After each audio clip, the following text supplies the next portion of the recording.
You're watching Ticket TV. Like, share, and subscribe on your way in.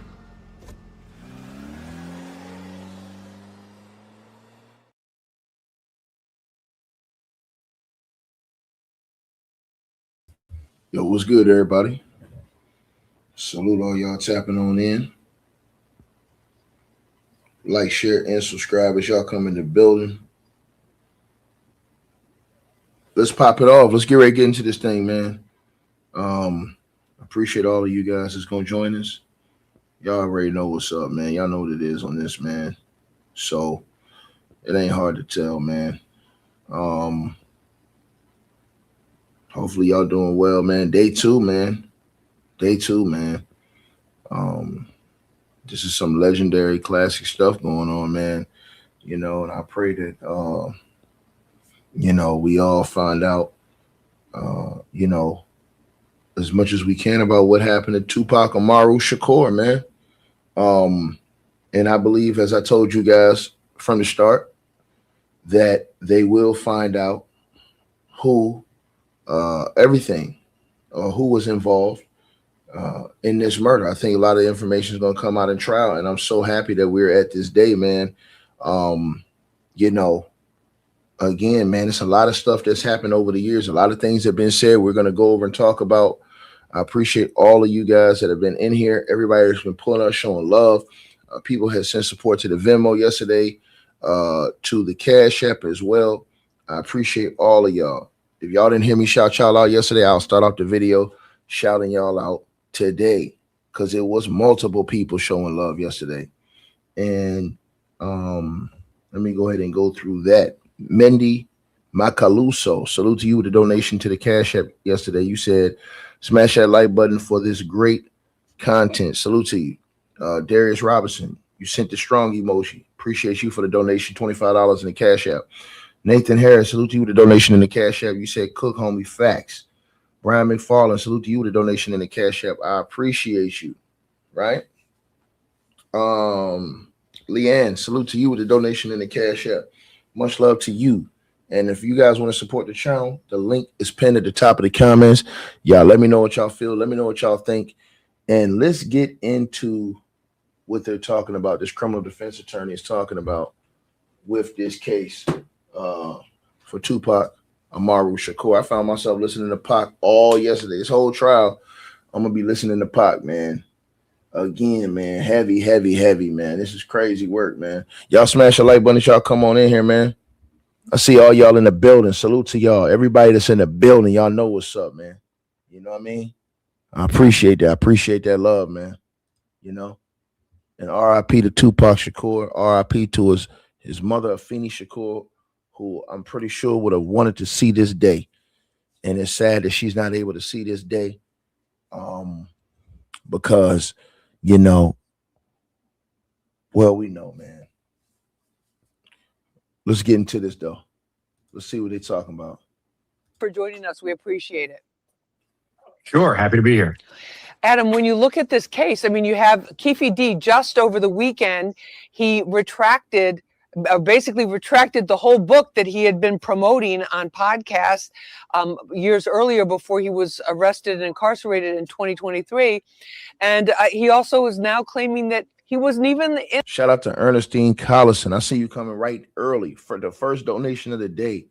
Ernestine Collison coming through with a $25 donation in the Cash App. Salute to you. She came off as soon as I said something. Boom. She set it off today. Shout out to Ernestine for setting it off in that Cash App today. We're going to find out what happened with Tupac, man. We're going to find out who else was involved, man. Because if you think it was just Keefe D, I think you got a problem. If you think it was just Keefe D, based off everything we've heard all over the years, and we're going to talk about this shit, we going through it, you got a problem. If you think it was just Keefe D.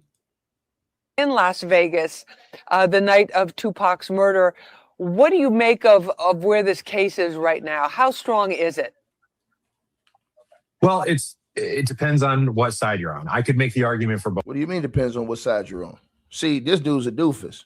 What is he talking about? Depends on what side you're on. Dog, the man is on tape for multiple years admitting that he was a part of a murder of Tupac Shakur. What is you talking about? The man is on tape telling you it looked like the man was breakdancing, jumping in the back of a car. You gonna come on the internet talking about something? It depends. No, it doesn't depend. This man gave specifics. They got this man on a jailhouse call admitting he wrote the book. This man been telling people for years, I was there, you wasn't there. Straight up. Straight up. This man gave a sworn proffer. And he thought because he couldn't be prosecuted, he can keep talking about that shit and just get away with it. Man, what the hell is wrong with these people, man? And this motherfucker will come on here. Hey, well, it depends on... Man, are you out your mind? This man sat up here for years in front of all of these interviews, in front of all of these people when he thought that he could not be prosecuted. Right? And admitted to his role in murder. Then as soon as they come lock him up, he say, oh, no, they ain't do it. Get out of here, man. Nobody want to hear that shit, man. Period. You understand? And I'm going to say this to you again, man. You know, hey, to the person in the comment section, you get mad. Hey, bro, you can get mad as you want to get. Shit don't mean nothing. You don't have to be the shooter, asshole light. It's called being an accomplice. It's called being in the car, asshole light. So for you to come in here, oh, you're dumb. See how these people come in here and talk, y'all? This is why you got to go against these demons and these devils. You understand what I'm saying? These demons and these devils around here, man, you got to rebuke them, man. Real talk, man. You got to get them out of here, man. This man have admitted his role in a murder for years. And this fool gonna come in here talking about something. Hey, man, you're dumb. No. Get your ass out of here. You a plant. We don't go for it.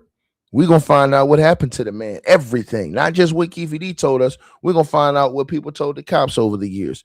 In secret sworn statements. We're going to find out what the cops investigated and found out. The hell wrong with you? You going to come in here talking about some ticket. Man, shut your ass up, man. This man on tape. We got this man on tape admitting the whole play and his involvement. And you going to sit up here and talk about, and mofos come on the internet acting like there ain't no such thing as an accessory to murder. If you get in a car with somebody and somebody get murked, you can and will be held responsible with them. What in the blue hell is wrong with people?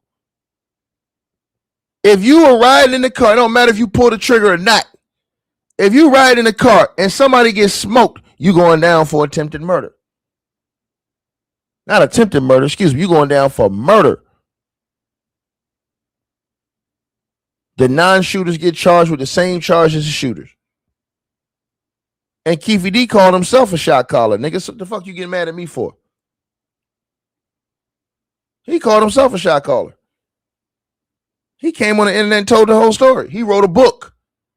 I want y'all to think about this. Think about the psychology of people. You got a dude that gave a proffer, sworn proffer, wrote a book.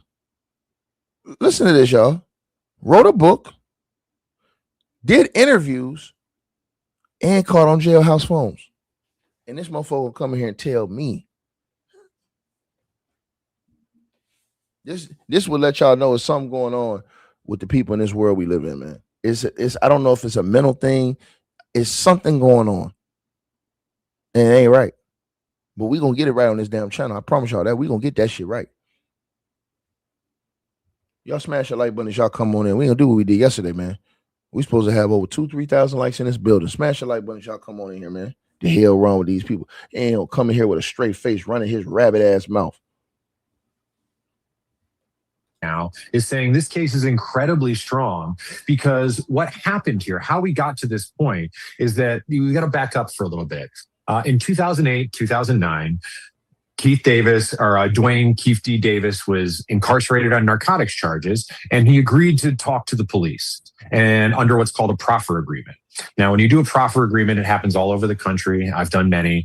You agree to bring someone in, and then what they say in that agreement can't be used against them for further prosecution unless they testify and lie or a couple other small reasons.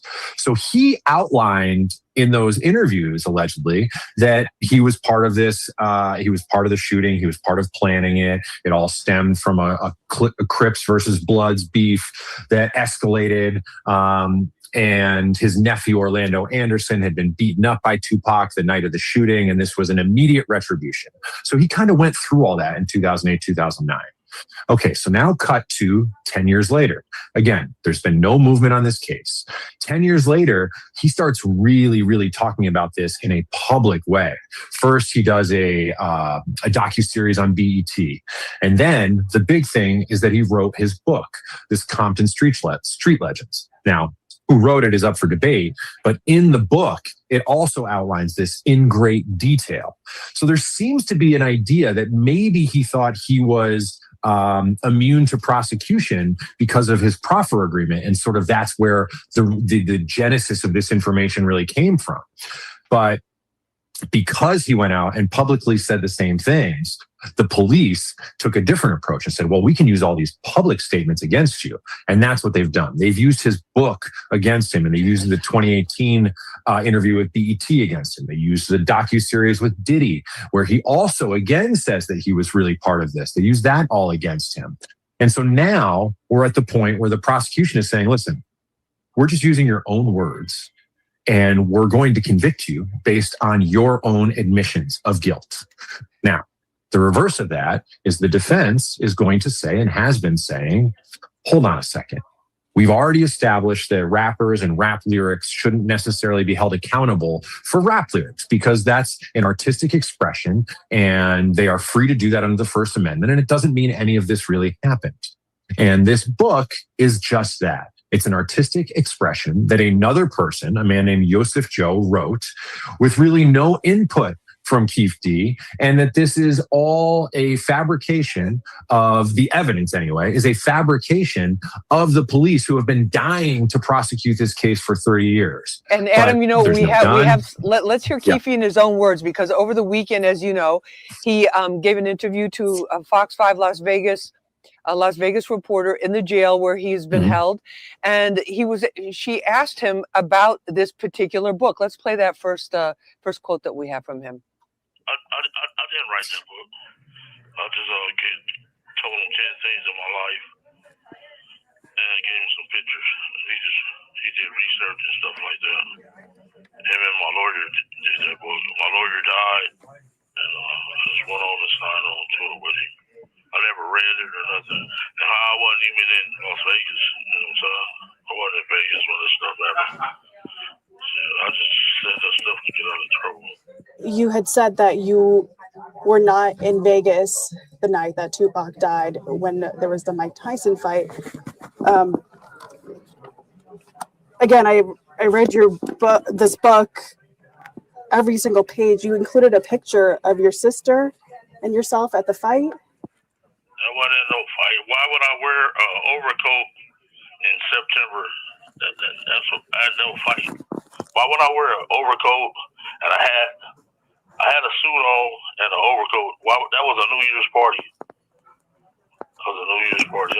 So it says over here, me and my sister at the fight. I didn't author that book. That dude just put that stuff in there. He ain't had no fight. Except Adam, he's saying this. I looked at the timing of it. I looked at the fact that this is, before the jury selection is starting, and now it's like he's saying, I didn't write the book. There's podcasts that are still out on social media on various platforms where he's talking about the book and promoting the book and all of that prior to his arrest. But what's going on here? I mean, it's crazy. Well, I think he probably didn't write the book. He's probably telling the truth. The other guy, this guy, Yosef Joe, probably did write the book. And he's admitted in police interviews that he said he wrote the book himself, that it was based off of conversations with Davis. Some of it he ad-libbed. Some of it he heard secondhand. And so let's just take that as a given, right? That maybe he didn't write the book. The problem, though, is that he did give the 2018 BET interview.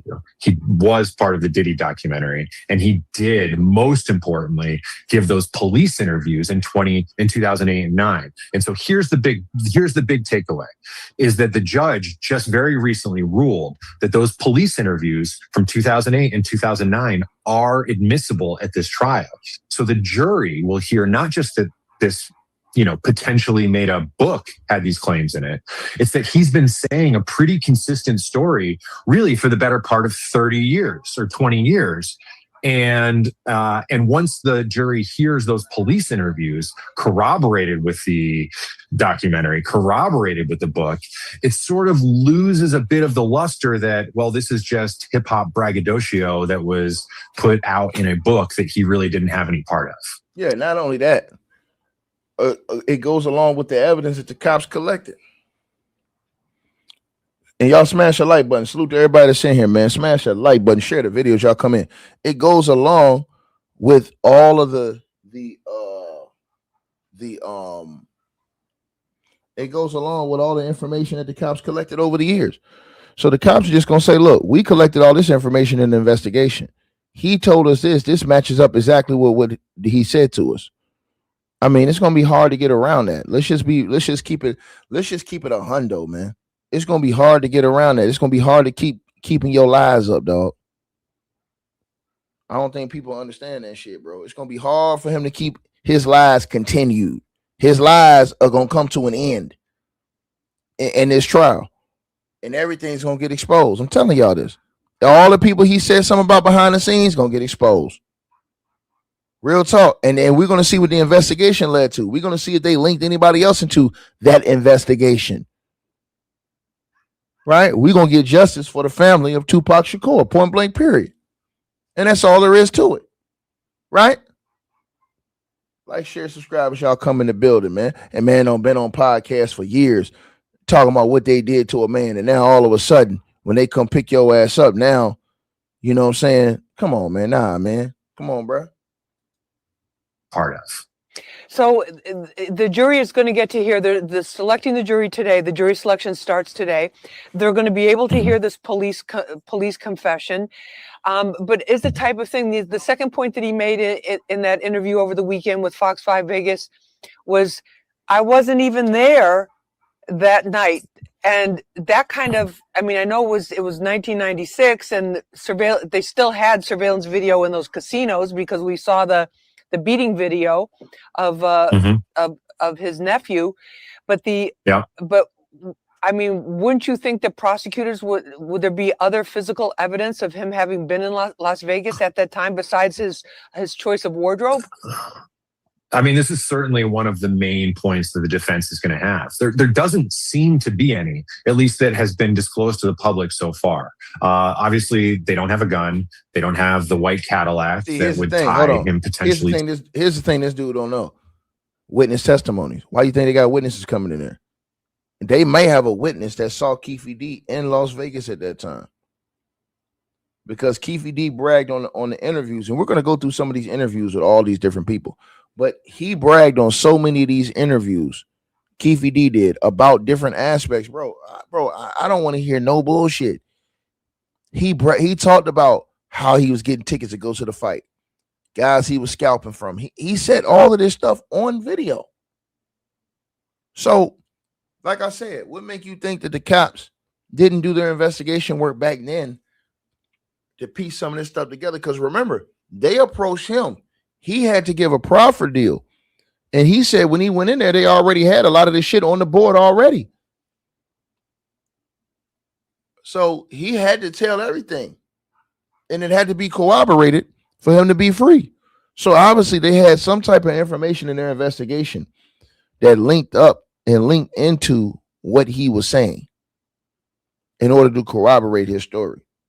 To this crime, but they don't seem to have any surveillance footage showing him there. And I've heard him say that before about the he keep talking about surveillance footage. We ain't talking about that. We talking about eyewitness testimony. People who could have seen him and placed him there. That's why you have confidential witnesses in this case. And I want to know who the confidential witnesses they have, because I want to know if they have confidential witnesses who have somebody that could place Keefe D in Vegas. If they got anybody that can place Keefe D in Vegas, he is 100. I already think he's 98% toast. And that dude Tony Yayo's hilarious. Tony Yayo said, man, they might as well bury that nigga at the goddamn prison, man. Real talk, man. Nigga, he said you got a paid defender, man. They might as well go ahead and bury you at the prison, bro. To this crime, but they don't seem to have any surveillance footage showing him there.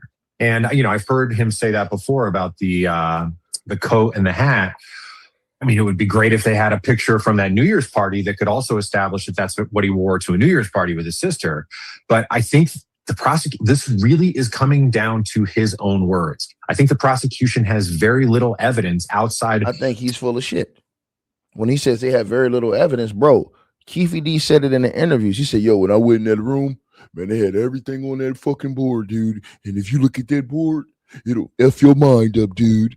That's exactly what Keefe D said. I looked at that board, dude.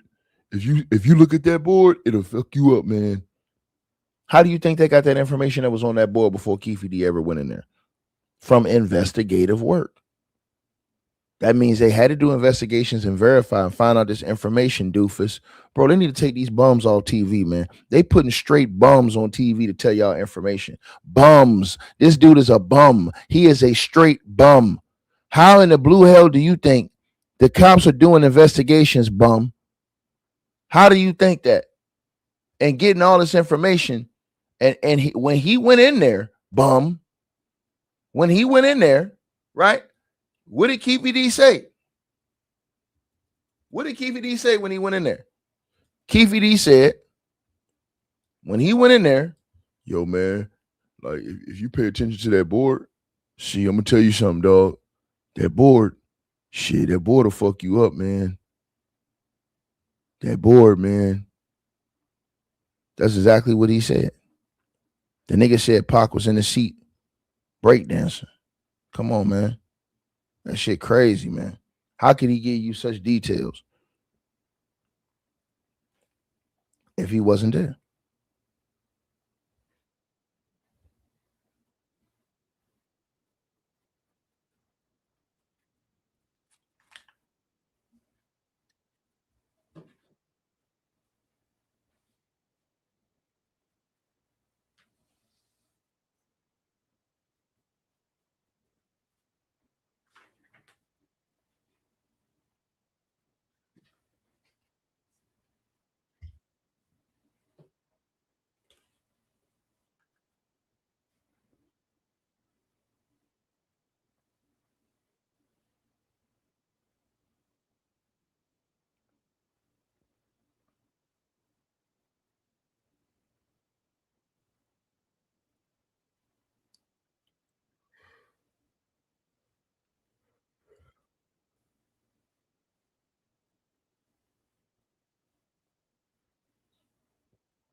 That right there. If they would have never seen Pac, he'd have been alive. If they'd have never seen Pac right then, he'd have been alive. This nigga don't came and told the whole thing. And you got a nigga on the news sitting up here capping. A nigga don't came in here and told y'all the whole thing. And you got a nigga out here capping like that, man. Boy, them niggas is sad, man. Do y'all not see this? These Negroes is sad. Straight up, bro. Let me play that again. Nigga don't say this shit. I thought y'all could hear that. My bad, y'all. Yeah. Why would you know what I'm saying, motherfucker? You know what's up.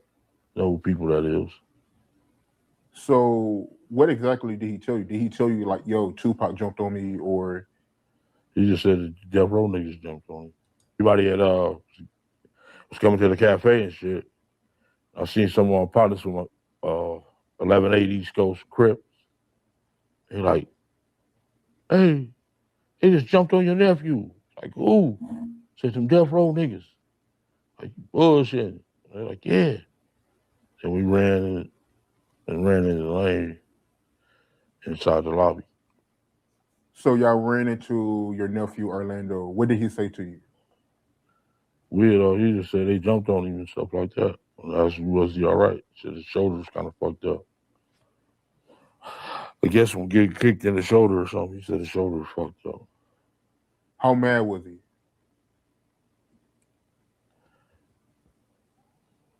I was more mad than him. Yeah. Why would you know what I'm saying, motherfucker? You know what's up. Know who people that is.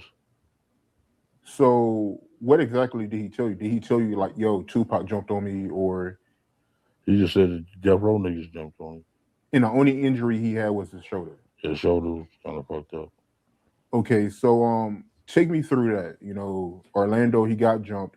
What happened after that? So we ran into the New York dudes. Zipped them. They asked us, do we need some help? We like, nah, we good. And then my little homie, we had some little homies out here selling work, kilos and shit. They like, man, we know where them niggas gonna be. They gonna be at the 662 Club. They been advertising this all week. They gonna perform this night. So we went up there, and my little homies went and got the choppers. And Mob James talking about he seen us back there. He lucky he didn't see us. We didn't see him. You know what I'm saying? They lucky they didn't show up. You know what I'm saying? So we had some headhunters with us, you know what I'm saying? Yeah, they lucky they didn't show up. 3 choppers. It would have been a massacre, you know? And he said something. Pulled up there and pulled up there, waited up there for about an hour. Mob James said 10 minutes. It wasn't fucking 10 minutes. Waited up there about an hour. We got tired and went on, started, let's go get high. We bought some champagne bottles, Cristal and Dom Perignon and shit. Stopped at the store and got that shit. When we left, we was in 3 cars, matter of fact. And the other 2 cars missed the light. So we kept on going, heading towards the hotel. When we got to Flamingo, that's when dude was hanging out. He was like he. See, that's a key detail. He said when we got back, because think about this, y'all. He said, yo, all them choppers we had, it'd have been a massacre up there. But he also revealed that it was 3 cars that went to 66 Deuce, the club. He says when they came back, the other 2 cars missed the light. They made it. So that's how they got caught alone catching Tupac and not the other 2 cars. Imagine if the other 2 cars were with them and they caught Tupac. Man, it'd have been a whole scene out there because the other 2 cars are the ones that had the choppers on them. They only had, I guess, the handgun because that's what was used to shoot up that car. That's a key. These are key things that are going to be brought up in this trial that people aren't even listening to. Think about what I'm saying to y'all. This dude done set up here and told y'all the whole play. He said Tupac was hanging out the car like a flamingo, all this other on the flamingo, just hanging out like a goddamn superstar. And that's how they saw him. Bro, it's all right here in front of the world, bro. It's all right here in front of the world, bro. You know? It's all right here in front of the world, man. And it's going to be revealed in front of the world, in front of the whole world. You dig?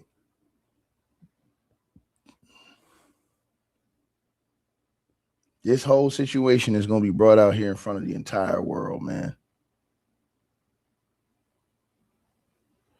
Now, I want to go back to what Tupac's cousin was saying, because his cousin said some things. Shout out to my brother Art of Dialogue, man. Legend, a effing legend, bro. I be telling this dude, man, he don't understand the type of work he did, man, as far as just the interviews, the content, man. Because now it's like a movie, a picture was painted, and now we get to see the production right here in front of the world. Y'all smash the like button as y'all come in here, share the video. like the video, man. If you guys enjoy the content, y'all hit the Cash App, PayPal, and let me know what y'all thinking in the building, man. Y'all already know what it is. And I appreciate and salute everybody who support and show love to what we doing, man. Y'all know what it is. I want to get to this though, because you know, Tupac's cousin, if you guys remember, he came out and spoke about a lot of this stuff too. And so I want to hear some of the things that he was saying in this situation. So let's get to that part and let's hear about that. Because this is very important. This was very important. I believe that this is one of the most important things. His side of the story was completely honest, forthright, forthcoming, and the tone in how he was describing his affinity for Tupac, his affinity for my family, his affinity for the struggle, for the Black Panther Party. I thought it was like, wow, you know, this guy's being completely honest. He's actually bearing his soul, you know? So that kind of made me realize that I was wrong.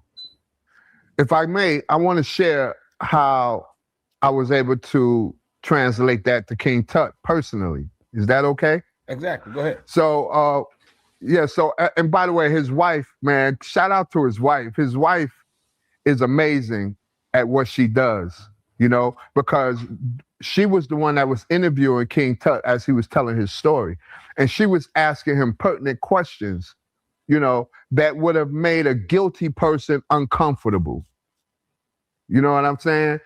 But the questions that she was asking him was just rolling off of him in a way that was completely authentic. He was answering, yeah.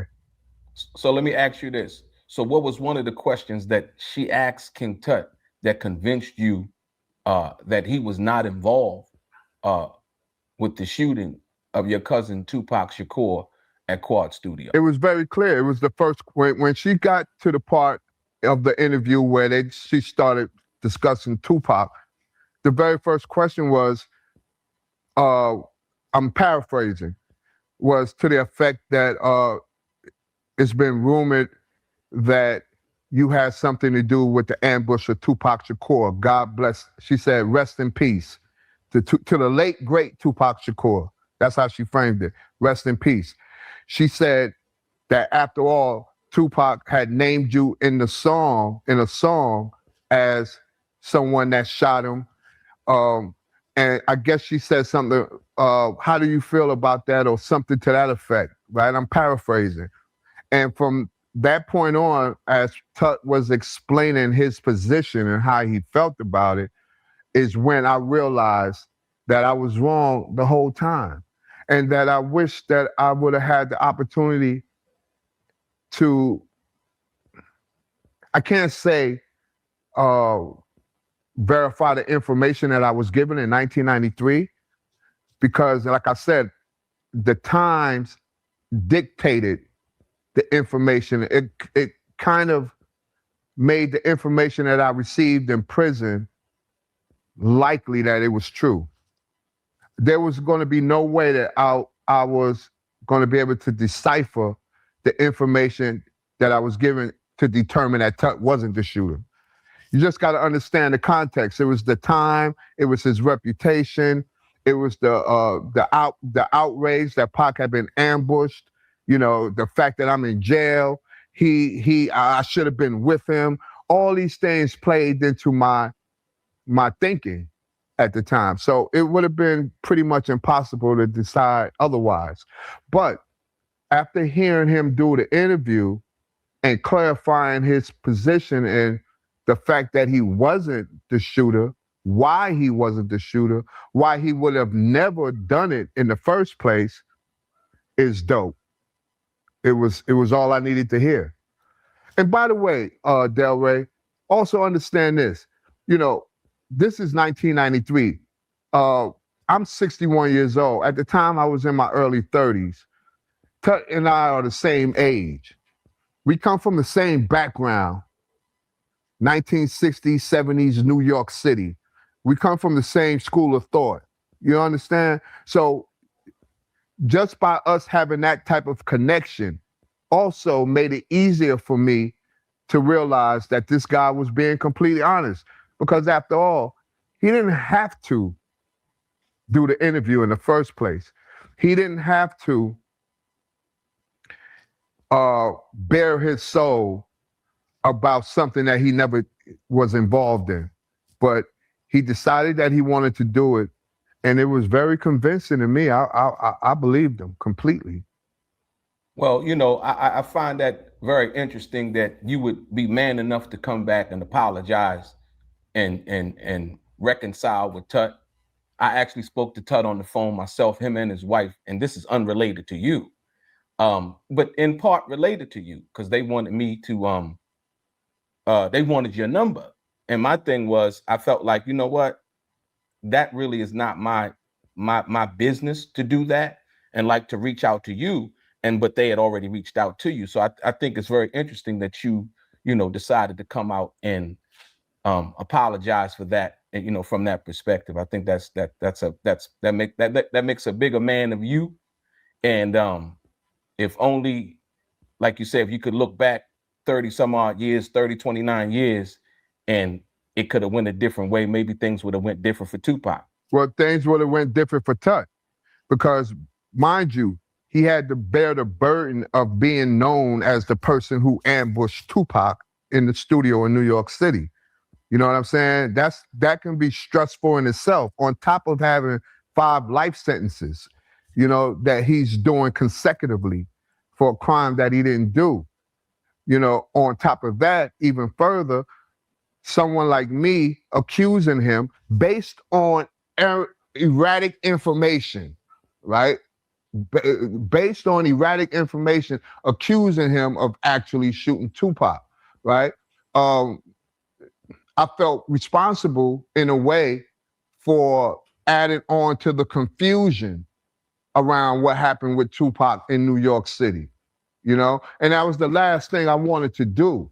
Because one thing that I can say about myself, man, is that I always try to be forthcoming and honest about what I say, how I treat people, I'm not the kind of guy to create confusion.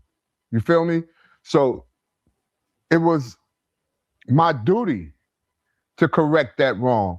And I haven't apologized. I apologized to him personally over the phone. By the way, he was completely great. Man, check this out. You're right. When Tut came out, we were both trying to reach out to each other. When I found out he came home, I wanted to reach out to him. I reached out to a gentleman by the name of Brian Glaze Gibbs. Shout out to Brian Glaze Gibbs. He has a podcast on YouTube. I reached out to him because he and Tut grew up together. And I asked him to set up an interview on his platform so that I can tell the world, that I was completely wrong, or I may have been wrong. At the time, I was saying I may have been wrong about Tut. Then I saw the video that he and his wife produced on YouTube. And after I saw that video, I became completely convinced that I was wrong. So during that time, we was communicating, trying to get up. Long story short, we finally talked on the phone. First thing I did was I apologized for what I said about him. And he immediately understood. He was completely gracious about what I said. He understood completely because he understood the context. He understood the time. He understood what his reputation was. And after our first conversation, man, I wanted to be his friend. I'm going to even lie. I wanted to be his friend. Then later on, watching him and his wife on their podcast, noticing this drastic transformation that he has undergone. He's a totally different man now, and his message is the message that us as Black men need to hear. We need to hear messages of redemption, messages of transformation, messages of spiritual growth, personal development, because all of us have histories that we rather not remember. But if we can transform ourselves to be totally different people than who we were in our past, it's powerful. And obviously, I naturally gravitated towards his message. So I wanted to be his friend. And not only his friend, but also collaborate with him on whatever projects that he's working on and reaching out to young men who are dealing with the same issues that we dealt with in our young age, you know, running the streets as savages, barbaric, taking from people, taking advantage of people. You know, I've done that too. And my message and Tut's message is the same. We want to reach out to young men who may be undergoing the same issues that we were dealing with back in our younger days and let them know that we can all change and we can be better people and we can have better, our behaviors can be different, that we have potential, that we can reach any level of success that we want to, that we have opportunities to make better decisions. We don't have to take advantage of other people. We don't have to become the scourges of our community, that we can be beacons in our community. And that's his message. So how I'm not going to gravitate towards that. You know what I'm saying? It was all good, man. Shout out to him. I totally understand. So basically, there were a couple of lyrics mentioned in the 50 Cent song. And Tupac mentioned King Tut's name in Against All Odds. In the song he rapped, "Now you gotta watch your back, now watch your front. Here we come, gunshots to Tut, now you stuck." How do you feel about being responsible for Tupac saying those words about Tut, as well as 50 Cent, because it was the message that you had gave to Tupac, along with some other people? Tupac had mentioned that my cousin had told me, for the people who don't know, that my cousin had told me that King Tut was the one that was responsible for the shooting. How do you feel about that? Yeah, I feel like, you know, I erroneously made an error.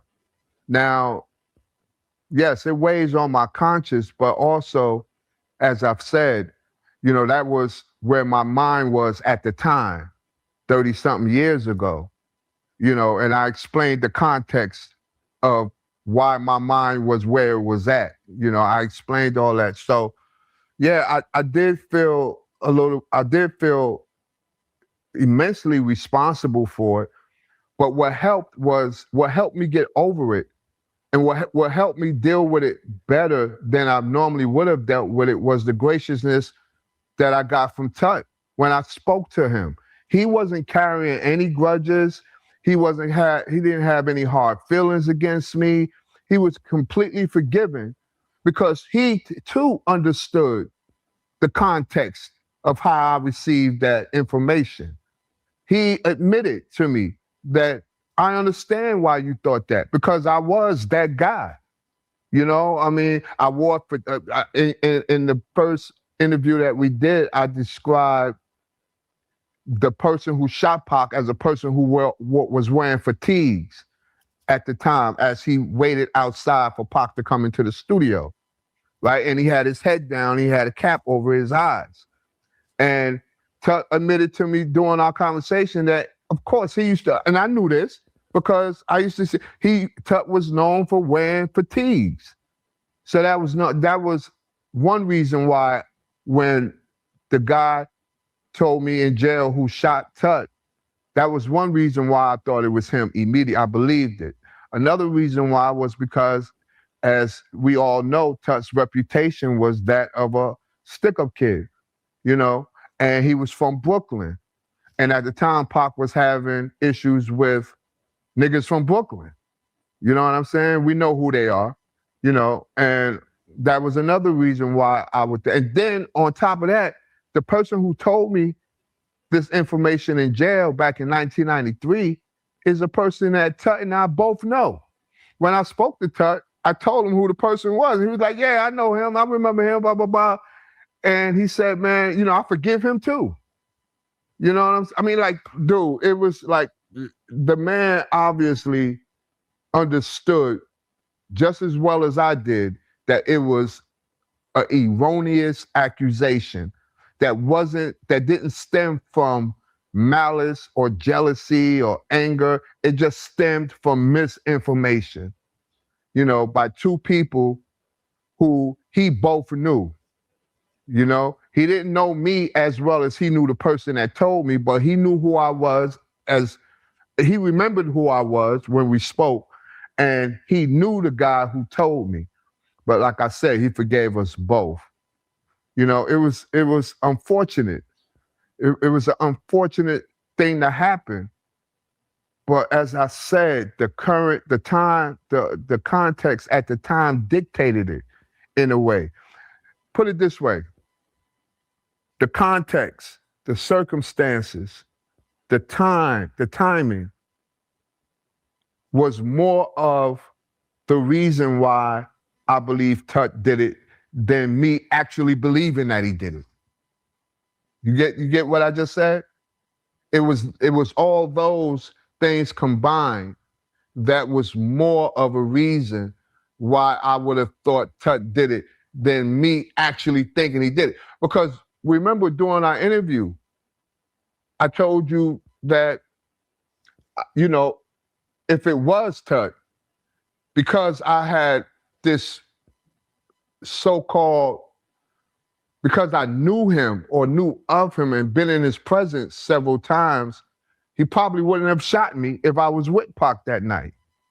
And I said that because there was a level, even then, during that first interview, there was a level of respect for Tut that I had going back all the way to 1983 when we first met. We first met in 1983 on Rikers Island. And there was a level of respect that I had from him ever since then. So I kind of didn't want to believe that he shot my cousin. And now that I know he didn't shot my cousin, to be honest with you, I feel much better.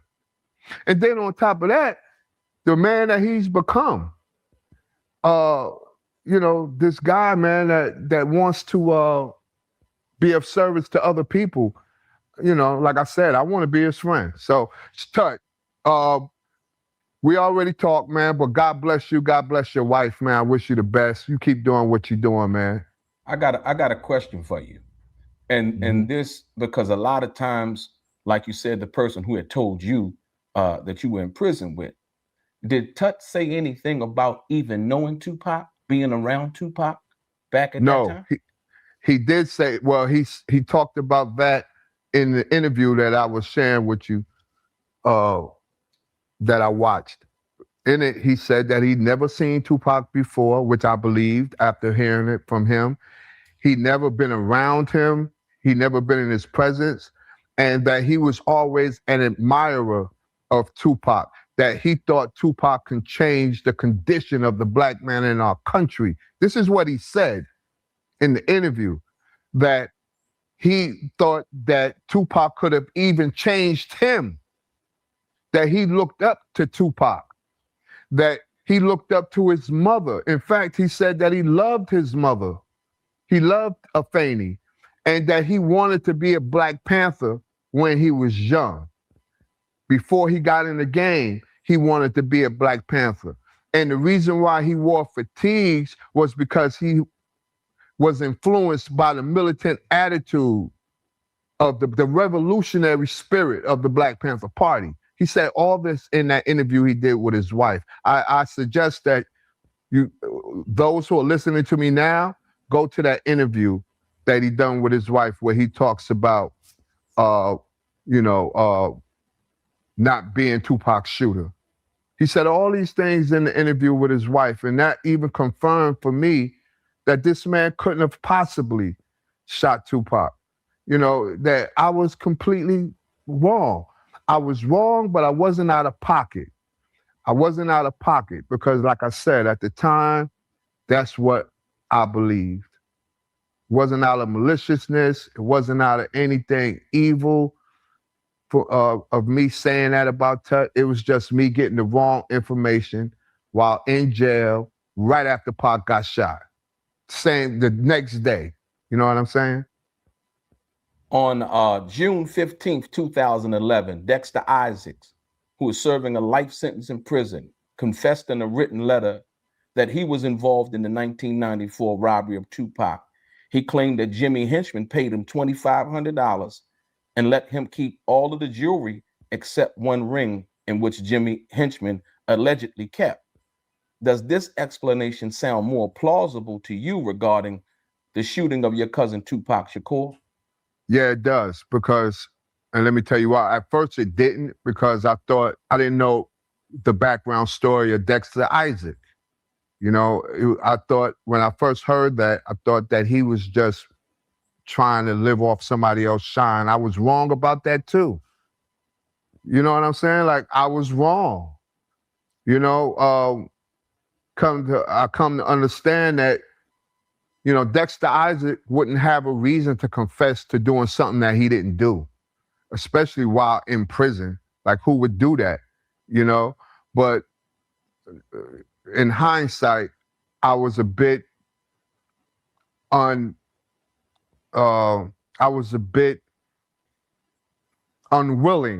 to accept what he said, you know? But over the years, I came to understand that, you know, it's probably more likely that Dexter Isaac was the actual person who shot my cousin, more so than Tut. And I was slowly coming into the realization that I could have been wrong. But out of stubbornness and other defects, you know, I held on to the belief that it was Tut, you know? You know, like I said, man, you know, it was something that there was no way I could have avoided it. There was no way I could have avoided the misunderstanding that I perpetuated, you know, with Tut being Tupac's killer. However, what I can do is, like you so generously mentioned, come on your platform and correct what I said. Try to make sense of the confusion that I created with what I said out of my mouth to my cousin, and offer an apology. And not only an apology, but a way that I can make that shit better, make that shit right. You know, because an apology without action is just bullshit. You know what I'm saying?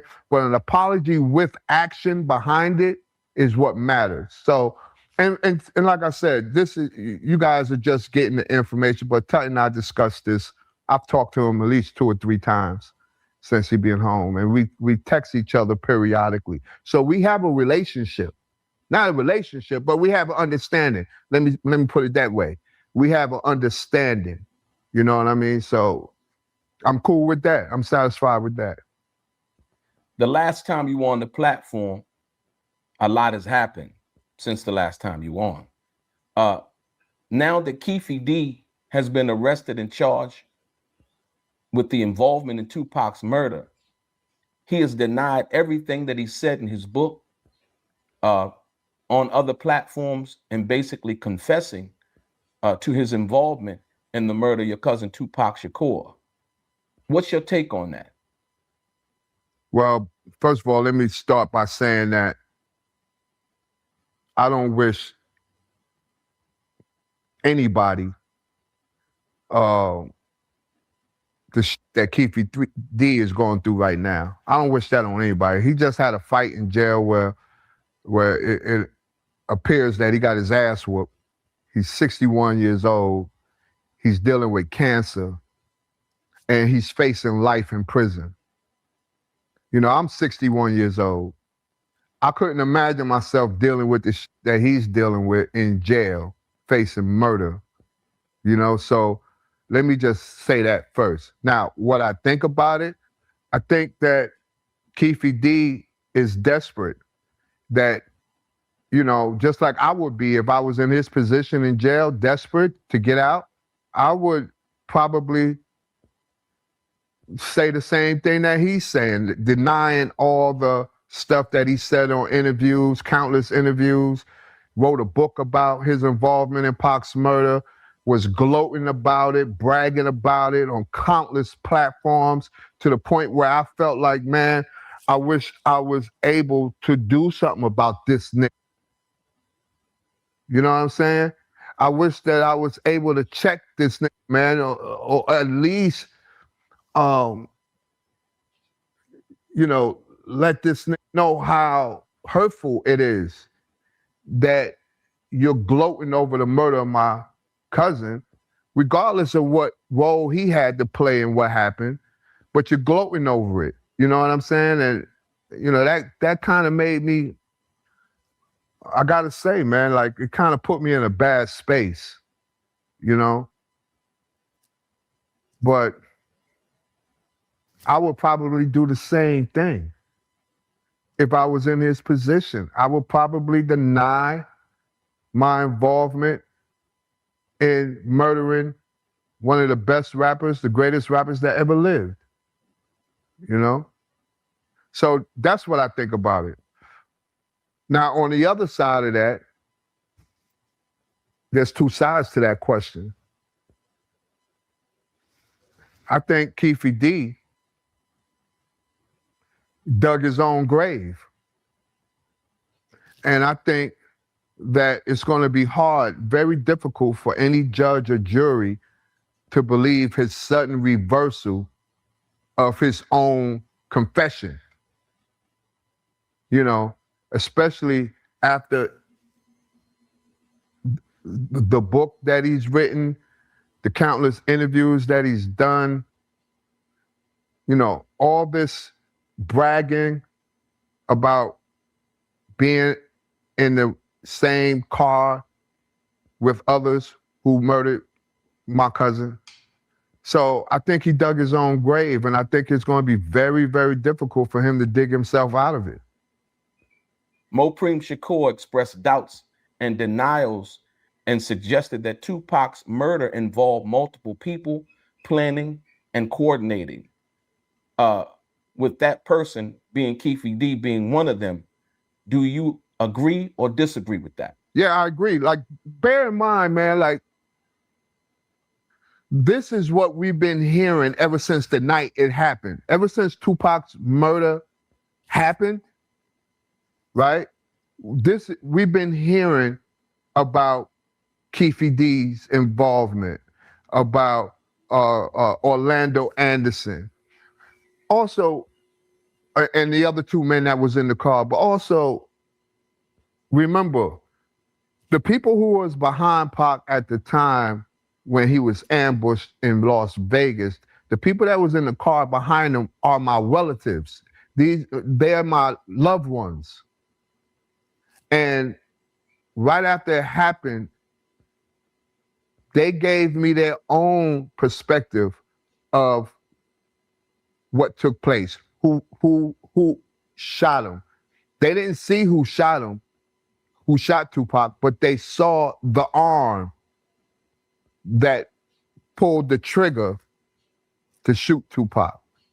Immediately, they raised doubt that it was Orlando who actually was the triggerman, because they were telling me that the arm that came out of the car, of the window, didn't match the arm that would have been on Orlando, because it was a swole arm. It was it was a big, thick arm that would not have matched Orlando's body. It was obvious to them. So that was number one. Number two, right after Tupac when he died in the hospital, because you remember he died 7 days after he got shot. So when he died in the hospital, the word was more clearer about who was in the car that was that shot Tupac, right? Now fast forward about 5 or 6, no, maybe about 10 years later, 2007. By 2007, I started becoming aware of this detective named Greg Kading. And Detective Greg Kading investigated Tupac's murder, and he alleged that Keefe D was in fact in the car with the rest of them, and that he confessed to it in a proffer agreement, right? So that he structured with Keefe D to leverage so that Keefe D can leverage against charges, criminal charges that would have put him away for life, right? So from 2007 to just recently last year, why would I not believe that Keefe D had a role in Tupac's murder? With all this information being revealed throughout the years, why would I suddenly believe that he didn't have anything to do with the murder? And I wish he didn't have anything to do with the murder. I wish he didn't. But he, out of his own admission, stated that he did on numerous occasions. You know what I'm saying? So if I'm having a hard time believing now his reversal, I think most people who know about the charges and know about what happened with Keefe D and Tupac and everybody else that was involved are going to have a hard time believing his reversals as well. Tupac and Haitian Jack's cases were separated in the Ayanna Jackson situation. You previously said that you later saw legal paperwork confirming Haitian Jack was an informant. Can you clarify that? Yeah. So right after Tupac died, we got a certified letter from Haitian Jack's attorneys, right? We had a lawyer at our house when we received that letter, and we immediately gave it to the lawyer to peruse over it. In that letter, it was a court document. I think it was a lawsuit. It was a lawsuit that Jack had initiated against Afeni. Don't ask me why, and I don't remember why, but it was a lawsuit that Jack initiated. And well, let's be clear. The lawsuit was involving defamation. He was suing Afeni and the estate for defamation. Go. That's true. Right. In regards to what Tupac had said. And Me Against the World. No, All Eyes on Me. No. Off of the Machiavelli album. Right. When he labeled him a snitch. Right. It was a defamation lawsuit for Pac labeling him a snitch in All Eyes on Me. And the judge dismissed the lawsuit, right? Because the judge found that there was no grounds for Tut to claim defamation. So he dismissed the lawsuit. But Haitian Jack. Haitian Jack, right. Not Tut, Haitian Jack. To answer your question, I thought Jack was a snitch because Pac said he was a snitch. You know what I'm saying? Now, I didn't tell Pac that Jack was a snitch. Like I told Pac that that Tut shot him. I didn't do that. But Pac said that he was a snitch. And no one is closer to that situation between him and Jack than Tupac himself. So basically, I was just repeating what Pac said. Right. But the paperwork that you had said you saw, that came from a lawyer. You said that came from it came from Haitian a law. Jack's lawyer? Yeah, it came from a law office. It came from a law office. Yeah. And the information revealed what? The information revealed, like I said, I didn't know why the lawsuit, what the lawsuit was about until you just reminded me that it was a defamation. So I'm assuming that that's what the information in the paperwork was. As I said before, a few minutes ago, I don't remember, and I don't want to I don't want to err in thinking or saying the wrong thing about that paperwork. But if it was the paperwork that was from the defamation lawsuit, then I can surely say that, number one, that case had been thrown out, and number two, that Jack being the snitch is not my words, it's Tupac's words. You know what I'm saying? And I believe Tupac. You know, if you ask me who I believe, I'm gonna tell you I believe Tupac, because he was the closest one to that situation between him and Jack. Did Tupac ever personally reiterate anything to you in regards to Haitian Jack? The only thing that I don't remember him ever implying that Jack was a snitch, but I do remember him implying that there was some foul play, because remember, Jack and Pac's cases were separated, you know, at trial. It was actually separated at arraignment. So I do remember that, you know, Pac kind of speculated that there was some foul play in that move. But on the other hand, legally, those type of case separations happen all the time, you know, and they're very common. So, you know, there was no reason for me to suspect anything other than that Pac thought it was foul play. There was no reason for me to think that Jack was a snitch because of that, put it that way. Despite your recent revelation regarding King Tut, do you still believe that Haitian Jack was involved in Tupac's shooting? Given the disparaging statements Tupac allegedly made about him, do you think the real motive behind Tupac's assassination involved hit him up and some of the things that he said and the impact that the song had at that time? I think all that what you just said, directly and indirectly, plays a part in what happened with Tupac. Because everything that we're talking about, there's context behind it.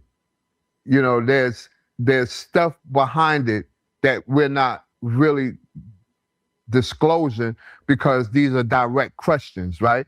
But there's context behind everything that we're discussing. The context behind the question that you just asked involves, you know, Tupac being ambushed in New York, the fear and paranoia that came with that, the Tupac suspecting Haitian Jack having to do with it, having something to do with the ambush, right?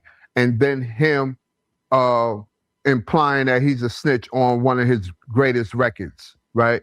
The beef between the East Coast, West Coast confusion that was brewing in the media added to that, you know, added gasoline to that flame that was already engulfing, right?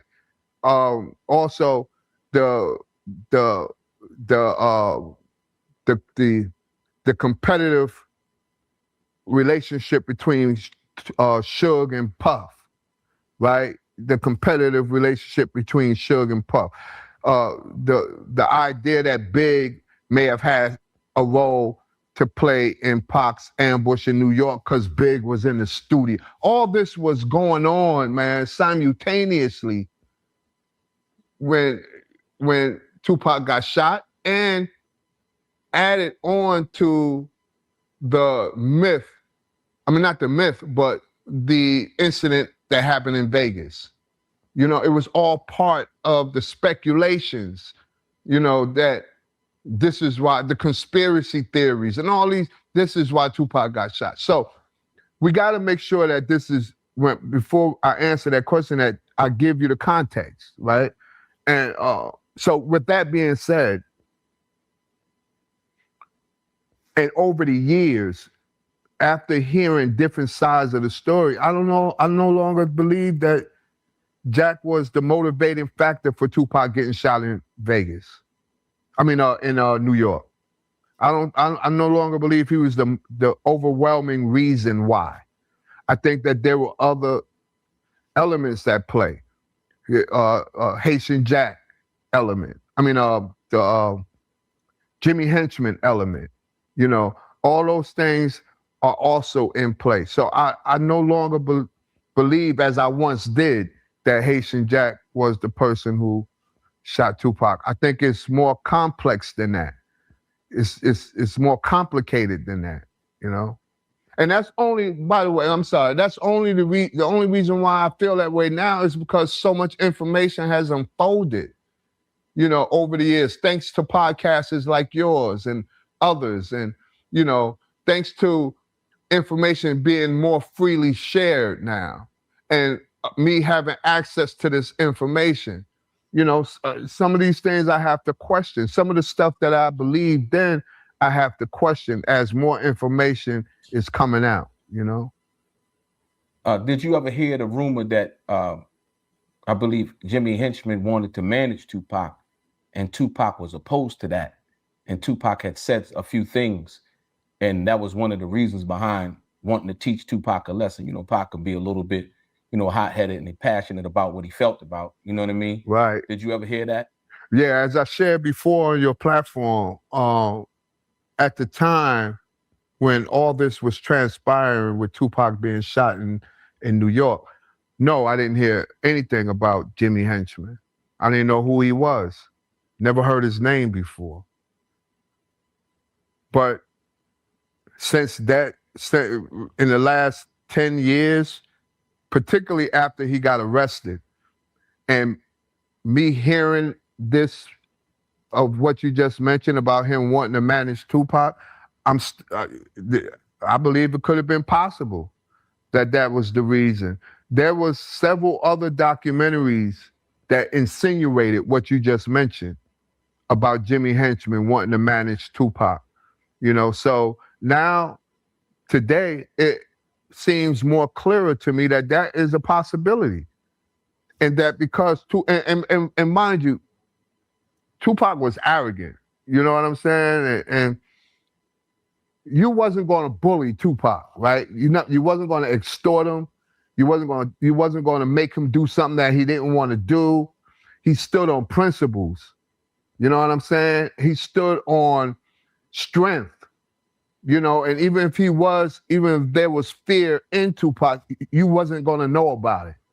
You understand? He was able to live through the fear and still be a man no matter where he was at or who he was dealing with. You dig? So Tupac was not going to allow anybody to force him into doing anything he didn't want to do. That includes Suge. When Suge came to Tupac while he was in prison, you know, it was a situation where Tupac was going to benefit from it. It wasn't a situation where Tupac felt like he was forced to do it because of Suge and who he was. No, he felt like he needed to do it so that he can get on with his career. He can get out of jail, get on with his career, take care of his business. You know what I'm saying? So no, it would have made sense that Henchman would have felt like, because he wasn't going to convince Tupac to come on his side, and because of Tupac's arrogance, that he needed to discipline him. I really believe that's a possibility today. After being released from prison in 1995, Tupac came home for Thanksgiving, and you all played the annual touch football game. During that time, he made some eye-opening revelations about his death row situation. Can you share more about that? I shared before. The only thing that I can say that I remember was that Tupac's position was that he gave Suge his word that he was going to do so and so amount of records, and that he was going to ride with Death Row, and that he was going to keep his word. That was Tupac's attitude at the time. Like, I'm going to, you know, I know that I'm doing this under a cloud of, under this black cloud of, this reputation that Death Row had, and what people were hearing about Suge that wasn't all positive. He knew he did this deal with Death Row under that cloud, those suspicions. But even under that, he wanted to maintain his integrity. I'm going to do what I agreed that I was going to do, you know, and I'm not going to do anything against that. I'm going to keep my word, and I'm going to give him what I signed that I agreed to give him. That was his attitude and his position. At the time, most of us could not understand what Tupac was saying because the integrity of him went over our head. We was more concerned about his safety. We was more concerned about what the optics were instead of respecting his decision to keep his word. You know, so even though that didn't create a conflict in our household, it was difficult for most of us to relate to what Tupac was saying. You know, like, but he was right. You know, he was being honorable. He was keeping his word. You and I can both agree that that's the honorable thing to do in your relationships with people. You keep your word, you know, so.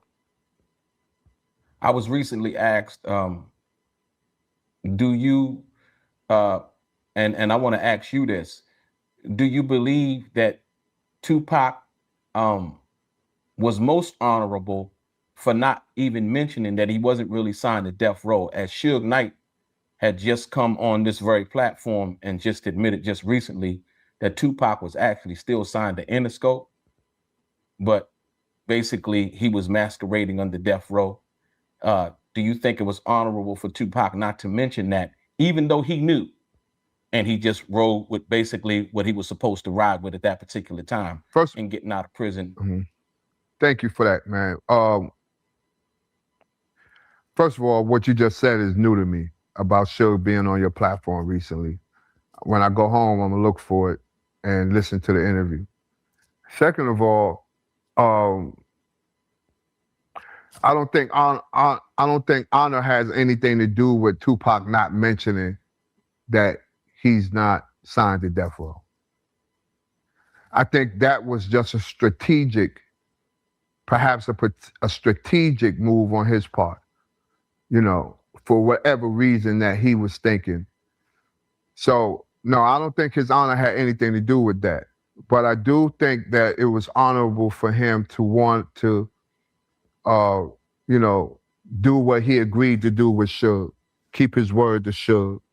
You know, you can only respect that when a man wants to keep his word, regardless of what obstacles he may be facing or what problems that may make the average person go back on their word, you know. Hey, let me ask you a question, Delray. Let me ask you, when was that interview shot?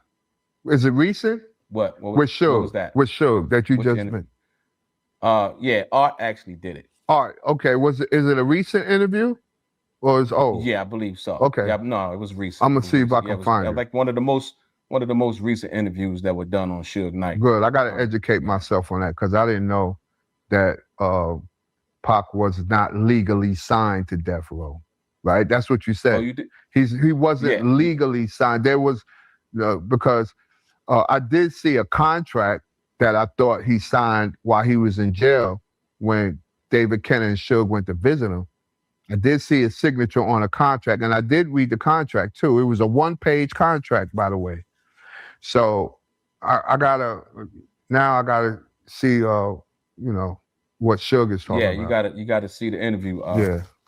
From that perspective, yeah, Suge finally admitted it, that he wasn't technically signed to death row. He was signed to Interscope still. Mm-hmm. And I just thought that was something revealing because we did the interview on here. And I actually brought out the paperwork, the real paperwork. Wow. The paperwork that basically said that, and it explained everything. And I understood why I explained that. Mm-hmm. So from that perspective, I felt like it was real honest of Suge to come out and just actually say that, you know, because it was business. It wasn't nothing personal. So if I could say one thing, I think Tupac respected the business that he had committed to. Yeah, I agree with you. I agree with you, man.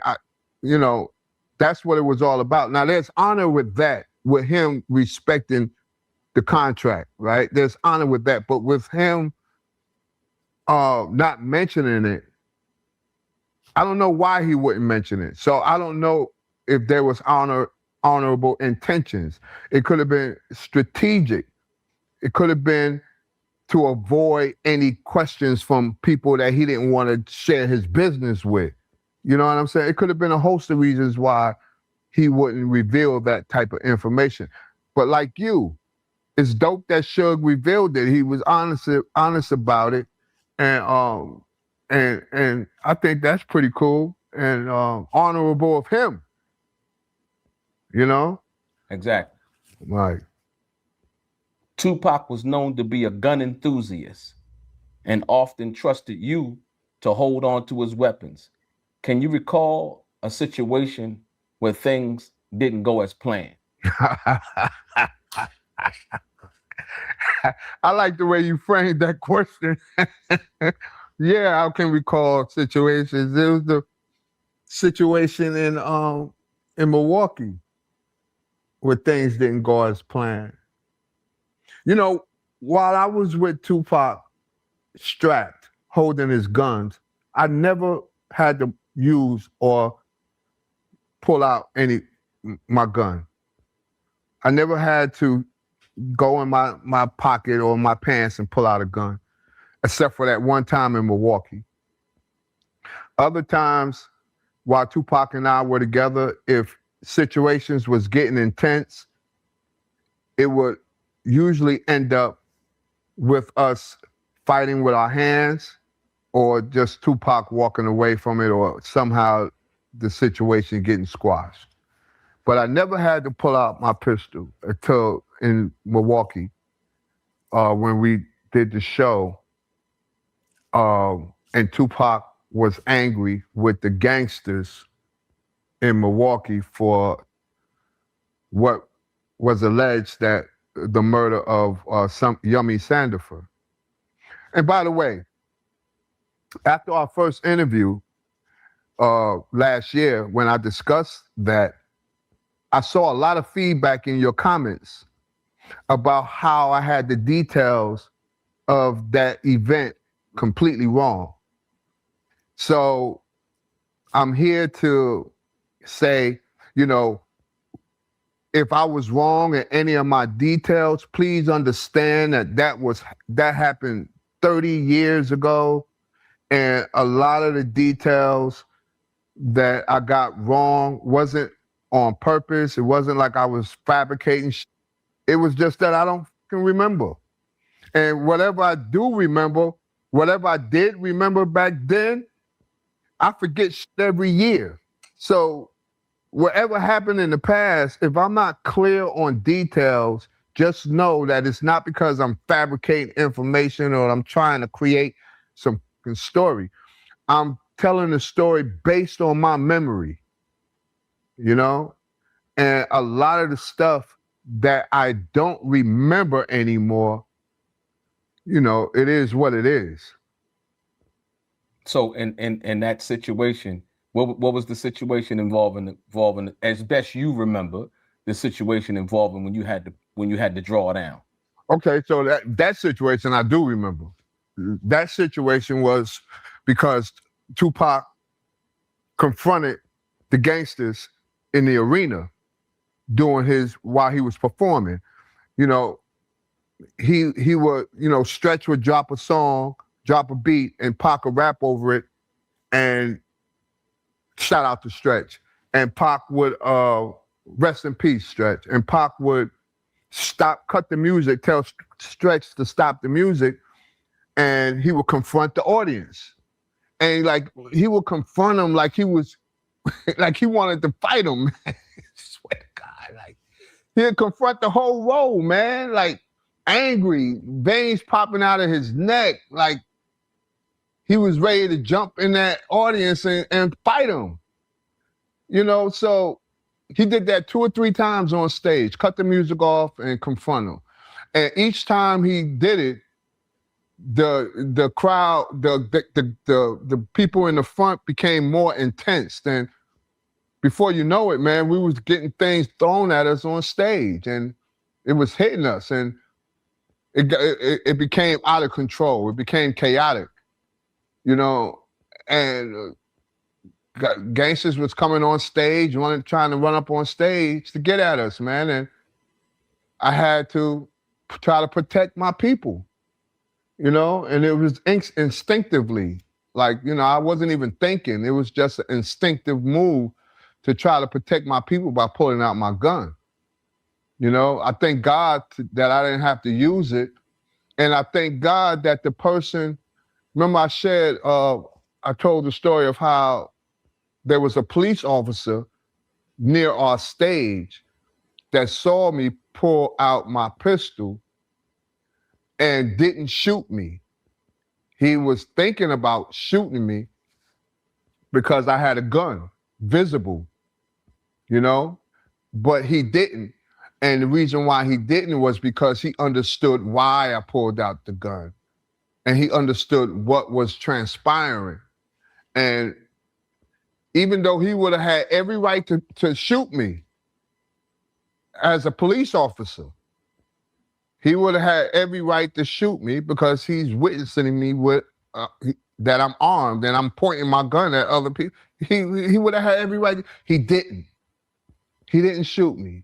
He thought for a minute, you know, and he realized what was happening at the minute, and he applied restraint because of what was happening and spared my fucking life, literally. You know what I'm saying? So I don't know who that police officer was, you know, but now that I think about it, during our conversation with Delray, I appreciate that he was able to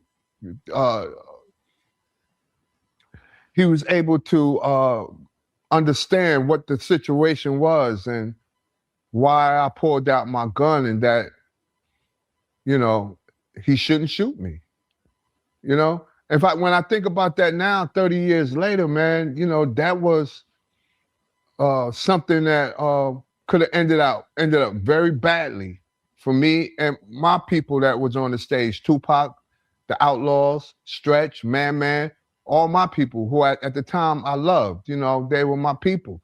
I could have put them in danger, you know, with my reckless action, even though it was with the right intention. You know what I'm saying?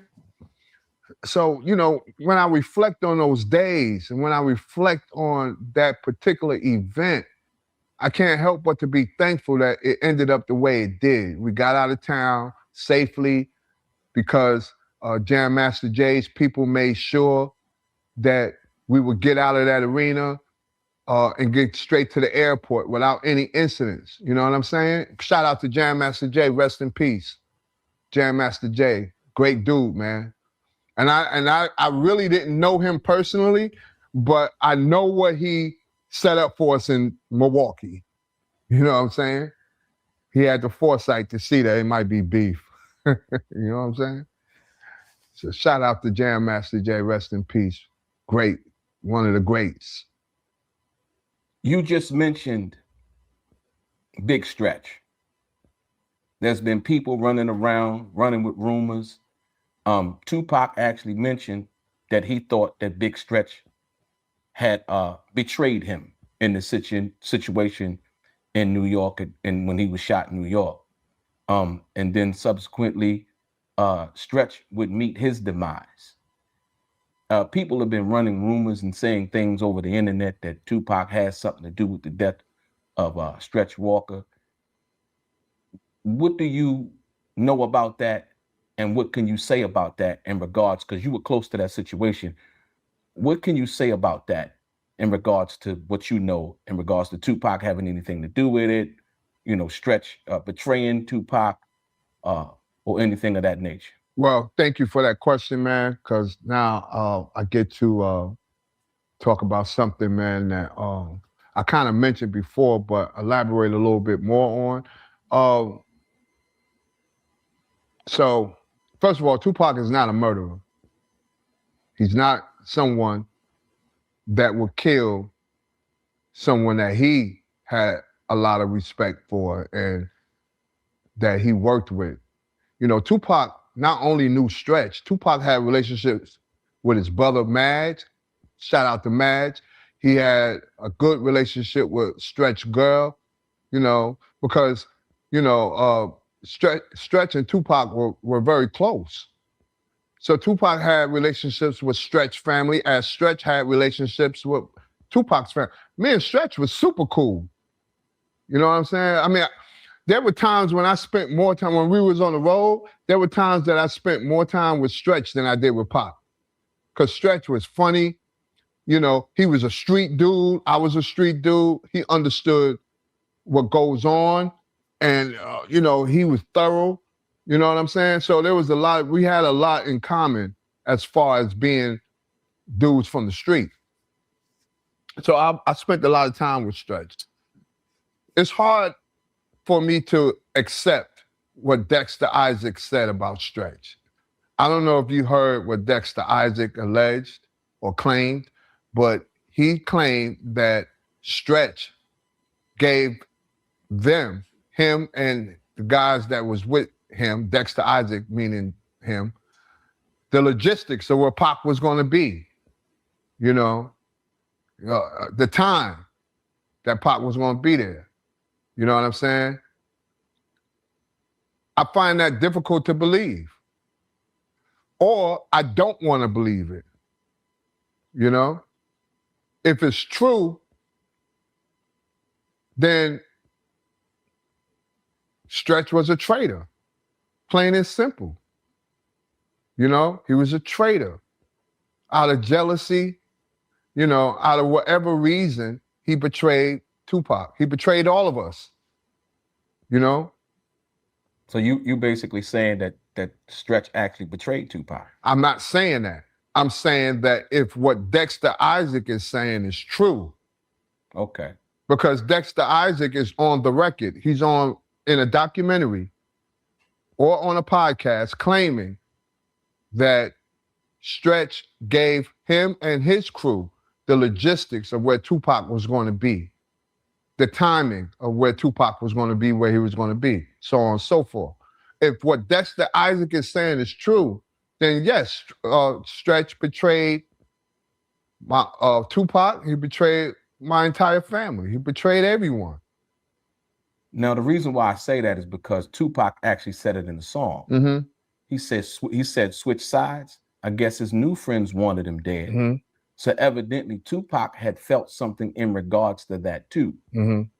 So that's what I was asking you in regards to that, as well as what you just said about Dexter Isaac and what he had elaborated on about the logistical aspects of what Stretch had allegedly gave him in regards to what Tupac was going to be, so that the situation could actually go down like it did. Yeah, well, if it's true, like you're right, Tupac did say that in all against all odds. Yeah, against all odds on Machiavelli. He did say that about what you said about Stretch. Switch new sides on him there. He did say that. But like I said, if what Tupac said and if what Dexter Isaac said is true, then Stretch is he betrayed us. He betrayed, and not only did he put, if it's true, he put everyone in danger, you know. And I don't know what his motivation was for that, right? I don't know if they offered him money. I think Dexter Isaac said he gave him a big 8, like 50 grams, 30 grams or something stupid, whatever a big 8 is. I don't remember. I don't know what cocaine. I don't know how to weigh cocaine. I don't know what that is. But right. Like an eighth, like an eighth of junk. Yeah, whatever like whatever that was, right. like he paid them in cocaine. You know what I'm saying? Stretch, right? You know, if it's true, Stretch took the cocaine and sold it or what have you. I don't know, but if it's true, man, Stretch betrayed us, man, and you know, even though I have good memories of Stretch. You know, and even though I don't want to believe those things to be true, if it's true, then man, you know, Stretch is a traitor, man. He betrayed Tupac for nothing, you know. So I wish that there was a way that we can get to the bottom of that. I wish that, because by the way, Stretch brother Madge is you know, I seen Madge several times after Stretch died and after Pac died. And Madge always denied his brother's involvement in Pac ambush in New York. He would tell me, he said, man, don't believe what you're hearing about my brother, man. My brother would never do that. You know, Madge came to my wedding. He came all the way to New York to my wedding in Atlanta back in 2005, 2004. And he told me that, you know, don't believe what you're hearing about my brother. You know, so it's. So he said, don't. Yeah. He said, don't believe none of that. Basically, yeah, he said, yeah, he told me very, and not only him, but some of my old thug, like, you know, Tupac we had a crew from LA that was part of Thug Life. Strong brothers, man, that I'm still in touch with to this day. You know, brothers that I love, man, they strong. And they would even say to me, Bill, you know, we don't believe that. You know, we don't believe that. So, like I said, man, over the years, I've had a difficult time believing that Stretch actually had something to do with Pac in New York. You know, because of the relationship that we had with Stretch. You know, it's a shock to us. You know what I'm saying? Just like it would be to anybody else. Your closest comrade set you up. Even though we hear that story all the time. Like, this is not something that we know doesn't happen. This happens all the time, every day. You know, so even though I don't want to believe it, if it's true, then, you know, Stretch, man, you know. And I don't want to say nothing disrespectful against his legacy or anything like that. So I just say he betrayed us. You know? After Tupac's release in October of 1995, how did he handle the public scrutiny and the media attention around the Ayanna Jackson case? From what I saw, Tupac just was relentless. He relentlessly worked on his music. I didn't see any distractions around Ayanna and Tupac when he came home. None. And mind you, I should mention that I didn't spend a lot of time with Tupac when he came from prison. I saw him once, and that was when he came to Atlanta. He stayed for a few days, so I hung with him for a few days in Atlanta. But remember, he got killed 11 months after he got out of jail. So I didn't see him a lot. I was dealing with my own issues. I couldn't travel with him to back to LA, because I was deep into my addiction. I was seriously on drugs, man. I was all over the place. I was out of control. And he knew that. He knew that I was out of control. My family members would tell him, man, Bill, he's amok. He's running amok, So I wasn't in condition. I wasn't in no shape to travel with him and be of assistance to him, because I was burdened by my own addictions, my own demons. That brings about a question, because Tupac was never shameful about talking about the struggles that his mom went through. But in him personally seeing you and you saying he knew that about you, what was Tupac's reaction when he seen you in that condition?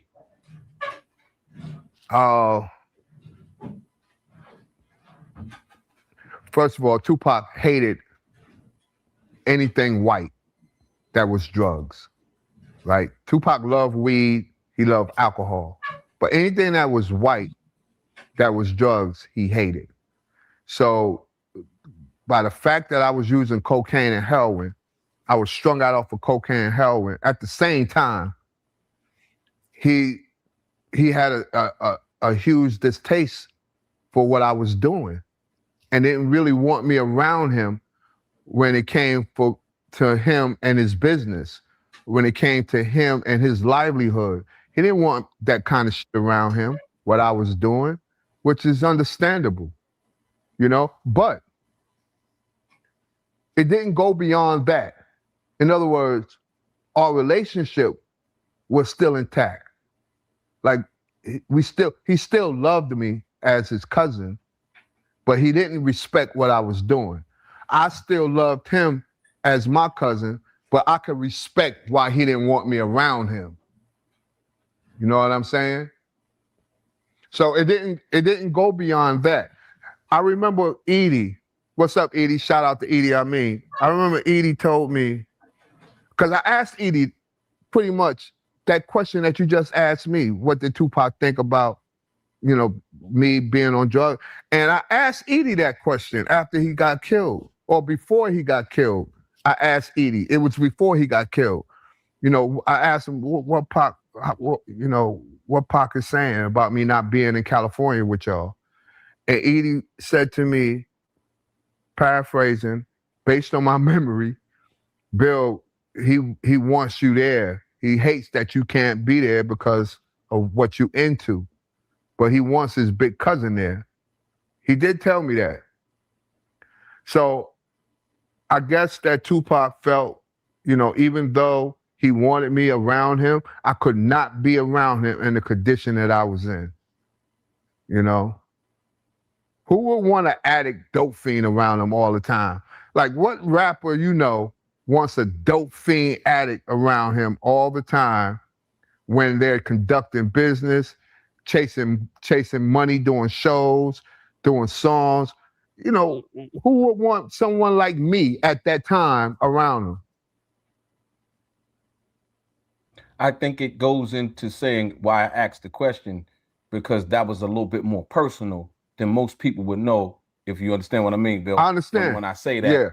Yeah, because I think people they see Tupac as this mythical figure, but and you being his big cousin and you sharing, your life about what you were going through, how it affected with him, what his mom had went through, and all of those things. I just think that shares a whole nother side of who he was in dealing with those personal issues. Right, and that's why I respect these questions, man, because I'm very forthcoming. I ain't got shit to hide, man. You know what I'm saying? And I appreciate your honesty. Yeah, man. Why not? Look, my story is not for everybody. I don't want it to be for everybody. You know what I'm saying? My story is for people who are dealing with the same things that I dealt with. Because my story can serve as a blueprint for them so that they can overcome the demons that I overcame. Dig it. Yeah, y'all hear this? Yeah, y'all smash the like button as y'all come on in, man. Salute to everybody in the building. Like, share, and subscribe. We're going to get justice for Tupac Shakur. I guarantee you that. We're going to get justice for Tupac Shakur. That I guarantee you. Now, the man himself who been running his mouth the whole time, Keefe D. I want to get into some of the stuff he was saying too, because this is very important. Let's get into this. Death Row. What was your reaction when you found out that he joined Death Row? Oh shit, that was a big plus for for sure. He was still my friend, and so that was a big plus. Rolling. Matter of fact, my people really started that record company. Oh, for real? Yeah. Who? I can't tell you his name, but he started that record company.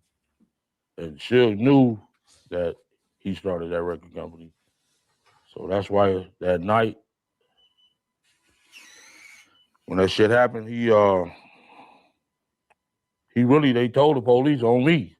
You know what I'm saying? Yeah, we're gonna get into all that. So you was cool with it, right? So was you a Tupac fan before, when you joined Death Row? Yeah, it was cool. Tupac, he was out there as a rapper.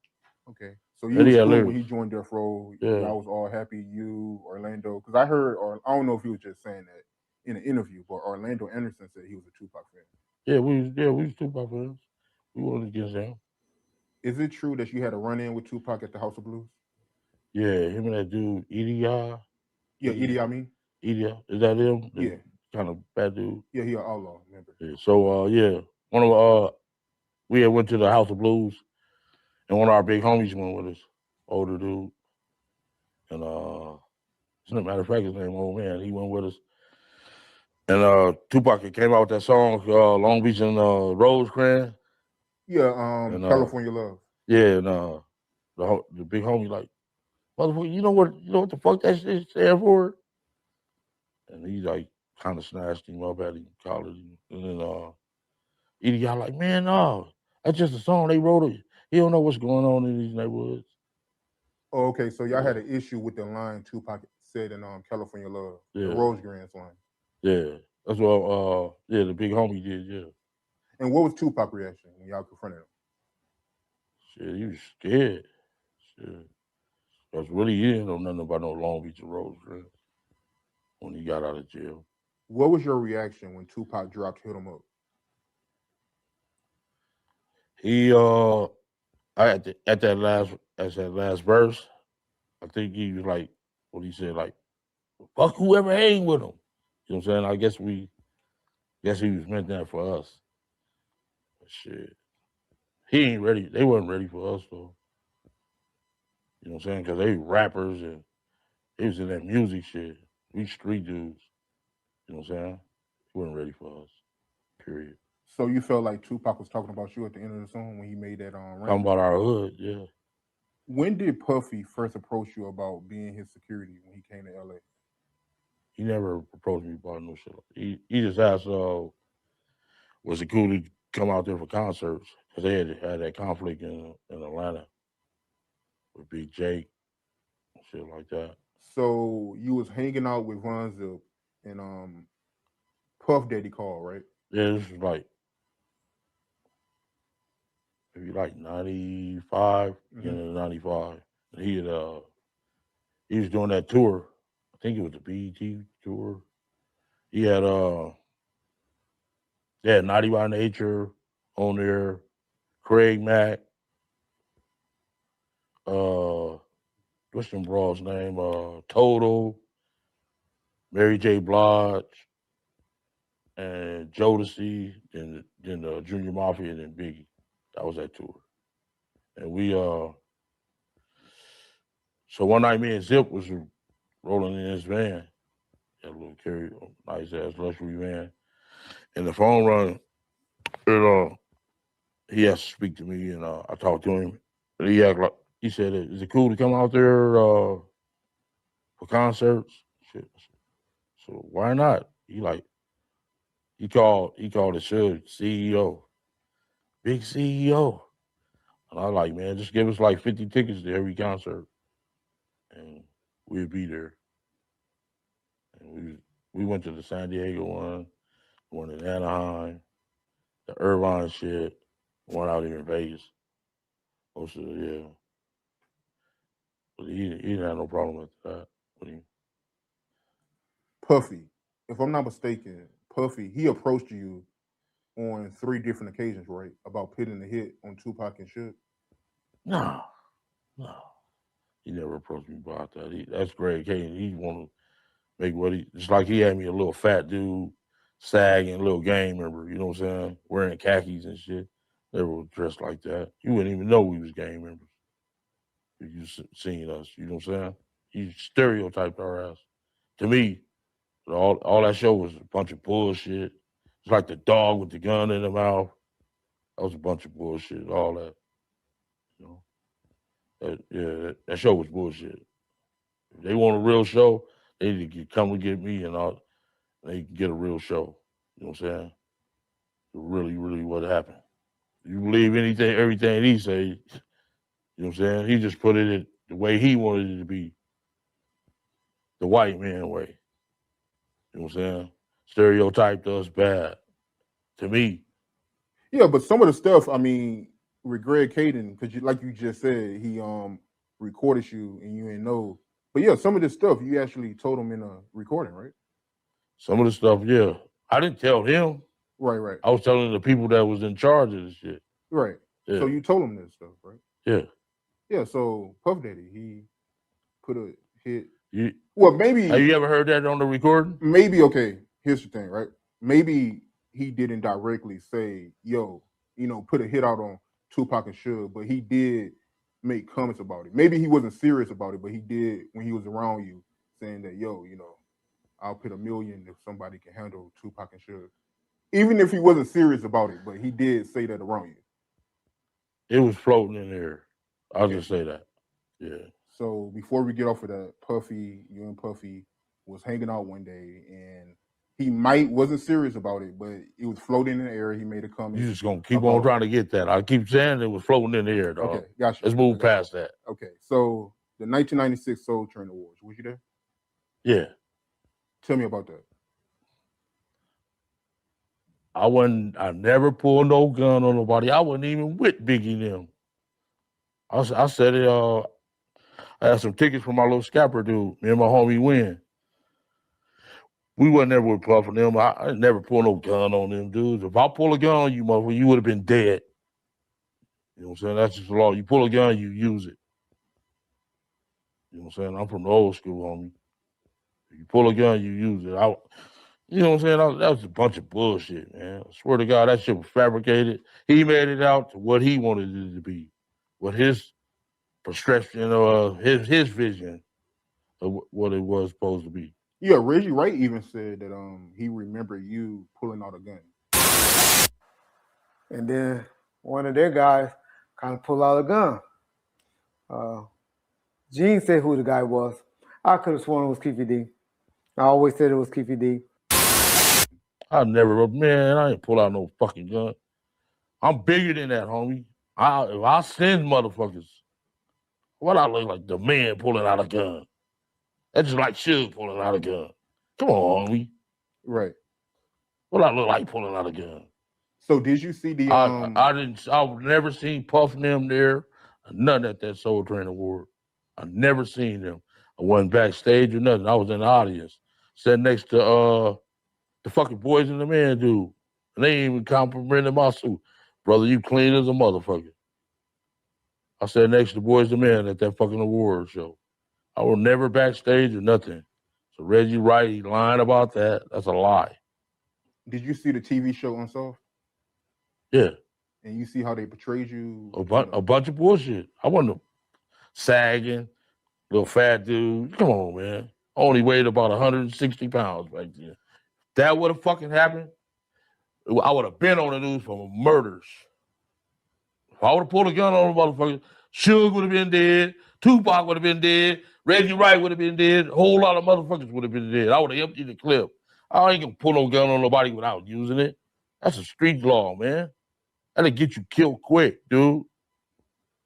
You don't pull no gun without using it, homie. I'm from the old school. I'm a real Crip, dude. I'm not fucking pulling no gun without using it. I would have been on the news, homie. I would have been in custody if I would have pulled a gun on them at the fucking Soul Train Award. I wasn't fucking with them. Puff never seen me that day. Biggie never seen me. Suge and them never seen me that day or nothing. I was sitting in the fucking audience, sitting next to the Boys and Men. What's that dude's name? Wayne and whatever they fucking name is.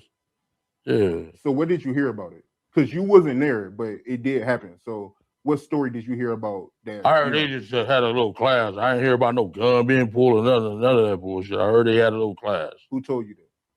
Well, they told me later on that night at a party. Okay, we're getting somewhere now. Okay, you wasn't involved in the incident. Okay, we get that. So what I'm telling you is, tell me what they told you about what happened at the Soul Train Awards after the incident. They just say, dude just tried to throw a fake ass nutty. Tupac tried to throw a fake nutty on him. That's all. And they said Puff Daddy ran, right? Hell no, man. They didn't run. They had hitters there too, dude. You know what I'm saying? They had hitters there too. I wasn't there. I never pulled no gun. I told you we can end that shit. You just keep on trying to get it out. No. I'm just saying. I wasn't there. They didn't see me at no fucking thing. No, I get it. You wasn't God there. Strike me down right fucking now. If I pulled a gun on a motherfucker, I would have been in for San Quentin right now on death row. I pulled a gun on a motherfucker. Come on, man. Yeah, I got you. No, I'm not saying I've been shooting motherfuckers, man. Come on, homie. Think you feel, man, when people call you a rat for admitting that Orlando killed Tupac? Like when Boosie called you a rat. You got real mad when he said that, man. No, he said it one time. But once I got on his ass, he apologized. I don't want no beef with Keefe D. I apologize. You know what I'm saying? Yeah, you don't know me, dude. You don't know what type of situation I was in. You don't know what type of situation I was put in, dude. To me, I was like Moses, because they was going to take about 48 people to jail, motherfucker. And take everybody's house, leave people homeless, motherfucker. Shit. I don't know what you talking about. I freed my people to me. Shit. Yeah. You said you was like Moses, yo? I freed my people, man. They was for to make us homeless, dude. Take everybody's shit. They was gonna destroy niggas, not just the people in Compton, niggas all over the country. Every nigga I was fucking with. They followed me around for fucking 15 years. You don't know what the fuck I've been through. You know what I'm saying? So he better not say that in my face, ever. I better not ever see him. And he lucky, you know, I'm 60, yo. I'm gonna grow the fuck up. You know what I'm saying? I'm gonna grow the fuck up on me. I wish you wouldn't do it today, Boosie. But you need to, you know what I'm saying, stop talking so much. You know what I'm saying? Speaking on shit you don't know nothing about. Then that dude put you in crosses and all that shit. And all you always got something to say. Who stamped you to made you the spokesman for the black, you know what I'm saying, for the folks, for the gangsters? You ain't even no fucking gangster, dude. What the fuck have you did, Mr. Boosie Boots? You no fucking gangster, dude. You look like Anna Ant with some black eyes, dude. That little motherfucker, you know that little ant? I'm talking about that Martian. Right. Yeah, I know what you're talking about. You don't know what? Yeah, that's who you look like. Little bitty dude, yeah. Right. So for the people out there, right, break it down for the people, man, because you keep saying that they put you in a situation that made you tell. So break it down for the people, man. What kind of situation did they put you in, you know, that made you tell on your nephew, man? Okay, first of all, I was a boss, dude. So they did all the low-laying fruit. That's how the feds work, dude. They do the low-laying fruit first. You know what I'm saying? Then they come up to the top, dude. You know what I'm saying? And them low-laying fruits put me in a fucked up position. You know what I'm saying? Put me in a fucked up position where, you know what I'm saying? And they already knew what happened before I even got there. The feds don't knock on your door unless they got you know what I'm saying? Unless they got a conviction. And their conviction rate is like 99%, dude. I couldn't win. I ain't no fucking Donald Trump or nothing like that. I ain't got no fucking billions of dollars. Saying I'm just a fucking dude from the ghetto trying to make shit happen. You know what I'm saying? That's what happened, bro. Tell them what happened. Shit. I gave me a deal that I couldn't refuse. Oh shit.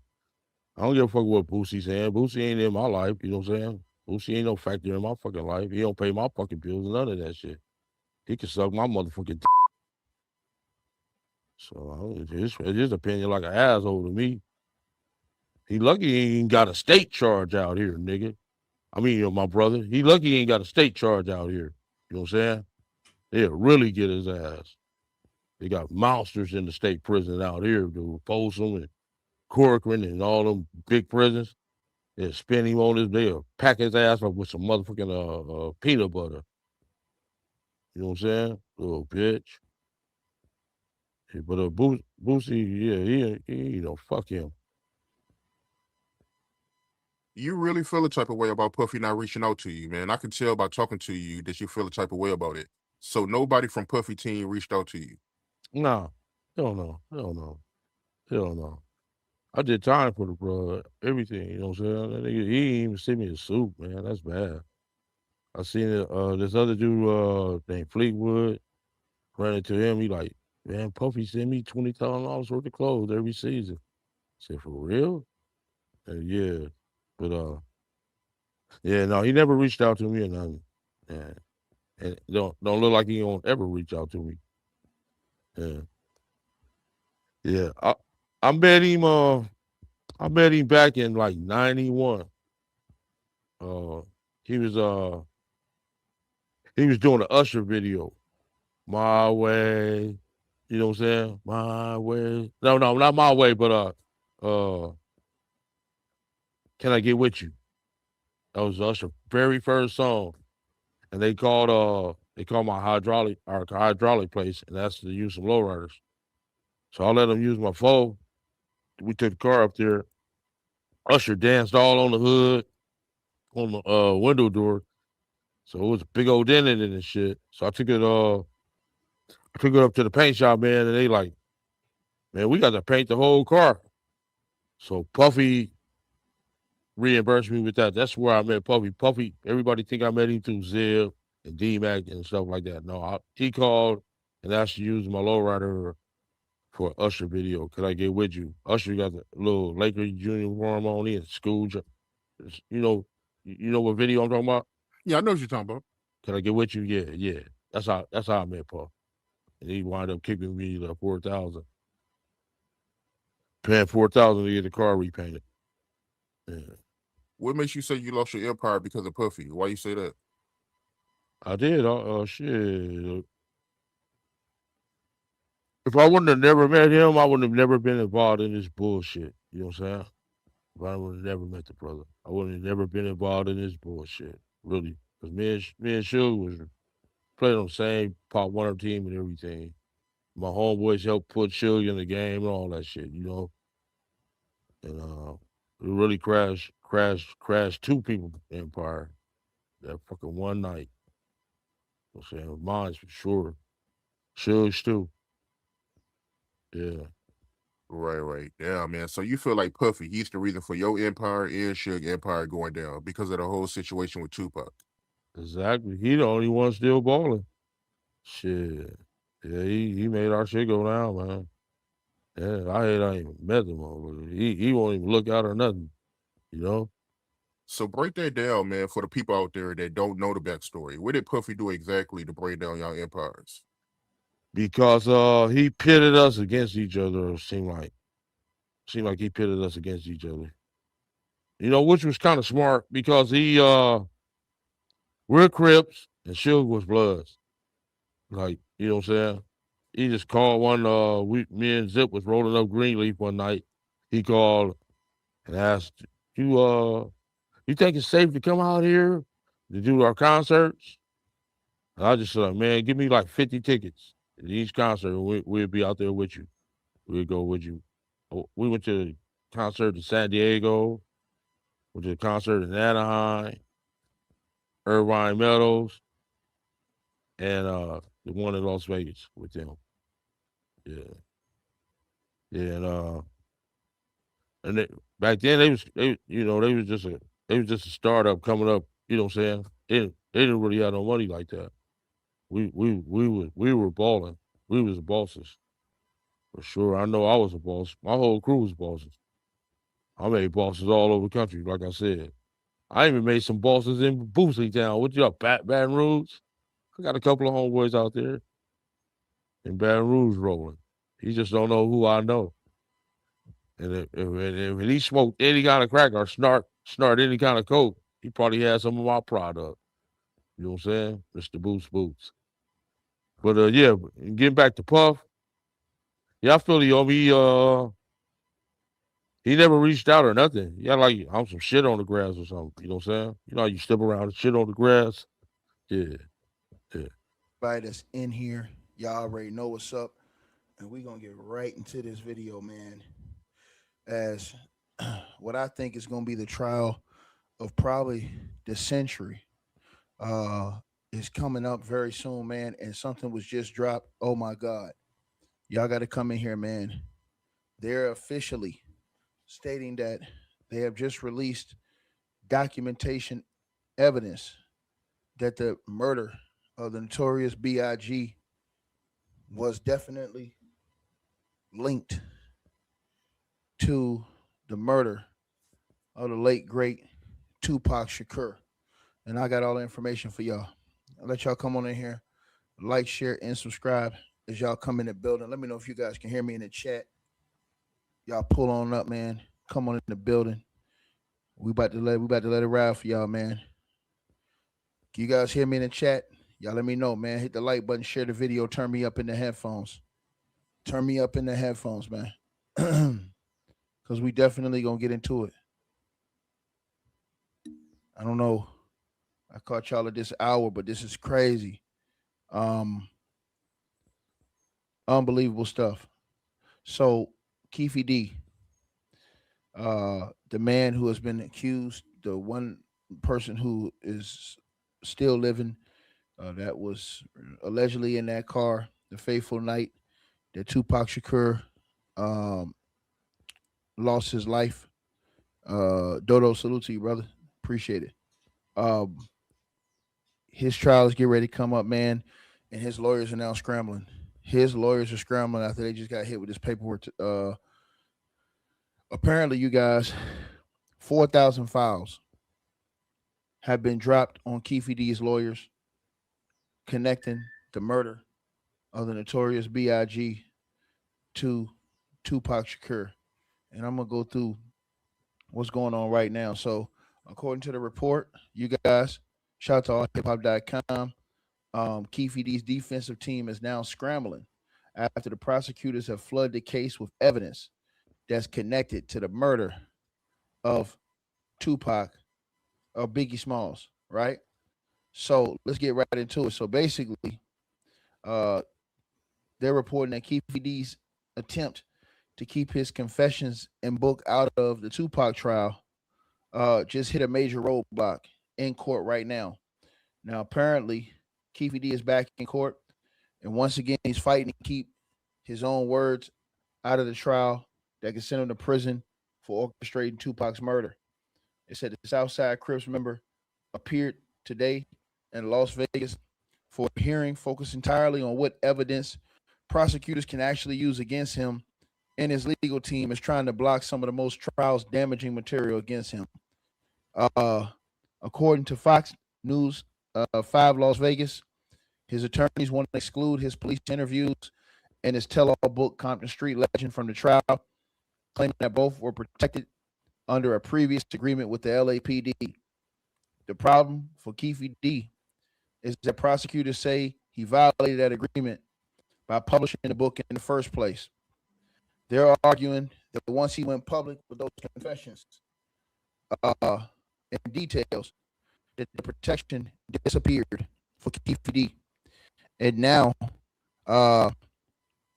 they want to use everything he said to prove he's a shot caller who ordered the murder of Tupac Shakur after his nephew Orlando Anderson got into a fight with the rapper at the MGM back in 1996. The prosecutors are not backing down on this one, according to the reports. What's making things more difficult for Keefe D is that the prosecutors just dropped over 4,000 pages. 4,000 pages, you guys. They just dropped of records. My bad, you guys. If it's the sound, man, my bad. I'm gonna have a new mic very soon. Don't worry about it. If it's the sound, I apologize. I'm gonna have a new mic very soon. Do not worry about it. I will have a new mic very soon. Don't worry about it.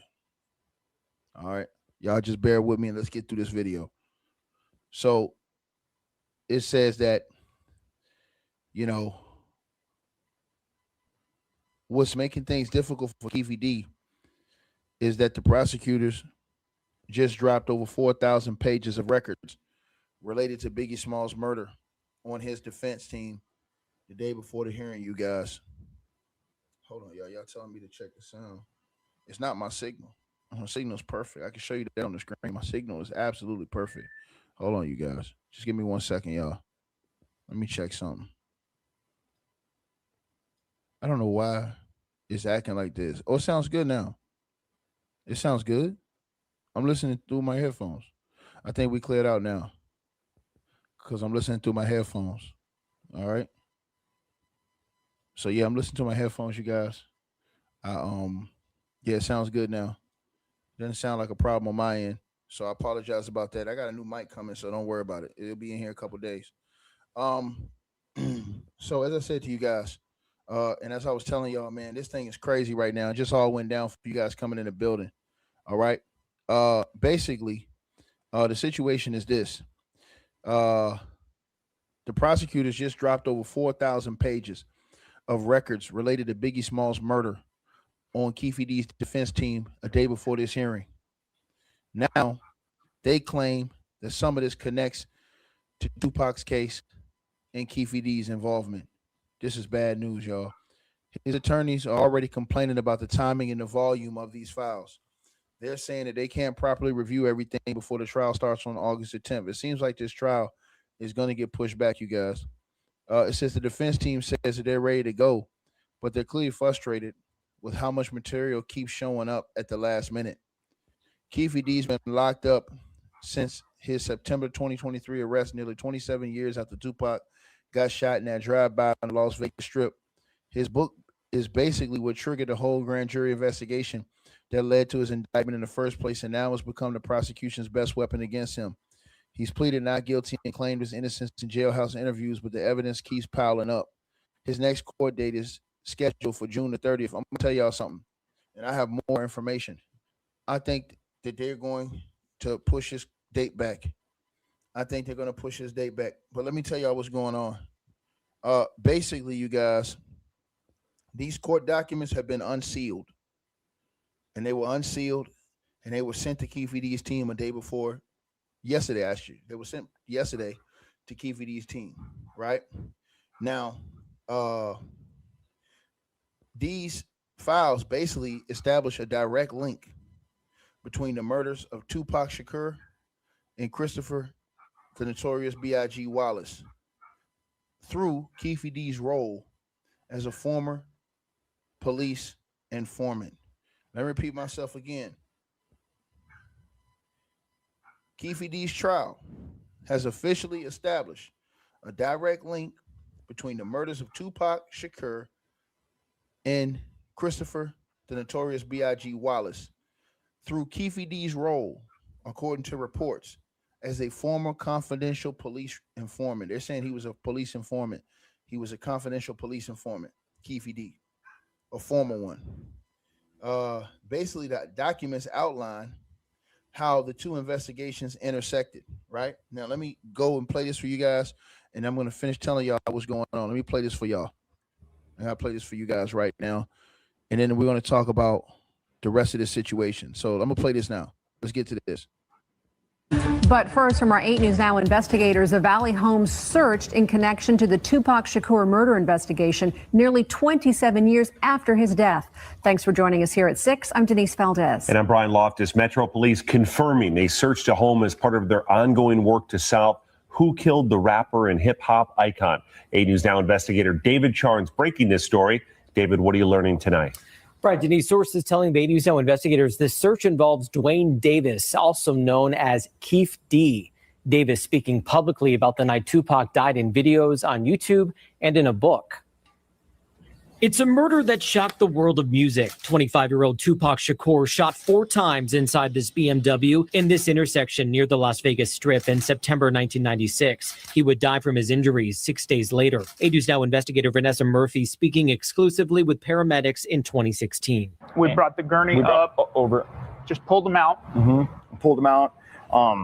And that's when, everybody was yelling, Tupac, Tupac. Over the last 27 years, Metro Police have made no arrests, suspecting a rival gang targeted the rapper after a Mike Tyson fight. Someone in another car shot Shakur. The question, after all these years remaining, who was it? Sources telling the 8 News Now investigators Tuesday the warrant served at a home in Henderson Monday involves 60-year-old Duane Davis, also known as Keefe D. He's made several public statements about a possible shooter. Sources say detectives may have been looking for writings or documents connected to a book Davis recently published. People at the home declined to comment Tuesday, warning things could escalate should we stay outside or record them. Right now, nobody is in custody, and a quarter century later. Did y'all hear that? They said that they went to the house, and that people said that it wouldn't be safe for them over there right now. That things could escalate. Listen to this again. Listen to what he said. I repeat what he said. Listen to what he said again, y'all. This stuff is very important. Again, according to the paperwork, you guys, and let me say this to everybody listen to this video. According to the paperwork, it's saying that basically, Keefe D's trial has officially established a direct link between the murders of Tupac Shakur and Christopher, the Notorious B.I.G. Wallace, through Keefe D's role as a former confidential police informant. It goes on to say the documents outline how the two investigations intersected. Remember, I told y'all that in this trial, a lot of people's testimonies behind the scenes, a lot of people that gave statements to the police over the years, a lot of people who said things that thought was going to be buried and never come out, is going to come out in this trial. Boy, this shit look like it's crazy. Y'all smash the like button as y'all come on here. Share the video, like the video, because this is wild. They're saying 4,000 pages have just been released to Keefe D's team a day before they were supposed to go into court today to find out what evidence is going to be allowed in this case. And now Keefe D's lawyers are scrambling. His lawyers are scrambling because they don't know what to do. They've been hit with all this evidence. And I pretty much think that this is going to cause the case probably get pushed back more, that they drop this much evidence the day before they were supposed to find out how much evidence is supposed to be released in this case. But back to this part right here where they were saying on the news. On the news, they're saying that when they went up to Keefe D's, I guess his residence, the people around him told him, hey, man, it ain't safe for y'all around here. I want to play that again. Let's play that again. D. He's made several public statements about a possible shooter. Sources say detectives may have been looking for writings or documents connected to a book Davis recently published. People at the home declined to comment Tuesday, warning things could escalate should we stay outside. See, he said people at the home warn them that it could escalate. So the tensions at an all-time high, y'all. Tensions at an all-time high. Boy, this is wild. Listen what they said again. You see, you got to everything these people say. These tensions are at an all-time high, and I think we're going to find out a lot of stuff that's been buried in those documents, man. I think we're going to find out a lot of stuff that's been buried in these files over the years. And let's keep going. Listen what they said again. They said they went to the house to ask about this book, I guess, with Keefe D. And whoever's at the house, they said they was warned. It ain't safe for y'all around here. That's wild, bro. And that's the news. That's the news. So y'all know what it's on if that's the news. Let's keep going. D. He's made several public statements about a possible shooter. Sources say detectives may have been looking for writings or documents connected to a book Davis recently published. People at the home declined to comment Tuesday, warning things could escalate should we stay outside or record them. Right now, nobody is in custody, and a quarter century later, police have never filed. And I can believe that. Cats don't want to be on tape. Cats, they don't want to be on videotape. So I definitely can believe that was the case. Definitely can believe that was the case. Let's keep going. All charges in this case, a case Metro says it is determined to solve. I'm David Charnes, 8 News Now. Our CBS affiliate in Los Angeles reporting Davis is on tape confessing to being in the car with the shooter. Nevada does not have a statute of limitations in murder cases. The arrest of Keefe D puts his Henderson neighborhood in the spotlight. Our 8 News Now investigators team coverage continues now with Kyle Payne outside of the murder defendant's home. Almost an eerie quiet here in this Henderson neighborhood, which has become today one of the centers of the news and entertainment universe. Neighbors finding out that one of the residents here charged with a notorious murder. I didn't know there was an arrest this morning. Like I said, this is a quiet neighborhood. I've been here 20-some years, and never had any problems. But, I had no problems with them either. I didn't even know they were there. But they were there, at least until Keefe D got arrested, sources say, in this Henderson neighborhood. None of the neighbors we spoke with saw or heard anything this time, far different from the scene several weeks ago when they searched his home. Hands up top of your head right now. Hold on, my lawyer. Today, even though the neighborhood's Facebook group, which called itself Section 27 Neighborhood Watch, circulated a couple of rumors about the arrest, nothing the 8 News Now investigators could confirm other than surprise. Yeah. There's several other neighbors are all surprised too, so it's I guess exciting. You know what happened here today? A little exciting also at Keefe D's doorstep, where we tried to speak with the man in this car who said he was there to see Keefe D's son, who neighbors say also lives in the home. He did not want to talk. No comment. No comment from anyone inside Keefe D's home either. Hello? Hello, Channel 8. What do you want? We wanted to ask a couple questions. Get away from my door. The last time an 8 News Now reporter... Man, them people ain't playing. Bro, them people from the news crazy. Them people from the news, all this time, they have been going to this dude's house. This is all stuff that they had compiled together over all this time, you guys, to get to where we're at. For you guys who are just getting in here, y'all smash the like button, share the video, like the video. Legal team is now scrambling. They just dropped 4,000 pages on these people. 4,000 pages, y'all. Right? They have flooded the case with evidence that's connected to the notorious B.I.G. murder. Man, this is wild, bro. And I knew it was going to get heated up, man, but I think now this is going to push the case back. Let's keep going. Was on this street at this house for this story. The family said to get off their property or things would escalate. Reporting in Henderson, Kyle Payne, 8 News Now. Public records indicate that Keefe D does not own the house in Henderson. By all accounts, that home is in his wife's name. A judge sets bail at $750,000 for the man accused of ordering the murder of Tupac Shakur. And this is a case our 8 News Now investigators blew wide open this past summer. Well, now Duane Keefe D. Davis has a chance to get out of jail pending trial. 8 News Now investigator David Charnes shows us what happened from court and plays the audio recording Davis believes gave him immunity. The problem for defense is that their defense is our client's a liar. That's the defense. Our client is a liar. Prosecutors hoping to send Duane Davis to prison for the murder of Tupac Shakur say Davis's own statements work against him. So you hand the gun to the back seat? Yeah. In addition to interviews in his book, Davis spoke to Los Angeles police detectives in this 2008 recorded interview the 8 News Now investigators obtained. He leaned over on the window, we rolled down the window, popped. They would drove on my side, I would pop them. Davis believes this conversation gave him immunity, even so they're using this, all this stuff that they're compiling, they're using this against Keefe D, because the report I'm reading right here to y'all, again, here's what the report states before we get right back to this video. It says that Keefe D's trial officially has established a direct link between the murders of Tupac Shakur and Christopher the Notorious B.I.G. Wallace through Keefe D's role as a former confidential police informant. The documents online, or excuse me, the documents outline how the two investigations intersected. In 2008, the Los Angeles Police Department proffer agreement. In 2008, the Los Angeles Police Department task force was specifically investigating the unsolved 1997 murder of the Notorious B.I.G. Keefe D was caught by federal and local authorities trafficking a large amount of narcotics. To avoid severe drug charges, Keefe D agreed to sit down with investigators for a quote-unquote proffer session.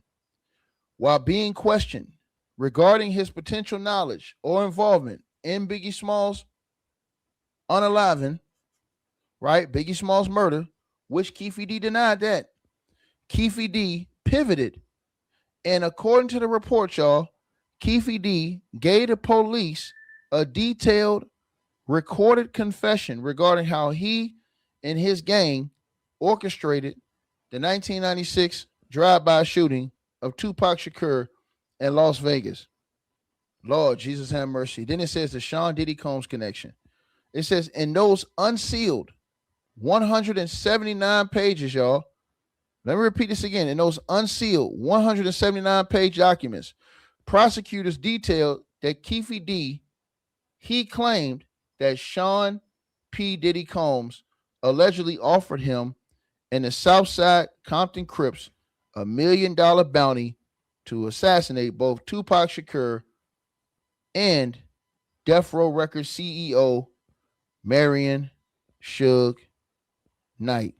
And once again, this was all in the news. As a matter of fact, I have those reports from when this was reported. Remember, all this is all had come out. He had given up, according to the reports, he had given them Sean Diddy Combs.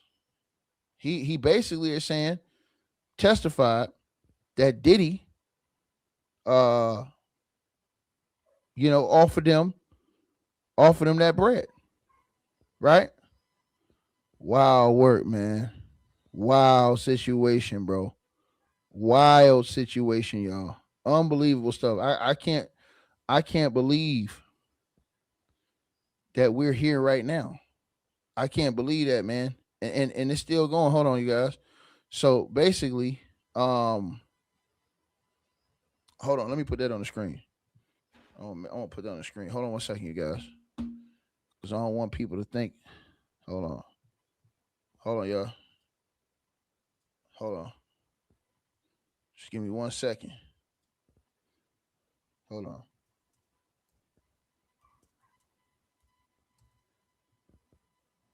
Hold on.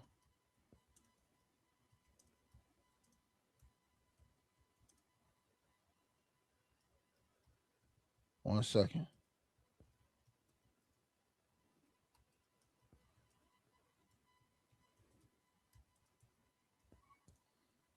Just give me 1 second, you guys. I want to pull this up.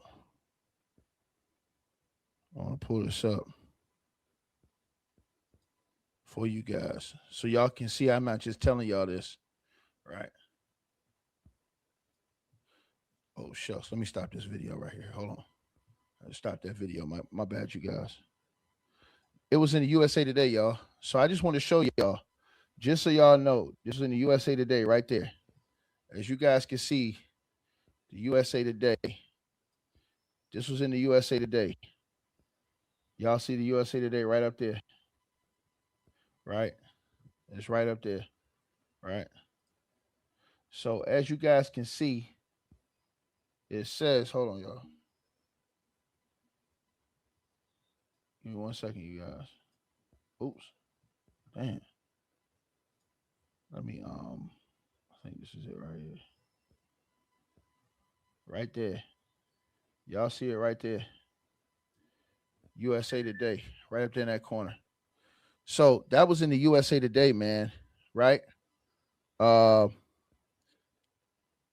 This is all coming out now and ahead of this case.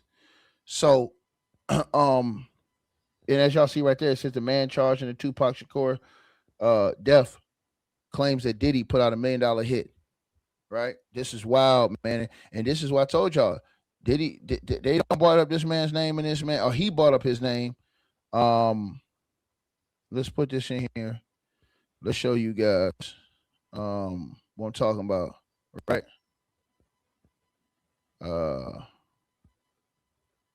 Let's see. Here it is right here. Here it is right here.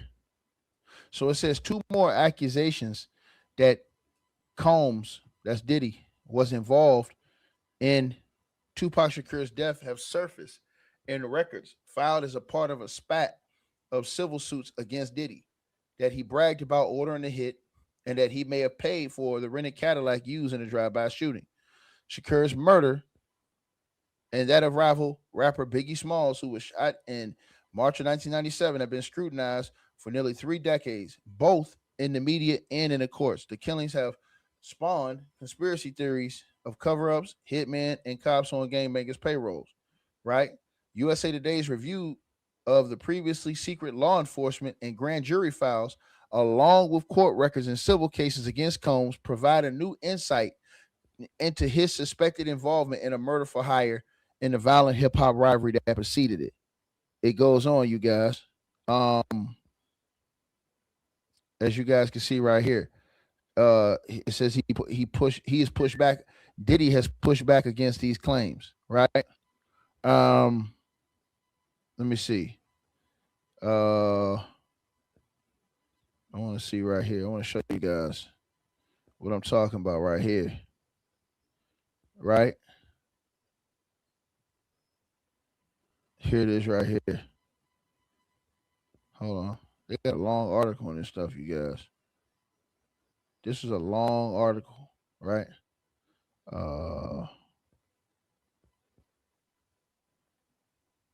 Okay, so here it is right here, you guys.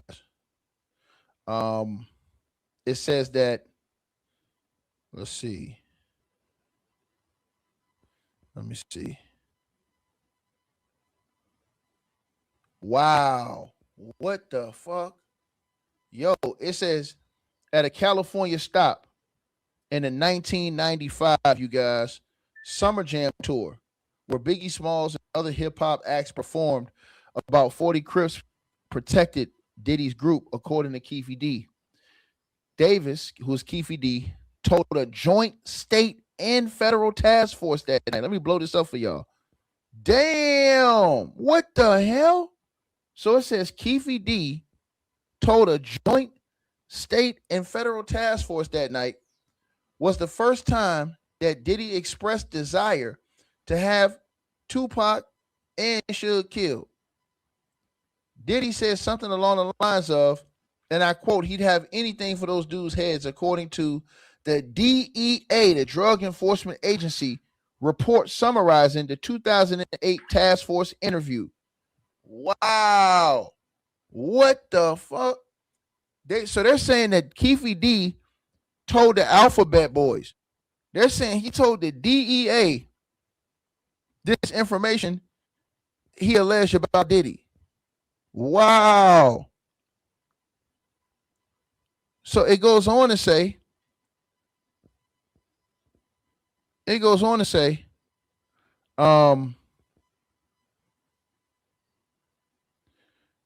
Keefe D said the bounty was $1 million, according to the DEA report. The same claim had been made by a 2003 lawsuit by former Bad Boy president Kirk Burroughs, right? Wow, bro. Wow.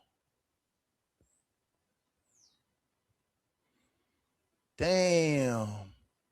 So they're saying he told the DEA. So this is where they're getting these allegations that he was talking to the cops or that he was an informant. So they're saying he really was an informant. That's what the reports are saying. You know, the reports are saying this about Keefe D.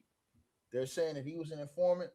Authorities, he was giving up information allegedly to the authorities, and they're saying he put Diddy into play. They're saying he told the DEA this. He allegedly told the DEA this information on Diddy, man. Wow, bro. That's damn, bro. Damn. Let's get back to this video. Hold on. Even though it happened outside of Metro Police's jurisdiction. Prosecutors say Davis called the shots, but his nephew fired the bullets that killed Shakur.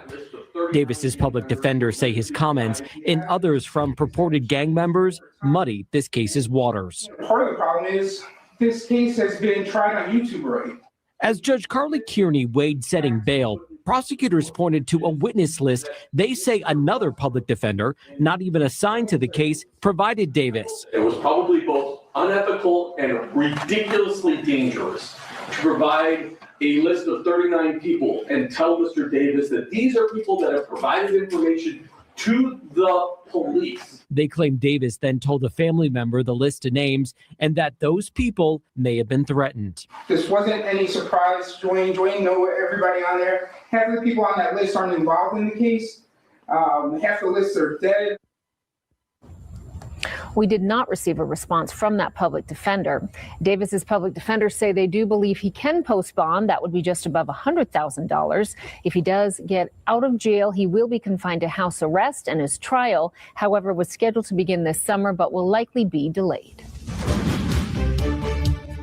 The attorney for the man accused of ordering the murder of Tupac Shakur says his client is close to posting bail and could soon await his trial from his Henderson home. That development as a judge moves that trial to later this year. 8 News Now investigator David Charn speaking with that attorney. And David, he says this is going to be big. Yeah, Kirsten, so big he needs more time to go over the evidence prosecutors have against his client. Now, if this schedule holds, Duane Davis would go on trial in November. And today his new attorney says he can win. Well, it's the biggest case that since OJ.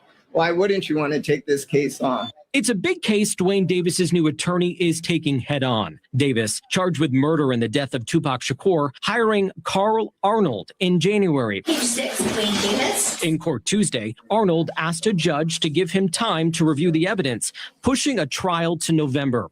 Prosecutors allege Davis was the shot caller, ordering the rapper's killing a block off the Strip. Over the past several years, Davis has made public comments about that night and handing the shooter a gun, though police never found the weapon. Arnold says prosecutors will have to prove truth beyond Davis's own words. Right now, the state hasn't provided any evidence to corroborate the statement that he's given.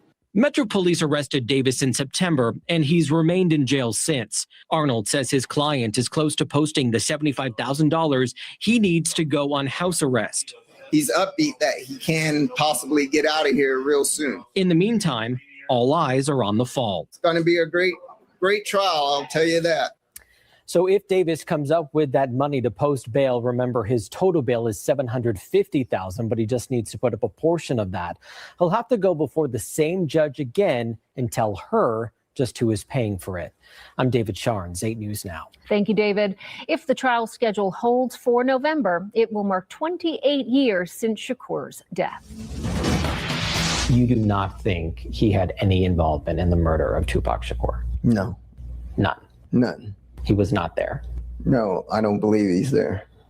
The lawyer representing the man accused of orchestrating the murder of Tupac Shakur says we shouldn't believe his client as he prepares to represent him in what's being set up as the year's biggest trial. And tonight, that attorney is sitting down with one local journalist, and that's 8 News Now investigator. Now, they're going through all of these files, you guys. So this is why they posted this. They went through all of these files. And I want to say this. According to this report, it says that in the unsealed 179-page documents, prosecutors detailed Keefe D's claims that Sean Diddy Combs allegedly offered Keefe D and the South Side Compton Crips $1 million bounty to assassinate both Tupac Shakur and Death Row Records CEO Marion Suge Knight. Keefe D claimed the $1 million payment for the hit was allegedly funneled to a New York-based gangster by the name of Eric Zip Martin. To prove the conspiracy, the documents have revealed that the LAPD task force flew Keefe D to New York in 2009 to undercoverly corroborate the financial. Damn, this is crazy, bro.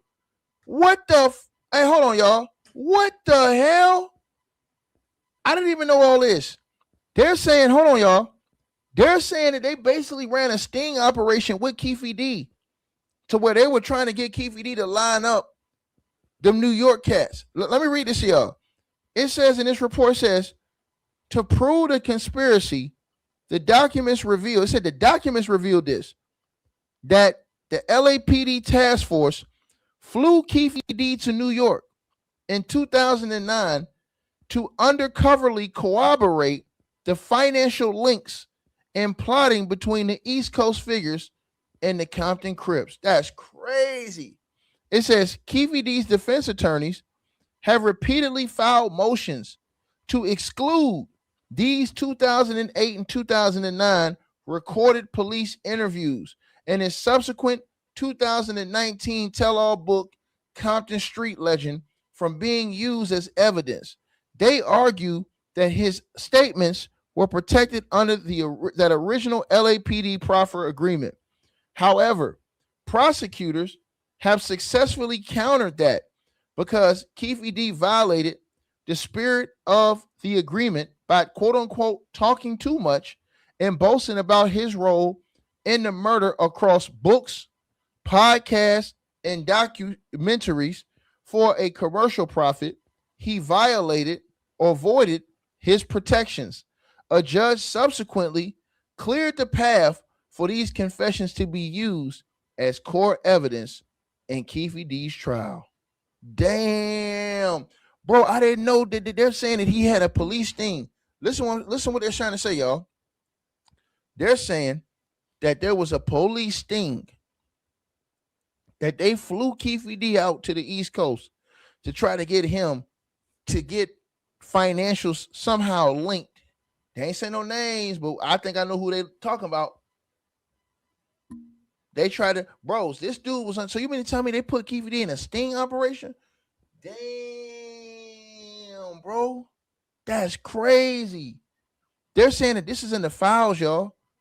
And Keefe D has been fighting to keep this from being revealed in court. And all of his statements he made to the cops. Bro, that's crazy, bro. That's crazy.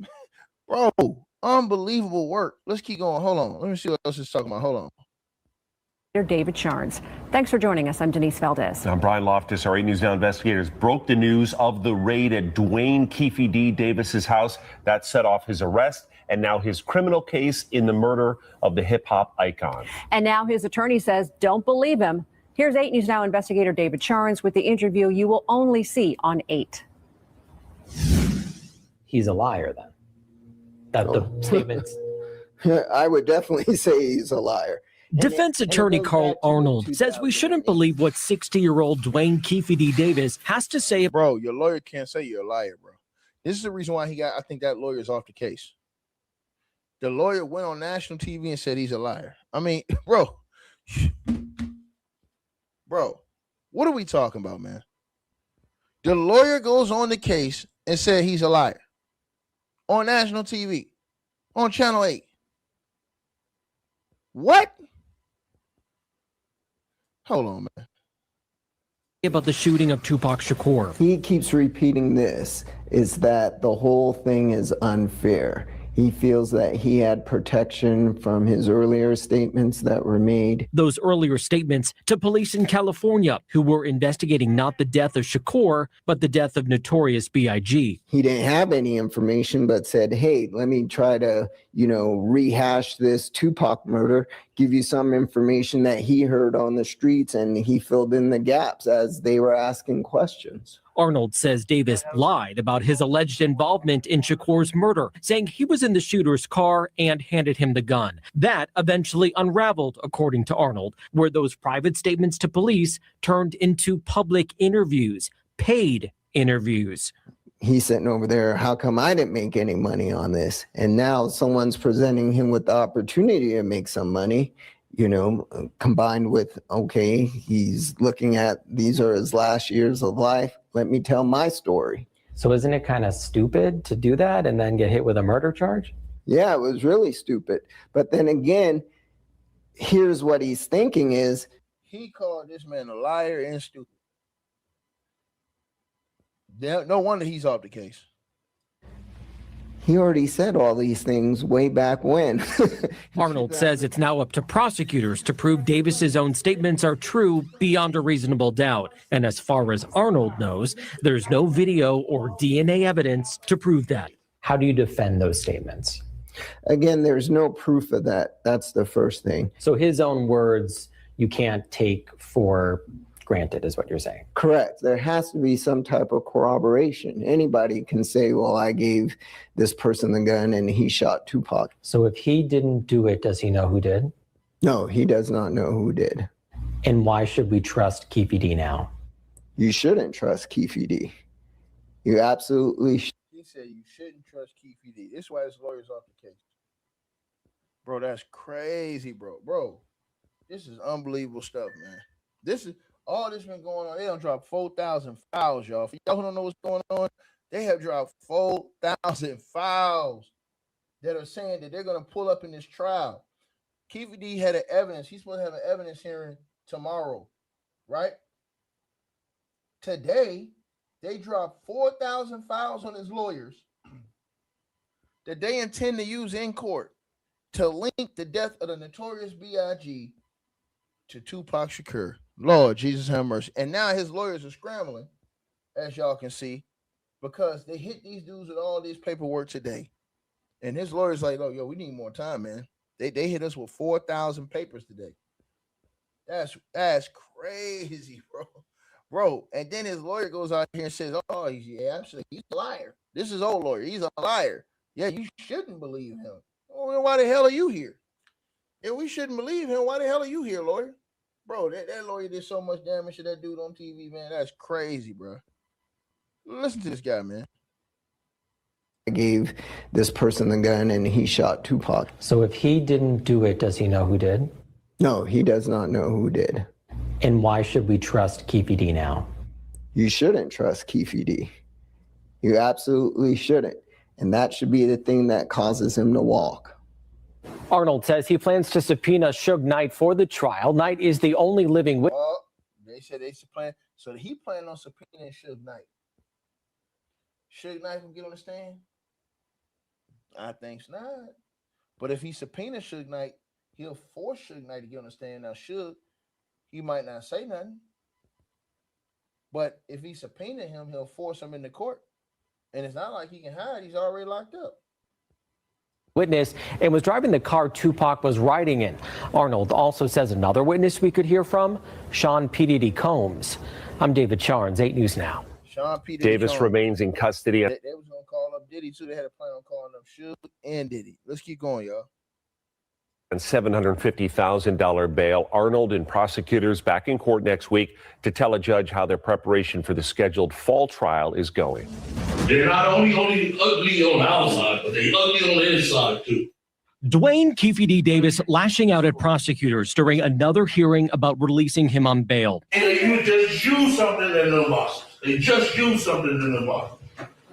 From 1996. Those boxes contain a 2006 interview from a gang member who prosecutors say implicates Davis in Shakur's murder. Oh, shit. Didn't I tell y'all this?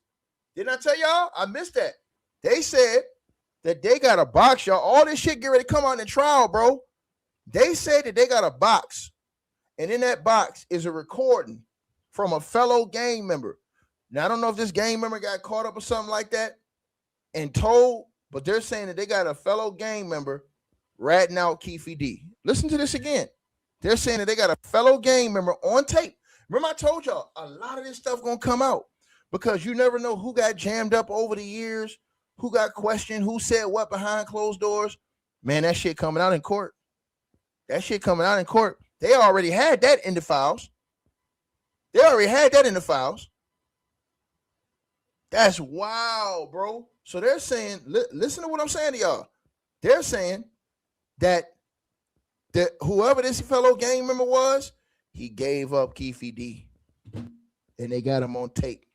And they said he went and he gave up Keefe D. Listen. Not only ugly on the outside. And that's why Keefe D's going off in court. Because when they told Keefe D the evidence that they had with that, Keefe D went, wow. To tell a judge how their preparation for the scheduled fall trial is going. They're not only ugly on the outside, but they're ugly on the inside too. Duane Keefe D. Davis lashing out at prosecutors during another hearing about releasing him on bail. And you just use something in the boxes. They just use something in the boxes.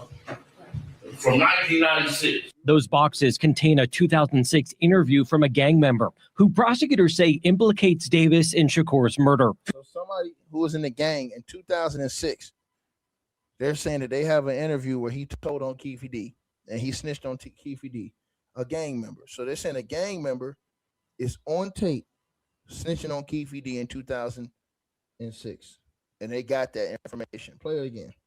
Boxes contain a 2006 interview from a gang member who brought another hearing about releasing him on bail. And you just use something in the boxes. They just use something in the boxes.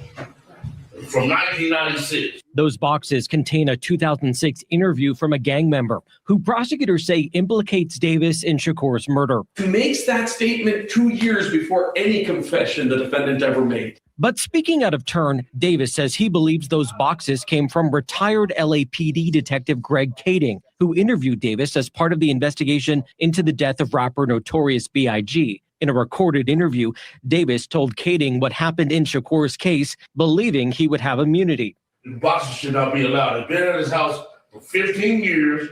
He said the boxes should not be allowed. Wow, bro.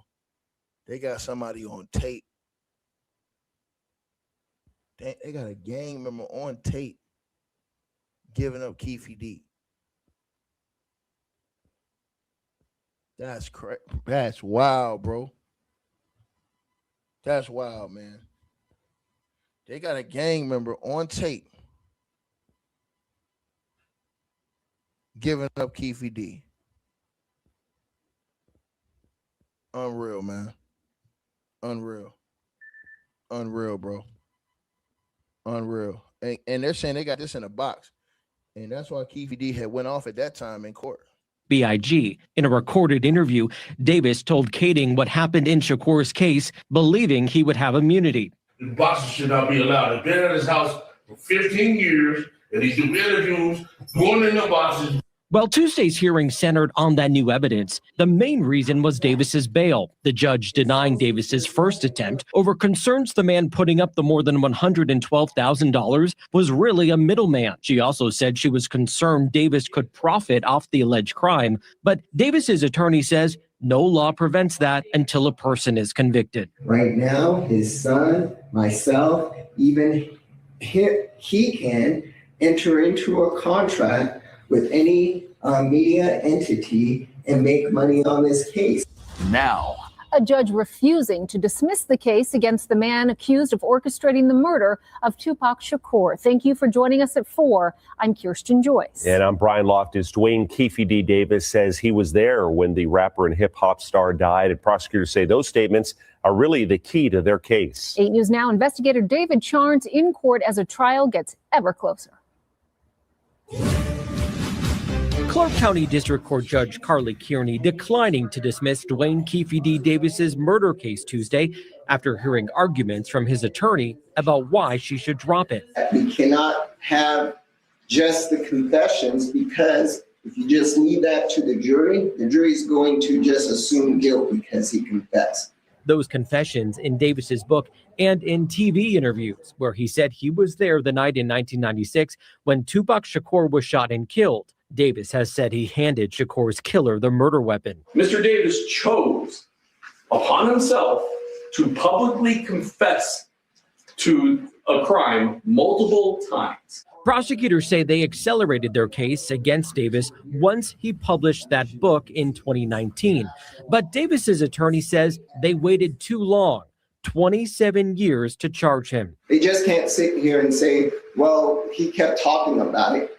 No, you had that information in the beginning. You should have arrested him back in 2009. Over the years, Davis met with police in California and Nevada. He thought he had protection from the law regarding the murder case, but prosecutors and the judge disagree. Only a court in the state of Nevada can say, Mr. Davis. Now, I'm finna tell y'all something before I play this again. Bro, this case is crazy. So in these files, you guys, in these files that y'all see right there on your screen, right? In these files, Lord Jesus have mercy. They have evidence that links the notorious B.I.G.'s murder to Tupac. In these files that are released, the 4,000 files that's been released today, they have released retaliation framework, right? This is what the cops have released, the prosecution. The files include extensive investigation or investigative records from both the Las Vegas Metropolitan Police Department and the Los Angeles Police Department, showing that detectives formally agreed that Christopher Biggie Smalls Wallace 1997 murder was a direct retaliatory execution for Tupac's 1996 killing. Also, crucially, the documents explicitly state that while Keefe D is the alleged shot caller who orchestrated Tupac's murder, Joint Task Force investigators officially concluded that Keefe D played no operational role in the secondary hit on a notorious. Also, the files released today expose the disclosure, introduces comprehensive and historical notes from the federal and local task force that monitored the mid-90s bi-coastal rap feud. This includes the dossiers tracking the movements of South Side Compton Crips aligned with Bad Boy Entertainment and the Mob Piru Bloods aligned with Death Row Records.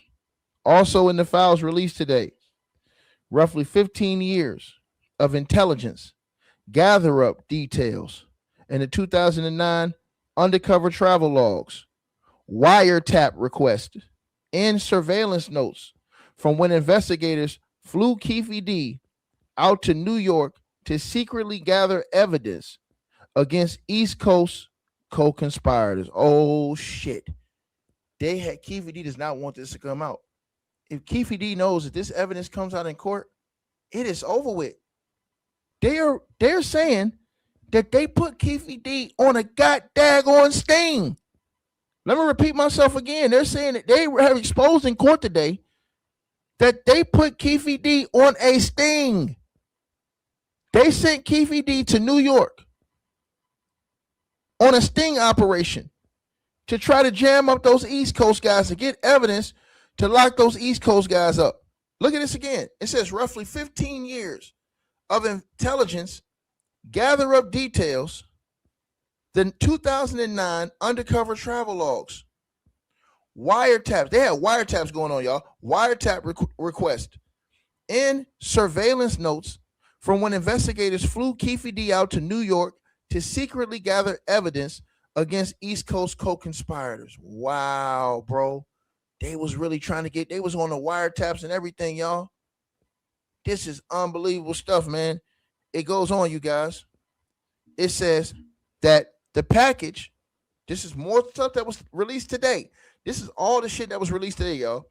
The package holds the complete grand jury transcripts featuring deep testimony from retired homicide detectives such as Clifford Mogg, who walked jurors through the systemic gang war that claimed both artists' lives.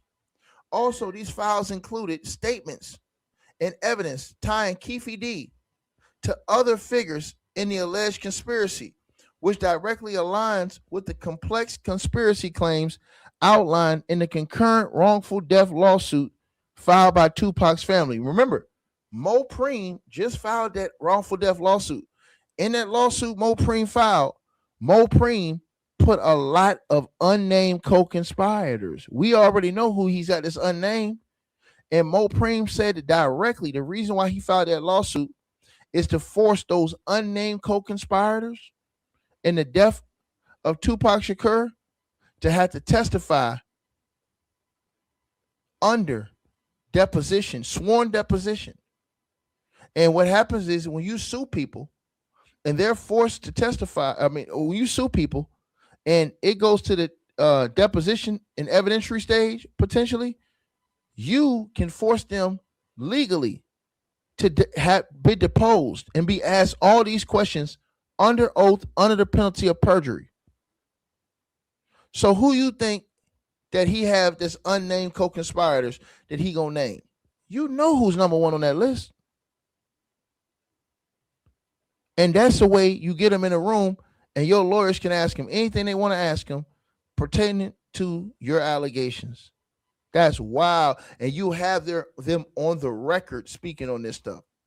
That way you have them basically speaking under oath under the penalty of perjury, right? Now, so that was released in those files today.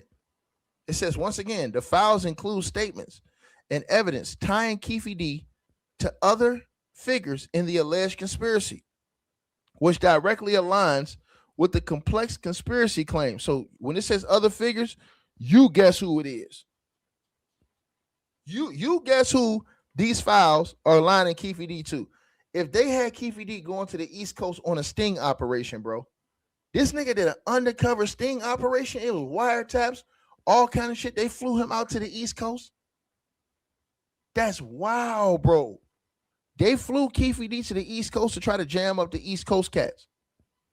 That's unbelievable, man. That's crazy. They had wired everything. So it also goes on to say, you guys, it says that those files, as I told y'all, right, they include the evidence and statements tying Keefe D to the other figures in the alleged conspiracy, which directly aligns with the complex conspiracy claims outlined in the concurrent wrongful death lawsuit filed by Tupac's family. It goes on, you guys, right? They have raid materials in these files that was released today. So basically, in these files that was released today, the raid materials say this, right? Hold on. The raid materials say this, right? It says hard documentation was released today of data extracted from the 2023 SWAT raid of Keefe D's home. This includes, they have contents, you guys, that they seized from laptops, tablets, and 1990s era's photographs showing individuals connected to the drive-by vehicle. How in the hell do you have this shit in your house in 2023? Allegedly, bro. That's crazy. Also, they released today, y'all, draft notes and audio files related to Keefe D's 2019 memoir, Compton Street Legend, which the prosecution is using to prove he voluntarily waived his right to confidentiality by seeking commercial profit from these confessions. Also, because of the sudden delivery of this massive 4,000-page filing Keefe D's defense team raised significant logistical concerns regarding their ability to analyze every cross-case link before the scheduled trial date, prompting ongoing legal status checks, right? Hold on, you guys. This is wild, man. This is wild, bro. Hold on one second, you guys. Just give me 1 second.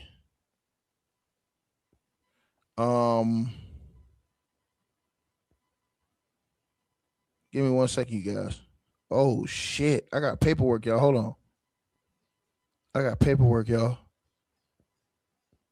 What? Hold on, what is this? Hold on, you guys. I got paperwork. Hold on. What is this shit? Hold on, you guys.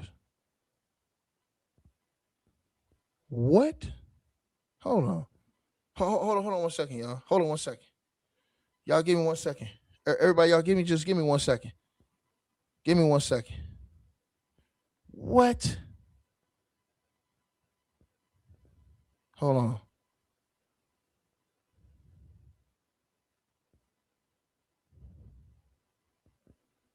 Oh.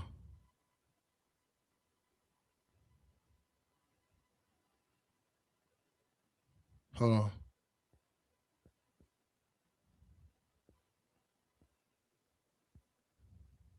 Hold on, you guys.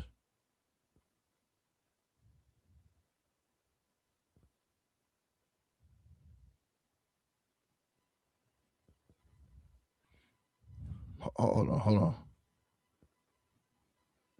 What? I'm trying to figure out what this is before I put it on the screen, y'all. Just give me 1 second. I got some paperwork, but I'm trying to figure out what the hell is this? This is a transcript of the proceedings. Some type of proceedings that went on. Okay, I see what this is.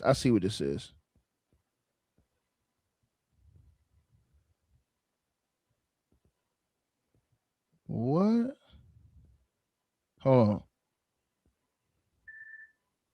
I got paperwork, y'all. Hold on, I'll put this on the screen for y'all. I got paperwork. This is one of the transcripts. Y'all know I be getting this shit, man. Hold on, y'all. This is one of the transcripts right here, y'all. What the fuck is this? Hold on. Let me blow this up for y'all. What? Hold on, everybody. What is this?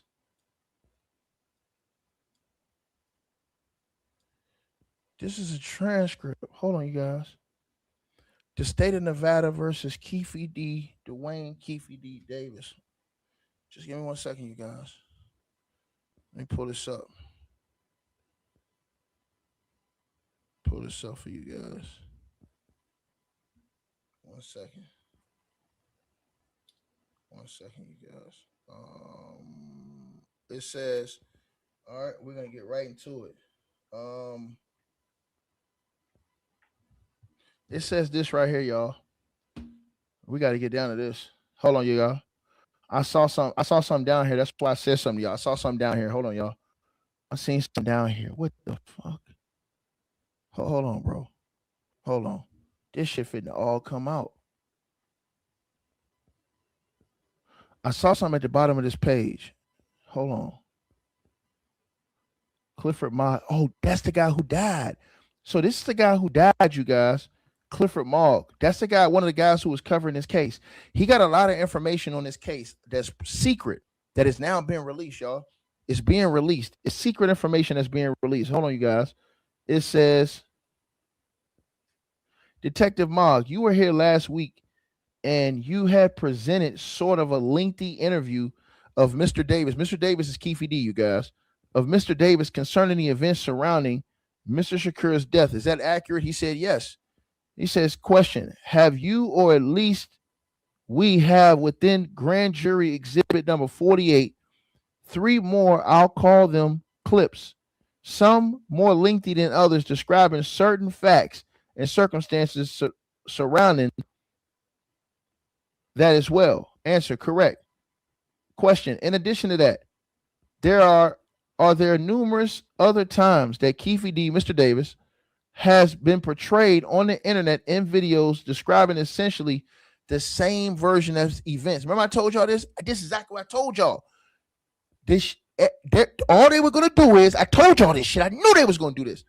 All the stuff that Keefe D said in the interviews from all these years of investigation that they had, the reason why they're going to prove everything that Keefe D was saying was true in the interviews, because they all had all this paperwork over the years from investigations, people they had talked to, different gangsters they had talked to, people who may have given statements over the years, things that they had kept, secret audio recordings, wiretaps they had over the years, all the information they secretly had that never came out because nobody ever went to trial. And now that Keefe D's on trial and he said all of those things, they're going to use all of this shit in court to corroborate everything Keefe D said.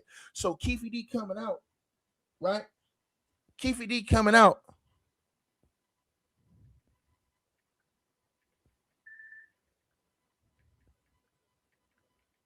Keefe D coming out and saying that it's a lie, it's not going to work, because all they're going to do is they're going to show the evidence. They're going to show the evidence, you guys, that says otherwise. Oh, shit, bro. They're going to show evidence. Look, because they got this is the officer who died. I told y'all this. This officer had did a lot of research on this case. He's not really spoken of too much, but they're saying he did a lot of interviews with different people that was involved in this case over the years. He gathered a lot of information. So this is the transcripts. They were questioning him about this whole situation, and they asked him, was the things that Keefe D was saying in these different interviews and in his books and stuff, were they lined up to what you investigated over the years? And he said yes. This is before he died. They said yes. Look, it's right here. It says jury exhibit number 48. 3 more says, I'll call them clips, some more lengthy than others, describing certain facts and circumstances surrounding that as well. Answer: he says that's correct. It says question: in addition to that, are there numerous other times that Mr. Davis, that's Keefe D, y'all, has been portrayed on the internet in videos describing essentially the same version of events? He says there are hours worth. It goes on, y'all. It says, and during those hours, while would you agree with me, there are some small inconsistencies, some of which he gets confronted with. Is that fair? He says, correct.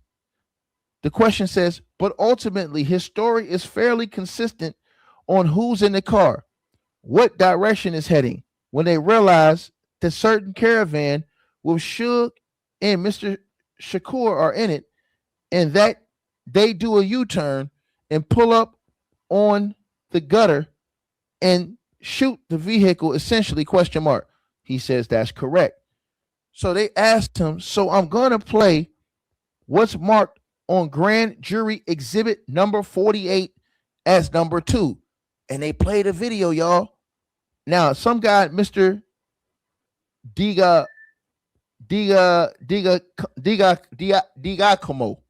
I can't pronounce that name right here. Diagmo. It says, we'll go to the next clip, which is marked number 3. Right? He plays the clip. Now the question from Mr. Diagmo. He says, now, detective, he's talking to the detective in this case. He says, now, detective, to clear some things up, you reviewed the transcript of Suge Knight's formal interviews with police. Is that fair? He said, yes. Question mark. Would you agree or disagree that he was less than forthcoming about both the event at the MGM as well as the shooting event itself? He said, yeah, but he was less than cooperative with detectives that were interviewing him that night. Question. So when Keefe D says that Suge told the cops that first night, he's at least Suge didn't tell Metro that first night, correct? He lied on Suge. It's in the effing paperwork. He lied on Suge. He lied on Suge. It's in the paperwork. It's in the paperwork. He lied on Suge. Read it right here. Read it right here. It says, so when Keefe D says Suge Knight told police that first night, he's at least Suge didn't tell Metro that first night, correct? Answer, I don't have any evidence that Suge Knight told Metropolitan Police Department or any other police department who was involved in the shooting of him and Tupac Shakur. Question, you, since your interview, he says, since your interview, or since your investigation, he says, and this jury's heard from Reggie Wright Jr., who was the head of security for Death Row Records, correct? He says, yes. Question, he says, you're aware that Suge and Reggie Wright and people around Suge were having conversations in the days after the homicide.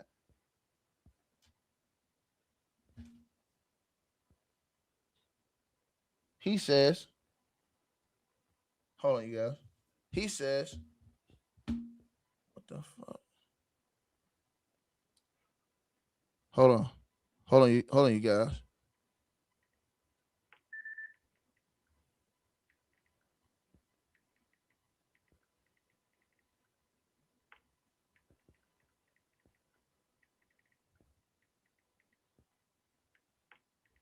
Hold on one second.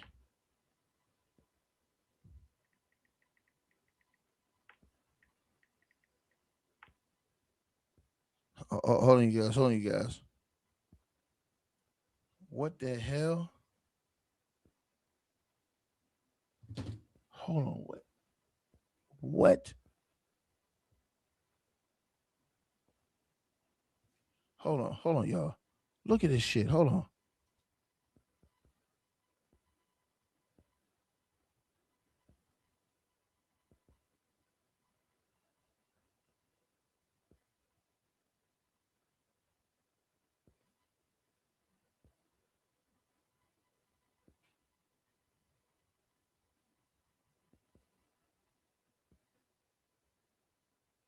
Oh, shit.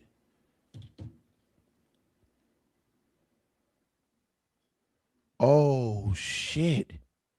It says,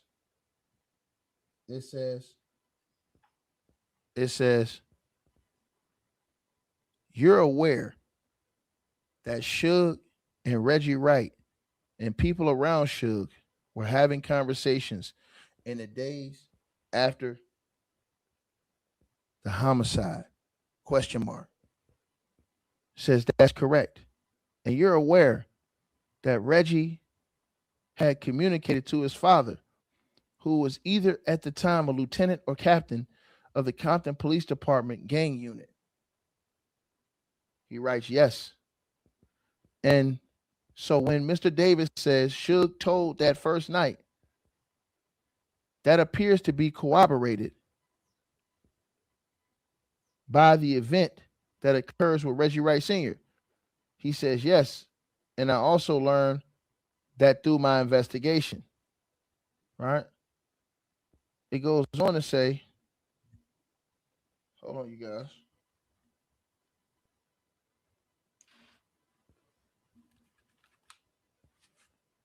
It goes, hold on, what the fuck?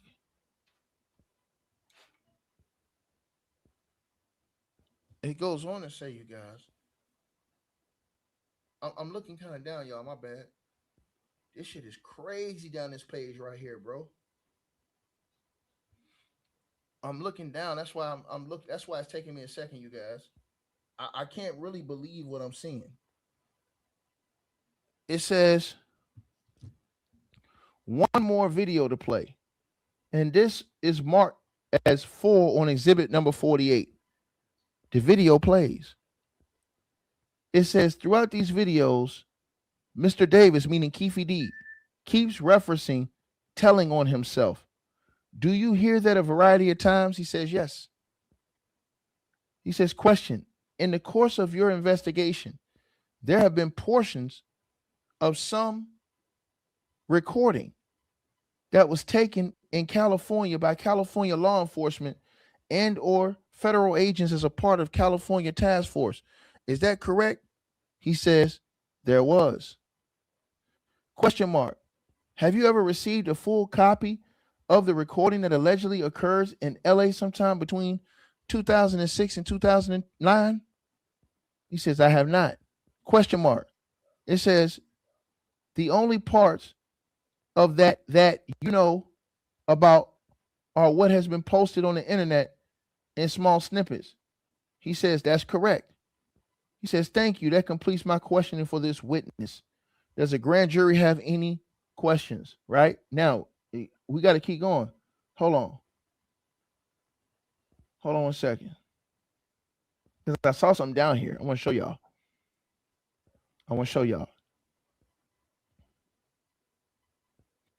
They asked this person right here. There was evidence that we have obtained that was relevant to this case from the house in Henderson. That's Keefe D's house in Las Vegas. He said, uh-huh. They said, and let me, first of all the electronics that were in the house were collected, correct? He said electronics that we believe were relevant to the investigation were collected from Keefe D's. Bro, this dude had electronics in his house for all these years until now, and he never got rid of it, bro. Lord Jesus have mercy, bro. This is the worst thing ever, bro. It says, what was the purpose of collecting those particular electronics? The answer, so we took his cell phone that he had with him at the time the warrant was executed because I went to review the download from the phone to see if there's any communications between him and anyone else that's associated with this investigation.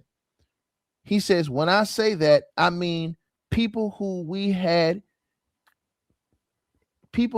conducted YouTube interviews with, documentation as to his involvement in Death Row Chronicles documentary, and anything that would have been related to his involvement in the publication of this book.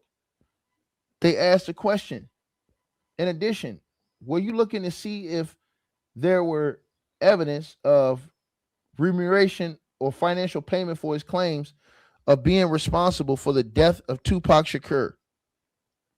Answer, that was one of the things we were going to look for also. Question, in addition to that, were there 2 giant bins of photographs and other sundry items that you collected? He said they were. Question mark. And the purpose in grabbing all those photographs was what? He asked. He says, I was looking for any documentation, any photographs that might connect him to the murder of Tupac Shakur or any other YouTube videos, the documentaries, the book. And during the search of those bins, I located a small photo album that was the cloth bound. What did he say? A cloth bound, and inside that photo album were numerous clippings of the murder of Oh shit! What the fuck? Oh shit! What?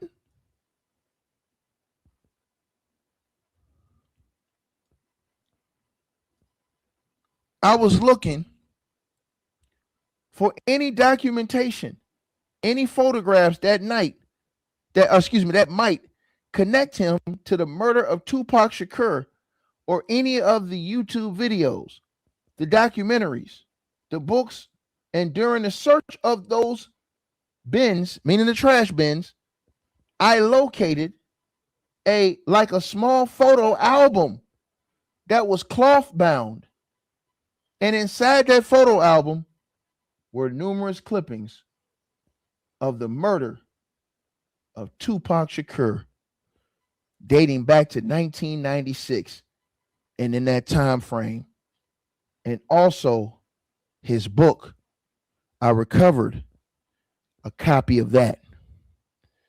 a magazine talking about the murder of Tupac Shakur. And I believe I also recovered a copy of Greg Kading's book, Murder Rap. What? Hold on, y'all. Oh, shit. Question. What the fuck? And talking about those newspaper articles, he references in his interview very early on that the LA Times was reporting that Keefe D's nephew, Orlando Anderson. We ain't got no sound. I know we don't. We got sound. Y'all can't hold on. Y'all can't hear me? Hold on. I know y'all niggas capping. Hold on. I know y'all niggas capping. Hold on. Let me check this shit. Hold on. This is getting too good. Hold on, y'all. I know y'all niggas capping. Y'all can't hear me? Oh, y'all can hear me. I can hear myself. What y'all talking about? Hold on. I know y'all can hear me. I can hear myself. How the fuck is we going? Hold on. I know y'all can hear me. Hold on. Hold on. Y'all stay with me, man. I don't know why. Bro, I'm starting to hate Streamlab. I'm starting to hate this shit now. I got this to get away from the other one, and this one's acting crazy. Oh, they hating. All right, they capping. All right, let's go. I'm about to say, them niggas capping. It says,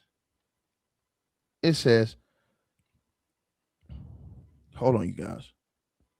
In talking about those newspaper articles, he references in his interview very early on that the LA Times was reporting Keefe D's nephew, Orlando Anderson, as being a potential suspect in the early part of September, early to mid part of September. Do you recall that? He said yes. He goes on.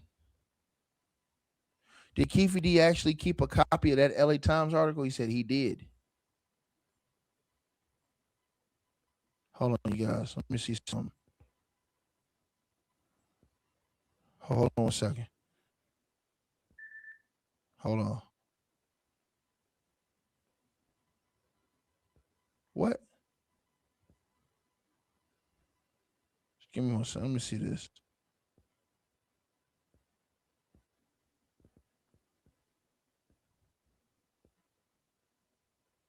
They got everything, bro. Oh, shit. Remember Keefe D said, you guys, that he wasn't in Vegas? Remember Keefe D said he wasn't in Vegas, bro? You guys remember this? Keefe D his whole argument was that he wasn't in Vegas. Bro, these mofos got evidence he was in Vegas the time of that murder. And here it is right here. They was talking about this back in the transcripts. Look at this, y'all. It says, question, okay. And the return we have that was found was from May of 1998. Is that correct? He said, I believe so, yes. He said, okay. Once you saw there was paperwork recovered showing a bill due to the Monte Carlo, was there efforts to, well, let me rephrase this. Prior to the recovery of that, did you have evidence from the Monte Carlo that Keefe D has stayed at the Monte Carlo at the time of the Tyson fight? Now, he said this. Oh, no, he didn't have it. He says, I did not. He says, question, but you did have, and he mentions repeatedly through interviews, C. Ray or a guy named Corey Edwards, correct? He said, yes. He said his claim is that Corey Edwards is in the van before he gets out of the van and gets into, before Keefe D gets out of the van and gets into the Cadillac. He said, that's correct. He says, and do you have records establishing that Corey Edwards, from way back in the initial investigation, was staying at the Monte Carlo? He said he was staying at the Monte Carlo during the time that Tupac Shakur was murdered. Wow. What the fuck? Wow, bro. Wow. What? Damn.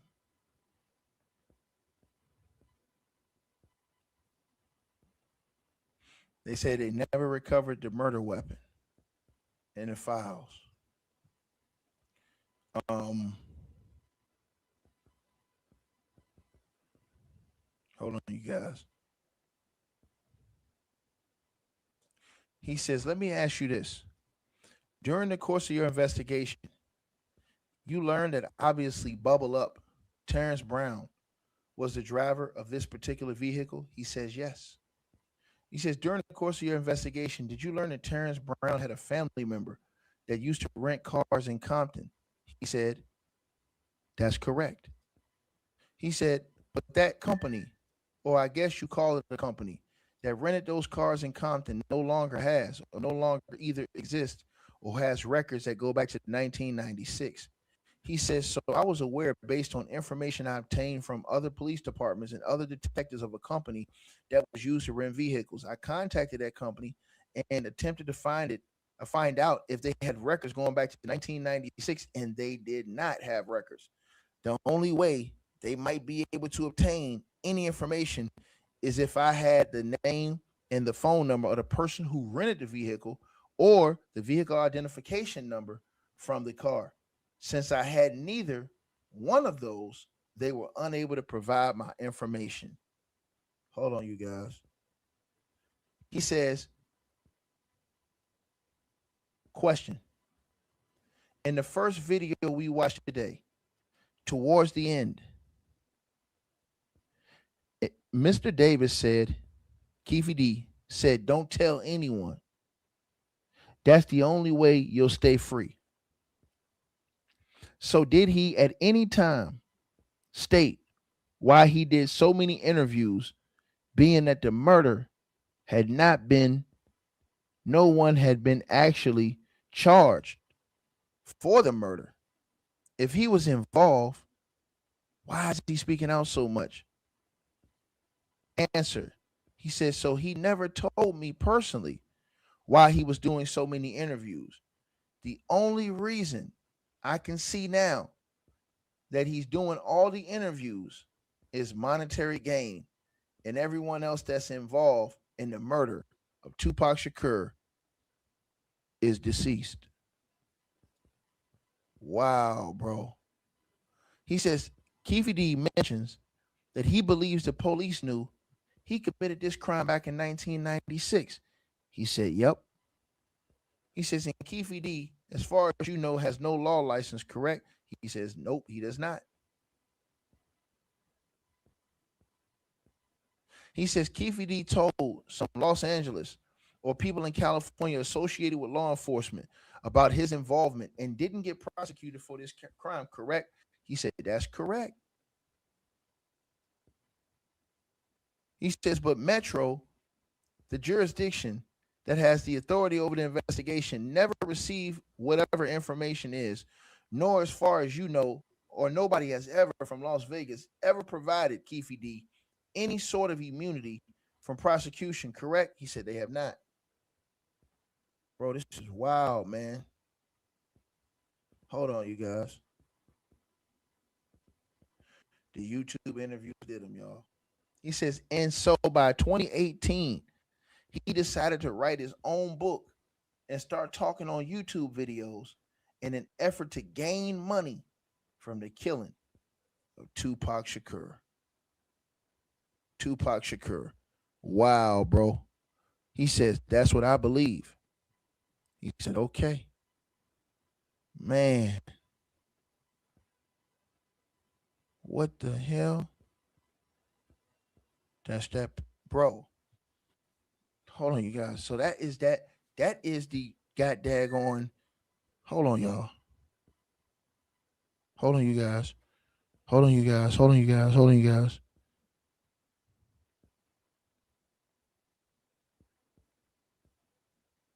They got this shit sealed. They sealed those files. I know what's in the files, but they sealed them to the public. The 4,000 files that was released today, you guys, or that have been released, they sealed them shits to the public. Oh, they got witnesses, y'all. They got out-of-state witnesses. What the fuck?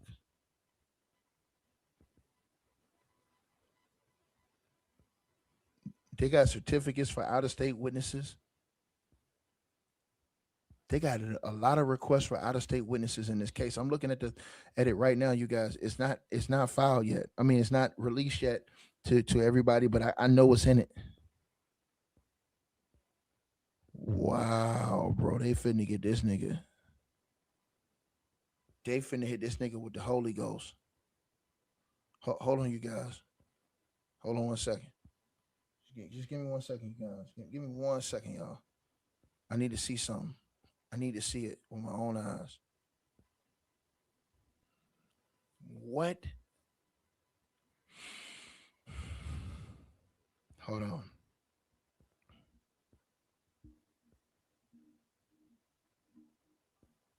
Damn. So these files, you guys, it constitutes a discovery. It has raw evidence like the police notes from 1996. Remember I told y'all this shit was going to come out?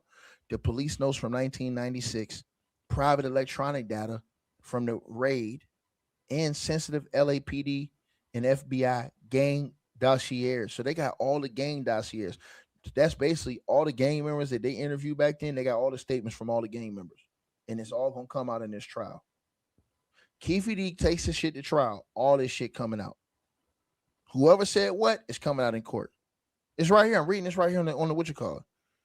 It says, because it contains personal. Okay, yeah, okay, I see what it said. Oh, shit. They're saying it's uncharged individuals. Oh, what the fuck? It says, here's what it says, y'all. Right? Here's what it says. The discovery in Keefe D's case includes raw evidence files like police notes from 1996, private electronic data from the 2023 SWAT raid, sensitive FBI and LAPD gang dossiers, because it contains personal identifiable information, which is called PII, of uncharged individuals and active security details. The court is keeping this raw file restricted to the attorneys of the record to protect the witnesses' safety ahead of the trial. They got witnesses coming in, bro. They got witnesses coming in this trial, bro. Not only do they got witnesses coming in this trial, you guys, they got uncharged individuals, bro. It's in the, I'm reading it right here. It's in the paperwork. They got uncharged individuals, you guys. Damn. They're saying it's uncharged individual. Who else gonna get charged with this shit? And they're saying they're suppressing this for the safety of the witnesses. And I got the paperwork to show y'all that they requested for these witnesses. As a matter of fact, I'm gonna put this on the screen. I'm gonna put this on the screen for y'all. I got the paperwork to show y'all. Y'all know I got that paperwork. You know I got that motherfucking paperwork, y'all. You know I got that paperwork. I'm gonna put this on the screen. Hold on, y'all.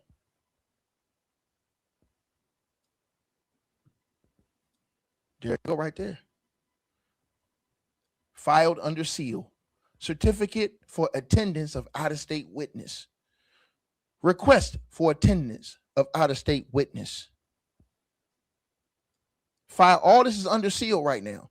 They're not going to tell y'all who's snitching. This nigga got all kind of snitches in this case. This shit finna be crazy. Look at this, y'all. Ex parte motion in order to file the certificate for attendance of out-of-state witness and the request for attendance of an out-of-state witness under seal. 129, ex parte motion in the order to file the certificate for attendance of out-of-state witness and the request for attendance of out-of-state witness under seal. Wow. It keeps going.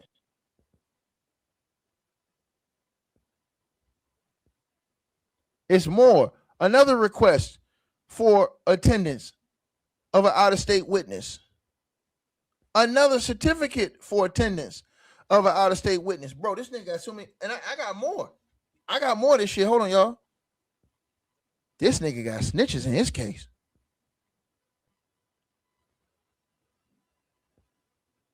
He got some real snitches in his case, bro.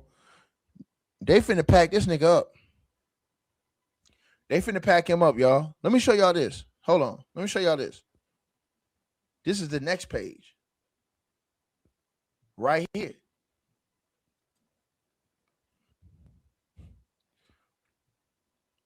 Defendant's motion to sequester the jury. They want the jury sequestered, which means they don't want the jury to be able to get out. Defendant's motion to suppress defendant's statements to the police in the book Compton Street Legend. That means that Keefe D does not want the statements that he gave to the cops to be released in his trial. He's done, bro. That nigga know how serious this shit is now. Hold on. I ain't even, my bad, y'all. Look at this, y'all. I ain't even show y'all the top. Ex parte motion in order to file the certificate for attendance of out-of-state witness and the request for attendance of out-of-state witness under seal. They're sealing all this shit, bro. Look at this, y'all. Who is the witnesses they got against this nigga? They got a lot of witnesses. Certificate for another witness, attendance out-of-state witness. Another request for another out-of-state witness. Again, I already showed y'all he motioned to sequester the jury. They don't want the jury to be able to get out there in this trial. Also, they also do not want whatever that nigga told the cops, he don't want this shit put in the public. They want to suppress his statements to the cops and the book he wrote. They don't want that shit coming up in court. Also, hold on. Let me see. Oh, fuck. Read the last one, y'all. Notice of motion in limine or lamine to admit gang affiliation for the purpose of establishing motive and identification. Hold on, y'all. I got more. What the fuck? Bro, this shit is crazy. How many snitches do they got in this case? Hold on, y'all. I got more. Hold on. I'm about to send this shit to y'all. Hold on. Let's look at this, y'all.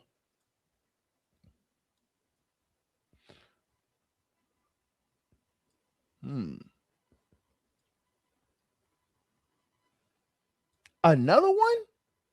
Another request for attendance of an out-of-state witness. Wow. Certificate for attendance of an out-of-state witness. How many fucking witnesses they got? Ex parte motion in order to file a certificate for attendance of an out-of-state witness. Another request for another attendance of another out-of-state witness. Man, they got a whole bunch of witnesses in this case, bro. Bro, they got a whole bunch of witnesses in this case, bro. This is crazy. Hold on, y'all. Hold on. They got a bunch of witnesses in this case. Hold on, you guys. What does this say? Hold on one second, y'all.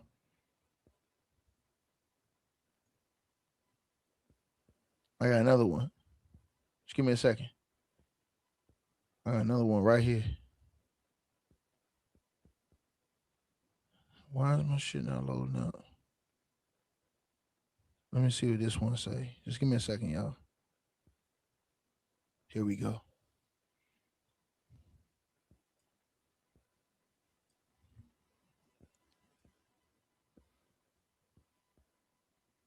Trial readiness.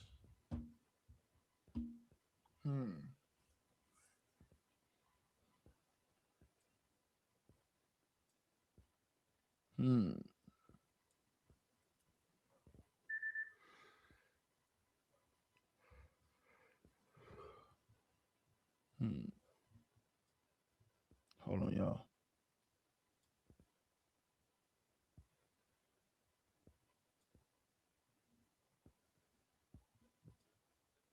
Yeah, man. This shit wicked, bro. This shit wicked, bro. Definitely is wicked. Hold on, you guys. Hold on. Let me see something.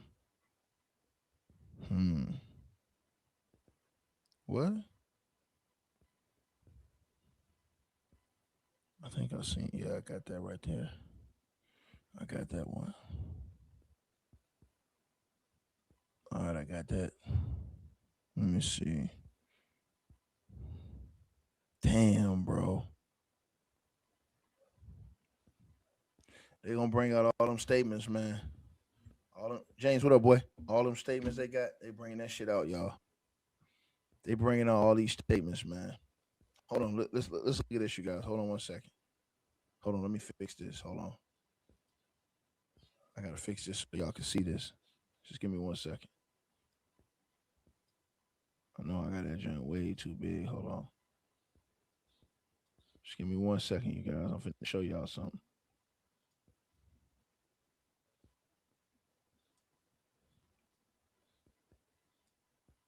Hold on.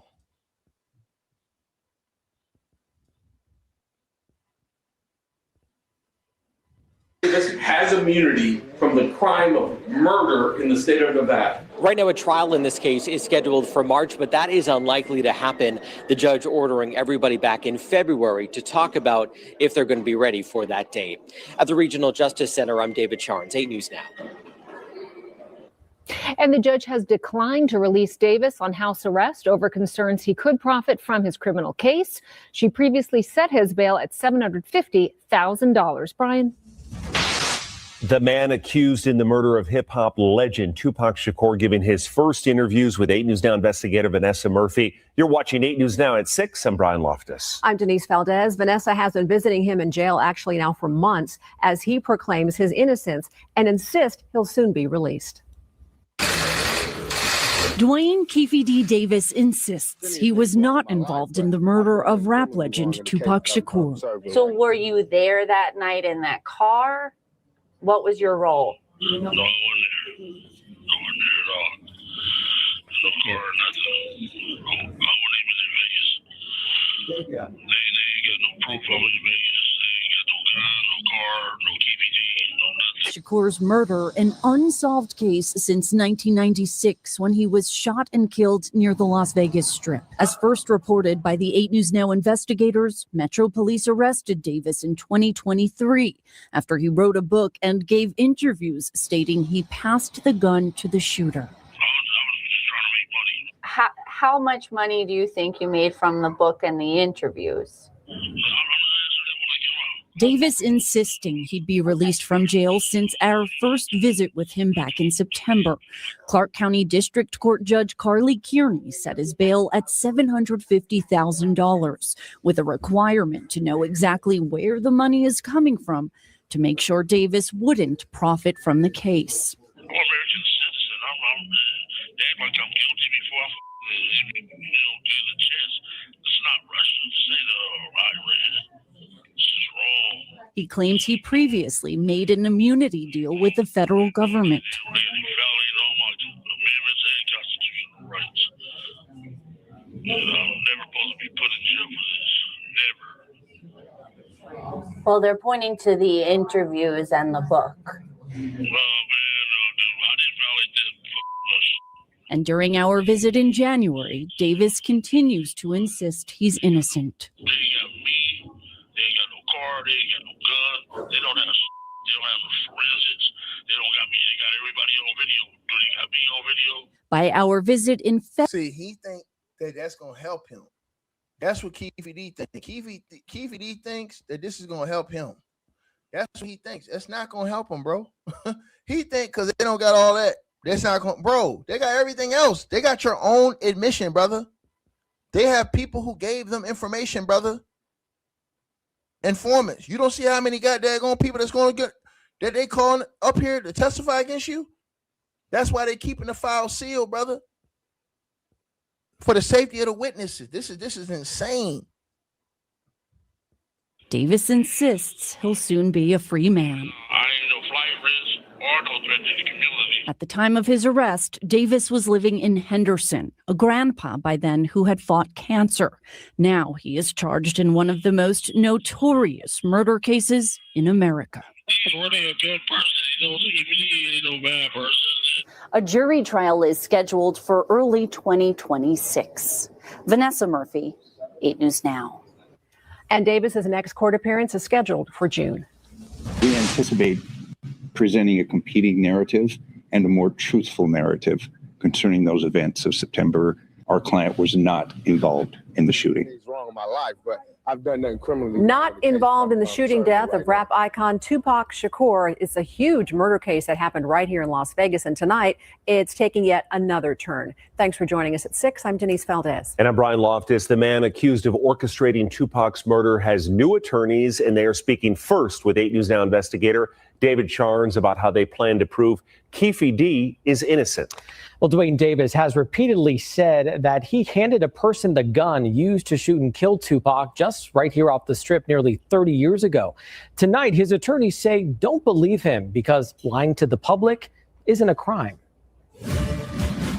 You don't think we should believe him? In reference to his claiming to have committed a murder that he did not, no, don't believe him in reference to that. 62-year-old Duane Davis's new attorneys say we shouldn't take their clients' public statements about the murder of Tupac Shakur at face value. A grand jury indicting Davis 2 years ago for the rapper's 1996 murder. Now Robert Draskevich and Michael Pandulo are taking over. Draskevich most recently representing ex-politician Robert Tellis in his murder trial last year. Davis's case set for trial next winter. Usually cold cases that are brought many, many years later are brought on the basis of strong forensic evidence, DNA. So we don't have that here. What we know prosecutors have, Davis's own words, whether true or not. In a book published with a co-writer in 2019, Davis says he was in a group that followed Shakur that night. Are those statements accurate? It's not a crime to claim that you did something that you didn't in fact do. Davis's history with police, both in Nevada and California, dates back decades and focuses more on drug dealings than Shakur's death. His attorneys say anything he said about the murder should include the lens of his receiving immunity and making money. But we anticipate providing a much more in-depth and true explanation of why those statements were made. Possible witnesses who would provide testimony at trial, Suge Knight, who himself was injured in that shooting, and Sean Diddy Combs, who ran a rival record label. Now, Combs has denied any involvement in that. It is important to mention we don't really know what prosecutors plan to present at trial, and if that includes other evidence we haven't seen yet. The trial is scheduled to begin next February, and those attorneys say they will be prepared for that date. I'm David Charnes, 8 News Now. Earlier this summer, a jury found Davis guilty for taking part in a jail fight. The sentencing for that scheduled to happen in just a few weeks. It is video that you saw first here. Hold on, you guys. This is wrong. I got attacked. 62-year-old Duane Keefe D. Davis tells a Clark County judge he's the victim, months after a jury took just 90 minutes to find and that he knows better. It seemed like a setup to me. It was wrong, man. I'm trying to do my time as best as possible, trying to stay out of trouble. The dude attacked me. So with credit for time served, Davis will be up for parole for the fight in about a year. Meantime, the murder trial is scheduled to begin in February. At the Regional Justice Center, I'm David Charnes, 8 News Now. So as we first told you, Davis recently changed attorneys for that particular trial. Those attorneys telling us they are prepared for that trial, which is scheduled to start next year. Lawyers for the man charged with murdering the rapper Tupac Shakur filing a motion this week. 8 News Now investigator Kyle Payne joins us live in studio with more. Kyle, why now? Brian, the murder trial for Duane Davis, best known as Keefe D, is coming right up this summer, and his new lawyer wants to get some of the evidence the state plans to use against him tossed as soon as he can. They have a right to their point of view. We have a right to ours, and nobody has a monopoly on the truth, or in this case, the facts. And some of those facts, Davis's attorney, Robert Draskevich, wants to clarify, as he did in this 24-page motion to suppress evidence that Metro Police seized in a nighttime search of Davis's home. Davis's lawyer writing the police didn't have good reason to break down Davis's door in the middle of the night, so to speak, and that this affidavit Metro showed a judge in order to get that warrant shouldn't have been enough for her to allow the nighttime search. The motion to suppress says the court was misled and that there was bad faith, meaning the judge should toss any evidence the police recovered that night. The 8 News Now investigator spoke with Draskevich earlier this year. We keep our eye on the ball. What we do is we lay out all the tasks that need to occur before the trial date, investigation that needs to occur, interviews that need to take place, subpoenas that need to be issued. We are just beginning that now. And now, this motion to suppress, accompanied by 186 pages of supporting documents, including a list of items the cops took from Davis's home after the search, like a USB drive, an iPhone, iPads, laptops, and other tablets. The second page showing the police also grabbed a copy of Vibe magazine on the murder victim, the rapper Tupac Shakur, a copy of the book Compton Street Legends, in which Davis is alleged to have confessed to the murder. District Attorney Steve Wolfson, back when Davis was arrested over 2 years ago, standing behind the evidence Davis is now challenging. This is an important case. We wanted to make sure we did it right. We wanted to make sure we had legally admissible evidence. We wanted to make sure that we felt comfortable that we had sufficient legal evidence. You know, if you're going to charge a person with murder, he has a right to believe that the system would only bring charges if there was sufficient legal evidence. Davis's attorney is no stranger to high-profile cases. Robert Draskevich just defended a former porn star who was convicted of beheading her ex-husband, and he represented disgraced politician Robert Tellis in his murder case a year ago, August. Brian. Duane Davis and the lawyers on both sides will appear in court January 6th to argue the latest motion. Davis is serving a sentence at High Desert State Prison for a fight he started when he was in Clark County Detention Center awaiting his murder trial. Prosecutors say the man charged in connection with Tupac Shakur's murder repeatedly confessed to it. That in response to a motion by lawyers for Duane Keefe D. Davis to toss evidence police collected in a nighttime search of Davis's home. The lawyers call that search unnecessary.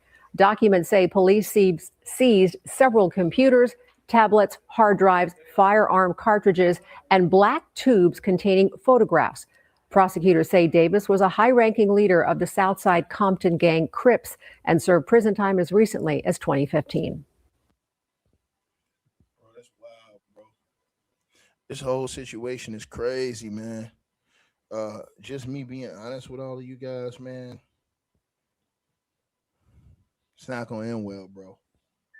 It's not. Matter of fact, let me show y'all something. Let me show all y'all something.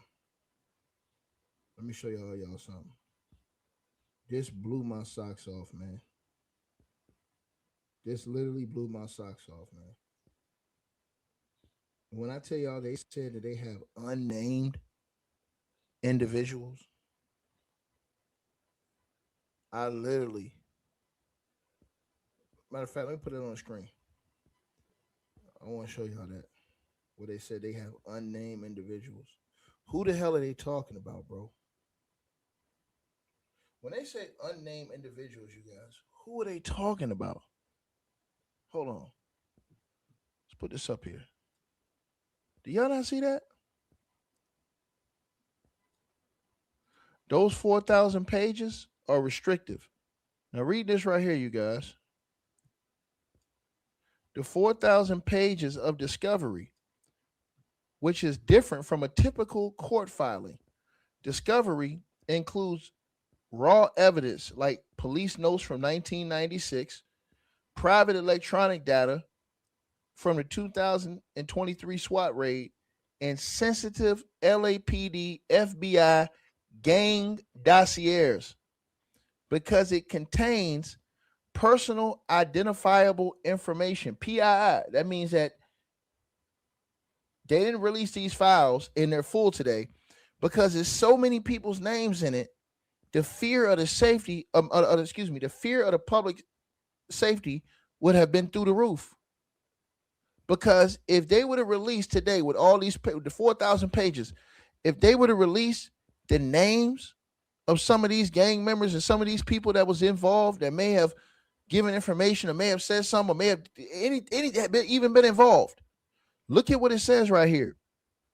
It says the 4,000 pages constitute discovery, which is different from a typical court filing.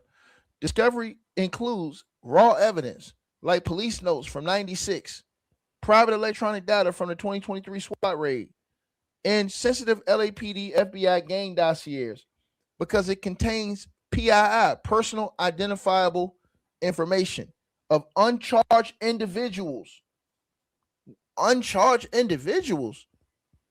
and active security details. The court keeps the full raw file restricted to the attorneys of record to protect witness safety ahead of the trial. And I showed y'all all them witnesses that they gonna be out of state witnesses. They flying in.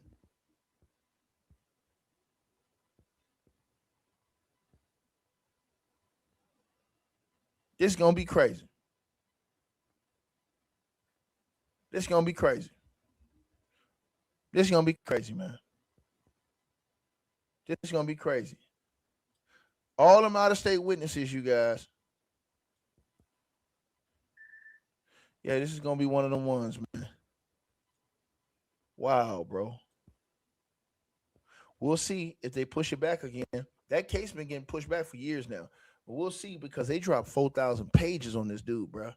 And now they have linked the death of Biggie to and they said, bro, this is the craziest part. I gotta show y'all this. Hold on. Just so everybody don't think I'm capping. I have to show y'all this. I don't want nobody to think I'm capping. Hold on, you guys. I have to show y'all this. I could not believe they said that Keefe D did a effing, bro, this is wild. They said that Keefe D, y'all, did an undercover sting. You know how like the FBI be having people do undercover stings? They said Keefe D did an undercover sting, man. Come on, man. Bro, you can't do no undercover sting, bro.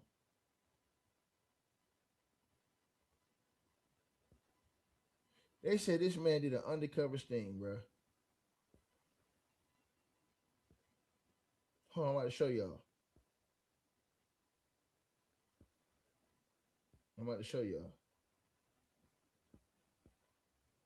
Hold on.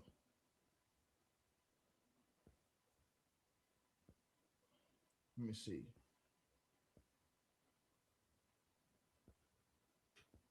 Wow, bro.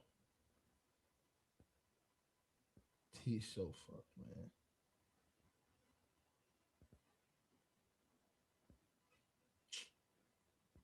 Unbelievable, bro. They said that Keefe D claimed that the $1 million payment for the hit was allegedly funneled to a New York-based gangster by the name of Eric Zip Martin. And in order for the cops to confirm that claim, they said that they flew Keefe D. So it was the cops that flew Keefe D to the East Coast to jam them niggas up.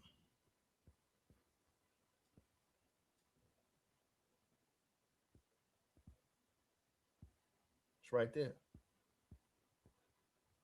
They say the cops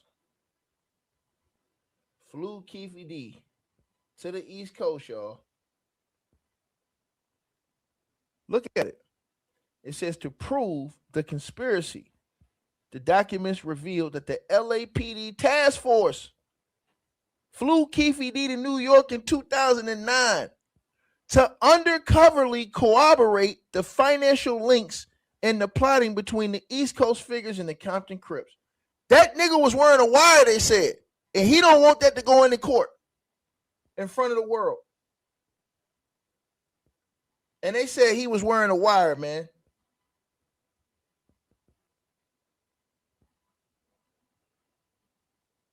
Damn.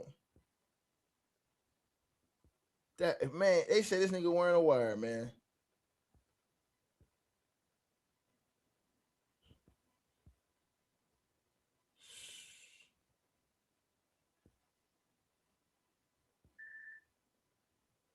What? Hold on, let me put this on the screen.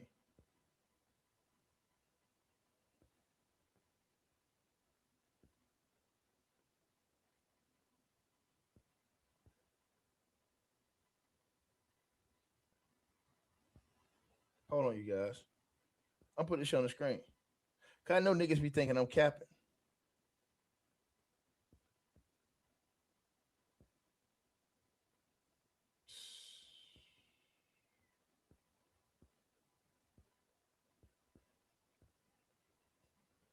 Damn, bro.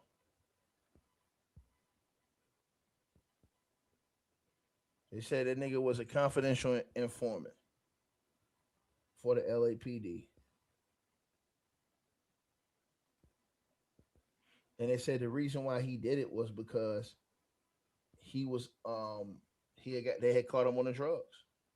So instead of him going to prison, they're alleging that he cooperated. Now, this is their allegation. You know, Keefe D is gonna have his own statements or his own thoughts about what happened. You know what I'm saying? But this is what they have in the paperwork. So this is not me just making this allegation. I'm telling you what they're putting in the paperwork on this shit. Hold on, let me put this out here for y'all. I want to get this up for you guys so y'all can see it. Cause this is just wild. Hold on, you guys. You guys have to see this, chat. Bro, I couldn't believe when I'm seeing this. I still can't believe my eyes. Hold on, here we go right here. Keefe D. Here it goes right here, you guys. Hold on. Hold on 1 second. How do I make it bigger? Oops. My bad. How do I make this shit bigger? Okay, here we go.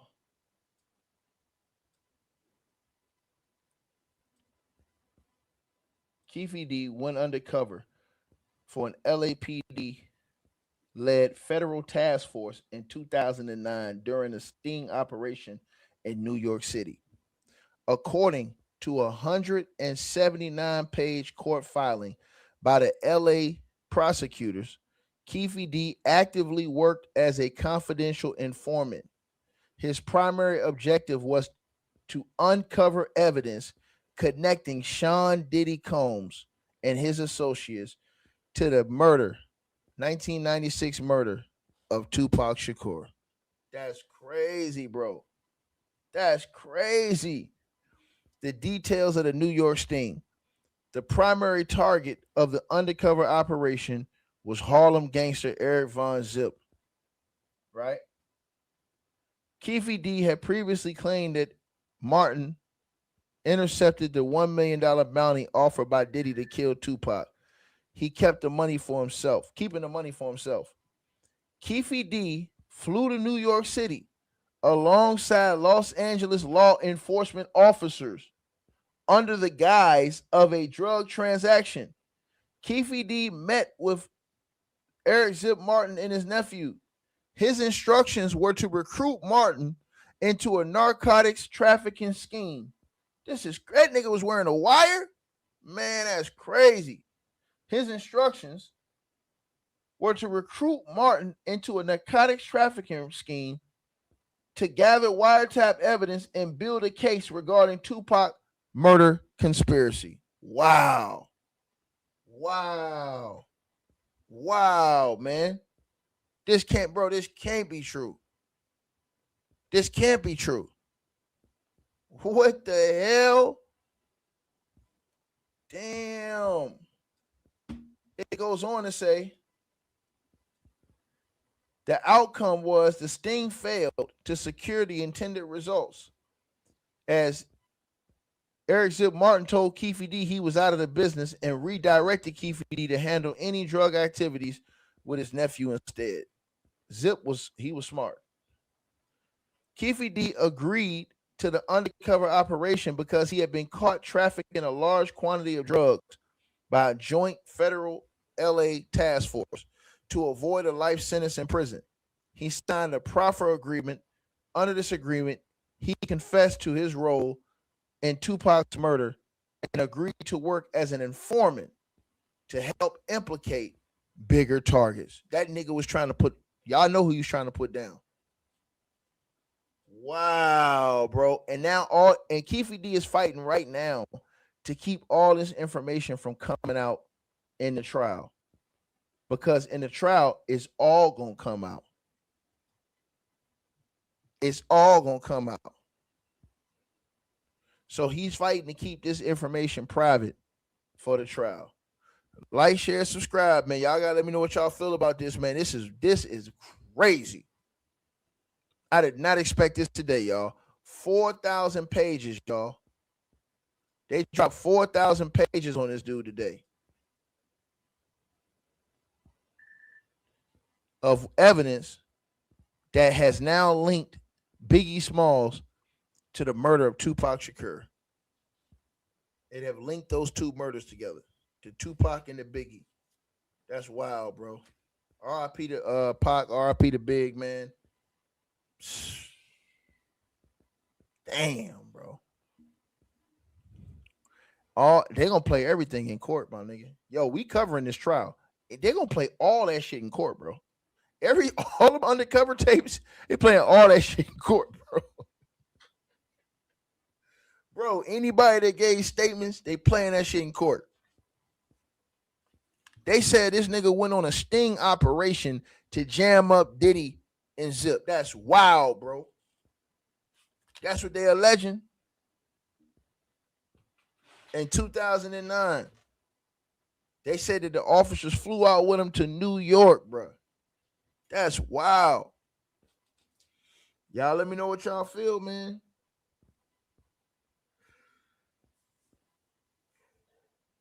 If Keefe D would have never said nothing else, he probably would have walked away.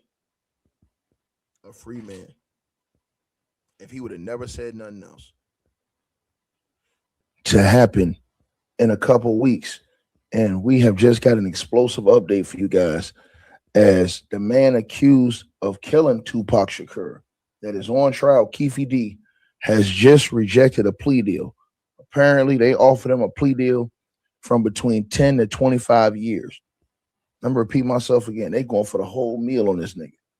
Apparently, Keefe D, the man who have been accused of murdering Tupac Shakur, was offered a plea deal of between 10 to 25 years. And he has now, and this is days before his trial is getting ready to begin. His trial is getting ready to begin this coming up week. Or no, on the 10th. It's either on the 4th or the 10th. His trial is beginning. Also, we're going to be announcing the winner of that flat screen TV today in our community post. In our community post, make sure y'all check it. If you are one of the ones that are subscribed to our paid option on the Patreon podcast show, make sure y'all check our community post. We'll be announcing that later on today. But back to this. He also, and boy, this going to ruffle some feathers right here when I tell y'all this shit right here. He also came out, not only did he reject the plea deal, he has come out and denounced that he is tied with any gang. He has denounced the Crips gang. He has denounced and denied being any type of member, leader, or anything in the gang at all. He has denounced that. And on top of that, he has came out and basically put this DJ Vlad thing on blast. And he came out in his interview and said that DJ Vlad, the lady paid him $150,000 or $125,000. We're gonna get to it right now. I'm gonna show you guys right now.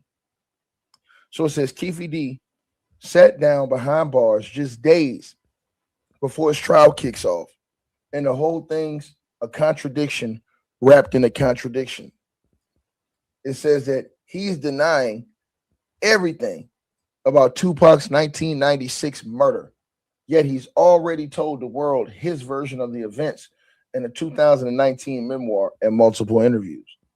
The 63-year-old faces charges for orchestrating the killing. But when 8 News Now investigators pressed him on whether he had anything to do with it, he was crystal clear. He said, "No, ma'am, I wasn't even in Nevada. I wasn't even in Nevada, period," he said. In Compton Street Legend, Keefe D claimed he was sitting in the front passenger seat when Tupac got shot on September the 7th, 1996.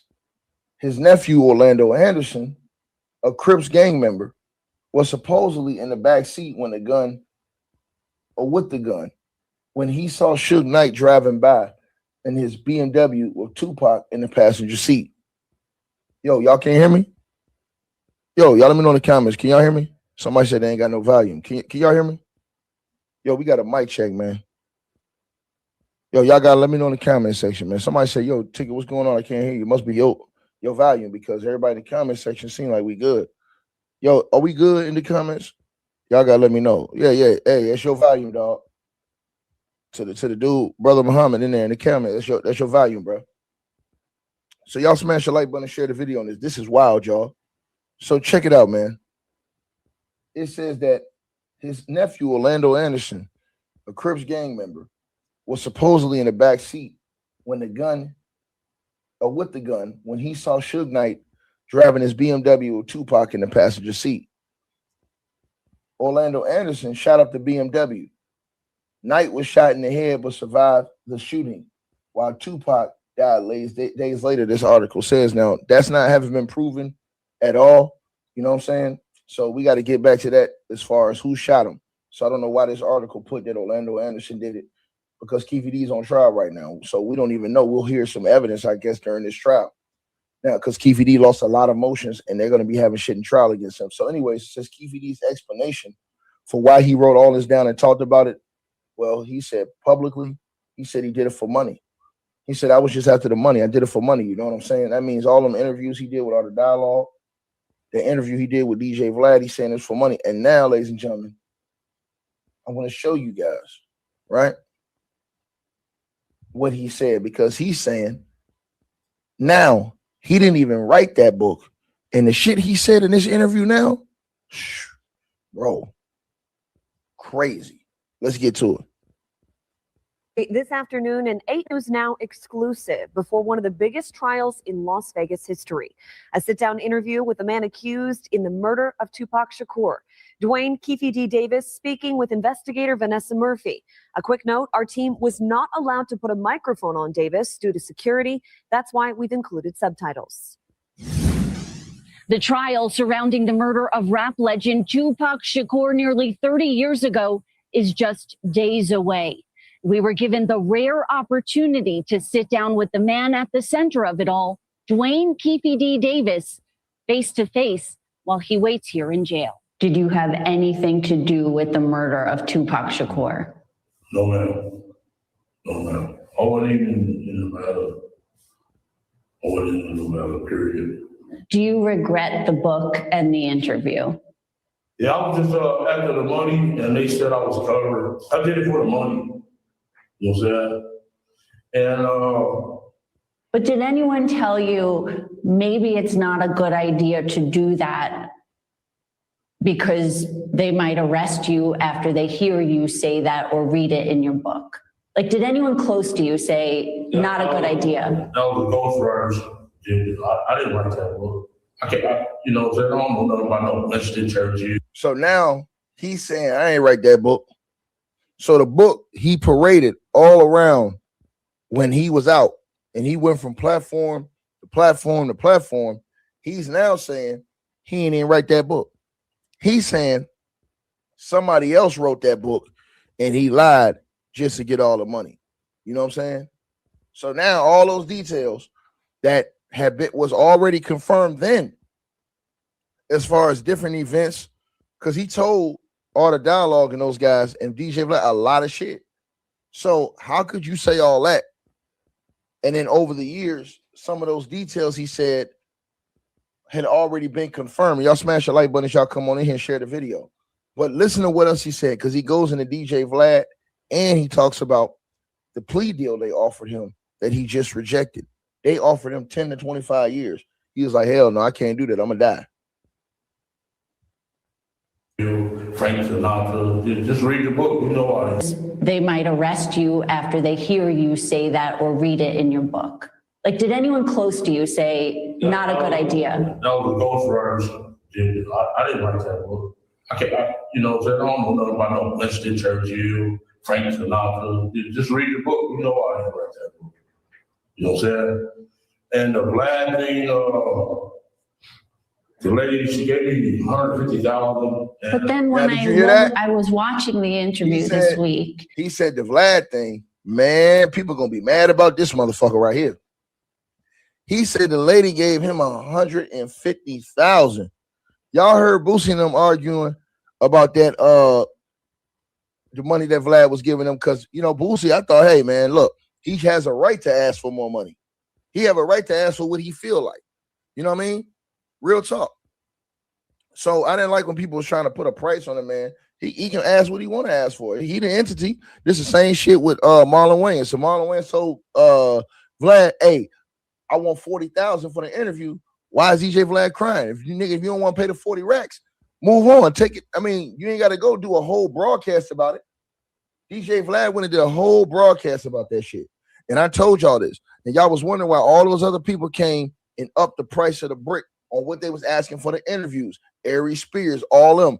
And then when they saw what was going on with Tekashi 6ix9ine. Now imagine this. Imagine how Tekashi 6ix9ine and them thinking now when this man had revealed this and said that a girl paid him 150 racks for an interview. God dang.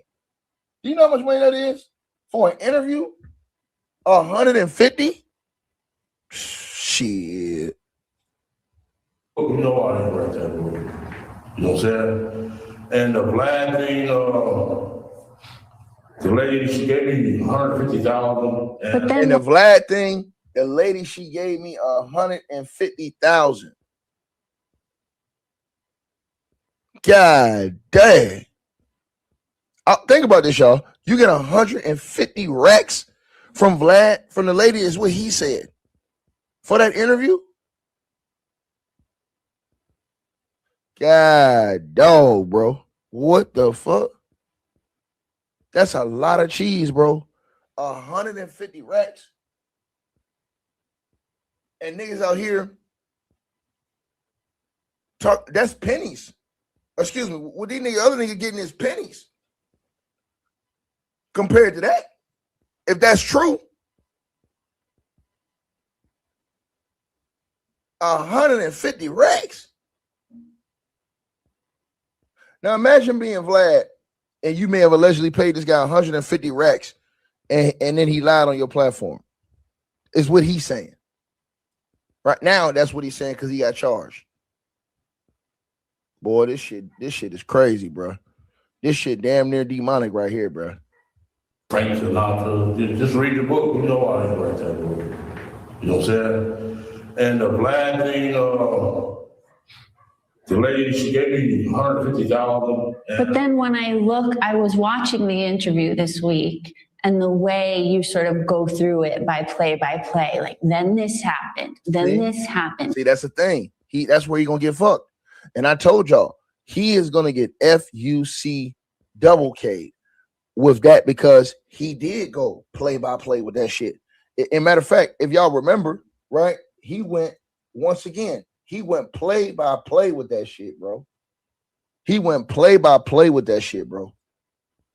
And you can't just make that shit up how he said it. Like I said, he went play by play with that shit. Right? So when I seen him talking about it, I was like, damn, dog, like he telling the whole thing. Like, you know what I'm saying? It ain't nothing. He's telling the whole thing. So if you look at it in that context, you know what I mean? The way he explained the whole shit, right? I'm just saying. You know what I mean? Then he said he denounced the gangster life, right? Right? And let's talk about this. Let's talk about this, y'all. Hold on. Let's get back to this. I was watching the interview this week, and the way you sort of go through it by play, like then this happened, then this happened. It's very believable. They wrote me a script to follow. My lawyer came with the script. He said they wrote him a script, y'all. He said in the interviews he did with Vlad and them, he said they wrote him a script, and he sat right there and read the script. So does that mean DJ Vlad is going to have to answer to this? Is that true? Because that means that they're doing fake interviews. I mean, they're doing fake informational interviews. If what he says is true, that means the interviews that they're putting out are false. That literally means that the interviews are bullshit. DJ Vlad and them have to attest to this. Are those interviews that they're doing real or not? That's a real question right now. Are the interviews that Vlad and them are doing, or are they scripted? Because this man is saying that his lawyer and them came in and gave him the script play by play. So that means that he would have to have had a script right there and he would have been reading it, because there's no way you can memorize a script like that and just go up there and say everything detail for detail throughout the whole interview if he didn't have the script right there. Think about what I'm saying to y'all now. This shit, bro, the trial is getting ready to come up. This is crazy. Sort of go through it by play, like then this happened, then this happened. It's very believable. They wrote me a script to follow. My lawyer came with the script. It seemed like he was in bed with them the whole time. When It you says were so he threw his lawyer under the bus. He said the lawyer did him a script, brought the script, and he said it seemed like the lawyer was in bed with them the whole time. Somebody got to ask DJ Vladimir, buddy, are you having people come here interview, doing fake interviews with scripts? Because that's what Keefe D said. Keefe D said, and if he's saying that, they may have to call DJ Vlad as a witness. See, this is where this thing gonna get wicked. If he's saying that now, what do you think he's gonna say in his defense in a couple days? They may have to call DJ Vlad, and DJ Vlad may have to get his crazy ass on the stand and testify. Now, DJ Vlad has always talked about not testifying. They subpoena his ass, he gonna testify.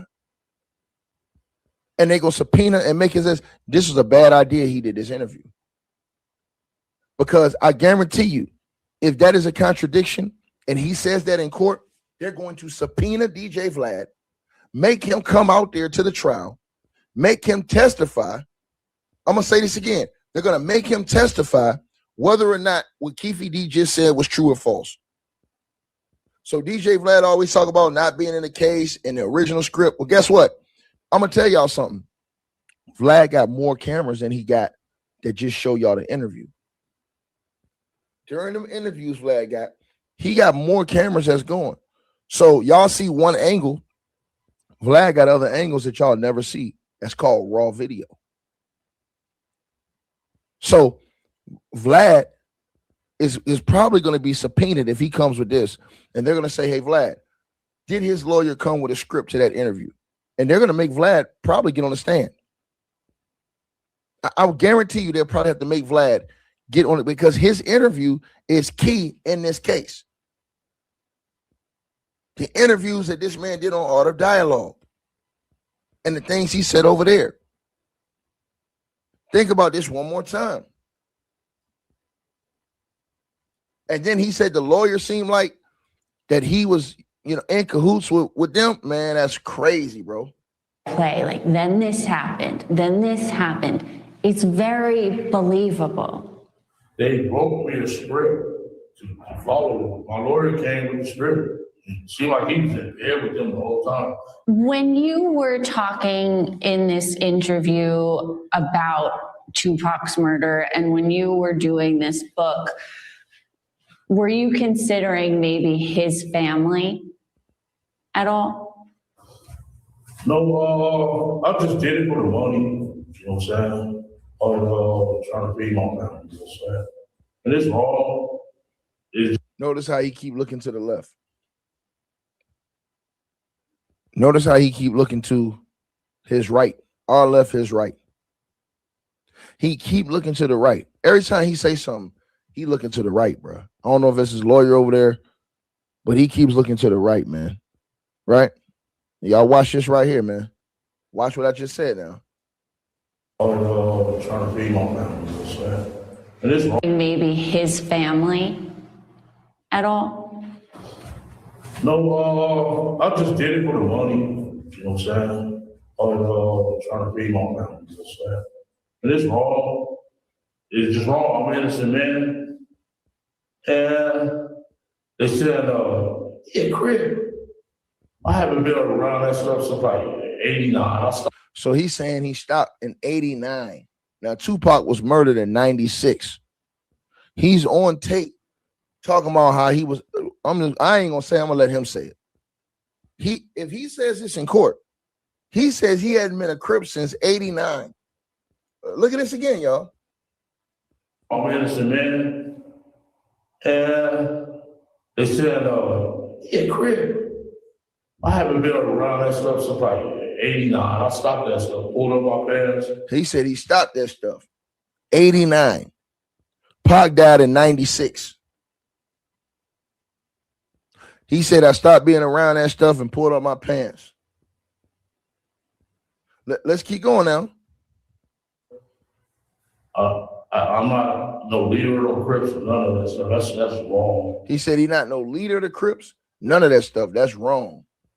They just try to make their case look good or something. He's a leader of the Crips. He's way. He said they're trying to make their case look good by saying he's the leader of the Crips. Right? Like 89. I stopped that stuff, pulled up my pants. I'm not no leader of Crips or none of that stuff. That's wrong. They just try to make their case look good or something. He's the leader of the Crips. He's way up there in the Crips. No, I'm not. You know what I'm saying? There's no color line. I'm messing with Bloods, Crips, everybody. You know what I'm saying? I just wasn't the leader of the Crips. I helped Suge Knight get that record company together. You know what I'm saying? And why would I kill the guy that's making us the most money? Oh, so he's saying he was rocking with Suge Knight. Did y'all not hear this? He said he was rocking with Suge Knight, and he was helping Suge Knight get money. That's what he's saying. So he's saying he's colorblind. He said, I helped Suge Knight get that deal, and why would I hurt our money? Peep game now. Crips or none of that stuff. That's wrong. It's just wrong. I'm innocent, man. And they said, yeah, Crip. I haven't been around that stuff since like '89. I stopped that stuff, pulled up my pants. I'm not no leader of Crips or none of that stuff. That's wrong. They just try to make their case look good or something. He's the leader of the Crips. He's way up there in the Crips. No, I'm not. You know what I'm saying? There's no color line. I'm messing with Bloods, Crips, everybody. You know what I'm saying? I just wasn't the leader of the Crips. I helped Suge Knight get that record company together. You know what I'm saying? And why would I kill the guy that's making us the most money? You know what I'm saying? That's a rapper back then. Why would I kill our money? It don't make sense. He said, why would I kill our money? So he's saying him and Suge Knight was together. And he said, why would I kill our money? Like, that don't make no sense. So Keefe D is saying he worked with Suge Knight to get that record company or that record deal. And he's saying, hey, man, why would I kill Tupac? That's our money. So he's saying, hey, man, I was colorblind, man. You know what I'm saying? He said, hey, I helped him get the company. Why would I do something to our money? Then he says you can even ask Suge Knight. Suge Knight know I ain't kill him. There's no color line. I'm messing with Bloods, Crips, everybody. You know what I'm saying? I just wasn't the leader of the Crips. I helped Suge Knight get that record company together. You know what I'm saying? And why would I kill the guy that's making us the most money? You know what I'm saying? That's a rapper back then. Why would I kill our money? It don't make sense. Suge Knight will tell you that I didn't do it. Suge Knight will tell you. Has the DA's office offered you any plea deals, and would you consider a plea deal? I'm not going to take no plea deal because I didn't do nothing. You know what I'm saying? And I'm 63. I had a cancer battle, and I got 3 stents to my heart. And the average American lives to like 74 years old. 10 years, I'm dead. So, well, I don't like taking them to jail. You know what I'm saying? I heard it was like some 10 to 25. He said he heard that they offered him a plea deal of 10 to 25 years. Do y'all not know if they offer you 10 to 25 years, they got some shit on you, bro? 10 to 25 years? Like, if they would have offered him a bullshit plea deal, like, if they would have gave him something like 4 or 5 years, that case is weak. He's saying they offered him 10 to 20 and 25 years, between 10 and 25, on a plea deal. Bro, this shit is crazy. Let's keep going, man. And I'm 63. I had a cancer battle, and I got 3 stents to my heart. And the average American lives to like 74 years old. 10 years, I'm dead. So what I would like taking to jail, you know what I'm saying? I heard it was like some 10 to 25. I'm not gonna do that. You know what I'm saying? I'm not gonna take a deal like that. And I have, especially after I haven't done nothing. I'm innocent, man. How concerned are you that you'll be convicted after this trial and you won't get to spend your final years with your family? Yeah, I think the Ninth Circuit Court is gonna let me go. I think they're gonna let me go because it's not right. I'm gonna be all right though. Because God upstairs, he got me. He know I am this. Yeah. And I hate I put my family in jeopardy like this. So that's one little regret I have. Jury selection is scheduled for August 10th. So then we go to this. And this is the art of dialogue. And this is what he said on the art of dialogue. Right here. This is why I tell y'all, when he go to court, they're going to use all this shit right here against this guy. Watch what I tell y'all. Let's look at this right here. Hold on. It's right here.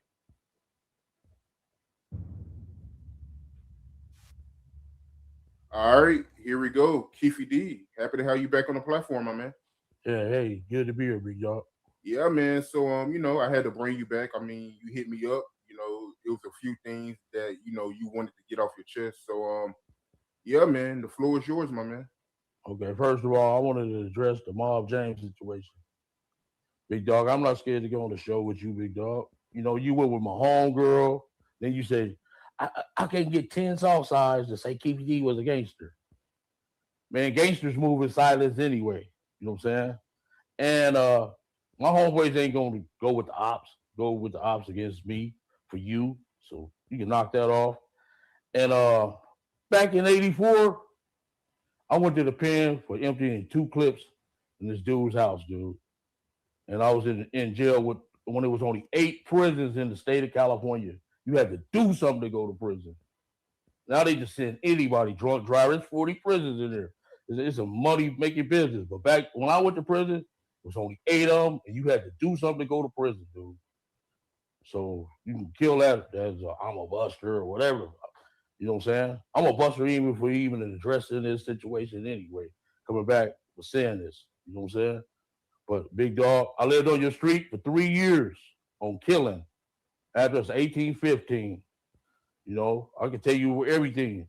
What's the name lived across the street from you? Cedric McGill from Great Street. I lived down the street from you. Keefe D from South Side. And it's this old man named Willie. He used to have a little gambling shack, play dominoes and shoot dice at his house. He lived in like 3 doors down from me. Then your big homeboy that had the big sack named Ken. He lived in that corner with the pretty houses. Your little homeboys used to come check out my cars. I don't know if it was you or not, but y'all used to come check out them pretty low riders, them pretty cars.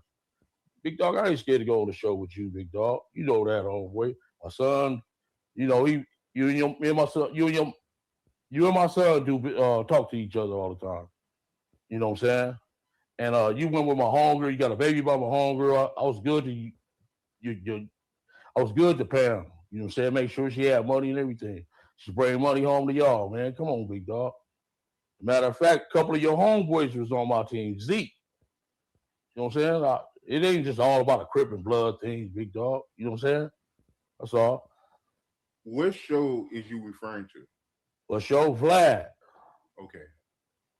Was it Vlad or I think it was Norm show or something? Norman show or One of them shows, but he took it down and we talked. You know what I'm saying? But I just wanted to address the situation, dude. Okay, so you were supposed to do a show with Mob James. Yeah, I was supposed to do a show with Miles James, but Vlad ain't paying right, dude. And I'm not just getting on there for anything. Seems like he's obsessed with me. If Stephen A. Smith come on this show, he gonna ask him about me. The fuck? You know what I'm saying? God damn. Then my little homeboy Knockout, Drayster, Trade E them. You know what I'm saying? Y'all Crips, man. Y'all ain't got no business getting on that white man show talking about me, dude. You know what I'm saying? Y'all don't know understand the situation or nothing I was in. You know what I'm saying? So please, you know what I'm saying? Y'all my little homeboys, you know what I'm saying? You know, I didn't even want to come on the show to address the situation, BG, you know what I'm saying? Because you know, you my little homeboy, man. So, you know, that's all I wanted to say about the situation. Yeah. Y'all Crips, y'all shouldn't even get on that dude's show talking about me, dude, big dog. I made sure it's y'all hood, every hood. Insanes was with me, the 20s, Nutty Blocks, Grape Streets. Even some of Suge homeboys was with me on my team, man. We was getting money, man. I wasn't, you know what I'm saying? I'm a good dude, homeboy. Don't try to fucking down me, you know what I'm saying? Shit.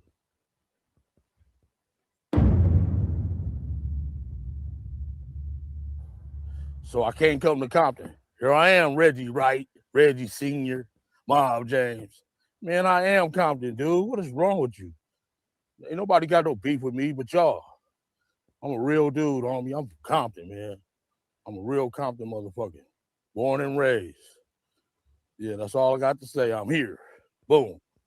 And I'll come to your neighborhood if you want me to. Yeah. I'm in Compton. This is where my career started at as far as the drug gang. Yeah. Balling. I'm in Compton. Thought I couldn't be in Compton. I'm everywhere, man. I am Compton. What is wrong with you, Reggie, right? You don't know that shit about me, dude. Yeah. This is where my drug dealing career kind of started at right here. Got put down from this coach up here. Put me down and started balling ever since. Yeah. There you go, Compton. I'm here, baby. So there you go. You motherfuckers that say I couldn't come to Compton. I am Compton. I've been in Compton since 1965, man. My dad live out there. My family live out there. I'm just not gonna come see my dad. Only one gonna stop me from coming to Compton is Jesus Christ, man. Or dirtbag. Only way I'm not coming to Compton, man. I am Compton, dude. I'm part of Compton, man. Compton is embedded in me, dude. I don't know what the fuck you wrong. You just talking out your ass, Reggie, right? So knock that bullshit off, Mr. Junior. I lived it around the corner from your punk ass when you was a little kid. Used to be in that driveway, thought you had some little basketball move. Your ass always been an unorthodox, sorry motherfucker. You know what I'm saying? Your dad was good, but you was sorry, nigga. You were nothing like your dad. And you need to get some alcohol and rush your neck. That little rusty ass neck you got.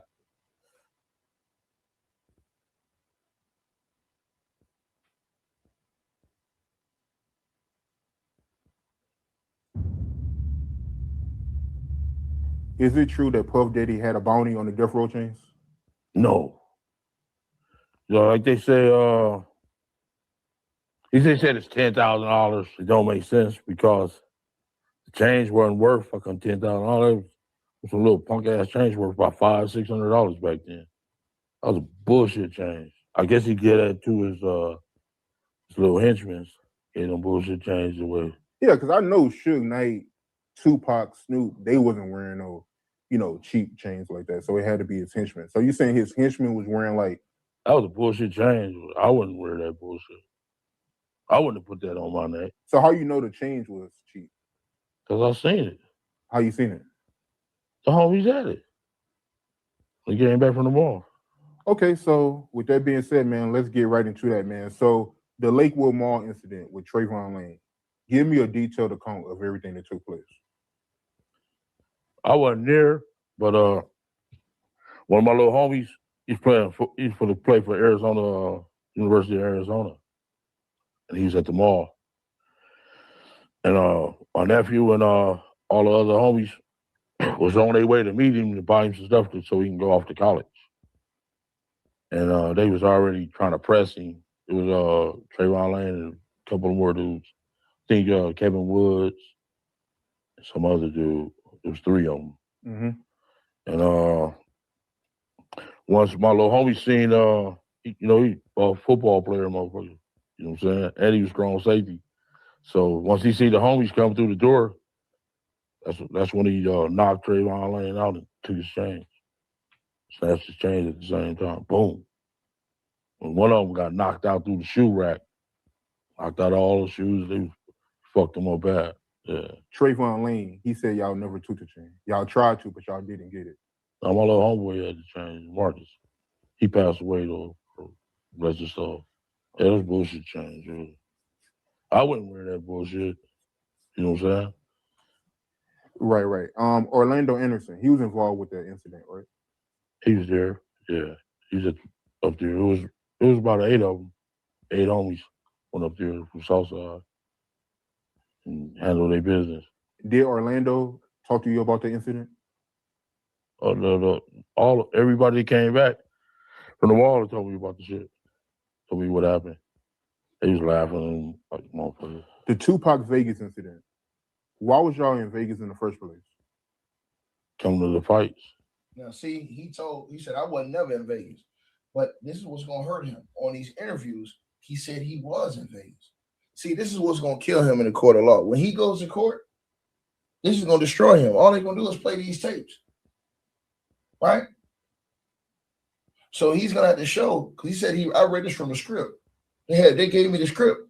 If they gave you the script, they're going to say, how could you recount this like this? You know what I'm saying? And recount it perfectly like this. And then you put yourself in Vegas at the fight. We was going to the fights before the rappers, before Suge even had a record company. We've been going to the fights since like 88, 89. See? And now he said we've been going to the fights since 88, 89. Pac died in 96. He said that, oh yeah, I stopped all that other shit in 89. That's what he said to the white girl in the interview. I'm just showing y'all they're going to use this in court against him this week.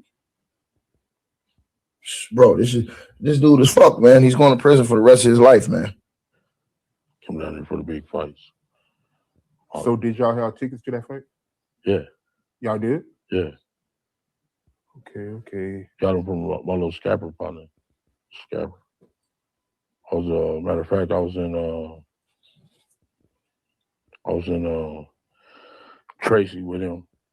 He was from Rolling 60s. Little twin dude, he's a scapper. When I got out, I used to go to the games, the Raider games at the Coliseum, and he used to be in front of the thing. I found out he was a scapper, so we exchanged numbers. So any concert, sporting event, I would call him ahead of time and get the tickets. What day did y'all show up to Vegas? I came on that Thursday. He's even talking about the day he went to Vegas. So he's telling you how he got the tickets. He's telling you who gave him the tickets. He's saying all this shit on tape. Bro, he's not winning this case, bro. I'm telling you this right now. And they've allowed these tapes to be played in court. He's fucked. He's fucked. He is literally fucked, bro. He says, yo, I wasn't in Vegas. But he's on tape telling you the time, the day, how he got the tickets. Everything he's saying in this video contradicts everything he said in that interview last night. That Thursday? Yeah. And the fight was on a Saturday. Y'all showed up on a Thursday. And if I'm not mistaken, the day before the shooting, you spoke to Suge Knight and Tupac, right? A day prior? I didn't talk. Tupac don't know me. But Suge Knight, you had a I conversation with was Suge Knight. we was waiting on our cars at the valet at the MGM. They pulled up. And he puts himself at the MGM. At the valet. I mean, bro, this man put himself at the scene. He is fucked, bro. He's fucked, bro. He literally told them everything on YouTube interviews. And they Rolls Royces. And tell me about that. Because that was a Friday. That was the day before the and he got out and came and shook my hand. What up, big dog? Suge Knight. Yeah. That's why I didn't understand why would they jump on my nephew the next day. I was stupid. Okay, so he came up to you, he shook his hand. And... So, man, what up, big dog? What you doing? Huh? You know, and all the bitches, because all the bras was around him, and so they like, who the fuck is this dude? He must be powerful. You know what I'm saying? Everybody was just like that. Damn, he just came out of the crowd and he's saying there's witnesses there. So what if the cops got one witness from that time that say I saw Keefe D there? I mean, bro, he's fucked. He's fucked, bro. Out of the crowd just to shake this dude in. Yeah. So just take me through that Saturday, everything leading up to the incident. We had got tickets from the scapper dude, and he had us placed all over. We was gonna meet at the cafe after the fight. That was all our plans. So everybody had was coming to the cafe and shit. I seen some of my partners from 11-8 East Coast Crips. They like, hey, they just jumped on your nephew. Like, who? Said some death row niggas. Like, bullshit. They're like, yeah. And we ran into the lane inside the lobby. So y'all ran into your nephew, Orlando. What did he say to you? He just said they jumped on him and stuff like that. And I asked him, was he all right? He said his shoulder's kind of fucked up. I guess when getting kicked in the shoulder or something, he said his shoulder was fucked up. How mad was he?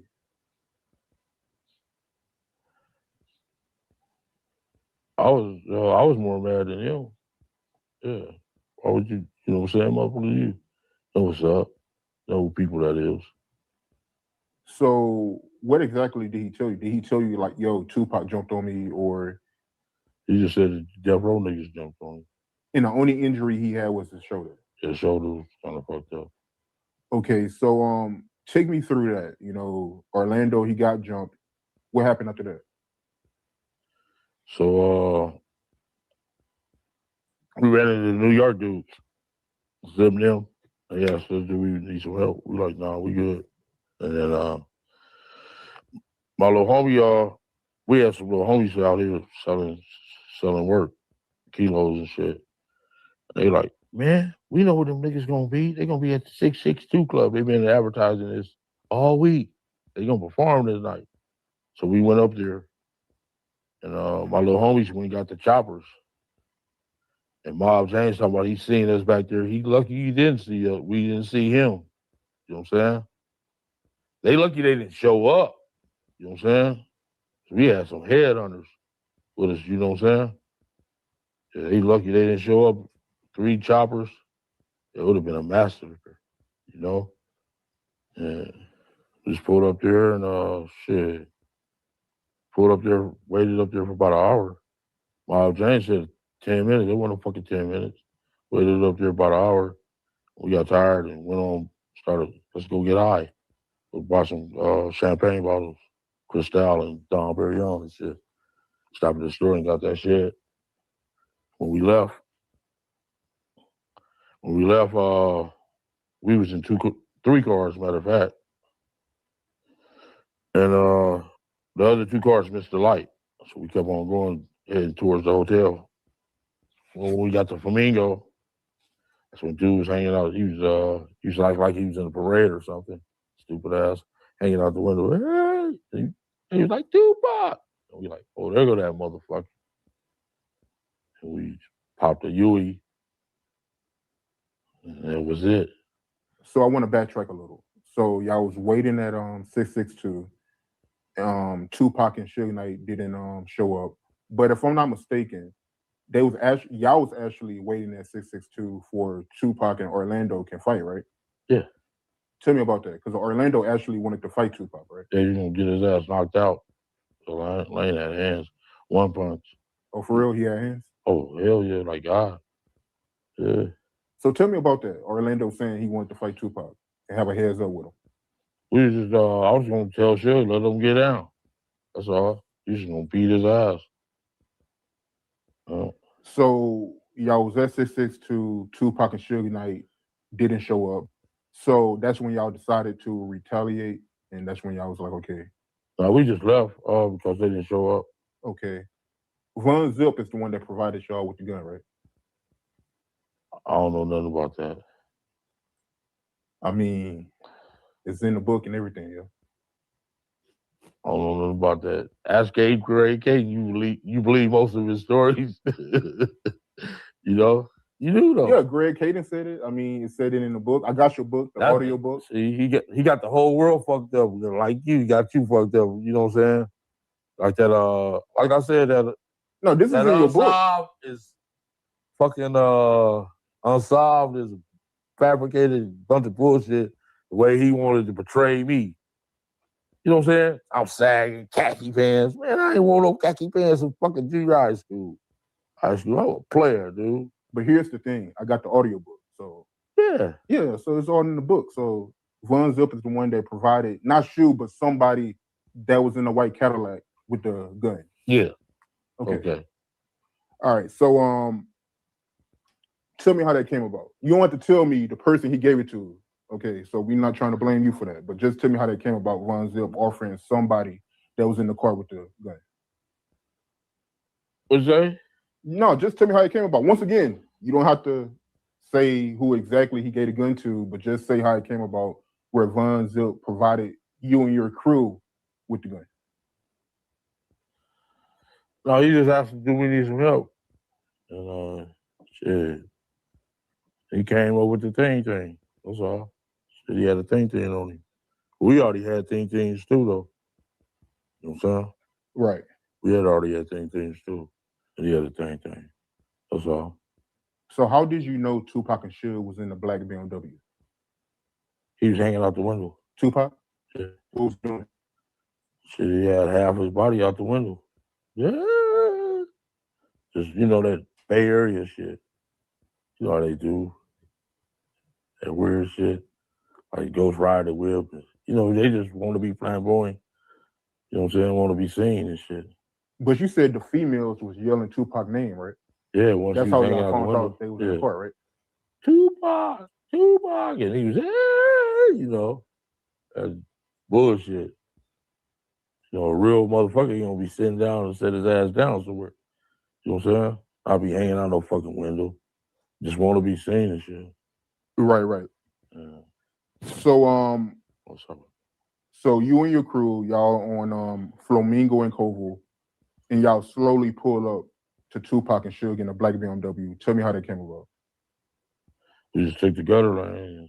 Like we said, we pulled up to the stoplight, and they was making a right. It was about 17 cars. We just pulled up in the gutter lane. Seen their ass. Yeah. And I first shot it, hit Big Boy in the head. I thought he was dead. Like, damn, he dead. And they didn't even give chase, make it so bad. Some brawls gave a chase. They got their little windshield shot out. It was over with after that. Dre, he was the one that was supposed to shoot, Tupac and Suge, but he got scared, right? No, he didn't really get scared. He wasn't ready for that. They was youngsters, man. Kids. But once again, I mean, y'all Crips, right? So he should be used to that, right, Dre? So why was he wasn't ready for that? Everybody got a role, man. Everybody ain't killers. Everybody, you know what I'm saying? Everybody ain't gonna kill. So everybody Dre, ain't he with wasn't that. a shooter? No. Okay, so but he was the one that was supposed to shoot up Tupac and Suge, but for some reason he wasn't ready for it, so he gave the gun to Orlando, right? Something like that, yeah. And Orlando is the shooter. He's the known shooter. I mean, everybody know Orlando Anderson was a shooter. So Dre got cold feet. He didn't want to do it. He gave the gun to Orlando, and Orlando shot Tupac and Suge. Yeah, he did his thing, yeah. Okay, so what was Tupac and Suge's reaction when Orlando started shooting up the BMW?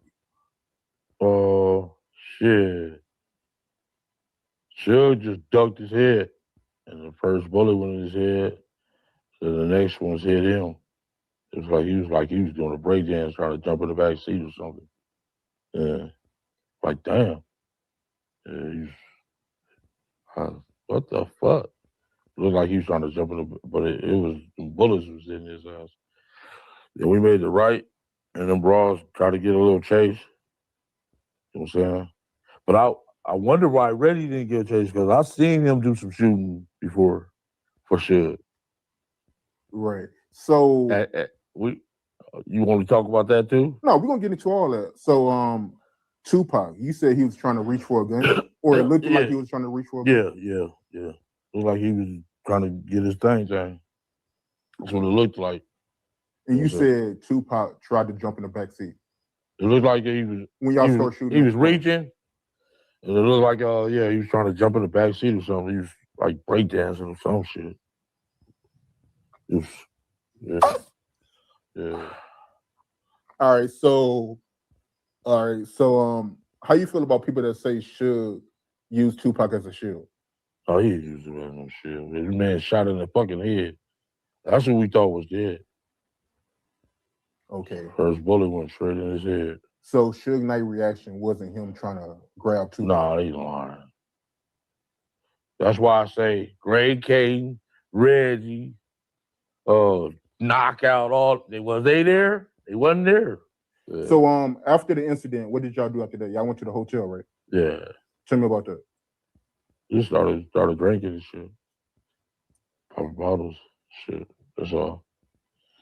And shit. Didn't nobody know but us four that was in the car. Right. Yeah. So what happened with the gun? Where y'all stashed the gun in?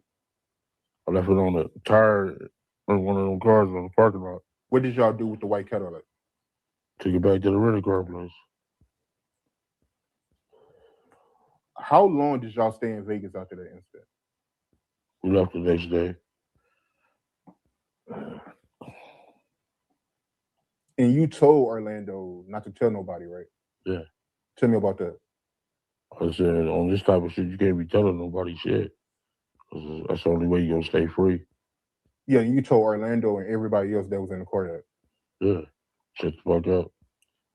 Okay. Don't tell nobody shit. Bro, he's cooked, man. He cooked, man. He's cooked, bro. He's cooked, bro. He's cooked, bro.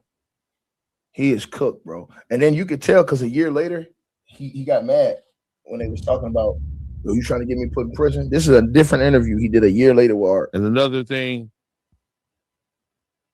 the FBI was coming up there fucking every month, dude. They knew what was up, all that shit. You know what I'm saying? If you a gangster and they come to talk to you, they use this psychology game. They put this board up on you, you know what I'm saying? That'll fuck your mind up. You know what I'm saying?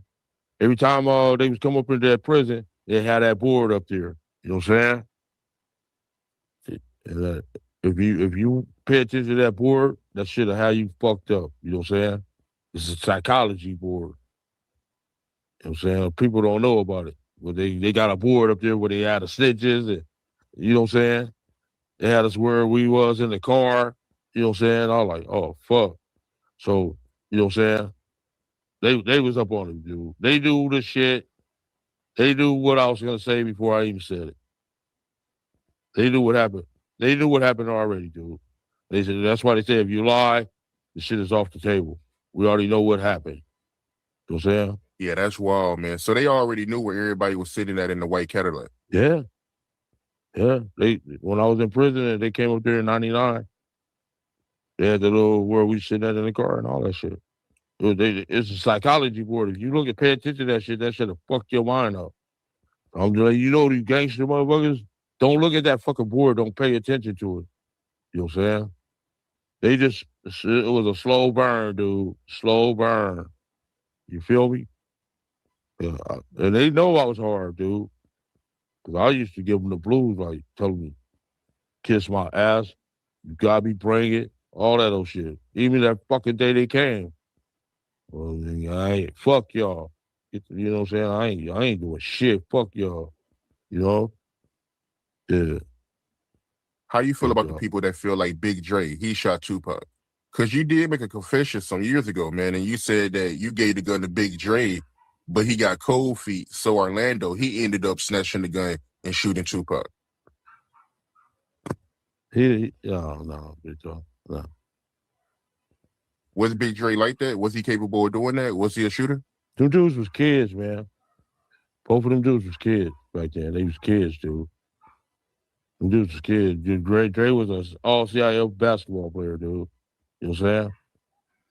Big Dre was an all-CIO basketball player. You know what I'm saying? A nice shot, all that shit. Dunking and all that shit. Them dudes was kids. Dre was an athlete.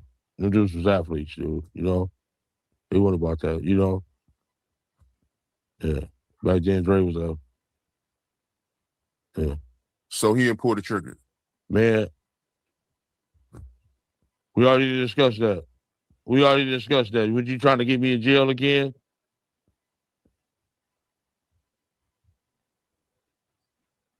Then when he asked him about the reports,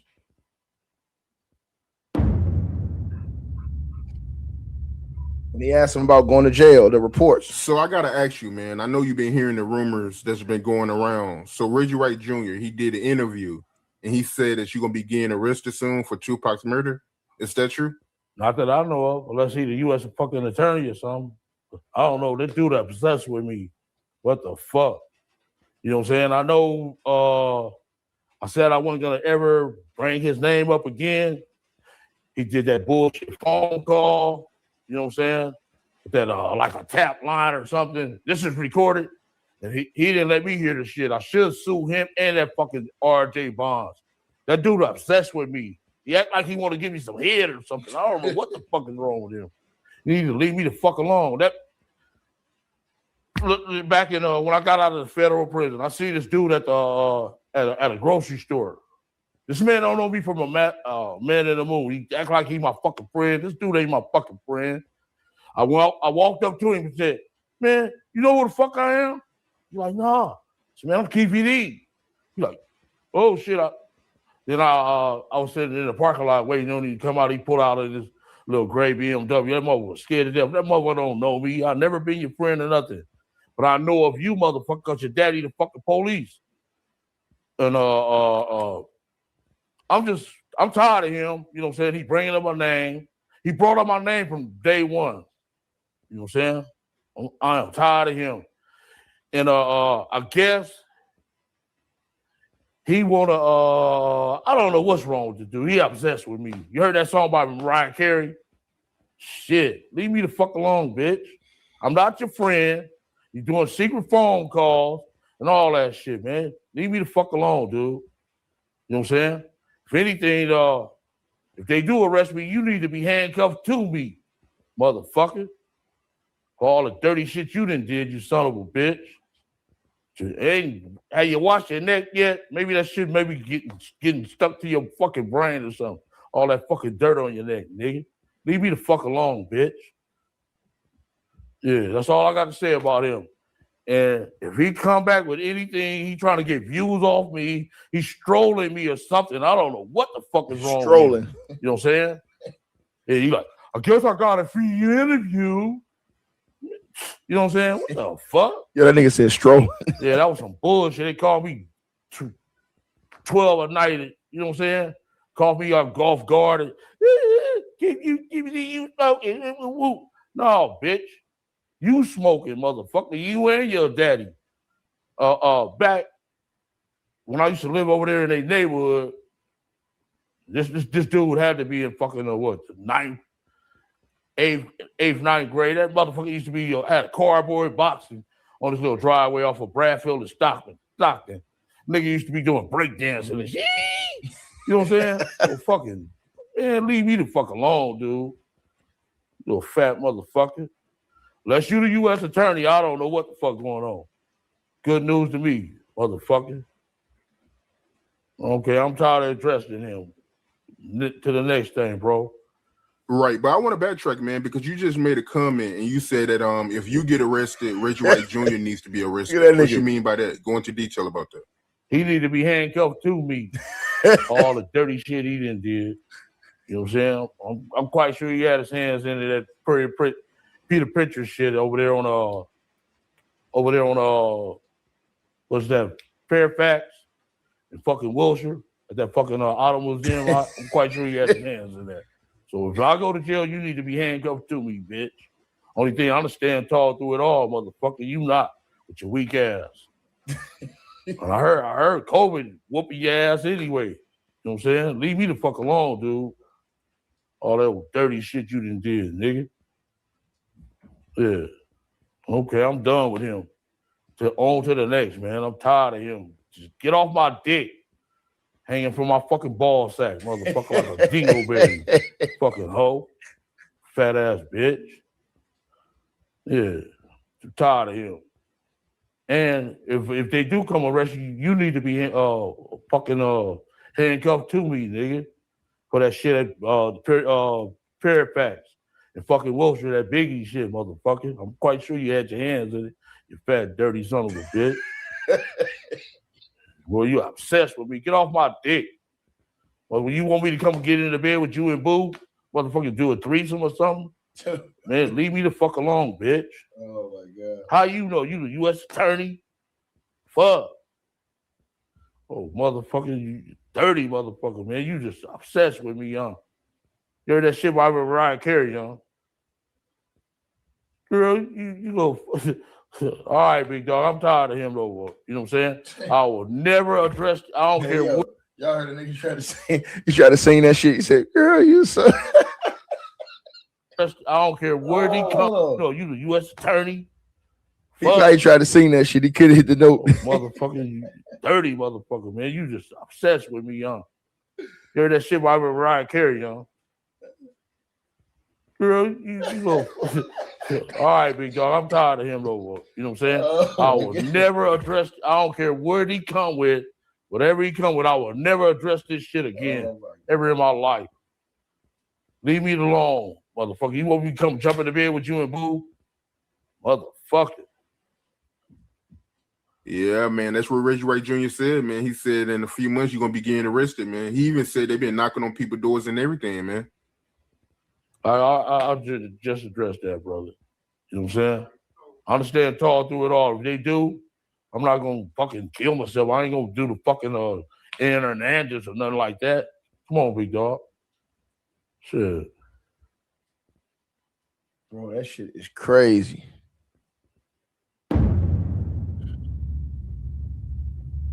They're gonna use all these videos, man. How does it make you feel, man, when people call you a rat for admitting that Orlando killed Tupac? Like when Boosie called you a rat. You got real mad when he said that, man.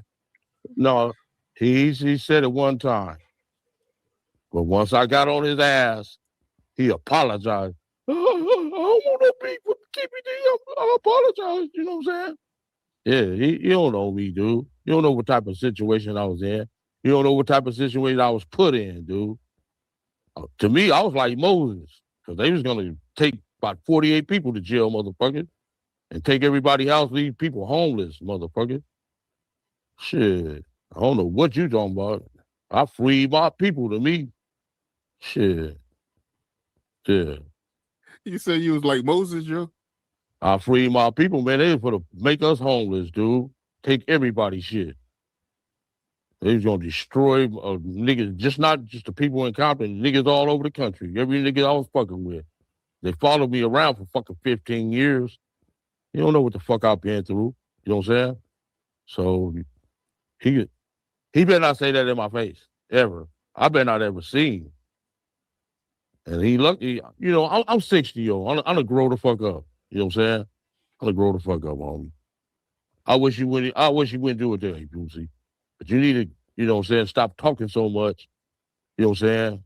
Speaking on shit you don't know nothing about. Then that dude put you in crosses and all that shit. And all you always got something to say. Who stamped you to made you the spokesman for the black, you know what I'm saying, for the folks, for the gangsters? And you ain't even no fucking gangster, dude. What the fuck have you did, Mr. Boosie Boots? You no fucking gangster, dude. You look like Anna Ant with some black eyes, dude. That little motherfucker, you know that little ant? I'm talking about that Martian. Right. Yeah, I know what you're talking about. You don't know what? Yeah, that's who you look like. Little bitty dude, yeah. Right. So for the people out there, right, break it down for the people, man, because you keep saying that they put you in a situation that made you tell. So break it down for the people, man. What kind of situation did they put you in, you know, that made you tell on your nephew, man? Okay, first of all, I was a boss, dude. So they did all the low-laying fruit. That's how the feds work, dude. They do the low-laying fruit first. You know what I'm saying? Then they come up to the top, dude. You know what I'm saying? And them low-laying fruits put me in a fucked up position. You know what I'm saying? Put me in a fucked up position where, you know what I'm saying? And they already knew what happened before I even got there. The feds don't knock on your door unless they got a, you know what I'm saying? Unless they got a conviction. And their conviction rate is like 99%, dude. I couldn't win. I ain't no fucking Donald Trump or nothing like that. I ain't got no fucking billions of dollars.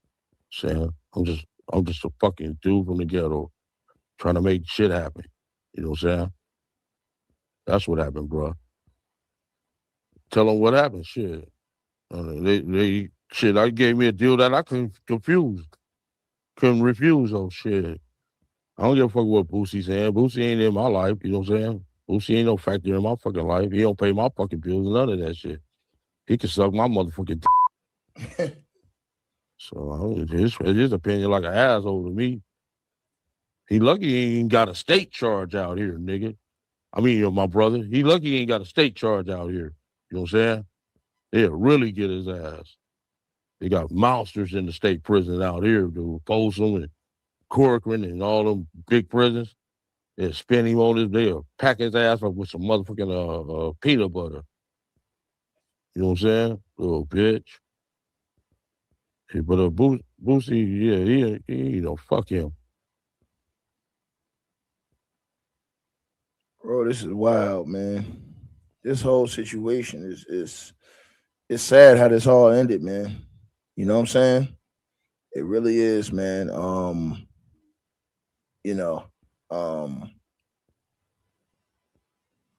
It's sad.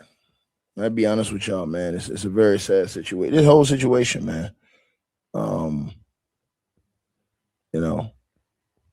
Wow.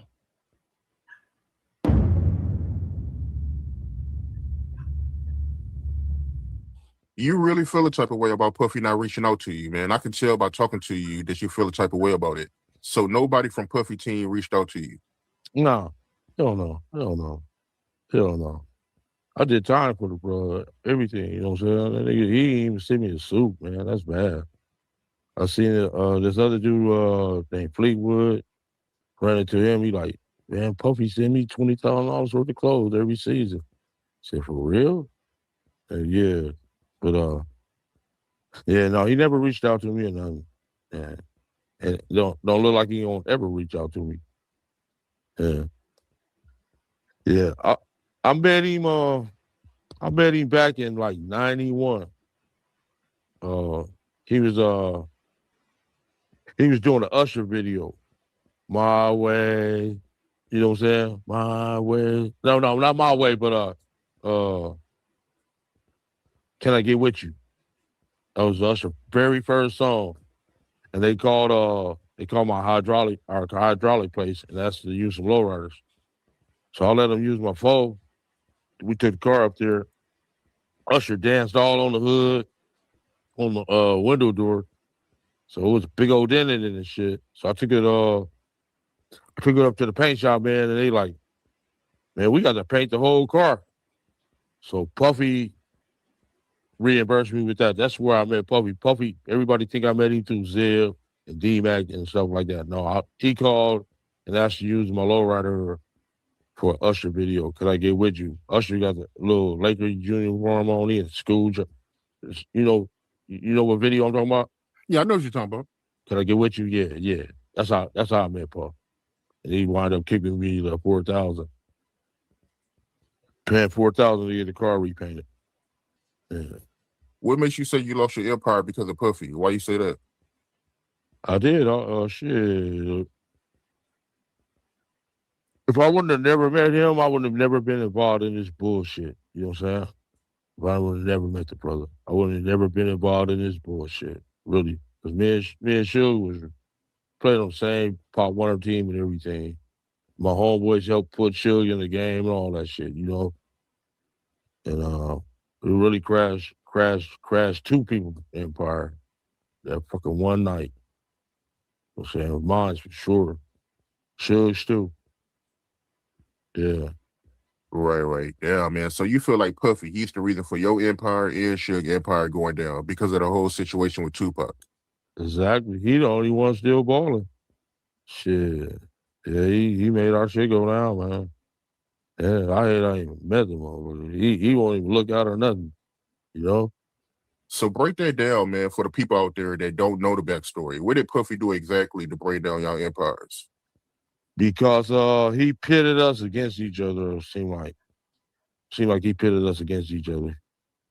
You know, which was kind of smart because we're Crips and Suge was Bloods. Like, you know what I'm saying? He just called me and Zip was rolling up Greenleaf one night. He called and asked, you think it's safe to come out here to do our concerts? And I just said, man, give me like 50 tickets to each concert. We'll be out there with you. We'll go with you. We went to the concert in San Diego, went to the concert in Anaheim, Irvine Meadows, and the one in Las Vegas with them. Yeah. Yeah, and back then they was just a startup coming up, you know what I'm saying? They didn't really have no money like that. We were balling. We was bosses. For sure. I know I was a boss. My whole crew was bosses. I made bosses all over the country, like I said. I even made some bosses in Boosley Town. What you up, Baton Rouge? I got a couple of homeboys out there in Baton Rouge rolling. You just don't know who I know. And if he smoked any kind of crack or snort any kind of coke, he probably had some of my product. You know what I'm saying? Mr. Boots. But yeah, getting back to Puff, yeah, I feel he never reached out or nothing. He had like I'm some shit on the grass or something. You know what I'm saying? You know how you step around and shit on the grass? Yeah.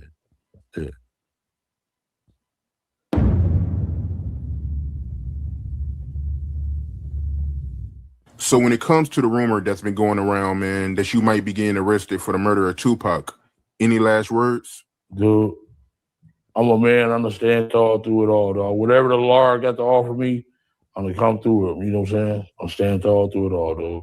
They do come arrest me, what the fuck I'm gonna do? You know what I'm saying? Yeah. I'm staying through it all. The law got me, homie.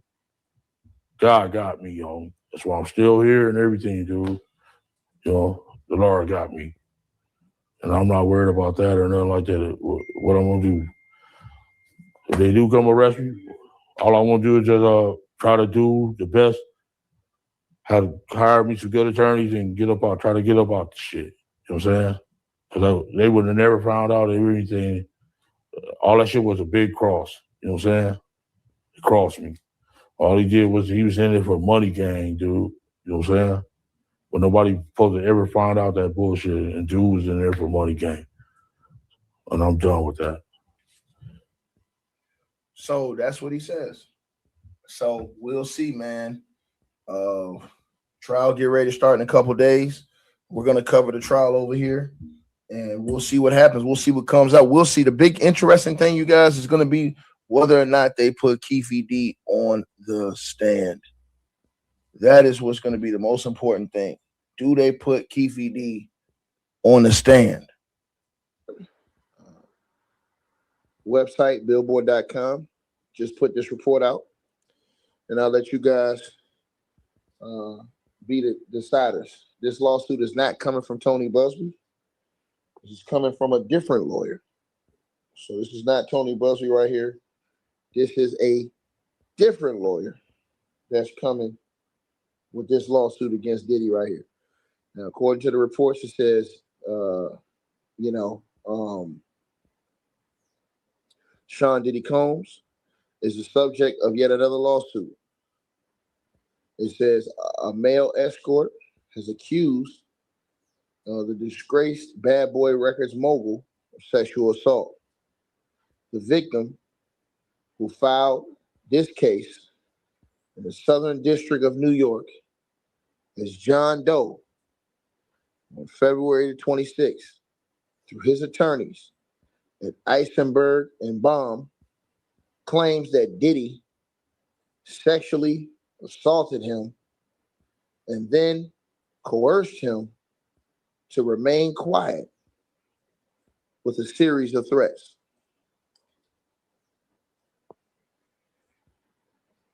The male sex escort says that he met Diddy in 2012 through his Florida-based male companion service and then traveled north to meet Diddy in New York City, where he says Diddy invited him to his suite at the Intercontinental Hotel, where there he claims that Diddy forced him to perform top and penetrate a chick, a woman, who was also present.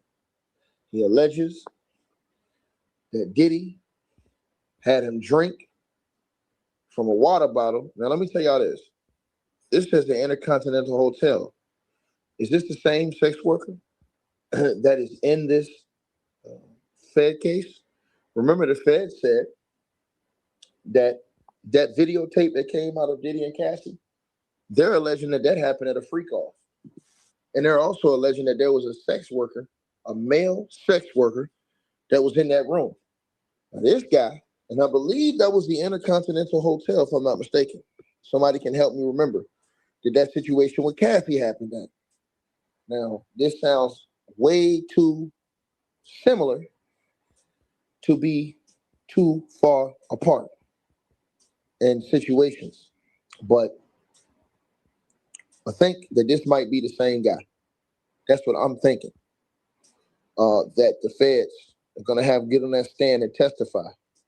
And this is why I think they're going to try and tie Diddy into a whole lot of other stuff because, you know, let's just talk about it. So it says that Diddy invited him to his suite at the Intercontinental Hotel. While there, he claims that Diddy forced him to perform oral and penetrate a woman who was also there. He also alleges that Diddy had him drink from a water bottle and rubbed, and then he said Diddy rubbed baby oil all over him. One or both of which led him to feel as if he had been, spiked and not in complete control of his body. During that same alleged assault, the man claims that Diddy put that finger that you see on the screen, a finger, up his booty and forcefully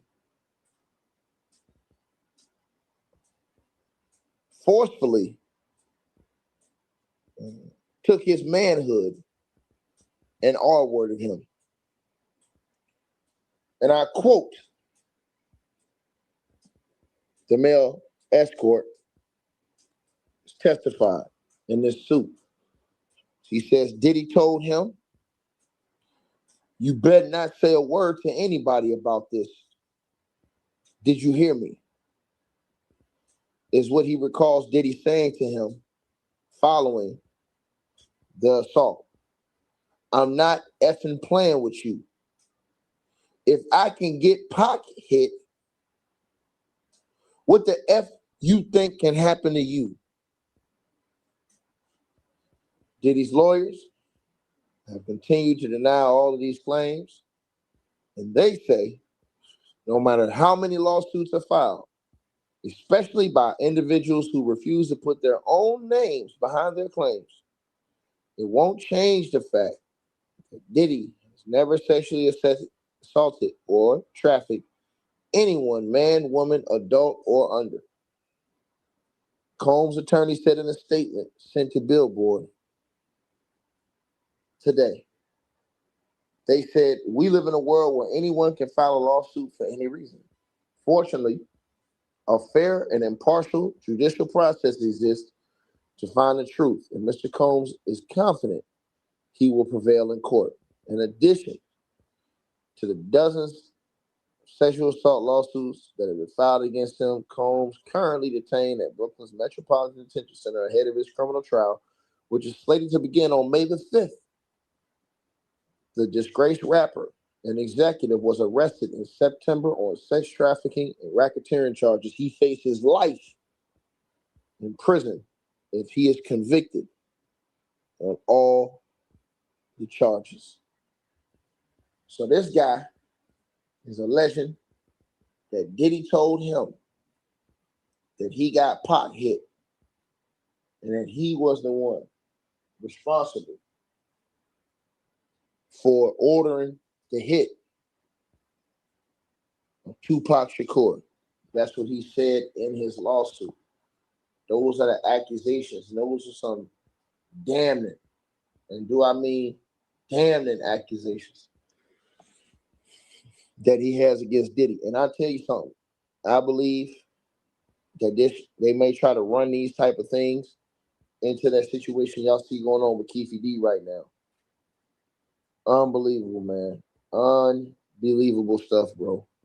How you guys are starting to see all of these things pan out, man. And, you know, it's sad to see all of these things coming, you know, to an end for him. But every dog has his day, you know? And so, you know, this guy, absolutely disgusting. The allegations that have been levied against him.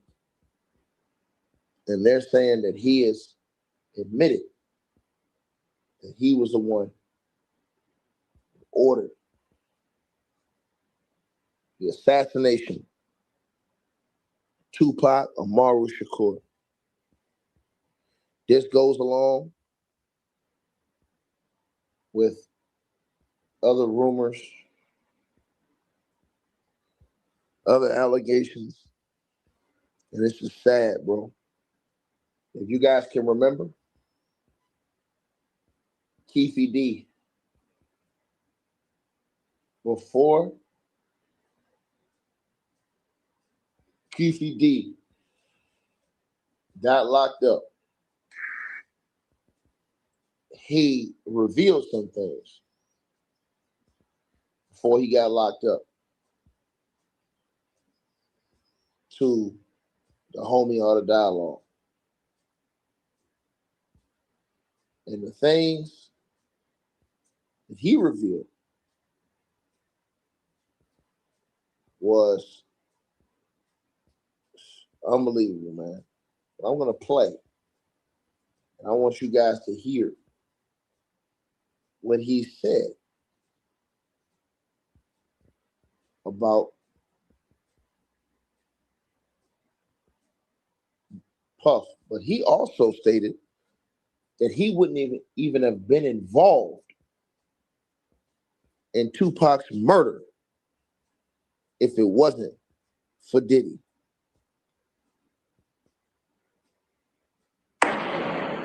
Let's go. You really feel the type of way about Puffy not reaching out to you, man. I can tell by talking to you that you feel the type of way about it. So nobody from Puffy team reached out to you? No, hell no, hell no, hell no. I did time for the bro, everything, you know what I'm saying? That nigga, he didn't even send me a suit, man. That's bad. I seen this other dude named Fleetwood, ran into him. He like, man, Puffy send me $20,000 worth of clothes every season. I said, for real? Yeah. But yeah, no, he never reached out to me or nothing. And don't look like he won't ever reach out to me. Yeah. I met him back in like 91. He was doing an Usher video. My Way. You know what I'm saying? My Way. No, not My Way, but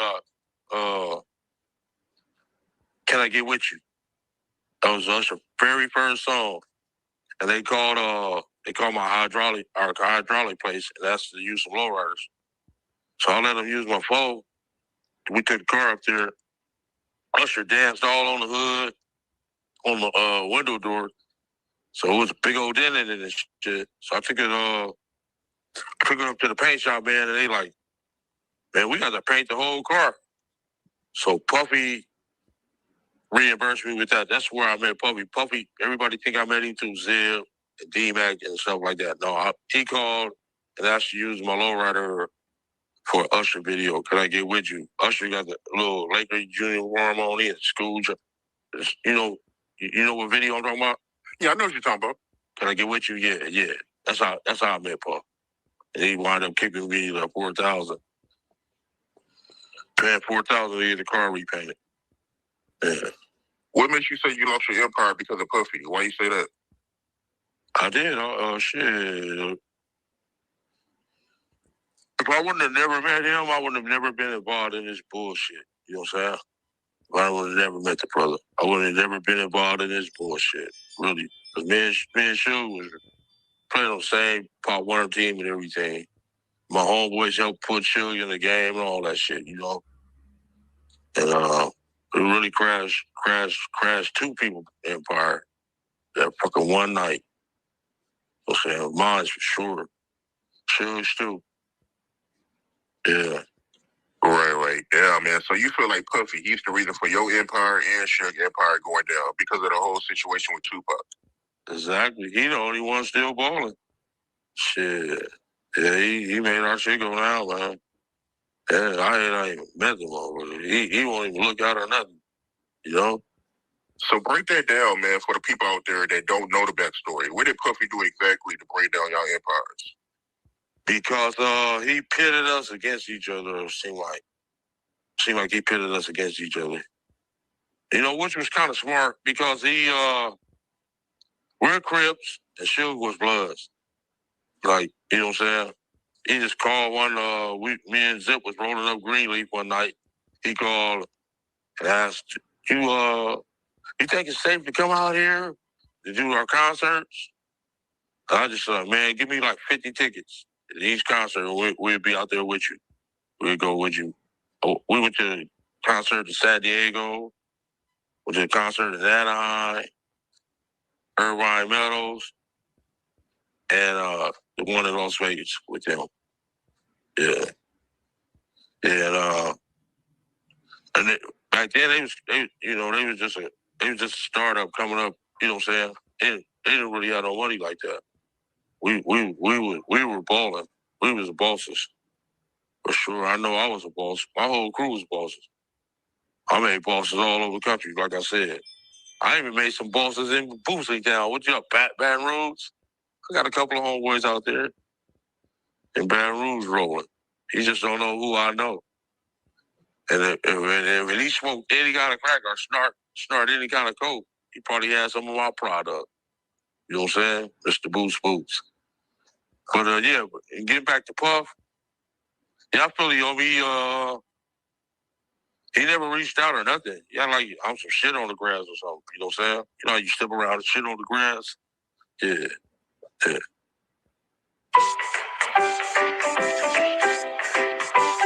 So that is what he said then.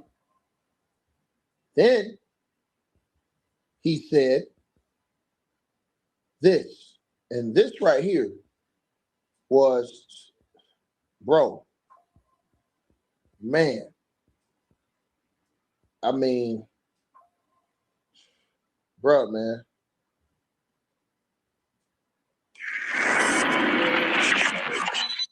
Hold on, y'all. That's the wrong one. Here it goes. Right here. And I'm going to play this for you guys from the Art of Dialogue. Shout out to my brother, Art of Dialogue. He did a great interview with Keefe D.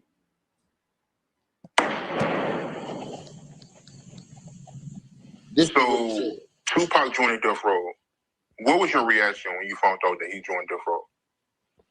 Oh shit, that was a big plus for for sure. He was still my friend. So that was a big plus. Rolling. Matter of fact, my people really started that record company. Oh, for real? Yeah. Who? I can't tell you his name, but he started that record company. And Suge knew that he started that record company. So that's why that night, when that shit happened, they told the police on me. You know what I'm saying? Yeah, we're gonna get into all that. So you was cool with it, right? So was you a Tupac fan before, like when you joined Death Row? Yeah, it was cool. Tupac, he was an rapper.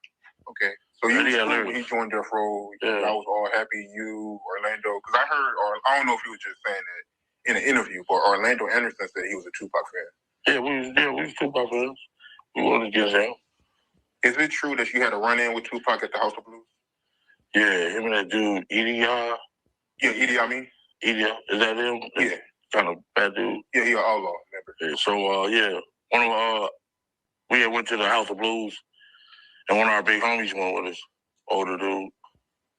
And, as a matter of fact, his name Old Man, he went with us. And Tupac came out with that song, Long Beach and Rosecrans. Yeah, California Love. Yeah, and the big homie like, motherfucker, you know what the fuck that shit stand for? And he's like, kind of snatched him up at him, collared him. And then he got like, man, no, that's just a song they wrote it. He don't know what's going on in these neighborhoods. Oh, okay, so y'all had an issue with the line Tupac said in California Love, the Rosecrans line. Yeah, that's what the big homie did, yeah. And what was Tupac's reaction when y'all confronted him? Shit, he was scared. Shit. That's really he didn't know nothing about no Long Beach and Rosecrans when he got out of jail. What was your reaction when Tupac dropped Hit 'Em Up? He at that last verse, I think he was like, what he said, like, fuck whoever hang with him. You know what I'm saying? I guess he was meant that for us. But shit. He ain't ready. They weren't ready for us, though. You know what I'm saying? Because they rappers and they was in that music shit. We street dudes. You know what I'm saying? They weren't ready for us. Period. So you felt like Tupac was talking about you at the end of the song when he made that talking about our hood, yeah. When did Puffy first approach you about being his security when he came to LA? He never approached me about no shit. He just asked, was it cool to come out there for concerts? Because they had that conflict in Atlanta with Big Jake and shit like that. So you was hanging out with Vonza and Puff Daddy called, right? Yeah, this was like maybe like 95, end of 95. He was doing that tour. I think it was the BET tour. He had they had 90 by Nature on there, Craig Mack, what's them broad's name? Total, Mary J. Blige, and Jodeci, then Junior Mafia, and Biggie. That was that tour. And we so one night me and Zip was rolling in his van. Had a little nice ass luxury van. And the phone rang. He asked to speak to me, and I talked to him. And he said, "Is it cool to come out there for concerts?" Shit. So why not? He called the CEO, big CEO. And I'm like, man, just give us like 50 tickets to every concert, and we'll be there. And we went to the San Diego one in Anaheim, the Irvine shit, one out here in Vegas. Most of it, yeah. But he didn't have no problem with that. Puffy, if I'm not mistaken, Puffy, he approached you on 3 different occasions, right? About pitting the hit on Tupac and shit. No.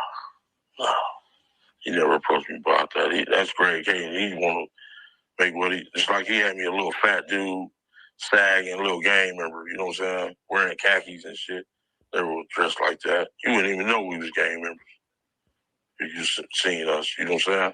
He stereotyped our ass. To me, all that show was a bunch of bullshit. It's like the dog with the gun in the mouth. That was a bunch of bullshit, all that. What he's saying, for you guys who don't understand what he's saying, he's talking about how the police officer, Greg Caden, he's claiming that Greg Caden basically was, racially profiling them because of, back then, if you guys went and saw old pictures of Keefe D and those guys, they wasn't dressing like they wasn't, you didn't ever like see them all the time bandanaed up and stuff. Like they was well-dressed cats. Him, Orlando, all them dudes. If you watch those pictures back in the day, like Keefe D would have suits on and stuff like that. Like, you know what I'm saying? He was like a sharp individual. You could tell he had some money. And, they was well-groomed and well-kept. Like, they didn't have go back and look at those pictures. You know what I'm saying? So he was just like, from what popped off, how Greg Caden, the officer, he's saying that he just racially profiled them because they was black, basically, is what he claims. You know what I'm saying? Now, again, the sex worker who's come forward accusing Diddy said that Diddy told him that, if I can get Pop hit, what you think I can do to you? You know what I mean? Now, that's the second person who said Diddy told him that. Remember, that girl who said that Diddy did it to her with a remote control. Remember that? I did that video on that girl. That girl said that Diddy shoved a remote control, where.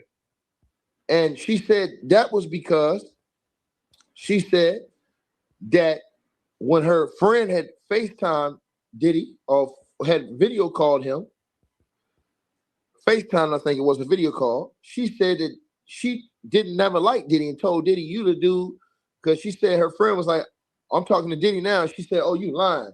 And he was like, I ain't lying, look. And she said when she seen Diddy, she told him that, oh, you the dude that was responsible for, killing Pop. And she said Diddy had said something. And then she said that later on, when she was at the crib, this dude brought Diddy to her crib. And she said that's when Diddy pulled up on her and said, oh, you the girl that was talking all that stuff. And then that's when she said Diddy came out with that remote control, you know what I'm saying? And did what he did to her. She was what she alleged. She alleged that she, poked Diddy with that thing in a struggle. So, but here's what the rest of what Keefe D was saying. That show was bullshit. If they want a real show, they need to come and get me and they can get a real show. You know what I'm saying? So really, really what happened. You believe everything he say, you know what I'm saying? He just put it in the way he wanted it to be. The white man way. You know what I'm saying? Stereotype does bad. To me. Yeah, but some of the stuff, with Greg Caden, because like you just said, he recorded you and you didn't know. But yeah, some of the stuff you actually told him in a recording, right? Some of the stuff, yeah. I didn't tell him. Right. I was telling the people that was in charge of this shit. Right. Yeah. So you told him this stuff, right? Yeah. Yeah, so Puff Daddy, he could have hit. Well, maybe. Have you ever heard that on the recording? Maybe, okay. Here's the thing, right? Maybe he didn't directly say, yo, put a hit out on Tupac and Suge, but he did make comments about it. Maybe he wasn't serious about it, but he did when he was around you, saying that, yo, I'll put $1 million if somebody can handle Tupac and Suge. Even if he wasn't serious about it, but he did say that around you. It was floating in there. I can say that. Yeah. So before we get off of that, you and Puffy was hanging out one day, and he wasn't serious about it, but he was floating in the air. He made a comment. You're just going to keep on trying to get that. I keep saying it was floating in the air, dog. Okay, gotcha. Let's move past that. Okay, so the 1996 Soul Train Awards, was you there? Yeah. Tell me about that. I never pulled no gun on nobody. I wasn't even with Biggie and them. I said, I had some tickets for my little scalper dude. Me and my homie Win. We were never with Puff and them. I never pulled no gun on them dudes. If I pull a gun on you, motherfucker, you would have been dead. You know what I'm saying? That's just the law. You pull a gun, you use it. You know what I'm saying? I'm from the old school, homie. If you pull a gun, you use it.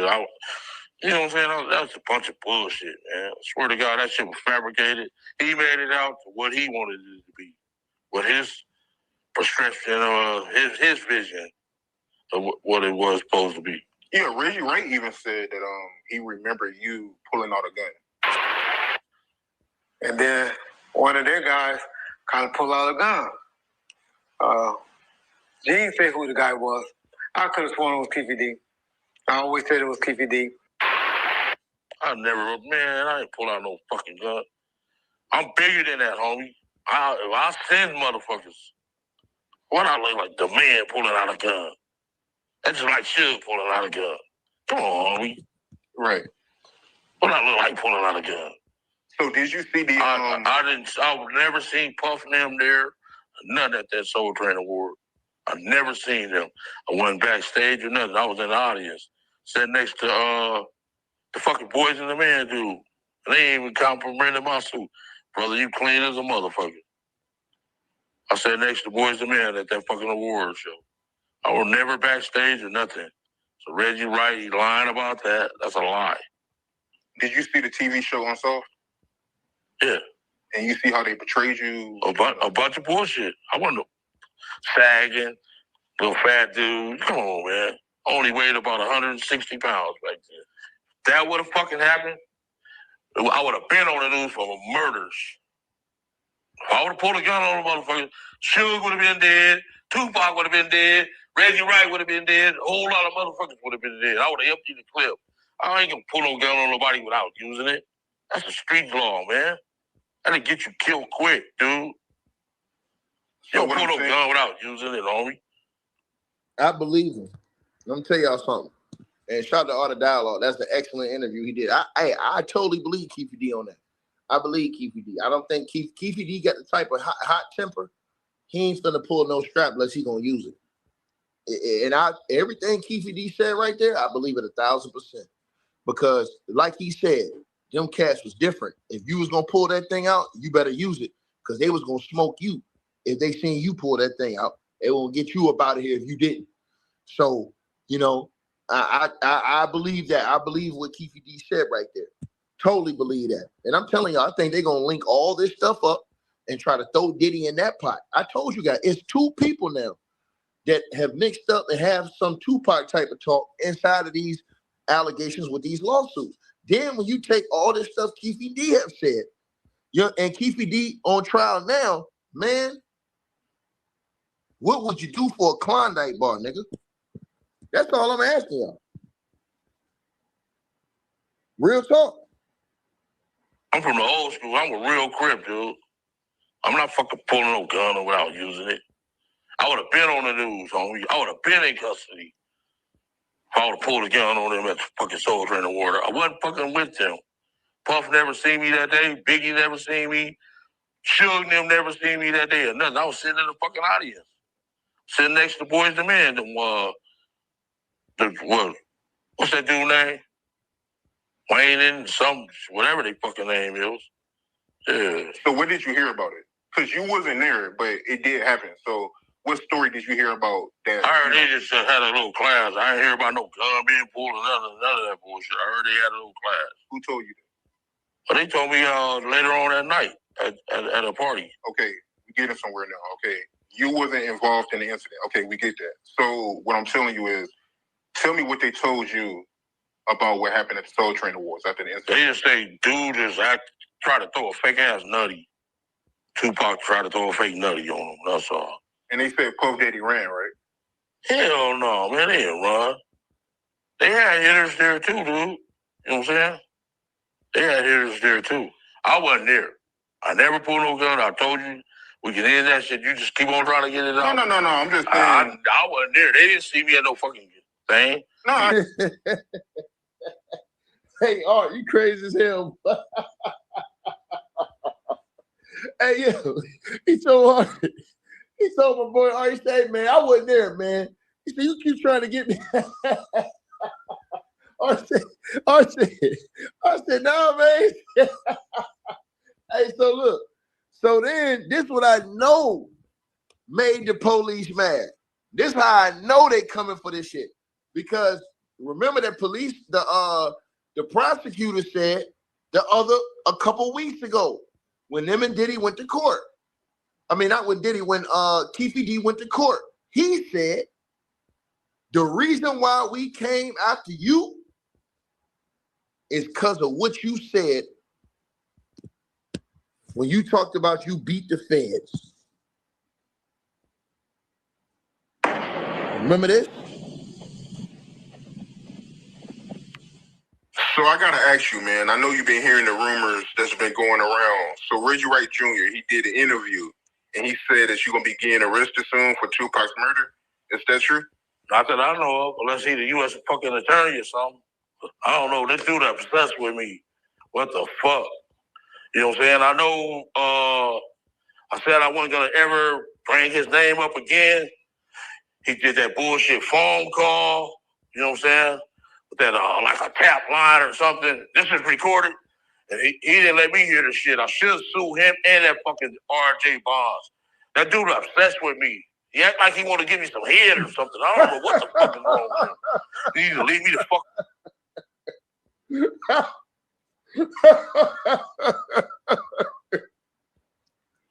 That's why I believe Keefe D.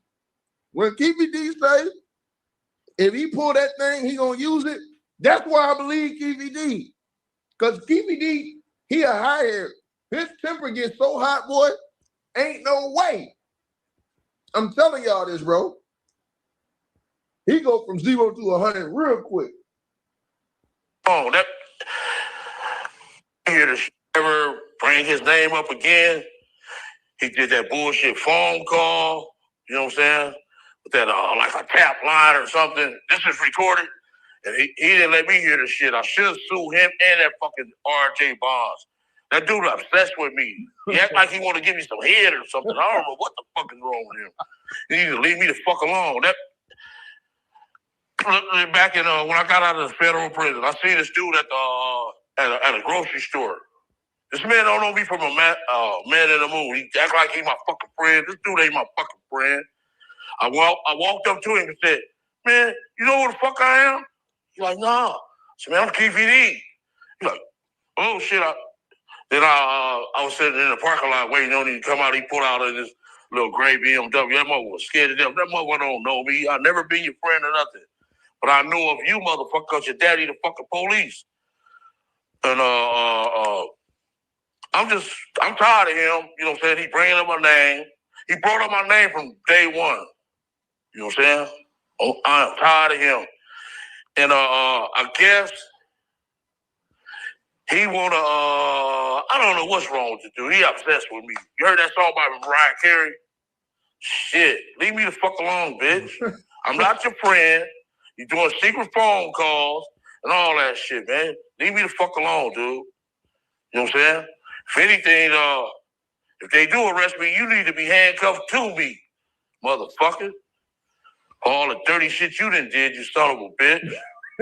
Hey, have you washed your neck yet? Maybe that shit maybe getting stuck to your fucking brain or something. All that fucking dirt on your neck, nigga. Leave me the fuck alone, bitch. Yeah, that's all I got to say about him. And if he come back with anything, he trying to get views off me, he's trolling me or something. I don't know what the fuck is wrong with him. You know what I'm saying? And he like, I guess I got a free interview. You know what I'm saying? What the fuck?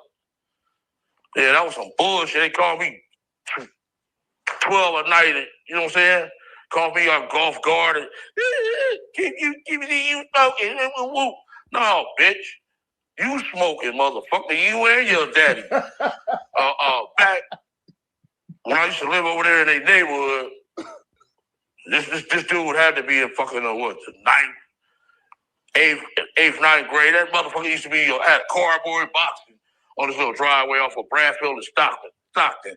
Nigga used to be doing breakdancing and shit. You know what I'm saying? Oh, fucking, man, leave me the fuck alone, dude. Little fat motherfucker. Unless you the U.S. attorney, I don't know what the fuck's going on.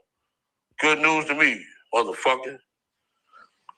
Okay, I'm tired of addressing him. To the next step. Bro, They better not put Keefe D on the stand, bro. Bro. Right, but I want to backtrack, man, because you just made a comment and you said that if you get arrested, Reggie Wright Jr. needs to be arrested. What you mean by that? Go into detail about that. He need to be handcuffed to me. All the dirty shit he done did. You know what I'm saying? I'm quite sure he had his hands in that Peter Pritchard shit over there on what's that? Fairfax and fucking Wilshire at that fucking Auto Museum. I'm quite sure he had his hands in there. So if I go to jail, you need to be handcuffed to me, bitch. Only thing I'm gonna stand tall through it all, motherfucker. You not with your weak ass. I heard COVID whooping your ass anyway. You know what I'm saying? Leave me the fuck alone, dude. All that dirty shit you done did, nigga. Yeah. Okay, I'm done with him. On to the next, man. I'm tired of him. Just get off my dick. Hanging from my fucking ball sack, motherfucker, like a dingleberry. Fucking hoe. Fat ass bitch. Yeah. I'm tired of him. And if they do come arrest you, you need to be fucking handcuffed to me, nigga. For that shit at Fairfax and fucking Wilshire, that Biggie shit, motherfucker. I'm quite sure you had your hands in it, you fat, dirty son of a bitch. Well, you obsessed with me. Get off my dick. Oh, man. Well, when you want me to come get in the bed with you and Boo, motherfucker, do a threesome or something? Man, leave me the fuck alone, bitch. How you know? You the U.S. attorney? Fuck. Oh, motherfucker, you dirty motherfucker, man. You just obsessed with me, young. You heard that shit by Mariah Carey, young. Girl, you go. All right, big dog. I'm tired of him, though. You know what I'm saying? I will never address. I don't care what he come with, whatever he come with. I will never address this shit again, ever in my life. Leave me alone, motherfucker. You want me to come jump in the bed with you and Boo, motherfucker. Yeah, man, that's what Reggie Wright Jr. said, man. He said in a few months you're going to be getting arrested, man. He even said they've been knocking on people's doors and everything, man. I'll just address that, brother. You know what I'm saying? I understand all through it all. If they do, I'm not going to fucking kill myself. I ain't going to do the fucking Hernandez or nothing like that. Come on, big dog.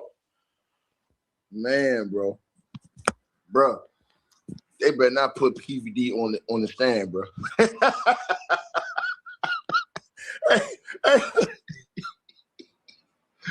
Bro, ain't none of the jury. Ain't none of the jurors gonna be able to keep a straight face.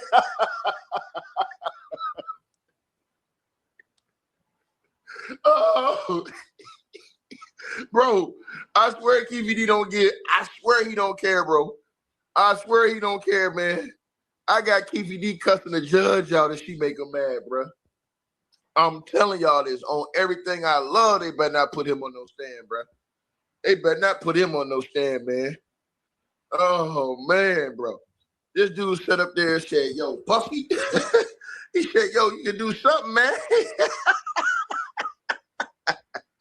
Oh, hey, Art.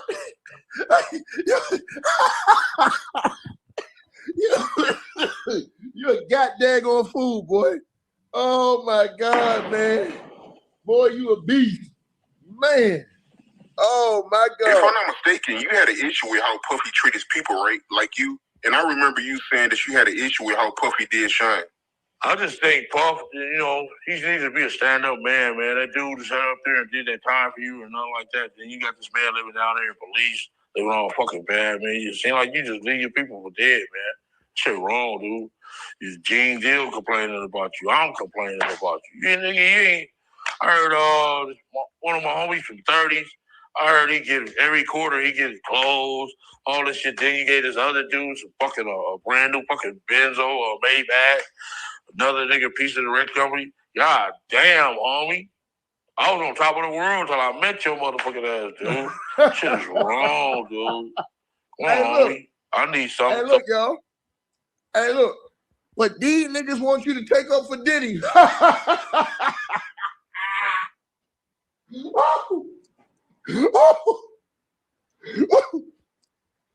You listen to everybody around Diddy. Oh, but they want you to use your platform to take up for Diddy.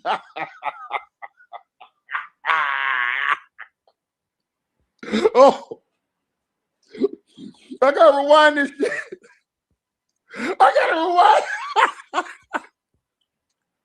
Hey, hold on. I had to spit my foot. Oh, they want you to come on YouTube. Oh, they take up for Diddy. Hey, look, this man said today that Diddy allegedly put his fingers where the sun don't shine. And they want you to take up for Diddy. Oh, hey, look. Oh, my God. Oh, think about that. This ain't Martin Luther King Jr. Oh,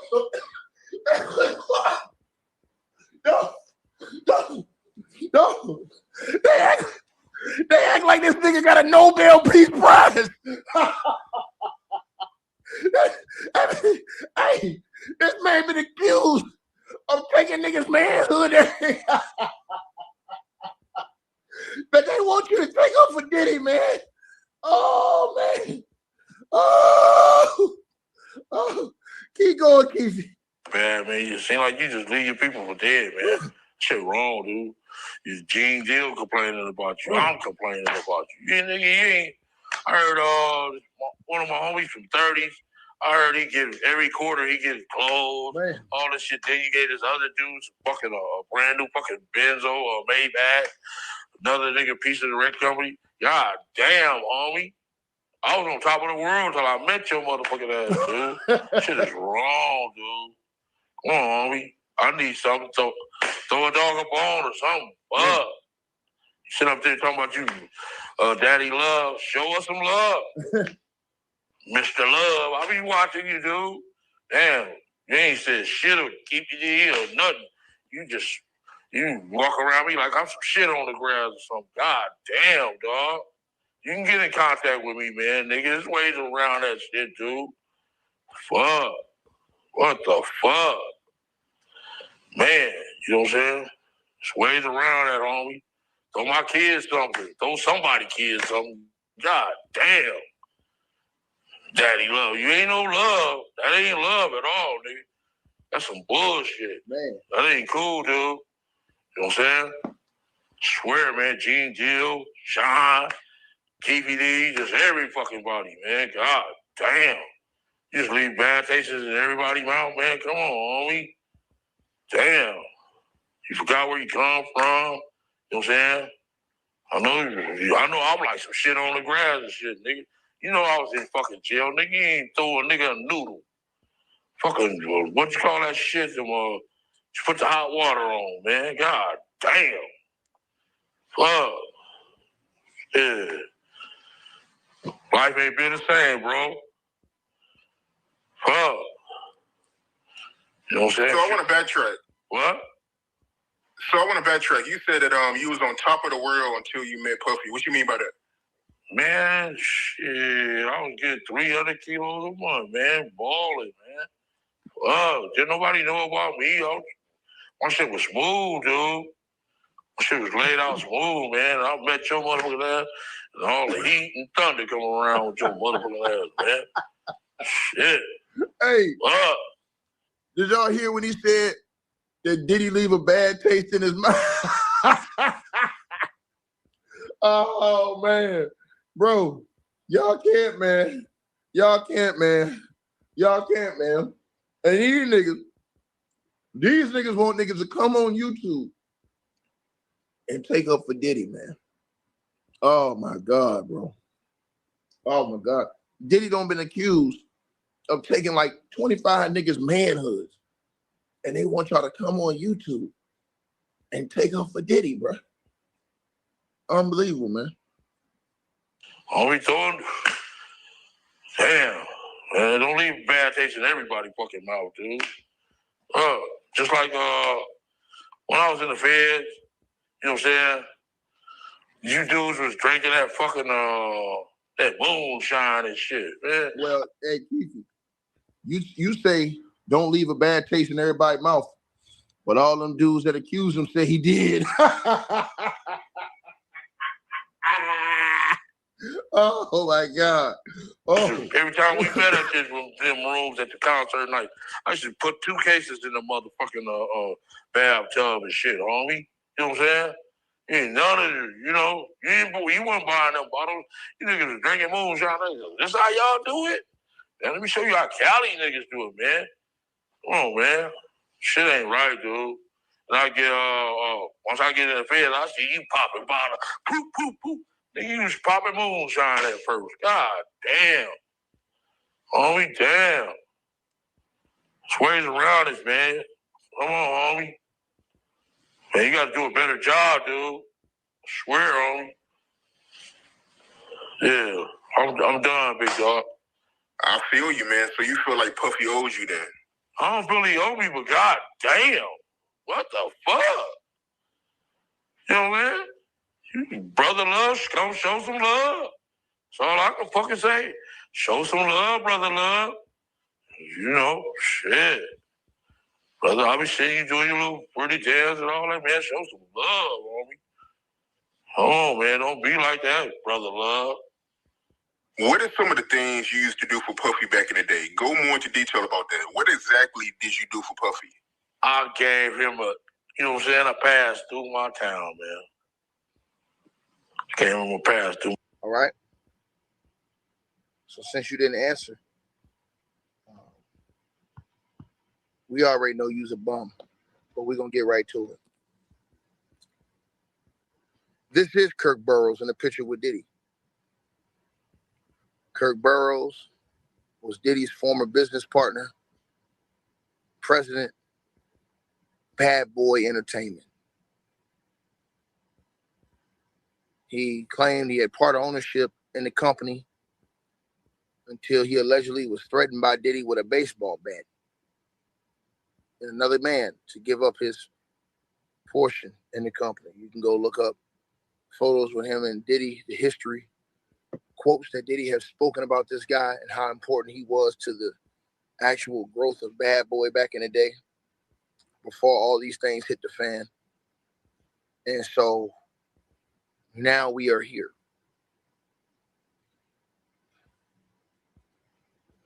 Kirk Burrows, who was with the day-to-day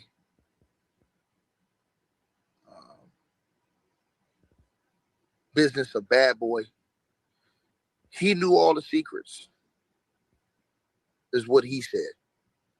And basically, he has partly implicated himself in some of these things to come speak his truth to the world, you know? He spoke about how he basically ordered certain vehicles for guys to be transported from New York to Vegas for the Tupac Shakur situation. He spoke about other things as well. But he also spoke about how he tried to do things to help Big get out of that situation in California. But the man on the right-hand side of your screen allegedly stopped him. And on occasion, he said he told him to shut the F up, mind his business, or else. Now, Kirk Burrows has come out and basically stated that Puffy was extremely jealous of Tupac Shakur. He stated in paperwork, official file paperwork that I showed y'all yesterday, that Diddy had an uncanny jealousy of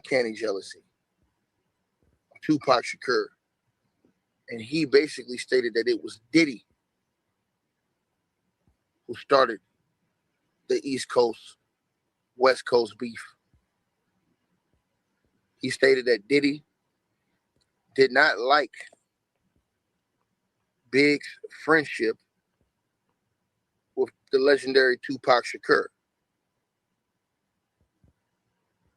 Right? As I showed you guys yesterday, and it's all right there in the paperwork, he has officially filed these things and these statements legally. He has also spoken about these things, but as you guys see, just for shits and giggles, for guys like Lee Hub and the rest of these buffoons that's running around here on YouTube in denial. I'll read it one more time for him.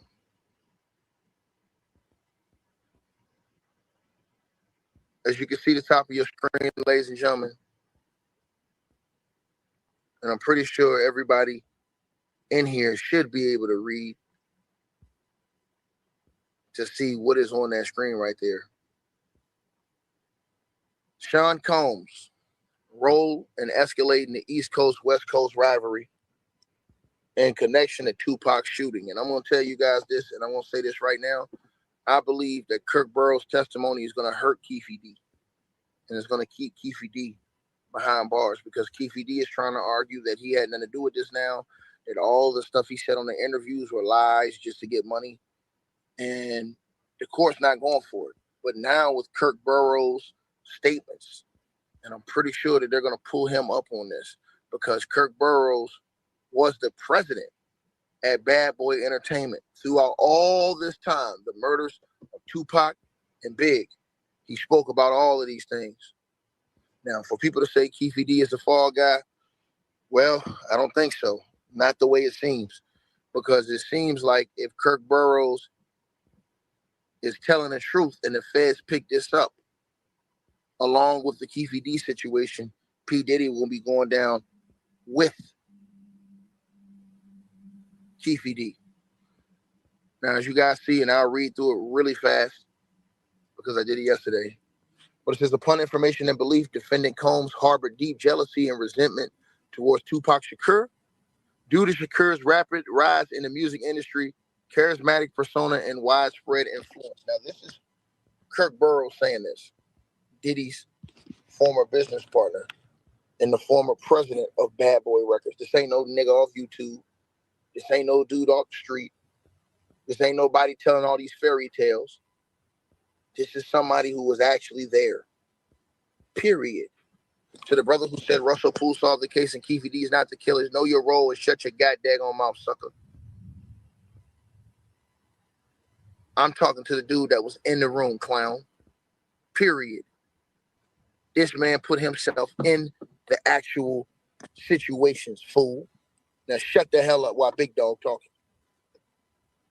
It says, and I will go on. Combs envies Shakur's talent, natural ability to captivate audiences, and the respect he commanded from both East and West Coast artists. Shakur's association with Bad Boy Records' former affiliates and industry executives made Combs feel insecure about his own stature in the hip-hop world. Upon information and belief, Combs became increasingly obsessed with Shakur's growing popularity, perceiving him as a direct threat to his dominance in the music business. Combs used his influence to orchestrate smear campaigns against Shakur, fueling East Coast-West Coast rivalry to undermine Shakur's credibility and career. Plaintiff witnessed his business partner says he witnessed. This is Kirk Burroughs, left-hand side of your screen. He didn't say this is, oh no, he said he witnessed. Plaintiff witnessed instances in which Diddy expressed paranoia and frustration over Tupac Shakur's success, indicating a deep-seated need to diminish his rival's influence. This is a nigga who was on the inside saying this. And why these whole ass niggas are saying cap, here's the part that you guys are going to hate. I told y'all before, he kept receipts from way back then. You see that date on the right-hand side of your screen on that piece of paper and that notepad? March the 9th, 1997. Kirk Burroughs kept a diary the entire time of everything. Of everything, man. Shout out to my boy Bully the Bully in the building. Man, y'all go subscribe to his channel, man. BTBTV, my nigga, man. Real talk. You understand? Now, let me tell y'all something, man. You understand? Because, see, what happens is you got these divide and conquer tactics that go on. So, you know, when you see a guy that has a lot of jealousy in his heart, man, you understand, a lot of envy in his heart, because you got to ask yourself, man, everybody should ask themselves this question, bro. What caused the beef between Biggie and Pac? Ask yourself that. It's a few questions that people should be asking themselves. What started the beef between Big and Pac? And why? Why? Right? Was Big riding without security? Gene Deal was not his security. Gene Deal was hired to cover Diddy. Diddy is alive. Gene Deal did his job in covering Diddy. It was impossible for him to cover Diddy and Biggie in two separate cars. Where was Big security at? Why was the best artist on your label, Superstar, riding without security? Make in LA when the block was hot. These are questions y'all will never answer. Again, Diddy's innocent till proven guilty in a court of law. But, I mean, bro, his own business partner is out here telling y'all the whole alleged setup. Let's keep going. Diddy allegedly made statements to insiders suggesting that Shakur's presence in the industry threatened his own legacy, leading him to take increasingly aggressive measures to overshadow and eliminate competition. Upon information and belief, Combs' unchecked jealousy contributed to reckless decisions and actions that escalated tensions within the music industry, fostering a dangerous environment for artists. Now let's stop right there, right? Oh no, let's keep going. On September the 7th, 1996, Tupac Amaru Shakur was shot multiple times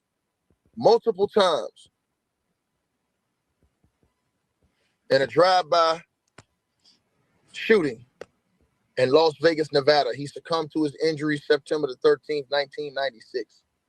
According to the plaintiff's journals from the time, defendant Combs had a phone conversation with a West Coast record label executive and various street gang factions several days prior to Tupac being shot. Did you see that right there? That's why I told y'all they gonna nail Keefe D ass, in my opinion. This man kept notes with dates. He kept extensive notes with dates. And let me tell you this, it is impossible to go back and write every single note the way he wrote from that time, the way he wrote it. This man's notes were so detailed, it didn't make no sense whatsoever. This man had the goddamn flight number, the time that Biggie's mom flew in when that man passed away in Cali. He wrote it all down. He wrote it all down. Now, do you think that Diddy knew this dude was writing all of these things down? Day by day, by day, by day, by day. That's why when you go back and you look at his statement, it's right here. He has all of the proof that he wrote these diaries. Number 73, read it at the top of your screen. According to the plaintiff's journal from the time, defendant Combs had a phone conversation with a West Coast record label executive and various street gang factions several days prior to Tupac being shot in Vegas. Now, you know what? I don't know who that West Coast record label executive was. I don't know who that was. Does Kirk Burroughs know? And he didn't mention it? Kirk Burrows is saying that Diddy called the West Coast label executive. West Coast label exec, not East Coast, West Coast.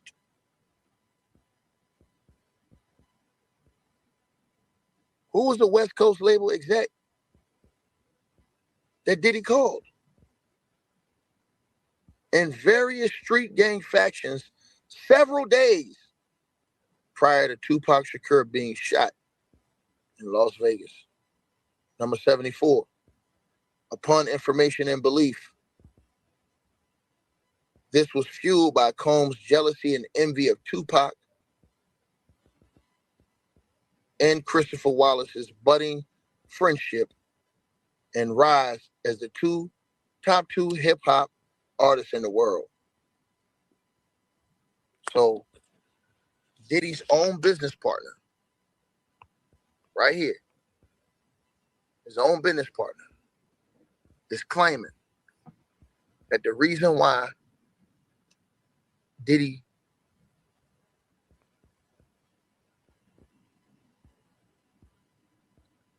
this is crazy, bro.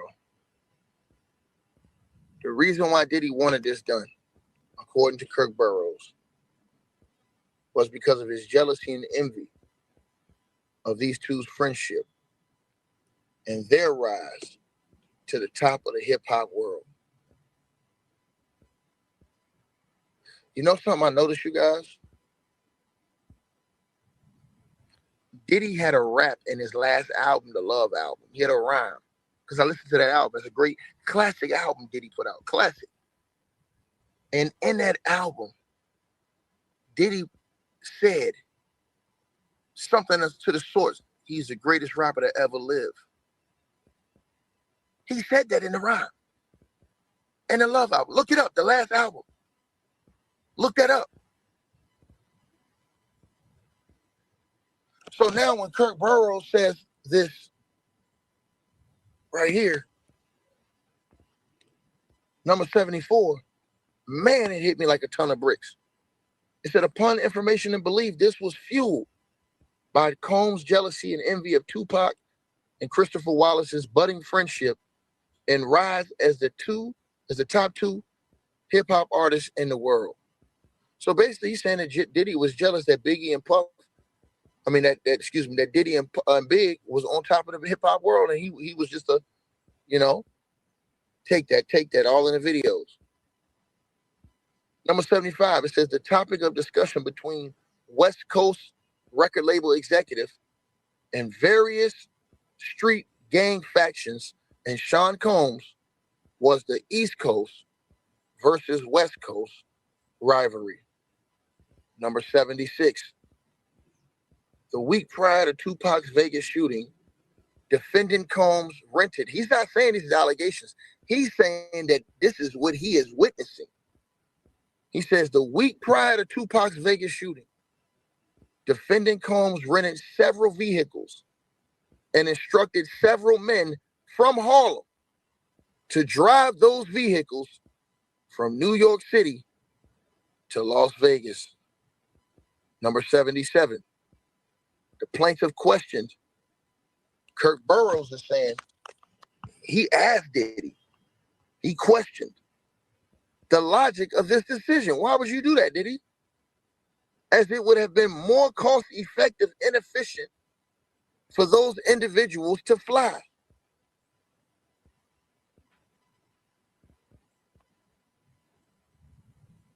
Number 78. Diddy responded by telling Kirk Burrows, shut the fuck up, mind his business, and do as he says. Number 79. Kirk Burrows then says he proceeded to order the rental vehicles and paid each individual per diem of $150 per day. Kirk Burrows says he was also directed to pay the driver's hotel stay. Number 80. These men were not known to Kirk Burroughs. They were not employees of the company and never part of the company's ventures. But now Kirk Burroughs was being forced to finance their road trip to Las Vegas with the company's overhead budget. Number 81. Combs then instructed the plaintiff, Kirk Burroughs, to request reimbursement for the rental cars, hotel, and the per diem from the parent company at that time, Arista Records. Number 82. Upon information and belief, Arista Records reimbursed Sean Combs between $30,000 and $50,000. This information is all easily accessible because all the feds got to do is go back and look. If Arista Records reimbursed Diddy $30,000 to $50,000, like Kirk Burroughs said. Remember, Kirk Burroughs was working the books at Bad Boy. He was the one doing the office work, day to day. He knew everything in and out about that operation over there at Bad Boy because he was the one in the office. Upon information and belief, several years later, after Tupac Shakur was murdered, Duane Keefe D. Davis, a known South Side Compton Crip, traveled to New York City and to Harlem. This nigga said Keefe D went to New York and to Harlem. Number 84 says, upon information and belief, Keefe D was extremely angry and aggressively sought out an immediate meeting with Diddy or anyone else he could get on tape to confirm that he was owed $1 million by Diddy and had not been paid. Ladies and gentlemen, I believe that what Kirk Burroughs notes that he claims that he kept, that he has posted some of these things in that paperwork, I believe they will call him in and use him as a witness. And that his testimony may be able, as he ran Bad Boy, the in and out operation. And if those journals are there, man, oh man, oh man. I want y'all to hear what Kirk Burroughs said about Big. But I want y'all to hear what he said about Puff. Remember I told y'all that Kirk Burroughs said Puffy forced him to sign over 25% of his ownership of Bad Boy Records? Shout out to my brother, the legendary Art of Dialogue, because he is a legend, definitely in his own time. The Art of Dialogue did this legendary interview with Kirk Burroughs. You don't need a second job. We're going to talk about this. We're going to talk about this right now. Let's get to it.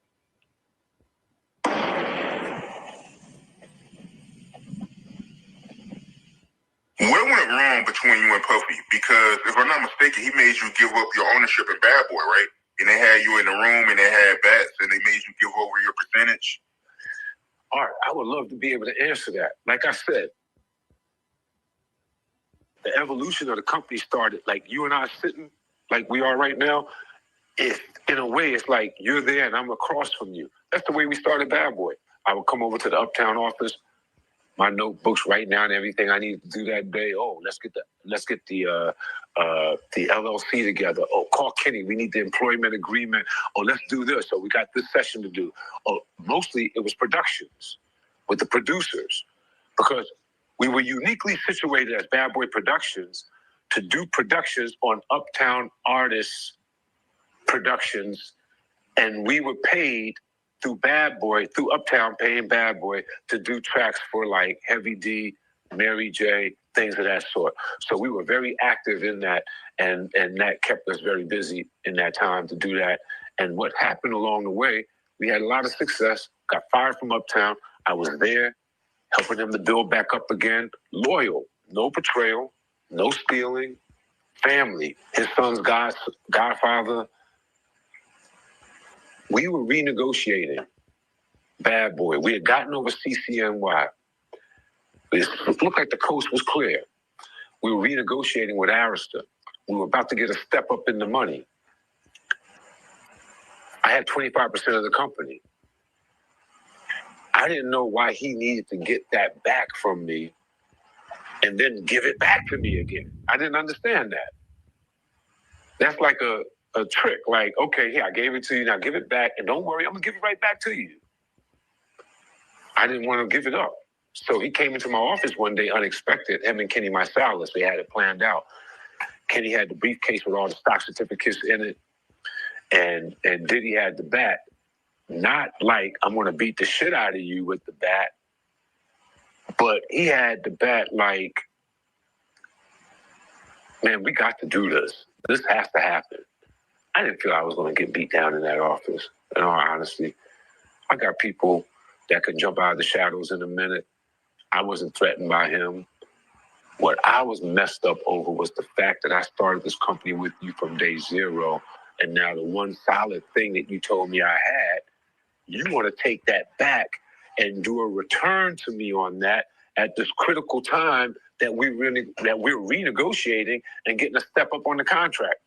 When he told me it was about all of that renegotiating and that I should trust, I did, begrudgingly, angry, upset. It wasn't right. I did it. He got the stock back.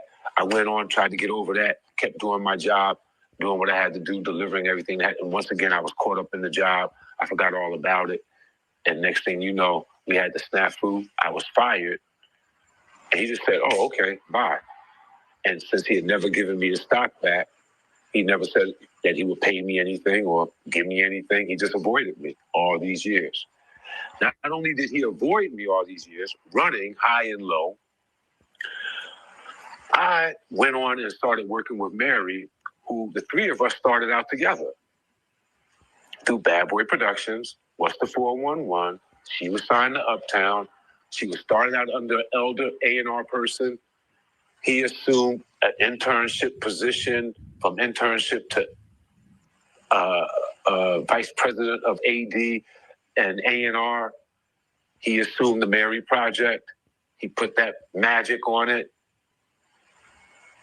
And with all of that success, when he got fired from there, the depression sunk in, suicide attempts, me, him, and his mother holding him together, Andre bringing him back, more success.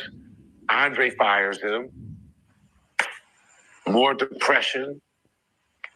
I set up the company, go get the deal for distribution. Biggie dies, depression, upset, wrong decision, the worst. I'm tired of puffing him up now, because so many people had warned. I'm a little not distant, but not running after you with the shovel, cleaning up all the shit.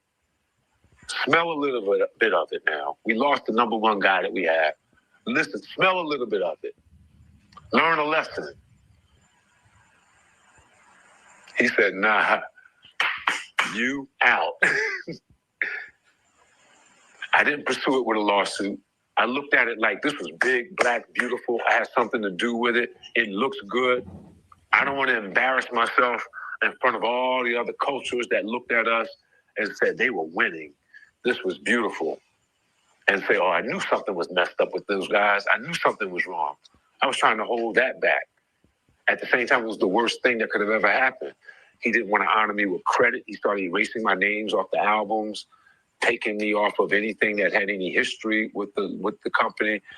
He never paid me not one thing out. Percentage-wise, legacy-wise from Bad Boy Entertainment, and I had 25%. In the legal world, I still have what they call a tolling agreement. If you give someone something, take it back, and didn't give them a fair exchange in value for it, then it's not a consummated deal per se. I still have a claim on those stocks. So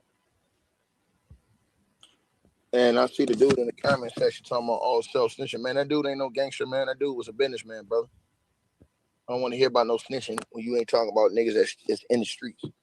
Leave that shit in the streets, bro. We talking about dudes that's real businessmen, bro. Dudes that was out here busting their ass, working hard, trying to help Diddy be great. You understand what I'm saying?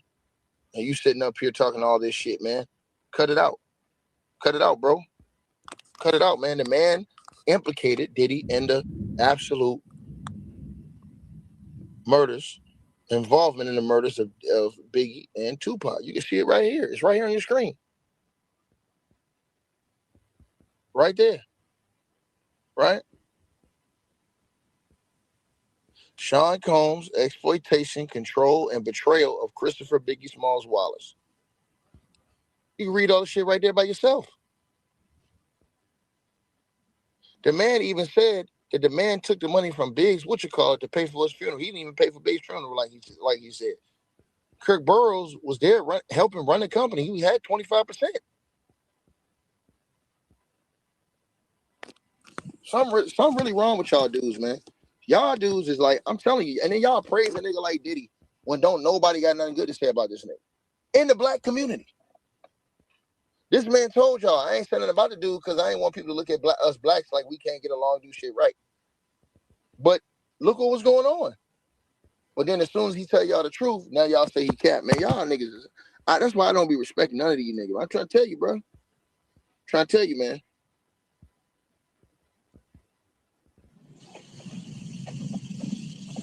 Let's keep going. Who idea was it, man, for Biggie to go to LA so soon, knowing that Tupac got killed 6 months earlier? The award show season was up. We had to go out there to participate in that.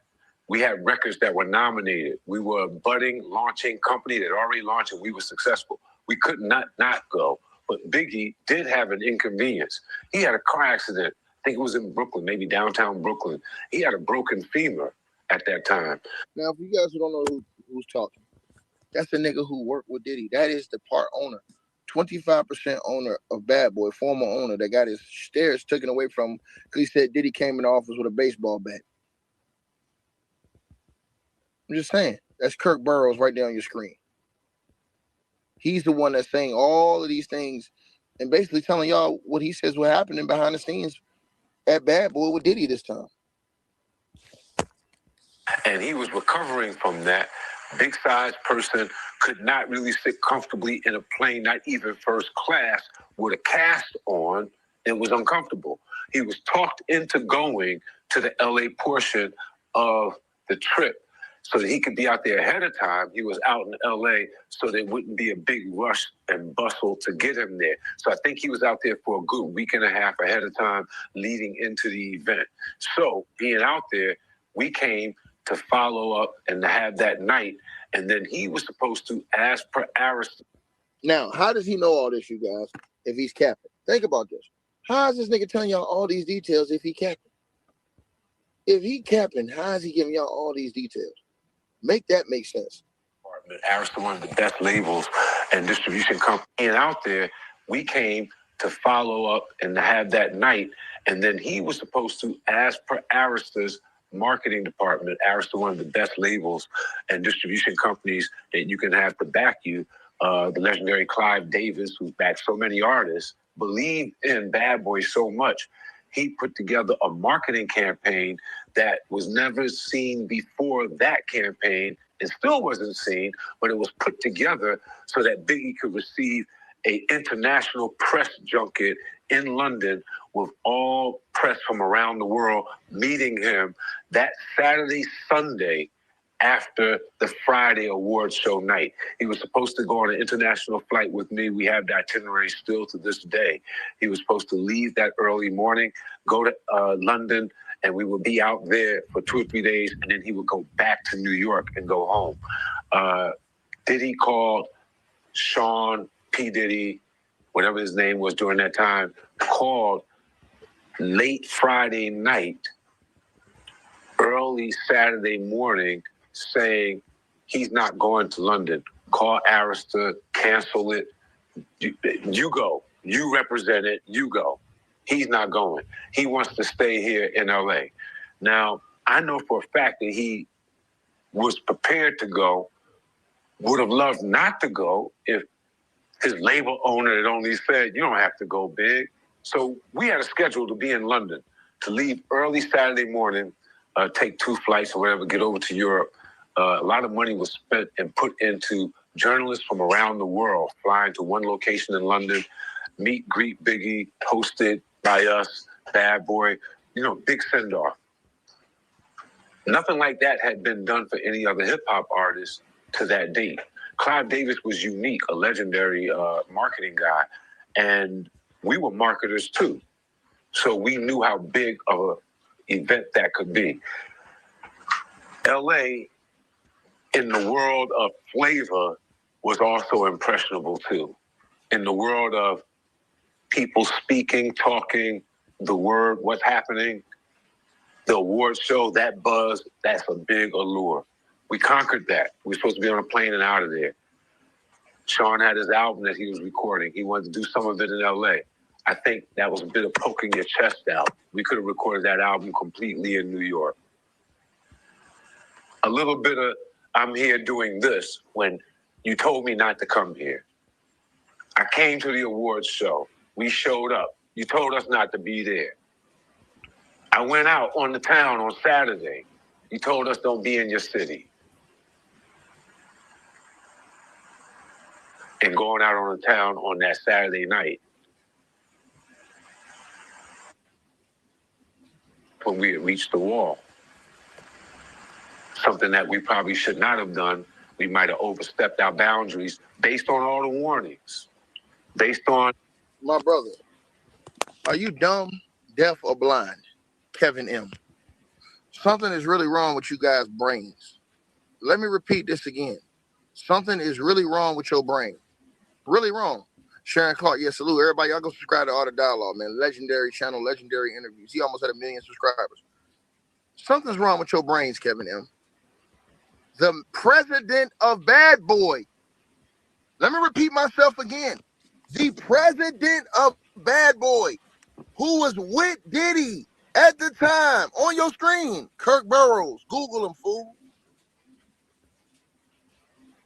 have come out and given you the play-by-play. What the hell is wrong with you people? Something is wrong with your brains, nigga. And then he even said, months later, Keefe D flew out to New York into Harlem looking for Diddy because he wanted his money. And Diddy said he wasn't paying him $1 million again. He had already sent the money to an intermediary, and apparently the intermediary never paid them the bread. So Kirk Burrows said that Diddy told them he wasn't paying another $1 million. This is his own. It's not somebody from the other team. This is his own guy. And like I said, before you call him a liar, guess what? I told y'all this. I'll tell y'all again. The man kept detailed notes. He kept the journal, brother. Day to day. Once again, he kept a detailed journal day to day, Kevin M. Detailed journal. Read what it says on your screen, brother. Read the top right-hand corner.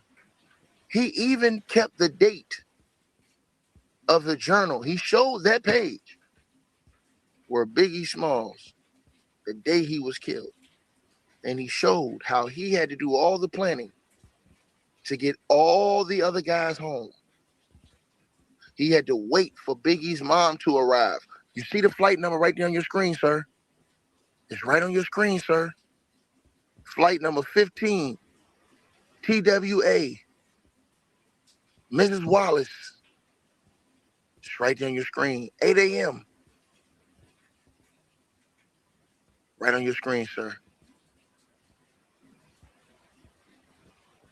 The man said Diddy had the police escort him out of Los Angeles in the back of a trunk, a police trunk. Are y'all serious?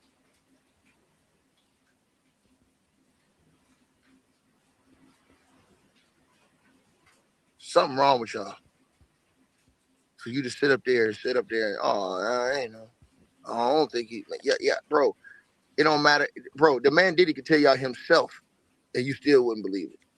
Something wrong with these people, bro. I'm telling y'all this. I'm convinced there's something wrong with these niggas on YouTube. I'm telling y'all this, bro. I'm telling y'all this. This is how much they praise celebrities, bro. It's sad, man. These dudes want to sell their whole soul, life, and everything to celebrities. And then niggas will use that lame ass excuse. Oh man, they trying to tear a black man down. Nigga, all black men said Diddy tried to tear them down. All black men said Diddy tore them down. All of them. All of them. Did you read what else the man said in the lawsuit, bro, about Diddy, bro? And what he claimed that Diddy did to him, man?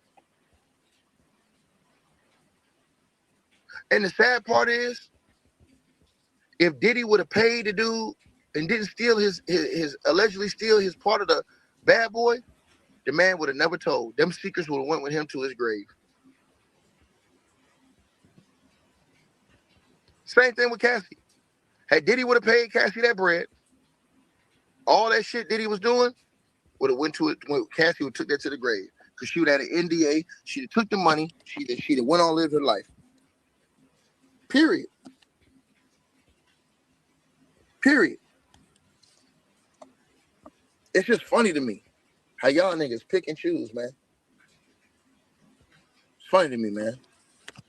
This man was the president of Bad Boy, had 25% ownership of Bad Boy, kept notes on a day-to-day basis. He worked in the office. He was the guy in the office on a day-to-day. He knew all the ins and outs, financials and everything of Bad Boy. And you have niggas who don't know nobody coming here and say, oh yeah, man, I don't believe. Man, y'all niggas is crazy as hell, man. On Puff's security, Gene Deal, who was there to secure Puff, all the other warnings that we got that we needed more security, the snafu in the business world came in like this. You have a budget for everything that you do. The budget for Big in LA for the awards show ended that Friday night, Saturday morning, when a new budget started. Now, how he didn't know that unless he was controlling the books? How he knew all this unless this man was the one that had all of the information on the day-to-days from Bad Boy. He was the one that was doing all the reservations. He was doing all the day-to-day. Straight up. Let's keep going. You said he's right, you're blocked. I'm gonna block you too. Let me go ahead and get you out of here too. You can go with him. You can go with him. Other warnings that we got that we needed more security, the snafu in the business world came in like this. You have a budget for everything that you do.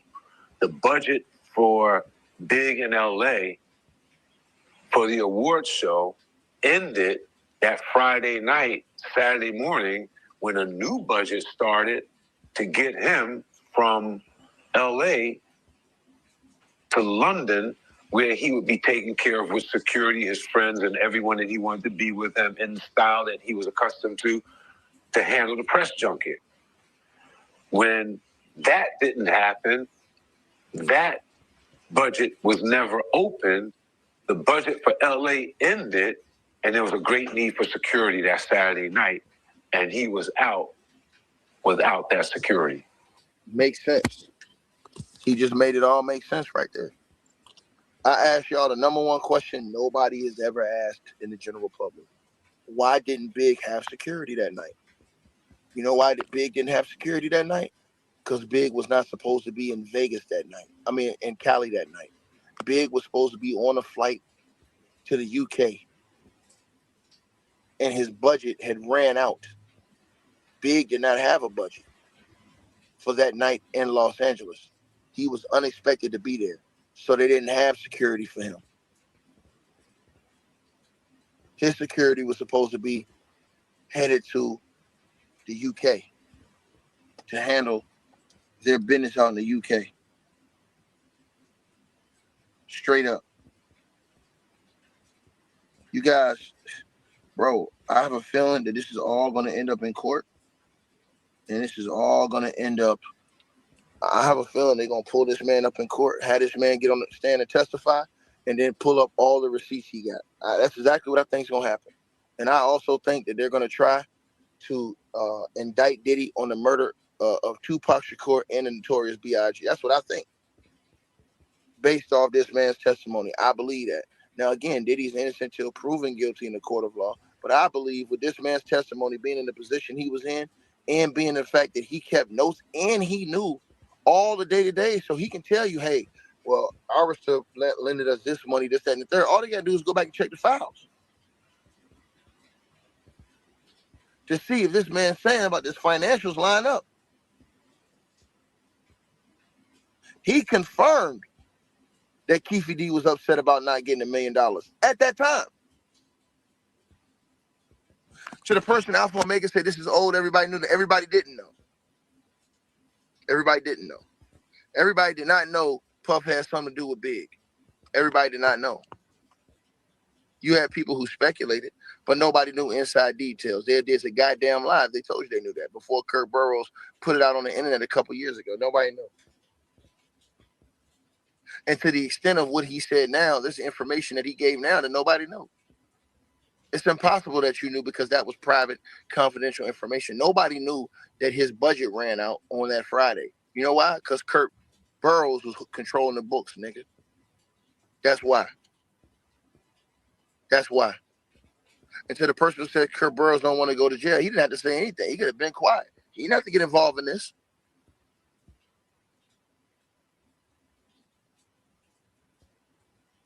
He didn't have to.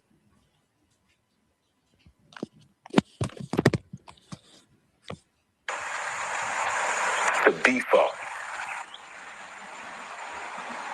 And we lost him. And in that decision, what it put us in, that decision put us in the worst situation that we could have ever been in. We lost our number one talent. We're on a West Coast where we're surrounded by enemies who told us not to be here. We really shouldn't have been there, but we were. And that's another thing. Somebody said, what can be proven? Okay, well, let's talk about that real quick. This man said that Keefe D allegedly got on a flight and went to New York from California. Went to there in the Harlem. So if Keefe D went and got on that flight, think about this, y'all. Guess what? There's something that never goes away in this world. You understand what that is? That never goes away in this world? It's called a flight record. All they got to do is go look up his name in the flight records. His name's got to be in the flight record. So if they can prove that he took a flight and they can vouch for his word from Cali to New York, man, it's going to look real bad. It's going to look... See, that's the thing that you guys are idiots about. The feds can go get their hands on information from 15, 20 years ago. That's why whenever you take a flight, it's on the flight record. That's why he tried to say that Diddy ordered them dudes to drive cars from New York to Vegas. He said, why we ain't just doing the flights? That's cheaper. Put guys' names on the flight record. You don't want to do that. And he said he never seen those guys around before. He had never seen those guys around before. See? And that caught up somebody else. That caught somebody else up that's in trouble right now and being accused of these type of things because they took flights. Now, he's innocent till proven guilty, the person I'm talking about, but that's what they're trying to say. They try to use that against you. That's why guys don't use flights. You know what I mean? Now we have to get out of there. At that time, I brought most of the company with me. I had a lot of interns, young people. I had to account for them with their parents. We had to get them home. That weekend, I think we had to get Sean out first. 1, 2, 3 steps in the trunk of a car, moving out the city limits to another airport on that flight out. I stayed until Sunday-ish or so, making sure all the interns, all the executives, every last... Bro, this man telling y'all what he did. Diddy's supposed to be Biggie's best friend. His man passed away, and they said that he left out of the city in the back of a police trunk. Come on, bro. What are we doing here, man? Before Big's mom even landed in Cali. crazy. But y'all think he lying though, right? And he said he kept notes of all the different travel information. Guess what? Right there on the screen. He got a whole book full of information that he kept day by day. Read it. He got people's numbers up there, all that stuff. Guess what? That's easily traceable back then. That's why I be trying to tell these people on YouTube, man. Y'all niggas taking up for nigga, man. Y'all, man, like I said before, bro. This man got everybody in the world say that he did them dirty and didn't do them right. But we supposed to take up for this nigga? And he got them allegations against him from his own people. Let me keep going, man. Parents, we had to get them home.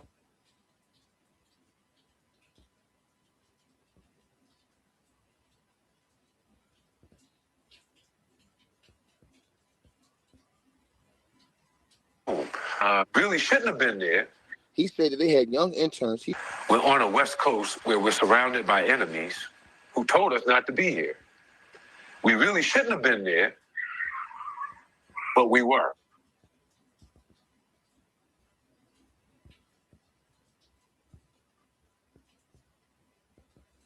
Company with me. I had a lot of interns, young people. That weekend, I think we had to get Sean out first. 1, 2, 3 steps in the trunk of a car, moving out the limits to another airport on that flight out. I stayed until Sunday-ish or so, making sure all the interns, all the executives, every last one of the kids that was out there with us was back east. Y'all see all that? Y'all see that? To make preparations for. Y'all heard that? Did y'all hear that? I'm asking y'all.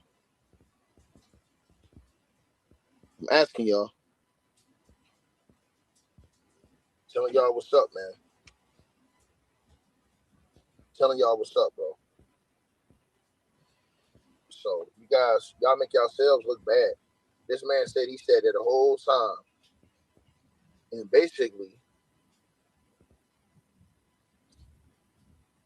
you know, made sure everybody was at home. For Big's family to know where he was at, for them to get Sean out first. 1, 2, 3 steps in the trunk of a car, moving out the city limits to another airport on that flight out.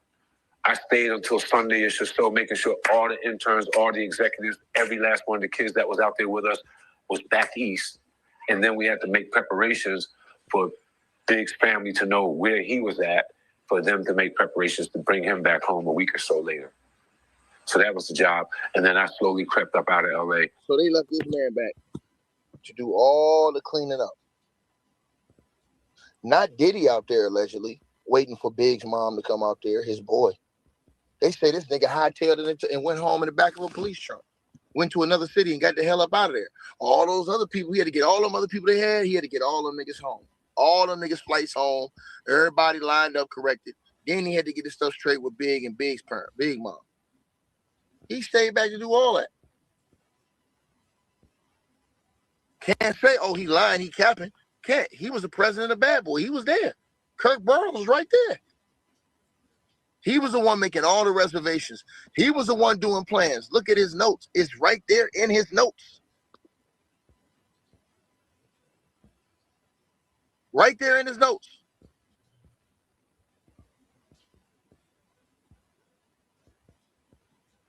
He was waiting on Big's mom to show up. Look at the very top of the page. Big's mom came in on flight 15. 8 a.m., JFK, 8 a.m., 8 a.m., flight 15, TWA, Airlines TWA, Mrs. Wallace. March 9th, 1997.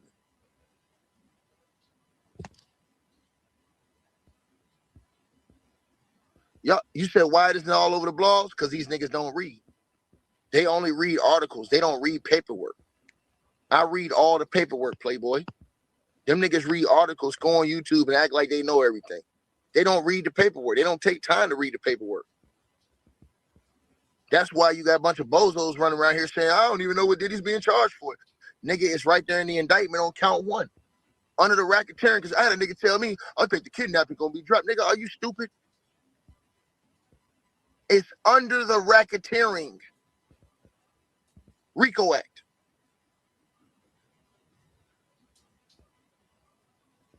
Oh, that's a misdemeanor. No, it ain't. That's a felony charge. That's a federal felony charge that they can put under racketeering. You guys don't know anything about criminal justice or the law. Sit down and shut the hell up, man. The hell is wrong with these people, man? People look young, people look dumb, and that's why y'all, all these other people that actually got common sense, look at y'all like a bunch of goddamn fools. Because y'all ain't got no common sense to read.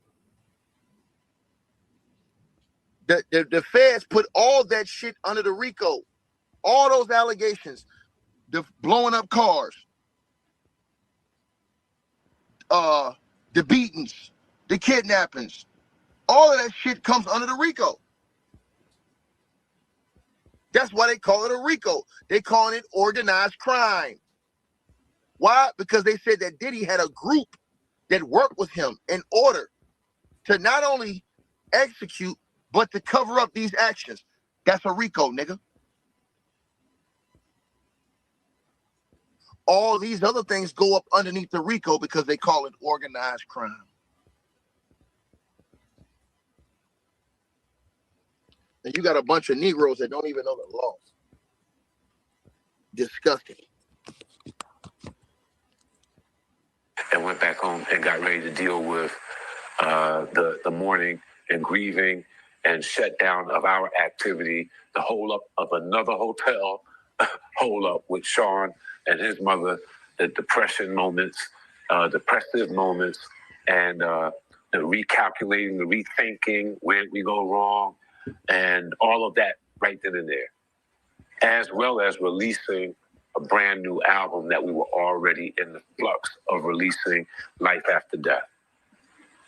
I seen an interview that Puffy did with Fat Joe where he was talking about Biggie in his last moments in L.A. And he told Fat Joe that he didn't want to go to L.A. He actually wanted to go to London. But Biggie, he was the one that wanted to go to L.A. and he was the one that was pushing to go to L.A. That's not true. My name is Kirk Burrows. I ran Bad Boy Entertainment. I helped co-found it. I created the company with him. I raised from general manager to president. And at that time, I put all of those business plans together. And Biggie didn't want to go to LA, ended up going. What got him out there was a week ahead of time to ease him into the whole award show. He may not have wanted to go to London, but was talked into it. First time ever, a rapper of your stature getting this treatment that would be something he would be interested in doing, but he was easily talked out of it by Sean so that they can make an appearance at an event in LA that Saturday night. A part of the posturing of not only did we come to the award show, not only am I recording my album out here, and Big is going to help me with some of the writing and maybe do something out here where me and him did this song in LA. I'm out on the town. And it was just too much. You ever heard of someone doing too much? You're right. Yeah, there you go. So, anyways, he went on to say, as I told y'all, basically, he went on to say that Diddy betrayed Big. And y'all see it right here, all in the paperwork. It's right here, in the paperwork. This paperwork has been filed already. I told y'all that last night. Y'all let me know what y'all think, man. Kirk Burrows done laid it all out on the line. And he was the president of Bad Boy. Not only did he talk about that, he talked about and said, basically, he accused Diddy of some, man, I mean, bro, Lord have mercy, bro. I mean, Diddy, man, come on, bro. Come on, bro. Come on, bro. Come on, man. I mean, Diddy has been accused of everything under the sun. Grabbing dudes, beefcake, grabbing dudes, sacks, squeezing dudes, things. I mean, bro, what else? Licking dudes,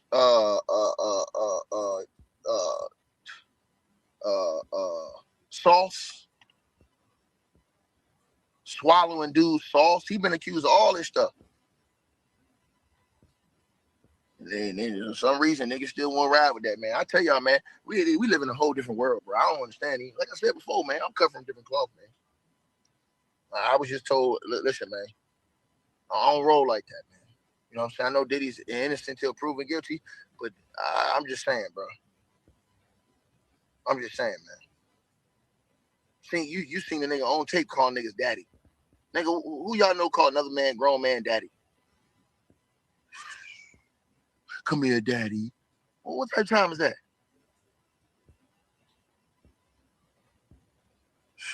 Like, share, subscribe, man. Appreciate all y'all tapped in, man. Y'all let me know what y'all think about Kirk Burrows, man. Kirk Burrows don't lay it out here on the line. And I'm gonna tell you something. They're gonna call Kirk Burrows up in court of law. I'm telling y'all this. Y'all watch what I tell y'all. They gonna call Kirk Burrows because he got them journals. They gonna want to see all those journals. I'm telling y'all this. Y'all let me know what y'all think. Diddy is that he just did. And he is now stating that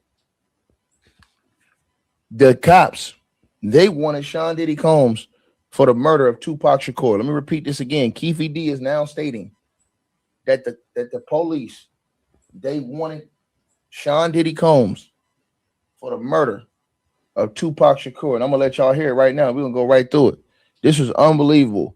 Matter of fact, Keefe D, during this interview on Fox News, he exploded. He got upset. He he's basically stated that his family's life was in danger. He claimed that someone was threatening to unalive his son. Also, he said that he is innocent.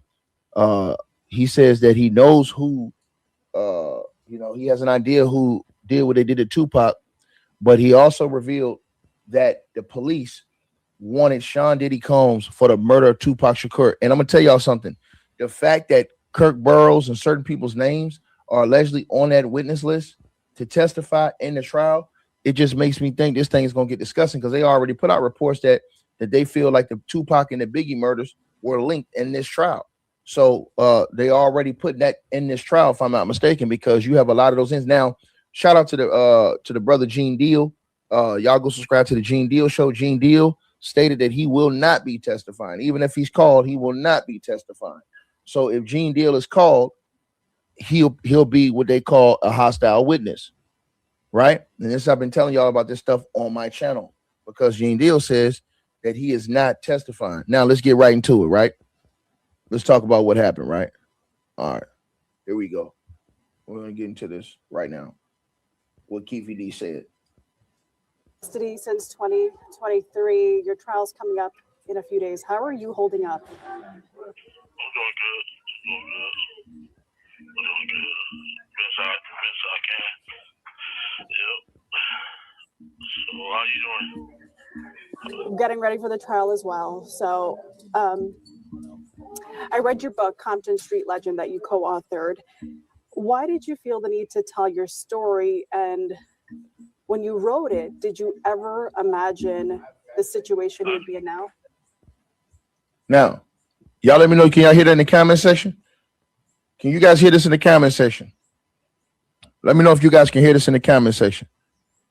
That way we don't have no technical issues and I can go forward and play what he said. Because he said that the cops, they wanted Diddy for the murder of Tupac. He said that the cops told him, we want Sean Diddy Combs for the murder of Tupac Shakur. Okay, y'all can hear me. Let's go. 23, your trial's coming up in a few days. How are you holding up? I'm doing good. I'm doing good. Best I can. Yep. So how you doing? Getting ready for the trial as well. So I read your book, Compton Street Legend, that you co-authored. Why did you feel the need to tell your story? And when you wrote it, did you ever imagine the situation you would be in now? I didn't write that book. I just told him 10 things in my life and gave him some pictures. He did research and stuff like that. Him and my lawyer did that book. My lawyer died, and I just went on and signed on to it with him. I never read it or nothing. You were never handed a manuscript to sign off on? No, I never read the book or nothing. I never. It was already. And him and my lawyer was doing his name was Duane Higgins, and he passed water in his yard. And they was friends, and he got in contact with me. Then I was just signed on to him. He gave me like 10 pictures, told me like 10 things that happened in my life, and he added all the adverbs and stuff like that. He did the thing on research. So yeah, I never I didn't write that book. Well, I did read it. It mentions some interactions you had with Tupac Shakur. How would you describe your relationship with Tupac before September 1996? I prefer not to talk about that stuff. I would like to say how my family is in danger and stuff like that, and how I wasn't even in Las Vegas. So I wasn't in Vegas when this stuff happened. So I just said that stuff to get out of trouble. So you were not in Las Vegas, you're saying September 7, 1996? No, I wasn't. They can't prove I was in Las Vegas. I wasn't in Las Vegas. And, my family is in real danger. They got like 2 witnesses that's, Now, as he's saying that they can't prove he was in Los Angeles, the girl, and y'all smash the like button as y'all come on here, the girl from Fox News that's interviewing him from Fox 5 Las Vegas, she has his book in her hands. And in that book, there's a picture with Keefe D in the book. And in the book, it says him in Las Vegas. That's in his own book. So she is getting ready to challenge him on the book. And this is where they're going to get in a few minutes into where he says, listen, the truth is the cops wanted Diddy for the murder of Tupac Shakur. Let's get into this. Custody since 2023. Your trial's coming up in a few days. He passed. His name is Dante Lee. He's the one real dangerous. He killed 3 guys out there in La Mirada, California. Okay. And he said my son put out a hit on him. I wouldn't want my son nowhere near him because he get to kill people for free and get out of jail for free. You know what I'm saying? And, they gave him $5,000. Well, we just played them out of $5,000. He's wrong, He's wrong. He's saying a serial killer tried to threaten his son. He's threatening my son on the internet. The last few days, he didn't threaten him on the internet. Now he's accusing also police officer Reggie Wright Jr. saying that he threatened his son and this, that, and the third. So Keefe D is making all these different allegations. Let's keep going. Custody since 20. There wasn't no tension between us never because maybe about 2 weeks before that September in August 96, we was at the House of Blues and they had a concert with the Loonies. Suge, Tupac, and Snoop pulled up in some Rolls Royces. And they came and said, what's going on here? I said, the concert over with. And he said, let's go up to Paradise. We got up there on Santa Monica and Hyatt, right there in Hancock District in LA. We was never at odds with each other. Me and him as friends we've been knowing each other since we was 8 years old. I played football with him and his daddy and uncles was our coach. Yeah. Was never at odds with him. I do want to mention, you had said that you were not in Vegas the night that Tupac died when there was the Mike Tyson fight. Now she gonna pull out the book. Again, I read your book, this book, He about to get mad about this. You included a picture of your sister and yourself at the fight. That wasn't no fight. Why would I wear an overcoat in September? That's what I had no fight. Why would I wear an overcoat and a hat? I had a suit on and an overcoat. That was a New Year's party. That was a New Year's party. So it says over here, me and my sister at the fight. I didn't author that book. The dude just put that stuff in there. He ain't had no fight. But September the 7th, it'll be 115 degrees. What I want to wear a suit with an overcoat on and a hat. Now he's about to get frustrated. So Go back and look at the degrees. That September. You think I'll wear that September 7th? Come on now. A suit with an overcoat on and a hat. That was at a New Year's Eve party. And you see where Orlando, he got the same floor. Yep. He had on September, he had on a Dan Marino jacket. Dan Marino shirt that night. September, didn't he? You're saying that raise it up again. Raise it up again. Show me again. Do that look like a Dan Marino shirt? Come on now. Think about it. He can change that quick. He can change up that quick. why was this picture included in the book soon after your description? I did not write that book. A ghostwriter wrote that. He just put that on there. And he never ran anything by you? You think I would run, wear a suit? A two-piece suit with an overcoat on? Come on now. Cashmere overcoat. Well, Orlando can change his clothes that quick. I've watched some of your other interviews. You've now she starts talking to the Vlad. Listen, there was a Vlad TV interview as well. now he's getting frustrated. He about to say, "Hey, nah, they really wanted Diddy for the listen." The book. Were you publicizing it knowing that you didn't write it? I was just trying to make my family some money.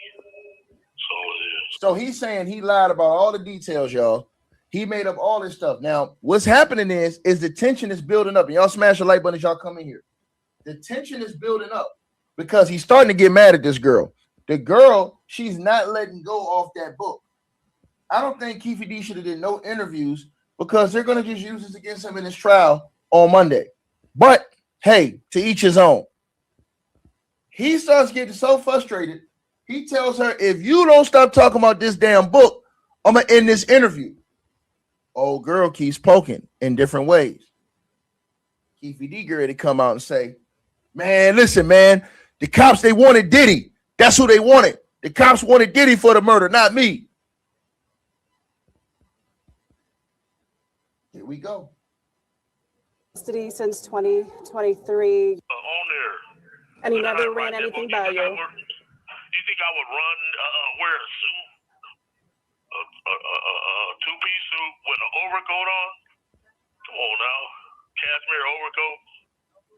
Well, Orlando can change his clothes that quick.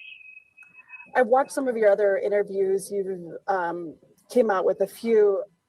There was a Vlad TV interview as well. They pay me money to say that stuff. Pay me money to say that stuff.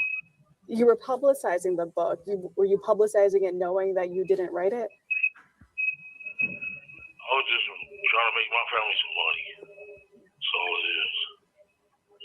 But you get where I'm coming from?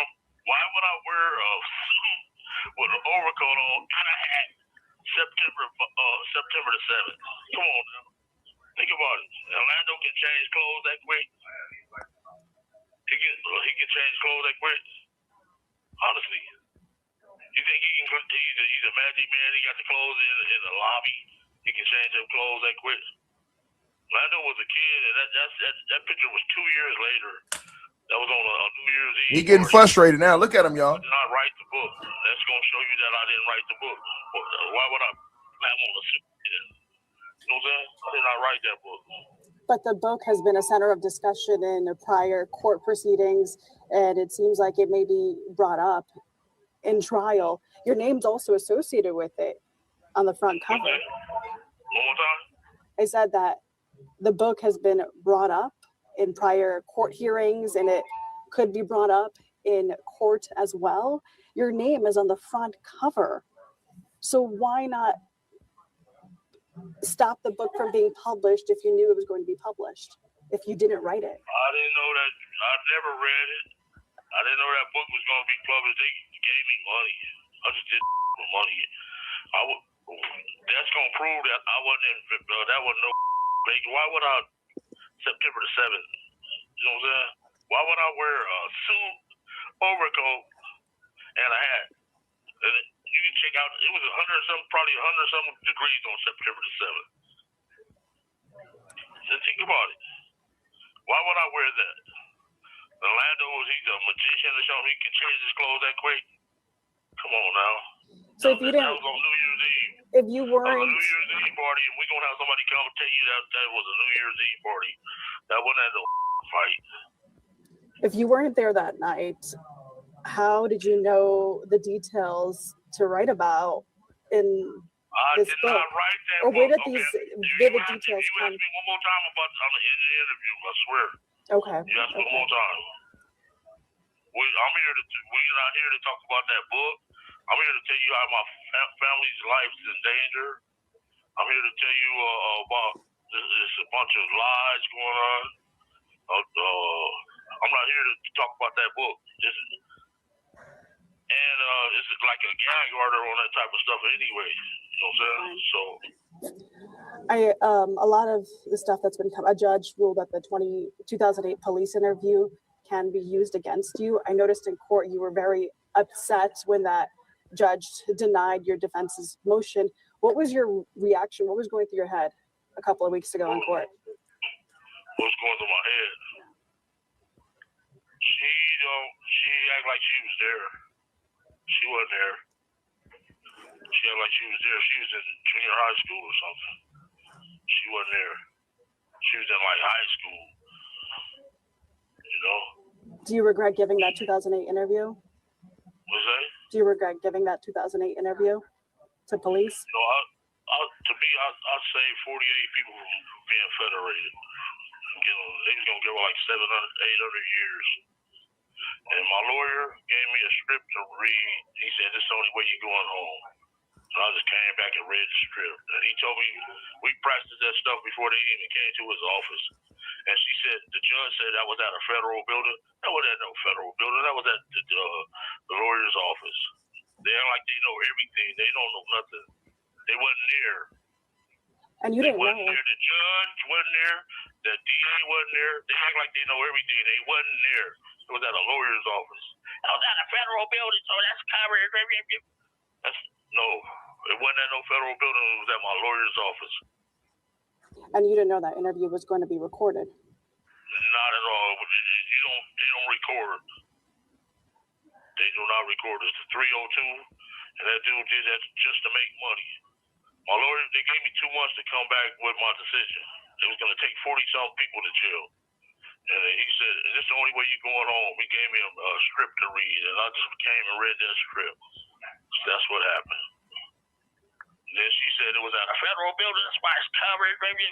It wasn't at no federal building. It was at my lawyer's office. You were... She acted like she was there. She wasn't there. No, Giacomo wasn't there. You know what I'm saying? And another thing, this place is Jim Crow. They don't have no black people that work at the DA's office. Vegas is a monopoly of people. You got blacks, Hispanics, whites. They got Mormons. They got Filipino. The DA office consists of that type of atmosphere. It should be, but it's all whites. There's no, and they're using what's the name? That Indian man that's blackface. They're using him as blackface. You know what I'm saying? It should be a makeup of the people that the community is, but it's all white people. You know what I'm saying? This stuff out here is Jim Crow, and it's crazy. You were promised, you gave that a 2008 interview, you were promised immunity. Were you under the impression that that would also protect you? Now, listen to what he getting ready to say. He's so mad at this girl because she keep digging. This is when he goes off and says, yo. Listen. Custody since He goes out in front of the thing and do his little speeches. He's hunting. and that would also protect you. I'm not should be not talking about that. I told you, you know what I'm saying? I wish we could have came and did it face to face meeting like the other lady did. Would you have still answered my questions if I was there face to face? Yes. Oh, I'm sorry. This is the best we could do at this moment before. Like I say, they don't have no black people in there. No blacks. They don't got no Hispanics, no Filipinos. It's all white people. You know what I'm saying? And I'm not gonna get a fair trial because he gonna crash out on the stand. Every time I go to court, he goes out in front of the thing and do his little speeches. Yo, this dude is gonna crash out on the stand. Before we get to this Diddy part where he say, I'm gonna tell y'all something. He is gonna crash out on the stand. This man said that he is probably gonna go get on the stand. If they put him on the stand, do y'all know Keefe D got no filter? This dude might cuss out the damn judge, man. He said he might get. I want y'all to listen to this. Y'all have heard all his interviews. He said if they need him, he's gonna get on the stand. If he get on the stand, I'm telling y'all something, man. Custody since 2020. And they already to know about you before. got my back. Oh, I'm sorry. This is the best we could do at this moment before. But like I say, they don't have no black people in there. No blacks. They don't got no Hispanics, no Filipinos. It's all white people. You know what I'm saying? And I'm not gonna get a fair trial because the DA, every time I go to court, he goes out in front of the thing and do his little speeches. He's hunting. He's taking the jury pool, and it's wrong. You know what I'm saying? It's wrong. I'm not worried. You know what I'm saying? Whatever the Lord got my back. I survived cancer and all that type of stuff, and I survived the streets. And the Lord got my back. He said the Lord got his back. I'm not worried about it. And that picture was January the 1st, 1998, at the Sheraton Hotel. Why would I wear a overcoat with a suit in September in Las Vegas?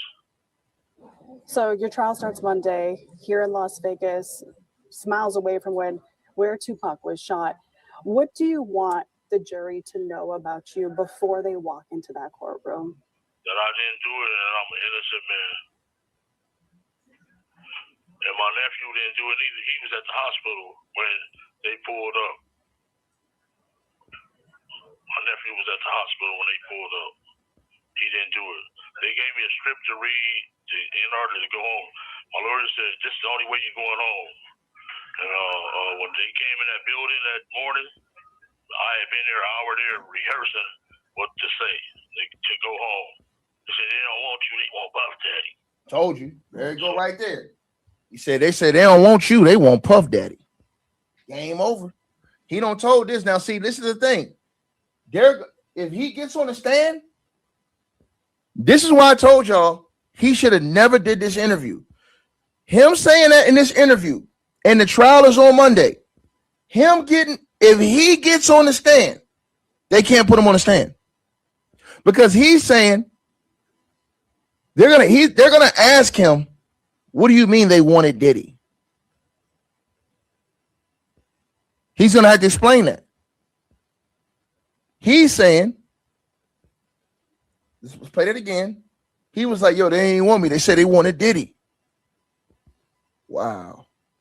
Custody since 20. Play that part again. He gave me a script to read, and he gave me a code word to say to them when they came in. And I said the code word, letting them know that I was down with it. And they already were pre-planning this stuff because they had his murder book there, Tupac's murder book there. All was framed and set up. Puffy's name is mentioned. They let a guy kill 3 people at a La Mirada Mall. I mean, at a Starbucks. Put him in the trunk. Then he came and brought drugs for me. You know what I'm saying? They let him go. His name Devontae Lee. They let him go. You know what I'm saying? 3 people. Well, we only have a few minutes Come left. buy drugs from me. He's supposed to be one of their star witnesses. Listen, man. To go home. They said they don't want you. They want Buff Daddy. So when they came in that building that morning, I had been there an hour there rehearsing what to say to go home. They said they don't want you. They want Buff Daddy. Damn.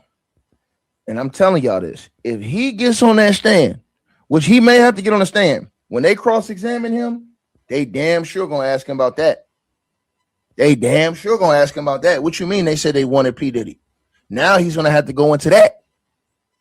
And then all they're gonna do is just pull up this interview he just did. Why y'all think they calling all these other people as witnesses, even though some of these people saying they don't want to testify? Why would they be calling up Kirk Burroughs? Allegedly. Why would they be calling up anybody that deals with Big or that was in the Big's camp for a Tupac murder trial? If it was Keefe D, Orlando Anderson, and that's it, or whoever was in that car.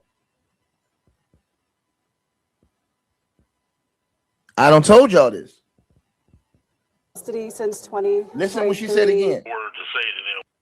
Custody since 2020. They don't want you. They want Buff Daddy. To read in order to go home. My lawyer said this is the only way you're going home. And when they came in that building that morning, I had been there an hour there rehearsing what to say to go home. They said they don't want you. They want Buff Daddy. So he gave me a script to read, and he gave me a code word. That's crazy. So he's saying they wanted Diddy for the murder of Tupac back then. I know Diddy got to be somewhere in solitary. Man. Sick. And is Diddy on the witness list? Are they going to call Diddy on the witness list as a hostile witness? Because remember, Diddy, I mean, he's locked up. They could just ship him right over there. I don't even know if Diddy's on the witness list. Because they had a lot of names was covered up. I think they're up to something. They said this trial is going to be almost 2 months long. I think they're up to something, y'all. They had 200-something witnesses on that witness list. I think they're up to something. And I think it's something big, and I think they want to bring this whole thing home. I believe they're truly up to something, yo. I think they're up to something, yo. I think they're up to something. I smell it. I smell something, y'all. Because you tell me, and just use your brains, right? Use your brains. Why would they be having all these? Why would they want Gene Deal to come up there and speak? What did Gene Deal have to do with the night of the murder of Tupac Shakur?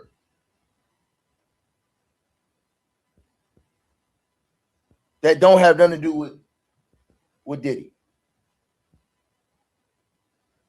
Think about it.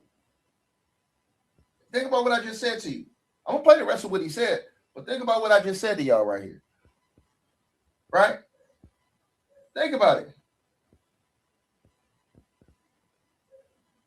Right? Let's get back into it, man. This shit crazy, man. So Diddy's name isn't on the witness list, from what I know. 2023. He gave me a script to read, and he gave me a code word to say to them when they came in. And I said the code word, letting them know that I was down with it. And they already were pre-planning this stuff because they had his murder book there, Tupac's murder book there. When they came in that building that morning, I had been there an hour there rehearsing what to say to go home. They said they don't want you, they want Buff Daddy. So he gave me a script to read, and he gave me a code word to say to them when they came in. And I said the code word, letting them know that I was down with it. And they already were pre-planning this stuff because they had his murder book there, Tupac's murder book there. All was framed and set up. Puffy's name is mentioned. They let a guy kill 3 people at a La Mirada mall. I mean, at a Starbucks. Put him in the trunk. Then he came and brought drugs for me. You know what I'm saying? They let him go. His name Devontae Lee. They let him go. You know what I'm saying? 3 people. Well, we only have a few minutes He left. buy drugs for me. He's supposed to be one of their star witnesses. And it's wrong. Mr. Davis, Puffy's name is brought up a lot through the book. Can you talk to me about the relationship between Puffy and Tupac back in the day? I don't really know. I wasn't there. You know?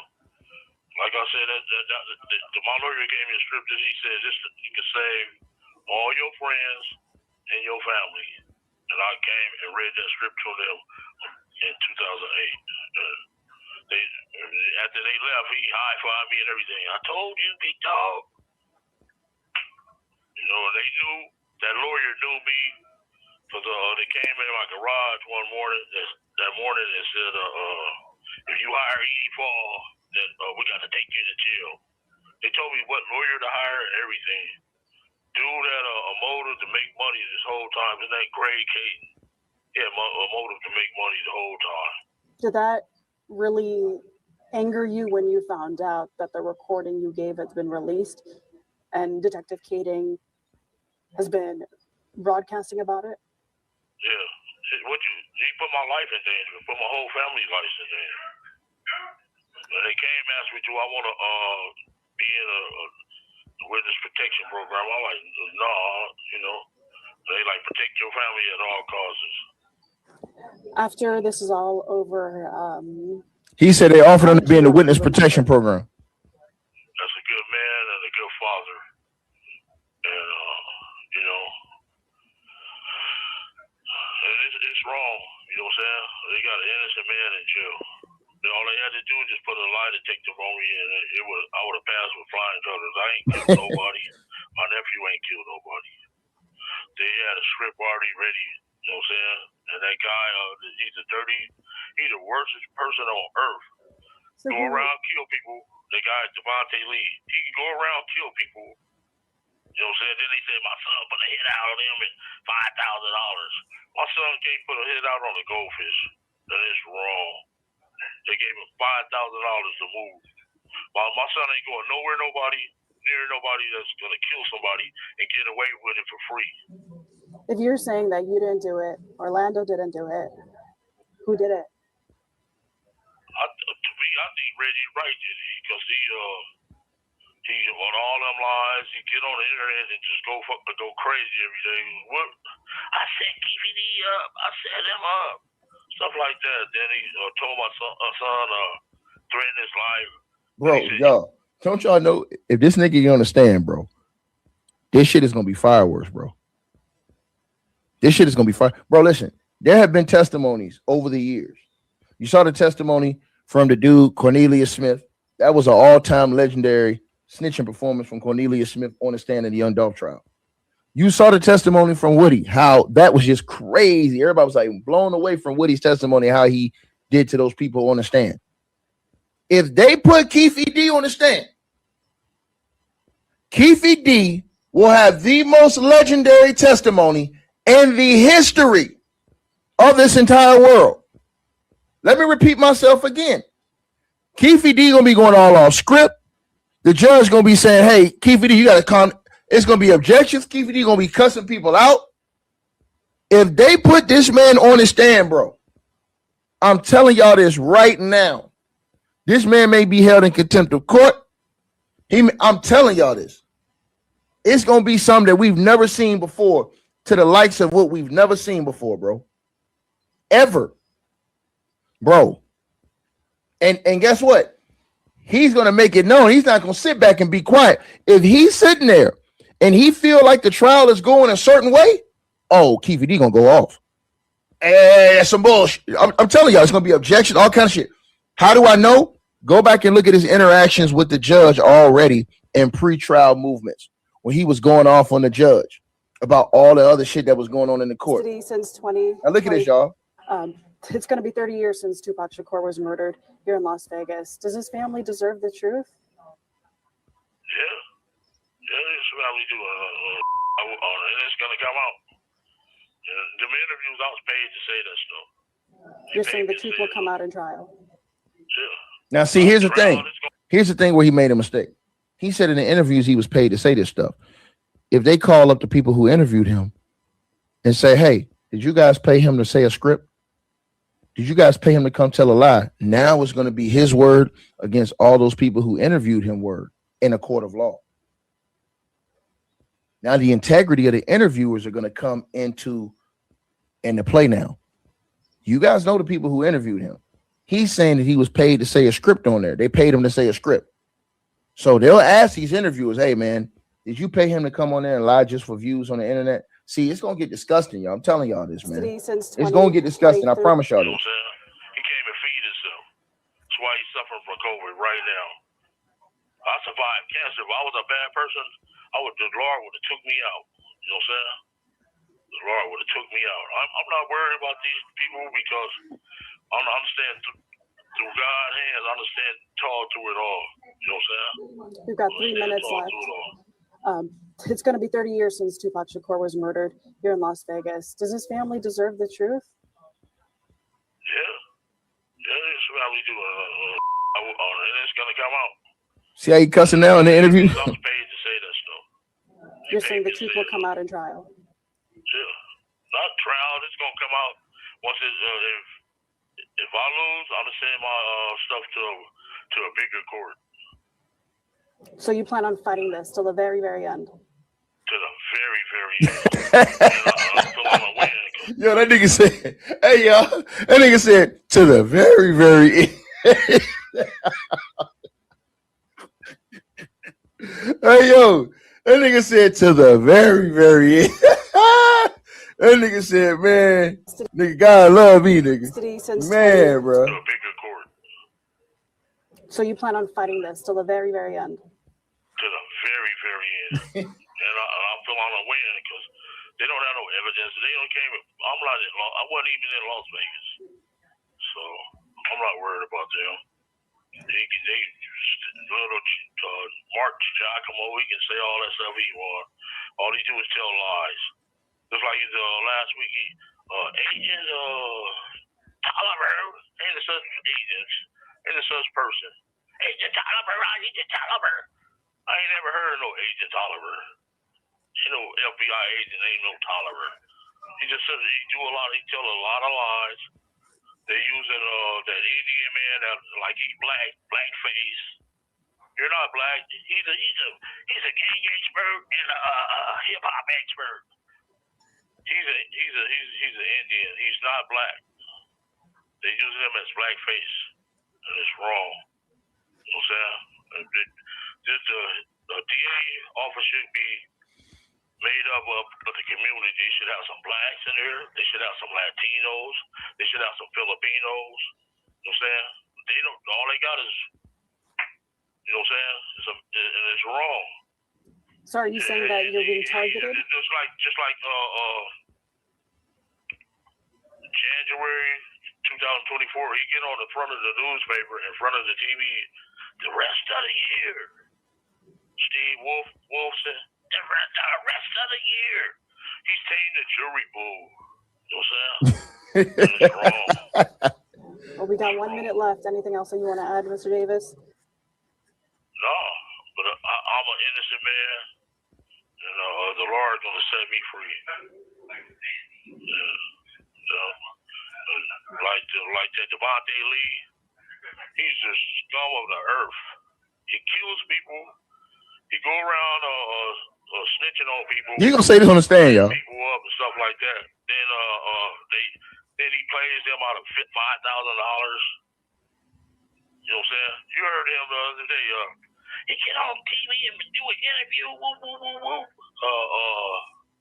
What's the man? An Indian man. I asked him his name before. I ain't got to tell you, young man. Sir, I ain't got to tell you. That's unprofessional. You know what I'm saying? All I asked him was his name. Do you want to do you plan on testifying? Do you want? If I have to, I will. I will, yeah. Biggest mistake ever. All right, we got 9 I'm an seconds innocent left. man. That's all I can tell you. I'm an innocent man, and the Lord will set me free. And if I don't win in this court, I will win at the next level. Yo, this is wild, man. You guys, chat. I just don't believe, chat. I can't believe he did this interview, chat. And it's just like, man, it's crazy, y'all. It's crazy, man. Because I'm telling y'all this. They're literally going to use everything this man has said on the internet against him. They're going to use everything he said. I promise y'all this. You can't make this shit up, yo. Shout out to my boy Arthur. You can't make this up, man. He's gonna have to show he made a script for feel this. The type of way about Puffy not reaching out to you, man. I can tell by talking to you that you feel the type of way about it. So nobody from Puffy team reached out to you. No, hell no. I did time for the bro. Everything, you know what I'm saying? He didn't even send me a suit, man. That's bad. I seen it. This other dude named Fleetwood ran into him. He like, man, Puffy send me $20,000 worth of clothes every season. I said, for real? Yeah, but yeah, no, he never reached out to me or nothing. Yeah. And don't look like he won't ever reach out to me. Yeah. I met him back in like 91. He was doing an Usher video. My way. You know what I'm saying? My way. No, not my way, but bro, that nigga tried to sing, man. That was Usher's very first song. And they called my hydraulic place and asked to use some lowriders. So I let them use my phone. We took the car up there. Usher danced all on the hood, on the window door. So it was a big old dent in it and shit. So I took it up to the paint shop, man, and they like, man, we got to paint the whole car. So Puffy reimbursed me with that. That's where I met Puffy. Now think about everybody this, think I met him. They're gonna say, bro, you read this. All this was a script. They're gonna say, man, how in the hell did you remember this entire script? Bro, they're gonna cook his ass, man. I'm telling y'all this, bro. They're gonna ask, how did you remember this entire script, bro? To remember all these details piece by piece. This is why this case is gonna be so long. They're gonna use all of these interviews. I'm telling y'all this shit in a court of law. All they're gonna do is play all this shit, bro. When he gets on the stand, if he gets on the stand, which would be the biggest mistake ever, they definitely gonna run all these videos and say, well, did you have a script for all of this? Listen to this. Through Zip and D-Mac and stuff like that. No, he called and asked to use my lowrider for an Usher video. Could I get with you? Usher got the little Lakers uniform on. He had school. You know what video I'm talking about? How you remember all that? Can I get with you? Yeah. That's how I met Puff. And he wound up kicking me the $4,000. Paying $4,000 to get the car repainted. Yeah. What makes you say you lost your empire because of Puffy? Why you say that? I did. Shit. If I wouldn't have never met him, I wouldn't have never been involved in this bullshit. You know what I'm saying? Game over right there. Once they put him on the trial, watch what I tell y'all. The trial start on Monday, y'all. Once he get on the stand, they're gonna play this shit. They're gonna play this shit. That's why he said in the other interview, yo, they really wanted Puffy. That's why he said in the interview he just did last night, yo, man, no. See, they told me they really wanted Puffy. And he's in the interview saying, yo, man, if it wasn't for him, man, I wouldn't be involved in any of this shit, man. Never met the brother. What makes you say you lost your empire because of Puffy? Why you say that? I did. Shit. If I wouldn't have never met him, I wouldn't have never been involved in this bullshit. You know what I'm saying? If I would have never met the brother, I would have never been involved in this bullshit. Really. Because me and Suge was playing on the same Pop Warner team and everything. My homeboys helped put Suge in the game and all that shit, you know? And it really crashed two people's empire that fucking one night. I'm saying mine's for sure. Suge's too. Yeah. Right. Yeah, man. So you feel like Puffy, he's the reason for your empire and Suge empire going down because of the whole situation with Tupac. Exactly. He the only one still balling. Shit. Yeah, he made our shit go down, man. Yeah, I ain't even met him, but he won't even look out or nothing, you know? So break that down, man, for the people out there that don't know the backstory. What did Puffy do exactly to break down y'all empires? Because he pitted us against each other, it seemed like he pitted us against each See, other. all this stuff, man, they're going to use this shit in court, bro.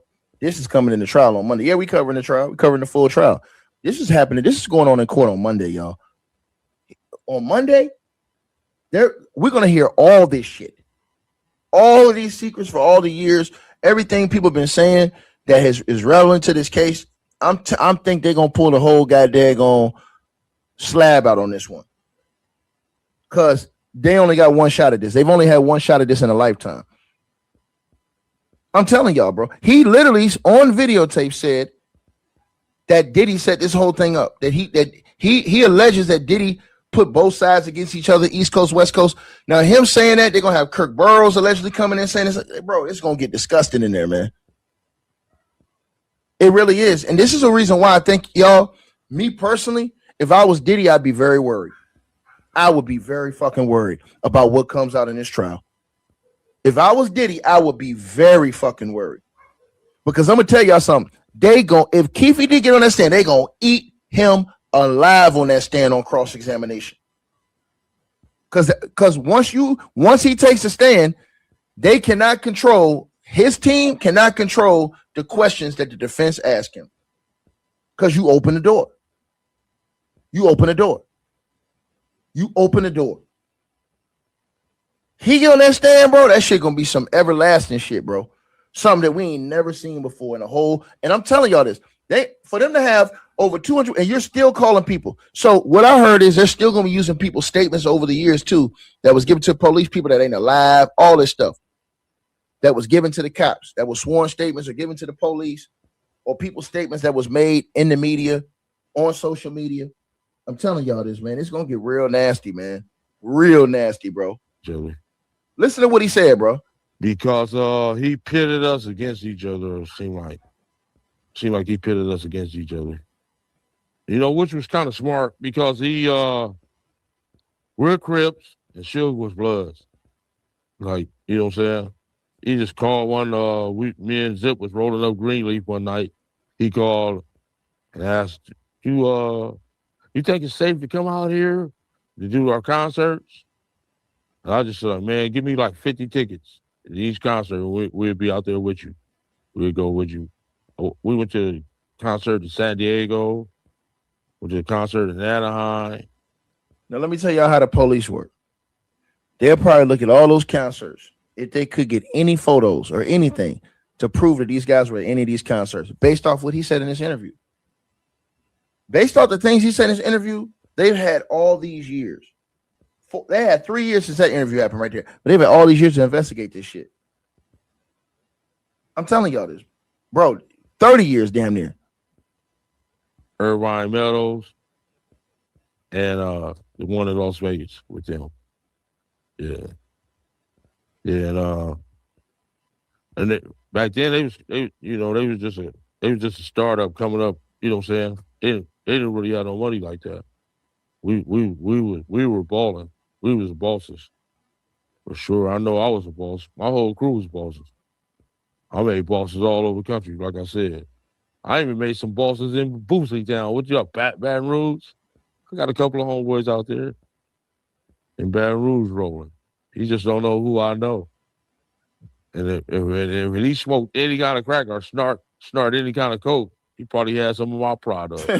You know what I'm saying? Mr. Boots. But yeah. Oh my God, bro. I mean, bro, you can't make this shit up, bro. You can't make it up. He said Puffy and Faith called Von Zip and asked, was that us after Pac was killed? This is crazy. Get back to LA. Tell me how. And y'all wonder why. Did they say Faith Evans' name is on the witness list? Somebody in the comment section tell me. I forgot because I report on. I forgot if she's on the witness list. She might be on the witness list. I forgot. But If she is on the, hold on, let me see something. Is Faith Evans on the witness list?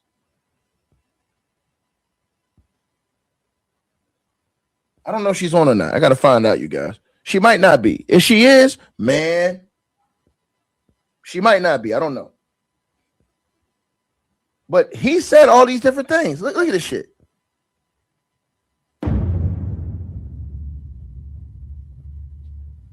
Okay, so y'all get back to LA. Tell me how that first day was like. Y'all coming back from LA after the incident that happened in Vegas. Okay, we went on our to our spot in South Side, and we there, and Big Reggie, he was the captain of the Compton Police. He ran the 4 o'clock shift. I guess he didn't even get to do his fucking roll call good. That motherfucker, he was on my street about 4:10 that day. He ran the stop sign. We got a street and they got a stop sign. This motherfucker ran the stop sign. Talking about Reggie Wright Sr., captain of the Compton Police. Pull up on the wrong side of the street, jump out. But when we seen him coming up the street, they had just started that key remote entry. First, you used to, you know what I'm saying? But they had just started that shit. I think they started that in '96, and I had a Z71 truck. He threw all the guns in there before he got there. And I just locked the door and shit. I had the windows tinted. He pulled up on the wrong side of the street, jump out the car. Hey, Keefe D, let me tell you something, motherfucker. Like, what? He like, tell you something, motherfucker. You killed my son? Spell coming off. I'm coming to get your motherfucking ass. I'm like, nigga, fuck you. He like, I'm just telling you, motherfucker. Like, damn, he came to threaten my life. Like, nigga, I'm gonna kill you. You know what I'm saying? Like, so that let me know that they told the first night. Suge Knight told the first night. Because it was the LA Times article. It said Keefe D nephew. So my Colombian connection, after Reggie did that shit to me, my connection called me and told me to meet him on Sepulveda and El Segundo. It was Sepulveda and Rosecrans. It's a Chevron gas station right there. Bro, And, how can he make all this up, bro? So I jump in the truck with him and shit. He unfolded the newspaper. Like, man, y'all did that shit? Like, no, dog. He like, man. And he like, man, y'all going to jail. You know what I'm saying? Because the article, he pulled out that LA Times. Keefe D nephew, you Tupac. I'm like, oh, fuck. I hadn't seen the Colombian after then. So I really lost my plug and everything. So I was getting like 300-400 kilos from this dude. You know what I'm saying? I didn't see him after that, but he left me with his workers. So it's a different from being with the boss because the prices changed. You know what I'm saying? Right. So I really kind of got it fucked on that whole situation. Yeah, that's what I had a bad day. It was a bad day that day. Sure. Had the fucking captain. That's the second man in charge of the police force. Then while I was out there meeting him, he had this little gang task force come raid our house, take all our guns and shit. It was just a bunch of dirty shit going on, dude. You know what I'm saying? Suge hired the police to do his hit. Why don't our gang get it up instead of hiring the police? You know what I'm saying? Right. Yeah, you wrong, man. That ain't no gangster shit. You know what I'm saying? Right. Yeah, but the police, as I knew from Compton Police, one of our homies got killed that one day, maybe about 2 or 3 days later from that incident. And so that morning I came to the neighborhood, me and my homies was in the car, and the dudes I played football with at Compton High. Compton High is a Crips school. And they like, it was, his name was Robert Williams, named Blue. And the other one was the mayor of Compton, his name was Eric Perridan. They pulled us over. I'm like, man, best thing for y'all to do is stay the fuck out of Compton, dude, because we ain't with that bullshit that's going on down there. So they kept us safe, really. You know what I'm saying? Stay y'all ass out of Compton. They pulled us over and we had guns and everything. They didn't even take us to jail or nothing. Damn. Yeah, that was a trip. You know what I'm saying? I guess they felt we needed them because a bunch of that crooked shit going on at that Compton police station. You know what I'm saying? Right. Yeah. Just take me through that week where y'all in LA and Tupac is in the hospital. Everything is on the news. Yeah, What was your dude, mindset, that MTV man, he made me fucking sick. What's his name? Mike Lipkin? Yeah. Yeah, that mother, that Moon Man. Oh, I hated that. You know? But how was you feeling, man? Like Tupac being in there for a whole week, you know, people saying he gonna survive, you know. How was I feeling? Yeah, like how was you feeling? Like, because everything is on the news, it's rumors going around that y'all did it. Tupac is in the hospital fighting for his life. Just take me through that entire week where, you know, all this is going on. I'm a crip from the streets, bro. Yeah, but this is a high-file situation, yo. Like, everything is on the news, MTV. And I lost my mom at 15. Right. Been to the pen at 19. You know what I'm saying? Mm-hmm. So it ain't nothing I really, you know, I didn't feel nothing. Shit. Just another day I had to keep it moving. Plus I'm responsible for 300-400 kilos. Shit, that's part of the business.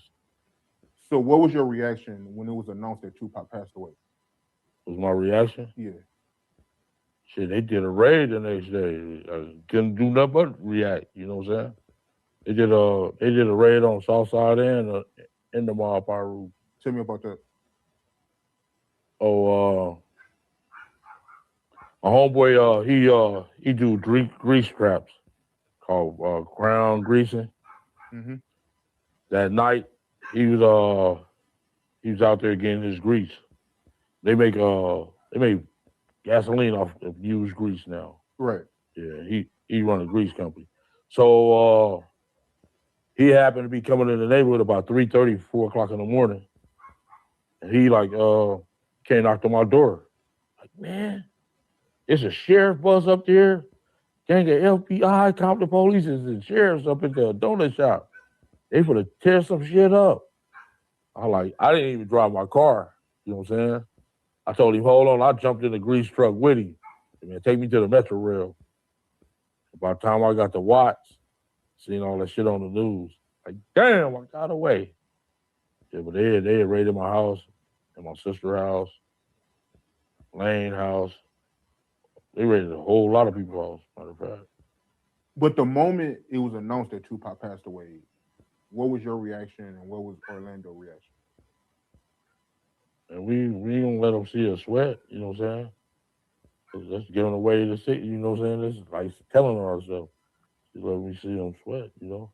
A war broke out in Compton, right? After Yeah. the Tupac murder? Yeah. Tell me about that. We lost this dude. He was a Compton, he was Compton school police. They thought it was a dude named Corey Owens. He came out, the red car pulled up, they shot him like 30-some times.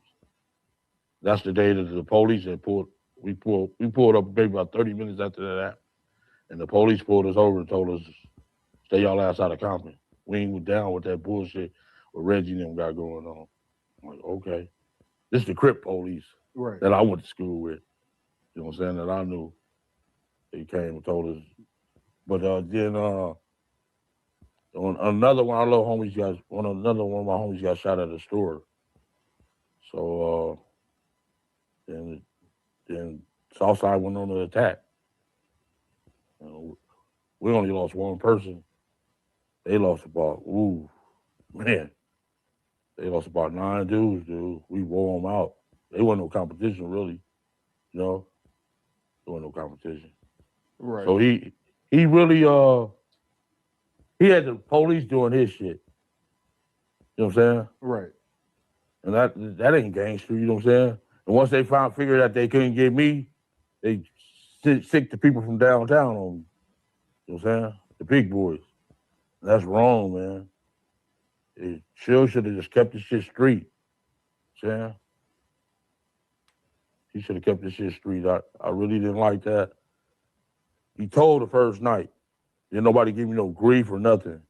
You know what I'm saying? They told the first night, man. Keefe D, nephew. The fuck you said my fucking name for? Trying to kill off the head of the snake, dude. Then they pulled over the 60 keys, you know what I'm saying? His boy Reynolds, that worked for Suge. He's on that right way thing. He pulled over my 60 keys, trying to, you know what I'm saying? They trying to do anything to get me, you know? But I was sharp, or my knife was sharp, or, you know? After the Vegas incident, right? You met up with Von Zup in LA, right? Yeah, Hot Wings, LA Hot Wings was that on Hacienda and 3rd? Or is that Melrose? Right around the corner from Pink's. I think that's Melrose. Oh, I'm from Houston, so I would. Oh, yeah. Melrose and La Brea right there at the LA Hot Wings. So tell me about that, how that, came about and what was said. Because Puffy called too, right? Yeah, him and Biggie's wife. What's her name? Faith Evans? Yeah. So tell me about that. Them 2 calls and everything. He just asked, was that us? Who said that? Puff did. I'm like, yeah. Yeah, Zip told him, yeah. What about Faith? What did she say when she? See, this gonna kill him kill him in the trial right here. Listen. Puff did. Yeah, him and Biggie's wife. What's her name? Faith Evans? Yeah. So tell me about that. Them 2 calls and everything. He just asked, was that us? Who said that? Puff did. He's saying that Faith was in on shit too, yo. That's Yeah. crazy. Yeah, Zip told him, yeah. So tell me about that.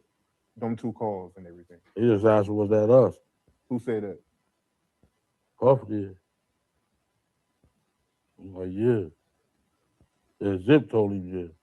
What about Faith? What did she say when she called? That's who they was mostly communicating with. That's who Zip was communicating with. Okay. Faith, yeah. Damn. I'm gonna tell you what happened, dude. I told Zip after Reggie and them raided our houses, Big Reggie and them raided our houses, took our guns and shit. I told what's her name, Zip, that we needed some fucking guns. Get us like $10,000. And everybody took that shit and took it through the moon, blew that shit up, buffaloed us $1 million. You know what I'm saying? That's how that started. The dude next door neighbor that got killed, his name was Corey Owens. He was in one of them dudes in the van with us. And he the one started snitching. Once they killed his fucking neighbor, he got scared and shit like that. Got to snitching like a motherfucker. You know what I'm saying? Talking about that was the gun in the flower pot that killed Tupac. See that where you watched that movie? You said say with the dog with the gun in his mouth. Right. You didn't see that part? Yeah, I seen that part. That's bullshit. You can't even see Compton backyards from the street like that. That's bullshit. You know what I'm saying? That shit is all fabricated like they was protecting his ass. But he did all the snitching. You know what I'm saying? Dirty motherfucker. I trusted him. He's one of my number 1 workers. You know what I'm saying? Right. He just turned out to be a weak motherfucker, you know? And they raided his house in 2001, got a gun out of a flower pot. And he said, that's the gun that killed Tupac. And Greg Caden and that task force, they deleted that shit. Then in that unsolved, they met him at the restaurant and tried to arrest him there. He was out. Bro, there's no way he's beating the jury, man. He ain't beating no jury, bro. I'm telling y'all this shit, bro. He's not beating a jury, man. He is not beating a jury. Bro, listen, they got so much content on this nigga. There's no way I see him beating a jury, bro. It's so much content, bro. You can't make this shit up, bro. He ain't beating no jury, man. And here's what I fear, y'all. They put this dude on the stand, he gonna get to talking just like this. Watch.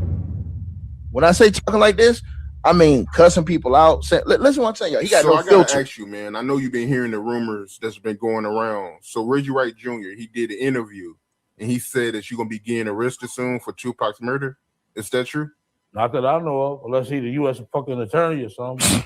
I don't know. This dude that obsessed with me. What the fuck? You know what I'm saying? I know I said I wasn't gonna ever bring his name up again. He did that bullshit phone call, you know what I'm saying? That like a tap line or something. This is recorded. And he didn't let me hear the shit. I should sue him and that fucking RJ Bonds. That dude obsessed with me. He act like he want to give me some head or something. I don't know what the fuck is wrong with him. He need to leave me the fuck alone. That back in when I got out of the federal prison, I seen this dude at the at a grocery store. This man don't know me from a man in the moon. He act like he my fucking friend. This dude ain't my fucking friend. I walked up to him and said, "Man, you know who the fuck I am?" He's like, "Nah." I said, "Man, I'm Keefe D." He's like, "Oh shit." Then I was sitting in the parking lot waiting on him to come out. He pulled out of this little gray BMW. That mother was scared to death. That mother don't know me. I've never been your friend or nothing. But I know of you, motherfucker, because your daddy the fucking police. And I'm tired of him. You know what I'm saying? He bringing up my name. He brought up my name from day one. You know what I'm saying? I am tired of him. And I guess he wanna I don't know what's wrong with the dude. He obsessed with me. You heard that song by Mariah Carey? Watch him start trying to sing. Shit, leave me the fuck alone, bitch. So I'm not your friend. You doing secret phone calls and all that shit, man. Leave me the fuck alone, dude. You know what I'm saying? If anything, if they do arrest me, you need to be handcuffed to me, motherfucker. Watch how you try to hit this note. For all the dirty shit you done did, you son of a bitch. Hey, have you washed your neck yet? Maybe that shit maybe getting stuck to your fucking brain or something. All that fucking dirt on your neck, nigga. Leave me the fuck alone, bitch. Yeah, that's all I got to say about him. And if he come back with anything, he trying to get views off me, he's strolling me or something. I don't know what the fuck is wrong with him. You know what I'm saying? Yeah, he like, I guess I got a free interview. You know what I'm saying? What the fuck? Bro, he gonna be on the stand talking like bullshit. They call me 12 a night. You know what I'm saying? Call me on golf guard. Give you smoking. No, bitch. You smoking, motherfucker. You and your daddy. Back when I used to live over there in their neighborhood, this dude had to be in fucking ninth, eighth, ninth grade. That motherfucker used to be had a cardboard boxing on this little driveway off of Bradfield and Stockton. Nigga used to be doing breakdancing and shit. You know what I'm saying? Oh, fucking, man, leave me the fuck alone, dude. Little fat motherfucker. Unless you the U.S. attorney, I don't know what the fuck's going on. Good news to me, motherfucker. Okay, I'm tired of addressing him. To the next thing, bro. Right, but I want to backtrack, man, because you just made a comment and you said that if you get arrested, Reggie Wright Jr. needs to be arrested. What you mean by that? Go into detail about that. He need to be handcuffed to me. All the dirty shit he done did. You know what I'm saying? I'm quite sure he had his hands into that Peter Pritchard shit over there on what's that, Fairfax and fucking Wilshire at that fucking auto museum. I'm quite sure he had his hands in there. So if I go to jail, you need to be handcuffed to me, bitch. Only thing I understand tall through it all, motherfucker. You not with your weak ass. And I heard COVID whooping your ass anyway. You know what I'm saying? Leave me the fuck alone, dude. All that dirty shit you done did, nigga. Yeah.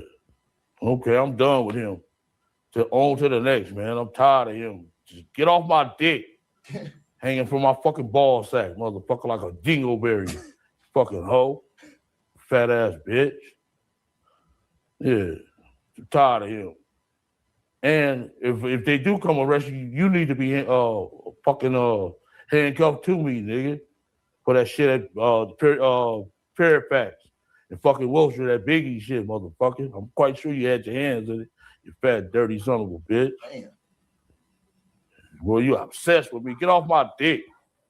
Well, when you want me to come get into bed with you and Boo, motherfucker, do a threesome or something? Man, leave me the fuck alone, bitch. How you know? You the U.S. attorney? Fuck. Oh, motherfucker, you dirty motherfucker, man. You just obsessed with me, young. You heard that shit by Mariah Carey, young. Listen. Girl, you go. All right, big dog. I'm tired of him. You know what I'm saying? He couldn't even hit the note, y'all. Oh, man. He couldn't even hit the note, y'all. You go. You heard that shit by Mariah Carey, young. Girl, you know. All right, big dog. I'm tired of him though. You know what I'm saying? Bro, this nigga's I will hilarious, never address. I don't care what he come with, whatever he come with. I will never address this shit again ever in my life. Leave me alone, motherfucker. You want me to come jump in the bed with you and Boo? Hold on, I gotta play that shit one more time, bro. Dirty motherfucker, man. You just obsessed with me, young. You heard that shit by Mariah Carey, young. Girl, you know. All right, big dog. I'm tired of him though. You know what I'm saying? I will never address. I don't care what he come with, whatever he come with. I will never address this shit again, bro. Ever in my Y'all, life. imagine them putting this nigga on the stand, though, man. yo, they gonna put this nigga on the stand, bro. Bro, you can't do that, man. Y'all can't put this nigga on the stand, bro. Oh my God, man. If y'all put this nigga on the stand, man, I'm telling you right now, man. If y'all put this nigga on the stand, bruh, shit gonna change, man. Shit gonna change, man. They better not put this man on the stand, bro. That's all I'm gonna say, bro. They better not put him on the stand, dog. Again, they put him on the stand, bro. It's BET Rap City, man. You can't put on nigga like this on the stand, man. You know what I'm saying? I will never address. I don't care what he come with, whatever he come with. I will never address this shit again ever in my life. Leave me alone, motherfucker. You want me to come jump in the bed with you and Boo? Motherfucker.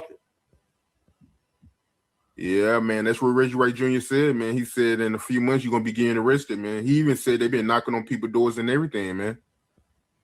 I'll just address that, brother. You know what I'm saying? I understand talk through it all. If they do, I'm not gonna fucking kill myself. I ain't gonna do the fucking Hernandez or nothing like that. Come on, big dog. Shit. Yo, that's crazy, man. So yeah, y'all. The trial starts on Monday, y'all. On Monday, the trial starts. We're gonna be covering the full trial, man. Everything I think is gonna come out, yo. I think it's all coming out, you guys. All these years, man. It's crazy that all these years have passed, and you know, we never got full closure to the situation. And I think that this trial is gonna open up a whole new can of worms, you guys. I think it's gonna open up a whole new can of worms, bro. Just all the stuff that this guy said over the years, all the stuff that other people are saying, the witness list. I want to see some of the witnesses that they had, because they have some confidential witnesses too that won't be revealed until the trial starts on Monday. So you never know what's going to happen, man. This is going to be one of them situations, bro, where this could open up a whole different can of worms. That's why I told y'all, him going in that interview and saying that they wanted Diddy. Bro,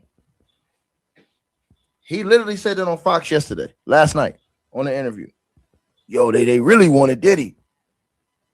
Damn, bro. He's not going to be able to get past that in court, bro. Nigga, you said that in an interview, homie, that 3 days before your trial start. He's not going to be able to get past that, bro. He's not going to be able to get past that, bro. He's not, bro. He's not. And then when he went off on that judge, y'all remember when he went off on the judge? Remember when he went off on the judge? What that video when he went off on the judge? That nigga went off on the judge. Remember he went off on this judge right here?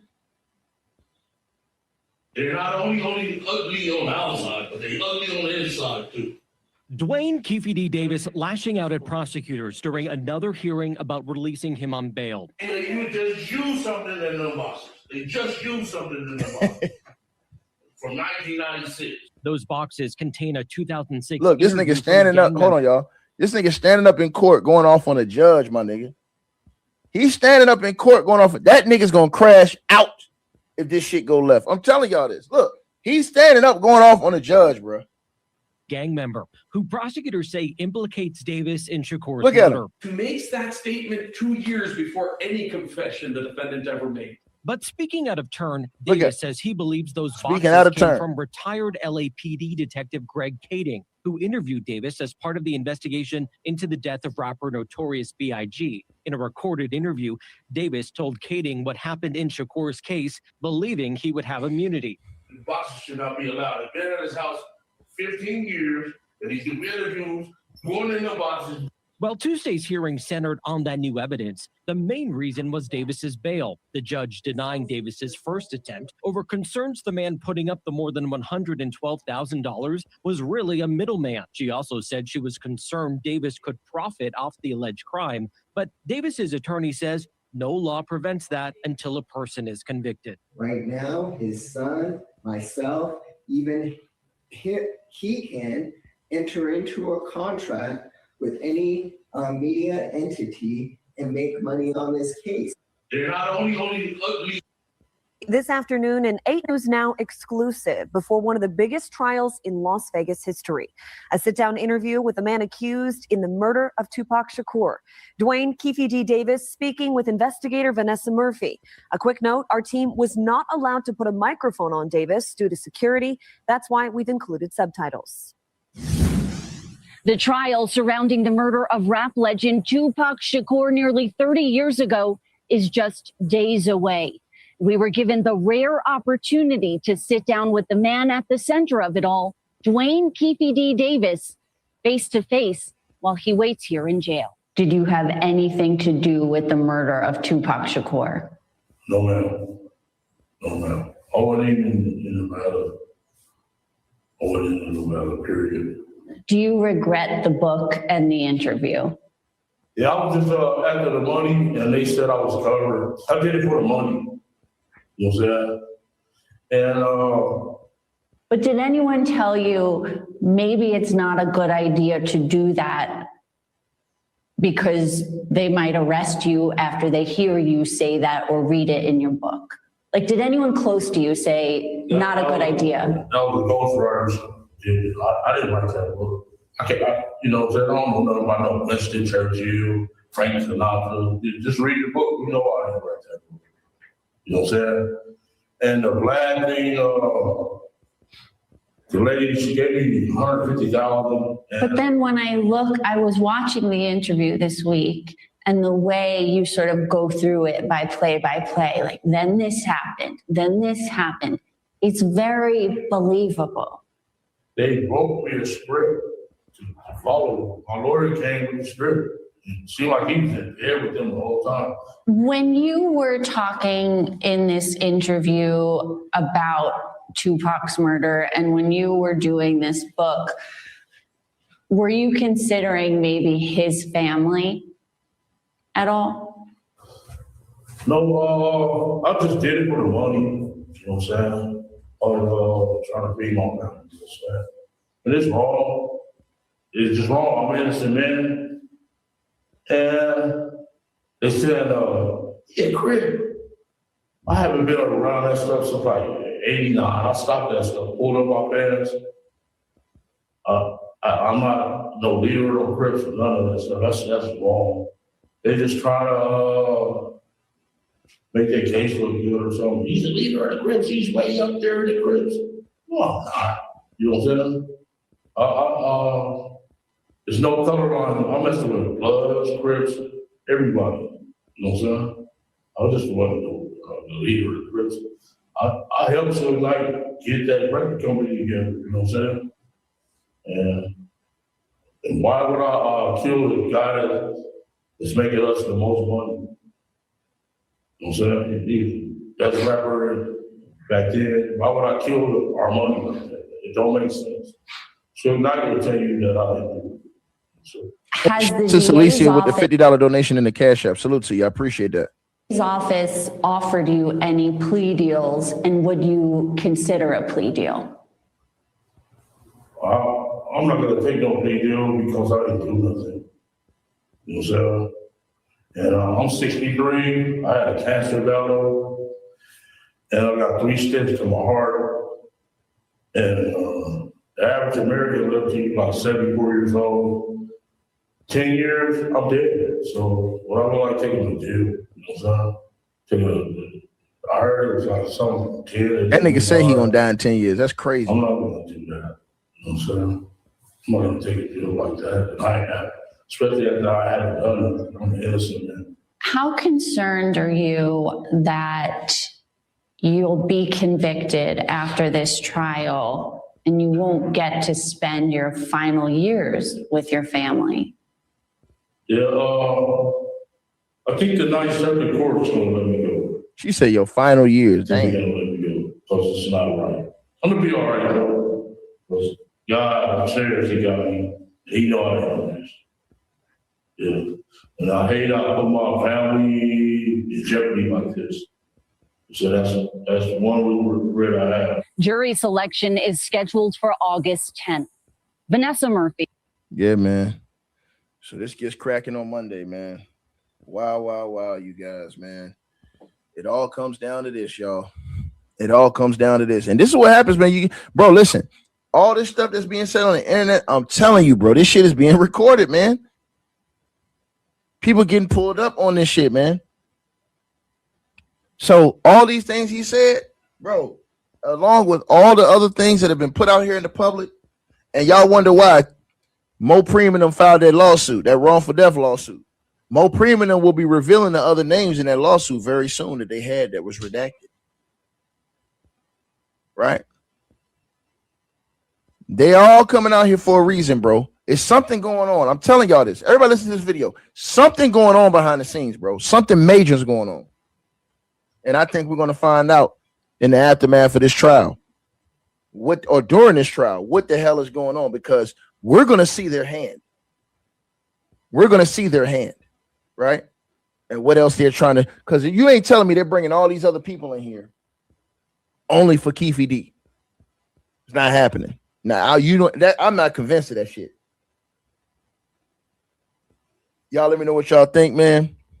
Shout out to my boy Xavier with another donation right now in the Cash App, $25. And he says, Keefe D better not take the stand. Hey, man, I don't think he have a choice. I don't think he have a choice.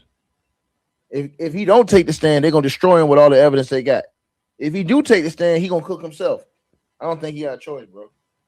And if you ask me, I think Keefe D is probably going to get so frustrated during the trial, he going to go off and demand to be put on the stand.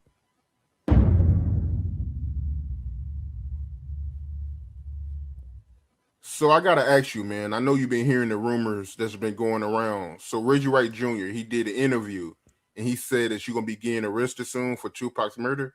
Is that true? Not that I know of, unless he's the U.S. fucking attorney or something. I don't know. They dude that obsessed with me. What the fuck?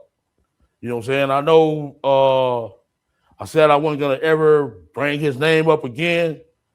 He did that bullshit phone call, you know what I'm saying? With that like a tap line or something. This is recorded. And he didn't let me hear the shit. I should sue him and that fucking RJ Bonds. That dude obsessed with me. He act like he want to give me some head or something. I don't know what the fuck is wrong with him. You need to leave me the fuck alone. That back in when I got out of the federal prison, I see this dude at a grocery store. This man don't know me from a man in the moon. He act like he my fucking friend. This dude ain't my fucking friend. I walked up to him and said, "Man, you know who the fuck I am?" He like, "Nah." I said, "Man, I'm Keefe D." He like, "Oh shit." Then I was sitting in the parking lot waiting on him to come out. He pulled out of this little gray BMW. That mother was scared to death. That mother don't know me. I never been your friend or nothing. But I know of you, motherfucker, because your daddy the fucking police. And I'm tired of him. You know what I'm saying? He bringing up my name. He brought up my name from day one. You know what I'm saying? I am tired of him. And I guess he wanna I don't know what's wrong with the dude. He obsessed with me. You heard that song by Mariah Carey? Shit, leave me the fuck alone, bitch. I'm not your friend. You're doing secret phone calls and all that shit, man. Leave me the fuck alone, dude. You know what I'm saying? If anything, if they do arrest me, you need to be handcuffed to me, motherfucker. For all the dirty shit you done did, you son of a bitch. Ain't have you washed your neck yet? Maybe that shit maybe getting stuck to your fucking brain or something. All that fucking dirt on your neck, nigga. Leave me the fuck alone, bitch. Yeah, that's all I got to say about him. And if he come back with anything, he trying to get views off me, he's strolling me or something. I don't know what the fuck is wrong with him. You know what I'm saying? Yeah, he like, I guess I got a free interview. You know what I'm saying? What the fuck? Yeah, that was some bullshit. They called me 12 a night. You know what I'm saying? Called me off guard. And, keep you smoking. No, bitch. You smoking, motherfucker. You and your daddy. Back when I used to live over there in their neighborhood, this dude had to be in fucking the ninth, eighth, ninth grade. That motherfucker used to be had a cardboard boxing on this little driveway off of Bradfield and Stockton. Nigga used to be doing breakdancing and shit. You know what I'm saying? Oh, fucking, man, leave me the fuck alone, dude. Little fat motherfucker. Unless you the U.S. attorney, I don't know what the fuck's going on. Good news to me, motherfucker. Okay, I'm tired of addressing him. To the next thing, bro.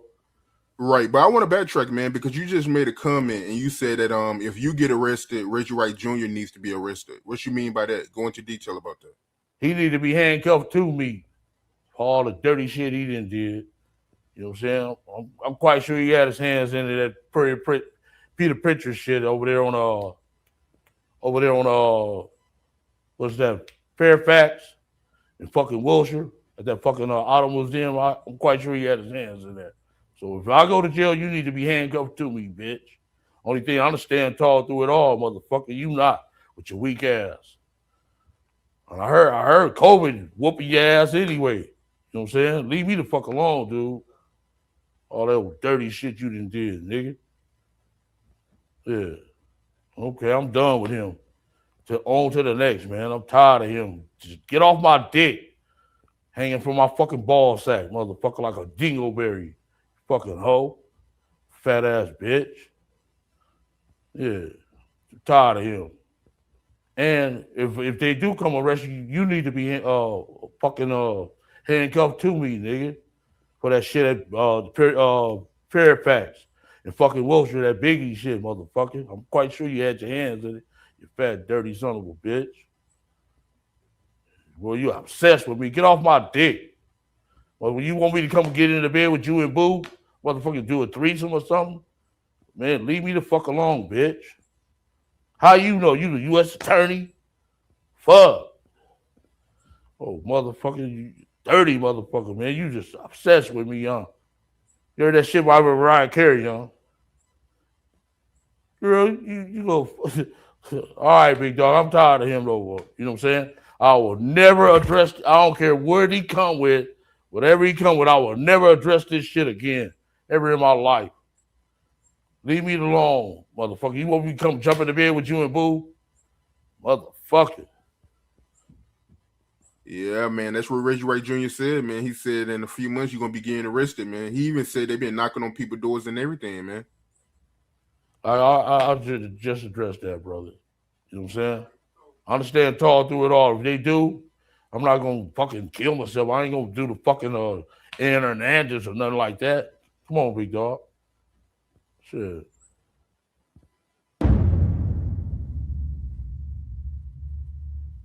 Okay, so y'all get back to LA. Tell me how that first day was like. Y'all coming back from LA after the incident that happened in Vegas. Okay, we went on our to our spot in South Side, and we there, and Big Reggie, he was the captain of the Compton Police. He ran the 4 o'clock shift. I guess he didn't even get to do his fucking roll call good. That motherfucker, he was on my street by 4:10 that day. He ran the stop sign. We got a street and they got a stop sign. This motherfucker ran the stop sign. I'm talking about Reggie Wright Sr., captain of the Compton Police. Pull up on the wrong side of the street, jump out. But when we seen him coming up the street, they had just started that key remote entry. First, you said you know what I'm saying? But they had just started that shit. I think they started that in '96, and I had a Z71 truck. We threw all the guns in there. before he got there. When I just locked the door and shit, when I had the windows tinted. He pulled up on the wrong side of the street, jump out the car. Hey, Keefe D, let me tell you something, motherfucker. Like, what? He like, tell you something, motherfucker. You killed my son?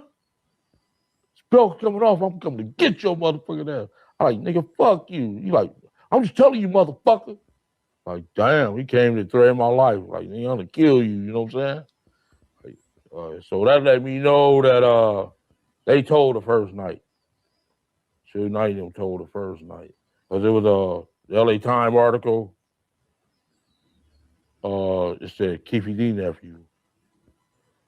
So my Colombian connection, after Reggie did that shit to me, my connection called me and told me Minimum Sepulveda and El Segundo. It was Sepulveda and Rosecrans.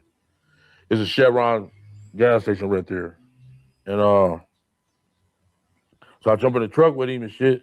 He unfolded the newspaper. Like, man, y'all did that shit? Like, no, dog. He like, man. And he like, man, y'all going to jail. You know what I'm saying? Because the article, he pulled out that LA Times. Keefe D nephew, you Tupac. And I'm like, oh, fuck. And I hadn't seen the Colombian after then. So I really lost my plug and everything. So I was getting like 300-400 kilos from this dude. You know what I'm saying? I didn't see him after that, but he left me with his workers. So it's a different from being with the boss because the prices changed. You know what I'm saying? Right. So I really kind of got it fucked behind that whole situation. Yeah, that's what I had a bad day. It was a bad day that day. Sure. Had the fucking captain. That's the second man in charge of the police force. Then while I was out there meeting him, he had this little gang task force come raid our house, take all our guns and shit. It was just a bunch of dirty shit going on, dude. You know what I'm saying? Should hire the police to do his hit. Why don't our gang get it up instead of hiring the police? You know what I'm saying? Right. Yeah, you wrong, man. That ain't no gangster shit.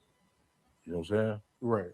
Yeah, but the police, as I knew from Compton Police, one of our homies got killed that one day, maybe about 2 or 3 days later from that incident. And so that morning I came to the neighborhood, me and my homies was in the car, and the dudes I played football with at Compton High. Compton High is a Crips school. And they like, it was, his name was Robert Williams, named Blue. And the other one was the mayor of Compton, his name was Eric Perridan. They pulled us over. I'm like, man, best thing for y'all to do is stay the fuck out of Compton, dude, because we ain't with that bullshit that's going on down there. So they kept us safe, really. You know what I'm saying? Stay y'all ass out of Compton. They pulled us over and we had guns and everything. They didn't even take us to jail or nothing. Damn. Yeah, that was a trip. You know what I'm saying? I guess they felt we needed them because a bunch of that crooked shit going on at that Compton police station. You know what I'm saying? Right. Yeah. Just take me through that week where y'all in LA and Tupac is in the hospital. Everything is on the news. Yeah, What was your mindset? That MTV man, he made me fucking sick. What's his name? Mike Lipkin? Yeah. Yeah, that motherfucker, that Moon Man. Oh, I hated that. You know? But how was you feeling, man? Like Tupac being in there for a whole week, you know, people saying he gonna survive, you know. How was I feeling? Yeah, like how was you feeling? Like, because everything is on the news, it's rumors going around that y'all did it. Tupac is in the hospital fighting for his life. Just take me through that entire week where, you know, all this is going on. I'm a Crip from the streets, bro. Yeah, but this is a high file situation, yo. Like everything is on the news, MTV. Man, I lost my mom at 15. Right. Been to the pen at 19. You know what I'm saying? Mm-hmm. So it ain't nothing I really, you know, I didn't feel nothing. Shit. Just another day I had to keep it moving. Plus I'm responsible for 300-400 kilos. Shit, that's part of the business. So what was your reaction when it was announced that Tupac passed away? Was my reaction? Yeah. Shit, they did a raid the next day. Couldn't do nothing but react. You know what I'm saying? They did a raid on South Side and in the Mall Pyru. Tell me about that. Oh, my homeboy, he do grease traps called crown greasing. Mm-hmm. That night, he was out there getting his grease. They make gasoline off of used grease now. Right. Yeah, he run a grease company. So he happened to be coming in the neighborhood about 3:30, 4 o'clock in the morning. And he came knocked on my door. Like, man, it's a sheriff bus up there. Gang of FBI, Compton police, and sheriffs up at the donut shop. They finna tear some shit up. I didn't even drive my car. You know what I'm saying? I told him, hold on. I jumped in the grease truck with him. Hey, man, take me to the Metro Rail. By the time I got to Watts, seeing all that shit on the news, like, damn, I got away. Yeah, but they had raided my house and my sister's house, Lane house. They raided a whole lot of people's house, matter of fact. But the moment it was announced that Tupac passed away, what was your reaction and what was Orlando's reaction? And we ain't gonna let them see us sweat, you know what I'm saying? That's giving away the city, you know what I'm saying? That's like telling ourselves. Just let me see them sweat, you know? A war broke out in Compton, right? After Yeah. the Tupac murder? Yeah. Tell me about that. We lost this dude. He was a Compton school police. He thought he was they thought it was a dude named Corey Owens. He came out, the red car pulled up, they shot him like 30-some times. That's the day that the police had we pulled up maybe about 30 minutes after that happened. And the police pulled us over and told us, stay y'all ass out of Compton. We ain't down with that bullshit what Reggie and them got going on.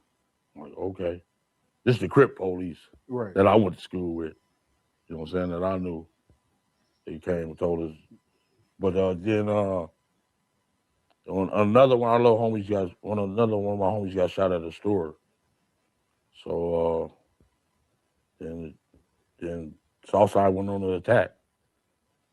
You know, we only lost one person. They lost about, they lost about 9 dudes, dude. We wore them out. They wasn't no competition, really. You know? There wasn't no competition.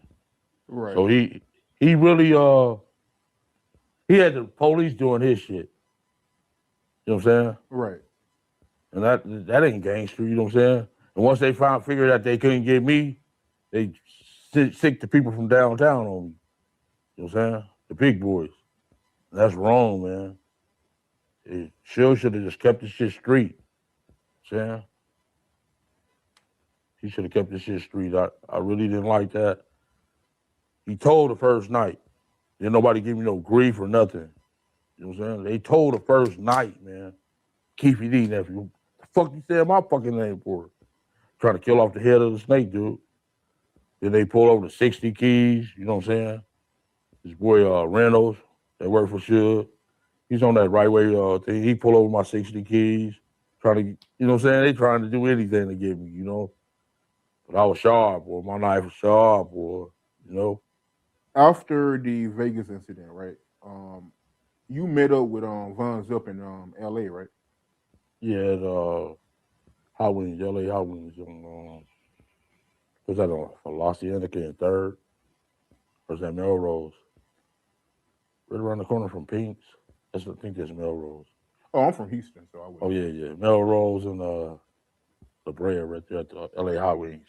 So tell me about that, how that, came about and what was said. Because Puffy called too, right? Yeah, him and Biggie's wife. What's her name? Faith Evans? Yeah. So tell me about that. Them 2 calls and everything. They just asked, was that us? Who said that? Puff did. I'm like, yeah. Yeah, Zip told him, yeah. What about Faith? What did she say when she called? That's who they was mostly communicating with. That's who Zip was communicating with. Okay. Faith, yeah. I'm gonna tell you what happened, dude. I told Zip, after Reggie and them raided our houses, Big Reggie and them raided our houses, Mhm. took our guns and shit. I told what's her name, Zip, that we needed some fucking guns. Get us like $10,000. And everybody took that shit and took it through the moon, blew that shit up, buffaloed us $1 million. And you know what I'm saying? That's how that started. The dude next door neighbor that got killed, his name was Corey Owers. He was in one of them dudes in the van with us. And he the one started snitching. Once they killed his fucking neighbor, he got scared and shit like that. Got to snitching like a motherfucker. You know what I'm saying? Talking about that was the gun in the flower pot that killed Tupac. You see that word? You watched that movie? You said, say with the dog with the gun in his mouth. Right. You didn't see that part? Yeah, I The seen that police? part. That's bullshit. You can't even see Compton backyards from the streets like that. That's bullshit. You know what I'm saying? That shit is all fabricated like they was protecting his ass. But he did all the snitching. You know what I'm saying? Dirty motherfucker. I trusted him. He's one of my #1 workers. You know what I'm saying? Right. He just turned out to be a weak motherfucker, you know? And they raided his house in 2001, got a gun out of a flower pot. And he said, that's the gun that killed Tupac. And Greg Caden and that task force, they believed that shit. Then in that ensemble, they met him at the restaurant and tried to arrest him there. He was out. That was bullshit. He was already working with the feds. You know, bunch of bullshit. Suge Knight, he tried to pay off Orlando Anderson to testify, right? He didn't try to pay. He did pay him more. How much? Gave us like $60,000. So tell me about that. One night I was at home and nephew called my phone and said, come up to the lawyer's office for 2 guns. So I go up to Edie Fall office with the 2 guns. I get there, it's the Suge, Sergeant Reynolds, Little Reggie keep on saying it was him, but it wasn't him. I know you from your daddy, dude. That was your daddy. Showed up at the what's the name? Showed up at the office, gave us $60,000. It was to say that he didn't kick him and stuff like that, but it was really to get us up off their ass. Cause we really wore their ass out. We rolled them out, dude. There wasn't even no competition. And he even said it himself. He said we weren't ready for y'all. And even though Orlando Anderson testified for Suge was still found guilty, right? Yeah.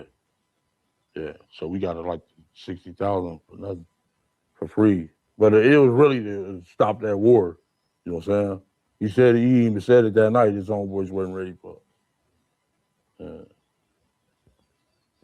Okay, so okay. But Suge, know, I know he didn't want that to happen.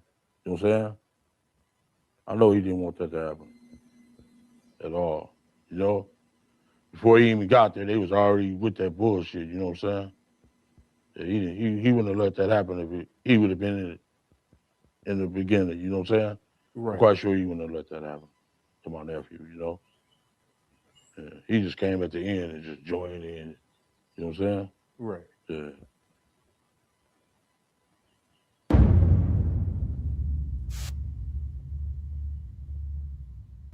Puffy, out of curiosity, why you think Puffy haven't been arrested for conspiracy?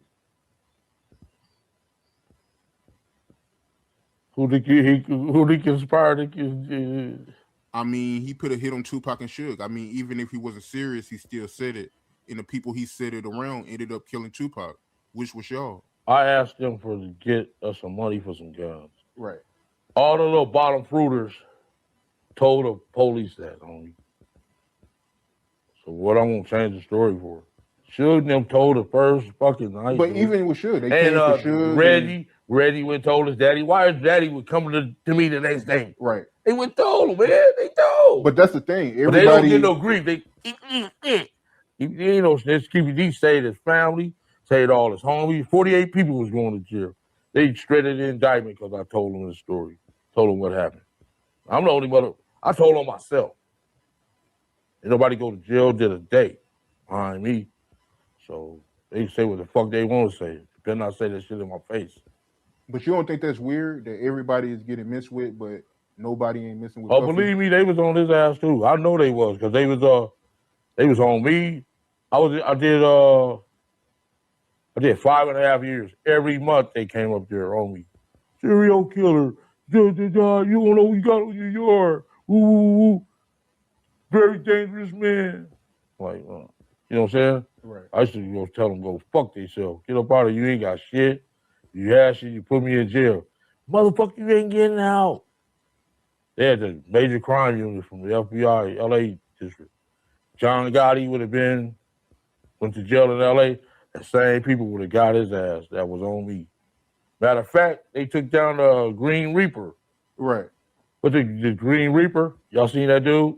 Yeah, I know what you're talking about. Yeah, the same dudes took him down, dude. Mike Tyson, how you feel about him saying that he wish he had 5 seconds in a room with Tupac killer? And I only need 1 second with you, dude. Well, you better leave me the fuck alone and keep boxing, dude. You a boxer. You guys not no fucking gays. All of a sudden, everybody want to be killers now. Man, knock it the fuck off.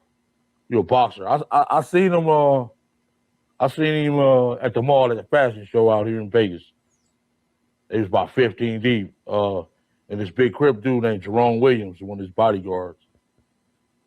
I went the other way just to keep the front function down because I know Jerome would have like, Keefe D, what up, my nigga? And Mike Tyson would have, But Mike Tyson used to hang with Zip. I'm that same dude that you came over there in the Jordan Down Housing Projects on the four-wheelers to meet. You and Zip on the four-wheelers. Y'all had on your overalls. I'm the same dude. Don't act like you don't know me. You don't want to fucking you lose your life behind no bullshit. You know what I'm saying? Mike, leave that shit alone, dude. Keep on boxing. More power to you, bro. So the white Cadillac, it was 4 people in the white Cadillac. It was you, Dre, Orlando, and Terrence Brown. How did Terrence Brown pass away? He was at a weed place, and he was a security there. And people came and robbed, killed him and the owner. What about Dre? Is it true that he died over obesity? No. Yeah, he had diabetic. It run in his family, and he had went blind from diabetic. It run in his family. He wasn't obesity, you know. Orlando, he died at a car wash, right? Yeah, these dudes that ran off with this dude ordered a half a key. Big Dre took it to him, and he went in the front door and went out the back door with a half a key. And he going around telling everybody that he took some shit from us, and they happened to see the dude at the car wash. And they went over there and killed 2 of them. And when Lane was backing out, they said that a lot of people at the car wash were shooting at the truck. And that's where he got hit at when he backed out. Backing up out of the car wash. How you feel about that when that took place? Like, how did that make you feel? It was a double dose. The day before, the feds did a sweep on me and my cousins. Took like 70 people to jail. Then the next morning, my grandmother passed away like 3 in the morning that morning. Then I was talking to Orlando on the phone at MDC, Metropolitan Detention Center downtown. I was talking to him on the phone. Then we went down to count time. And Chapo showed up in my room door. I had seen him already that morning from my grandmother. He showed up about 4:30 during count time. Like, man, I need to talk to you again. Like, what? And he like, your nephew just passed away. So it was a double dose. I went to jail. They took my freedom and all my shit. You know what I'm saying? Yeah, I was a bad 2 days. Back to back, whammy. Took all my whole crew to jail, everybody, 70 people all over the country. So that was a bad 2 days for me.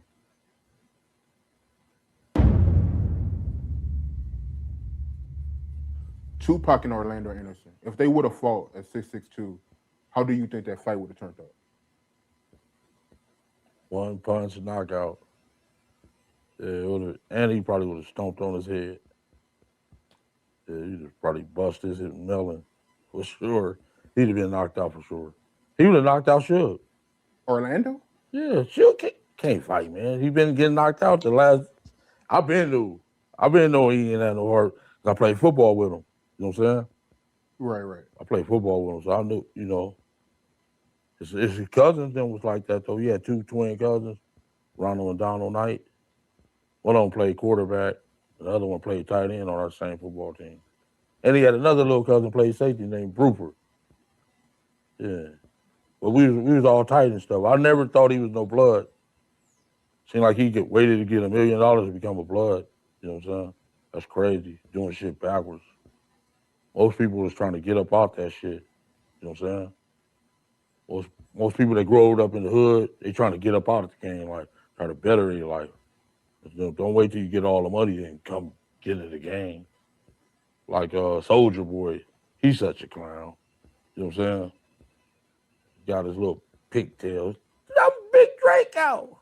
You sound like a little bitch, dude. I'm Big Draco. Yeah, that's shit funny. Yeah, but they doing that shit backwards. You don't wait till you get rich, get successful, then join the gang. That's wrong. That's backwards, dude. We trying to get out that shit. You know what I'm saying? We trying to get the fuck up out that shit. You know what I'm saying? Because it was part of our environment. And a lot of people lost family members and stuff like that, and y'all going to claim these gangs and stuff like that.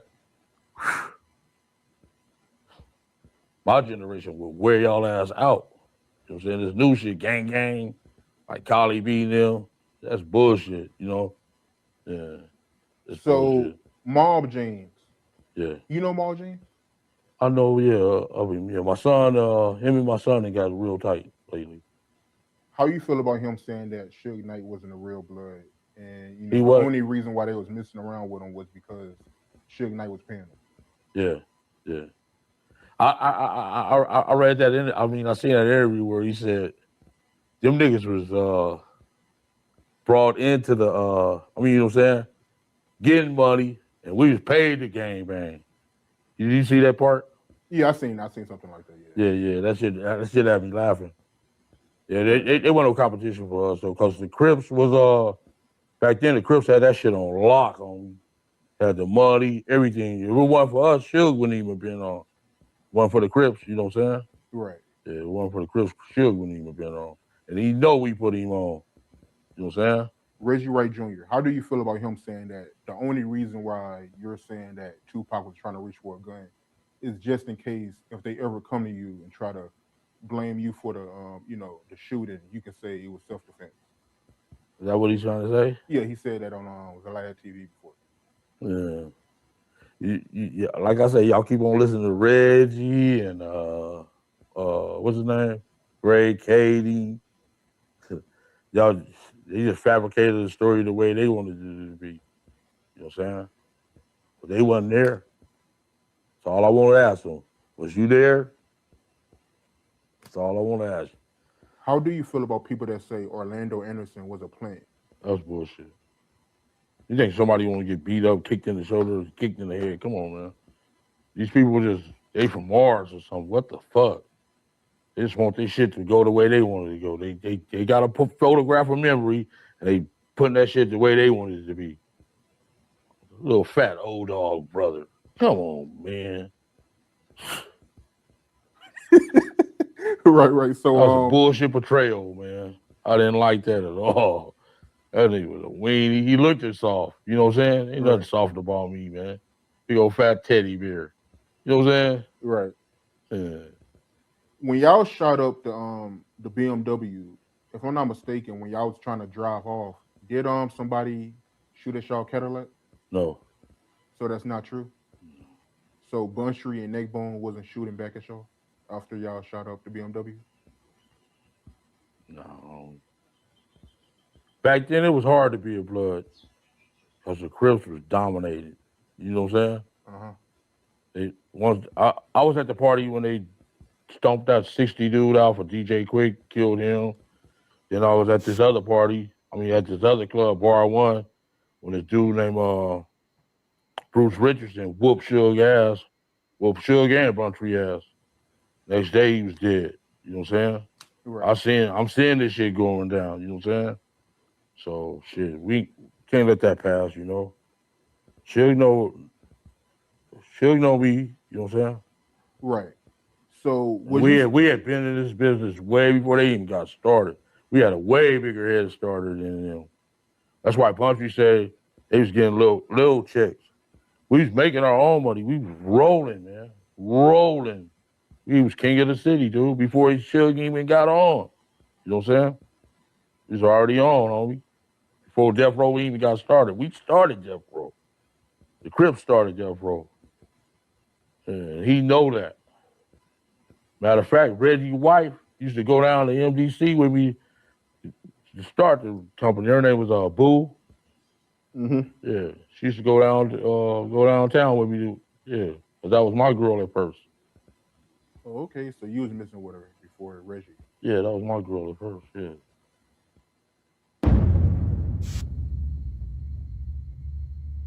BG Knockout. You know BG Knockout? Yeah. He's a little dude, Nutty Block Compton. He keep on going around talking about he's Lando best friend and stuff like that. He ain't no fucking Lando best friend. Why he wasn't a pallbearer? You know what I'm saying? Why you don't come take care of Lando kids? You Lando best friend. You know what I'm saying? Ain't throw him $1. Then he going around talking bad about me. You gave yourself that name. He ain't ever knocked out no fucking body, dude. So you're a rapper. You're a fucking gangster, dude. And you going around talking bad about me. You don't even know me, nigga. You know? You knock that shit off. And you ain't Lando best friend. Stop saying that shit. Lando, people was mad at you for that. I'm mad at you for that. You ain't Lando best friend. You came to fucking my Super Bowl party with Bone Thug, the little light-skinned kid. Right. Yeah. All of a sudden you Lando best friend. You said Lando called you that night. It wasn't even those fucking cell phones back then. Cell phone bills for $3,500 back then. Nigga, I'm the only nigga had a cell phone on the whole crew. Knock it off. Lando didn't call you. You going around and trying to shame my name, fool. You a fucking rapper. And you just named yourself BG Knockout. Who you knocked out? Shit. So you need to cut that shit out. You know you don't want to see me. You a fucking rapper and I'm a gangster, motherfucker. Just knock it off. He's a fucking rapper. We was the gangsters, man, getting money, man. You know what I'm saying? You wasn't hanging with us. You think we're gonna let Nate Dogg hit us in the head with some fucking golf club? Come on, man. Come on, homie. Where your knockout skills that day? Why you didn't do nothing that day? Fuck. Hey, we gonna same dudes that hit you in the head with a golf club, motherfucker. They run across the street from us. See us run across the street. Have to go through the back door and shit. So you need to knock that shit off, dude. Kind of mad at you for buying that, dude. First you was cool. Come with that bullshit. You the fucking Lando best friend.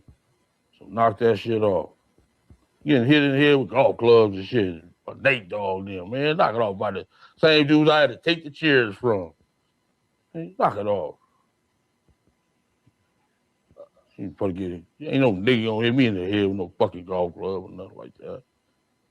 Same niggas y'all scared of was running across the street from us. See me run, motherfucker. Nick Cannon, he actually made some comments about you too on Vlad TV. How you feel about that? Little Tabo hoe. Ain't that a bitch? And they always thinking he can fight and all that old shit. Man, you a fucking, you Disney character, dude. You a Disney character to me. I heard you say, Suge wouldn't shake that man in. Suge can shake my dick if I asked him, motherfucker. Little punk ass bitch.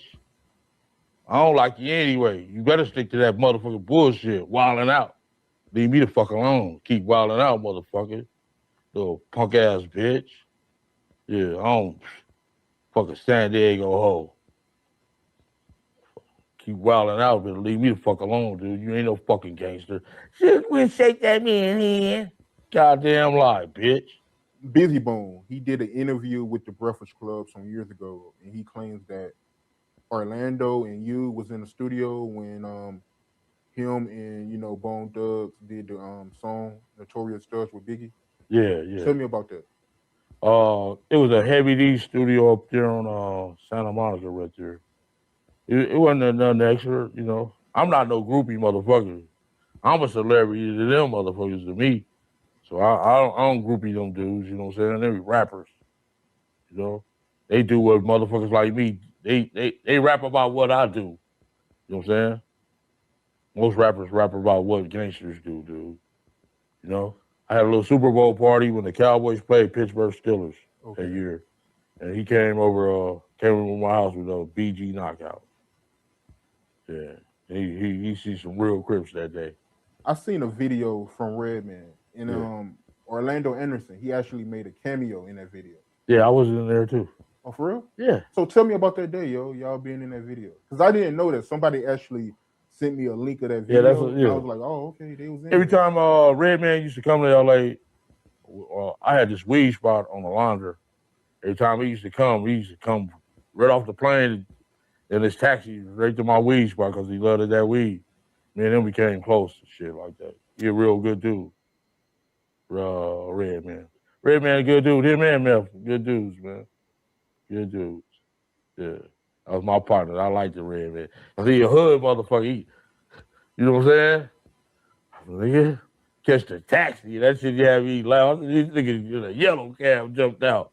Nigga, he ain't in New York. You know, LA don't do that taxi shit. Right. Like that. Yeah, he pulled up in the front of the house, in front of the weed spot with the taxi. We looking out the window, laughing like a motherfucker. Yeah, good dude, man. Good dude.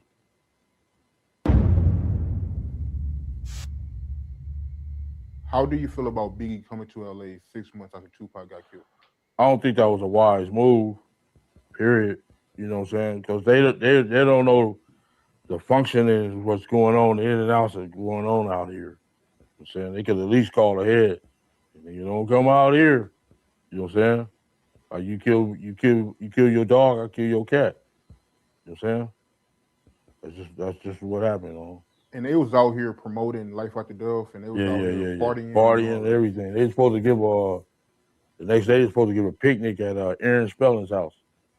They're on Mulholland Drive, shit like that. Right. And you was with Biggie and Puffy the night Biggie got killed, right? Yeah. Tell me about that whole night and how everything went down. I think it was Quincy Jones that gave that party. Right, yeah.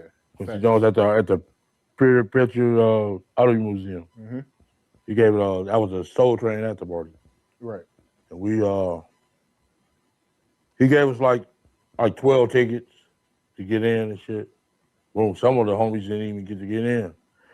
So we get up there and I go holler at Puff. He like, man, the feds is here. They've been on our ass ever since we've been in LA, since we got off the plane. So for real, he like, let's just give y'all a few bottles and y'all just go over there so y'all won't catch our heat. But they've been on our ass. They in this party, matter of fact. I'm like, okay, cool. He gave us 2 bottles. We went over there to the other side. That dude, Ricky Bell. What's his name? Bell, Ricky, from Bell Biv DeVoe.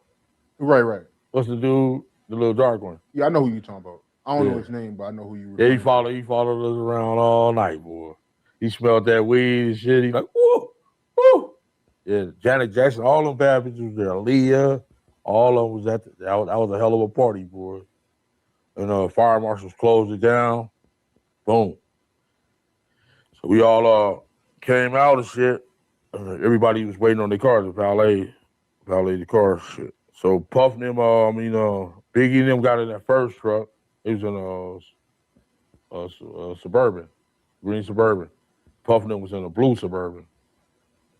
And shit, and once they pulled out, they was telling us to meet them at the hotel and bring the weed and shit. We're gonna have a party. A little party at the hotel. We like, all right, we be up there, Beverly Hilton. So they pulled up out of there. Shit, made that right. My homeboy Wayne came back in there talking about Biggie dead. Like, what? Biggie's dead. Shit, and the police came and they escorted everybody out. Most scenes like that, they lock that shit down. Put yellow tape everywhere and interview with everybody. You know what I'm saying? They was waving people up out of there. Then Sergeant Reynolds, that same crooked ass bitch, Compton police, he pulled over a nephew and talked about, y'all killed Biggie too. You know what I'm saying? That's bullshit. He started all that rumor. Then they was feeding the FBI that bullshit, the people from downtown, Compton police, Suge friends. You know what I'm saying? That shit's dirty, man. That was some dirty shit he was doing, you know what I'm saying? He should have never involved the police. If you want to keep it gangster, hood against hood, homie. Don't fucking bring the police, your police friends into this. You know what I'm saying? That's wrong, man. Hey, do you know Poochie? Poochie, the one that supposed to did Biggie. Yeah. I heard about it. I read a book about that. I didn't know him. No. How you feel about Reggie Wright and Mob James saying he was the one behind Biggie though? The whole city saying that. The whole city saying that. So I want to backtrack a little. The day before Biggie got killed, if I'm not mistaken, Biggie and Puffy threw a basketball game, right? It was a celebrity basketball game. They didn't throw it. They just participated in it. Oh, okay. What's Tell me about that. What's that little ugly broad name? What's her name? Miss Yelly. That's the first day I met her. Oh, for real? She was a little ugly thing back then, boy. Fat, ugly motherfucker. Yeah. Oh, man. So tell me about that game, man.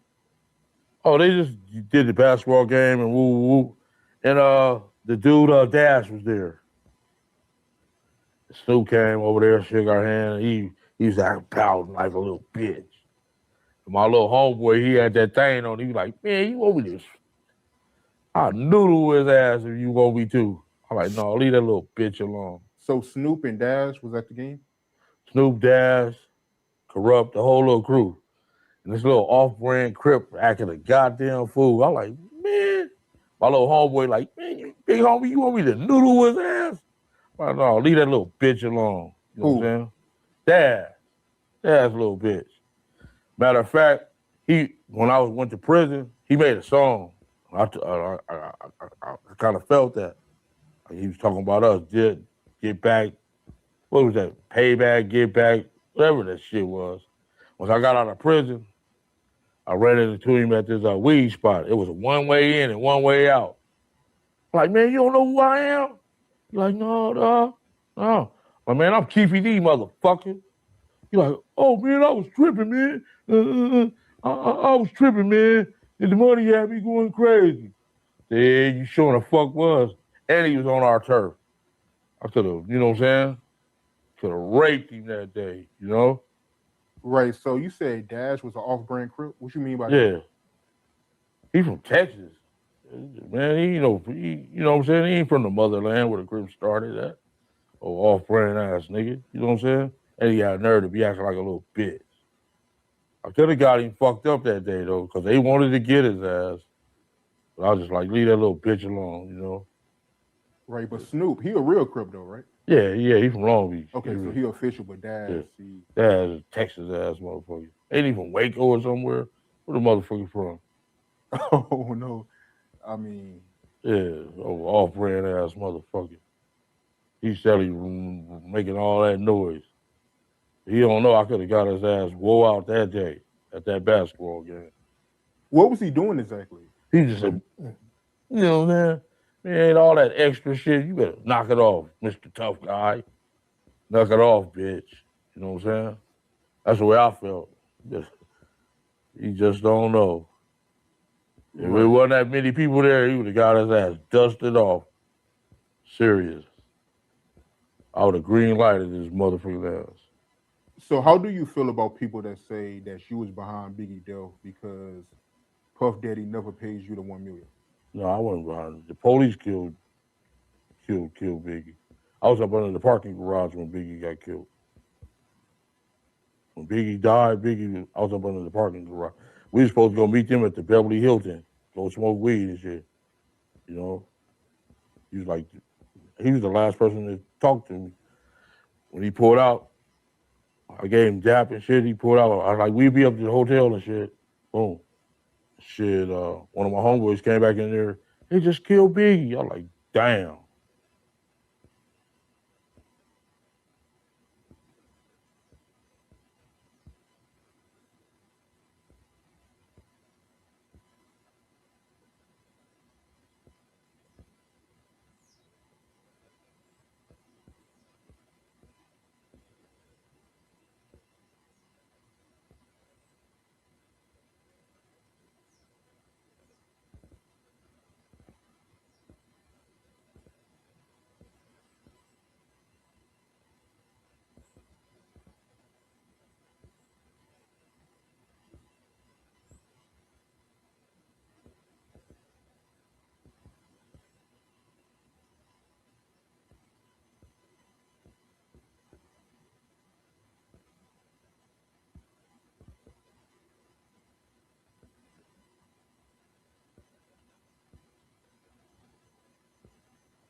Hey, we always appreciate the support, and if you guys want to do so, you can use the Cash App or PayPal links. They'll be in the description box below this video or pinned at the top of the comments. The top donators will be announced every month. All right, you guys, hope y'all enjoyed the video. Like, share, and subscribe. Make sure y'all cop the merch, and make sure that you get the weight loss formula. The links to that will be in the description box below this video. Check out our next video coming up right now.